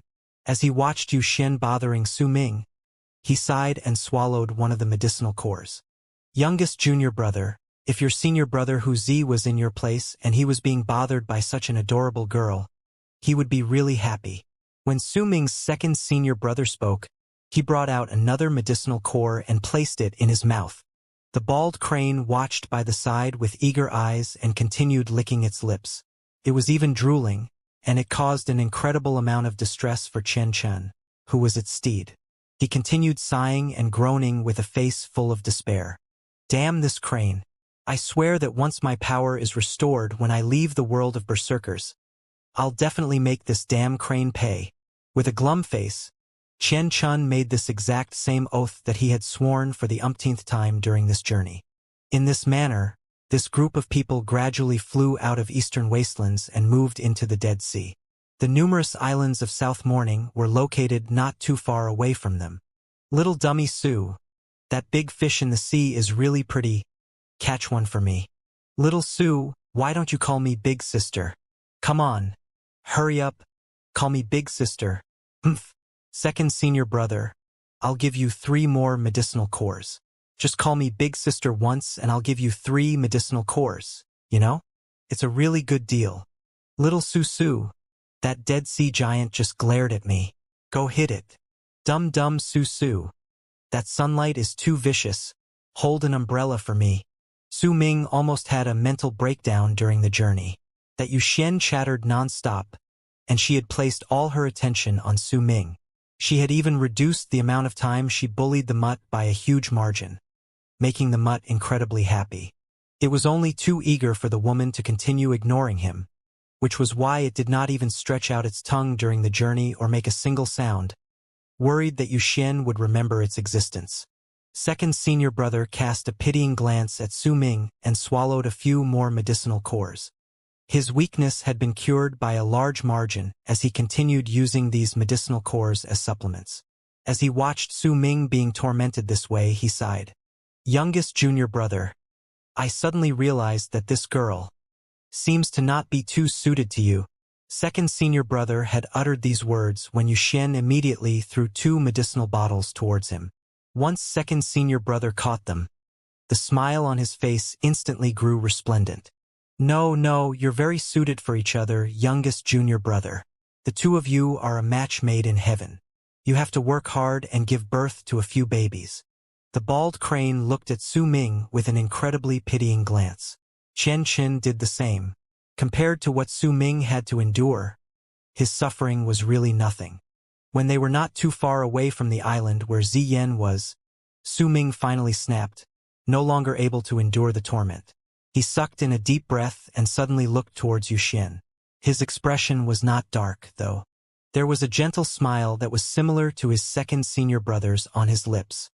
He had always had extraordinary looks, and coupled with his presence of life cultivation, he had a strange charm. While this charm might be somewhat effective against other people, to Yuxian, due to the abyss presence within Su Ming's body that was from the same source as hers and was even purer than hers, it was a feeling of a sort of natural cordiality towards him. When he looked towards, she was stunned. Yuxian, could you give me a strand of your hair? Su Ming asked softly and walked towards the stunned Yuxian.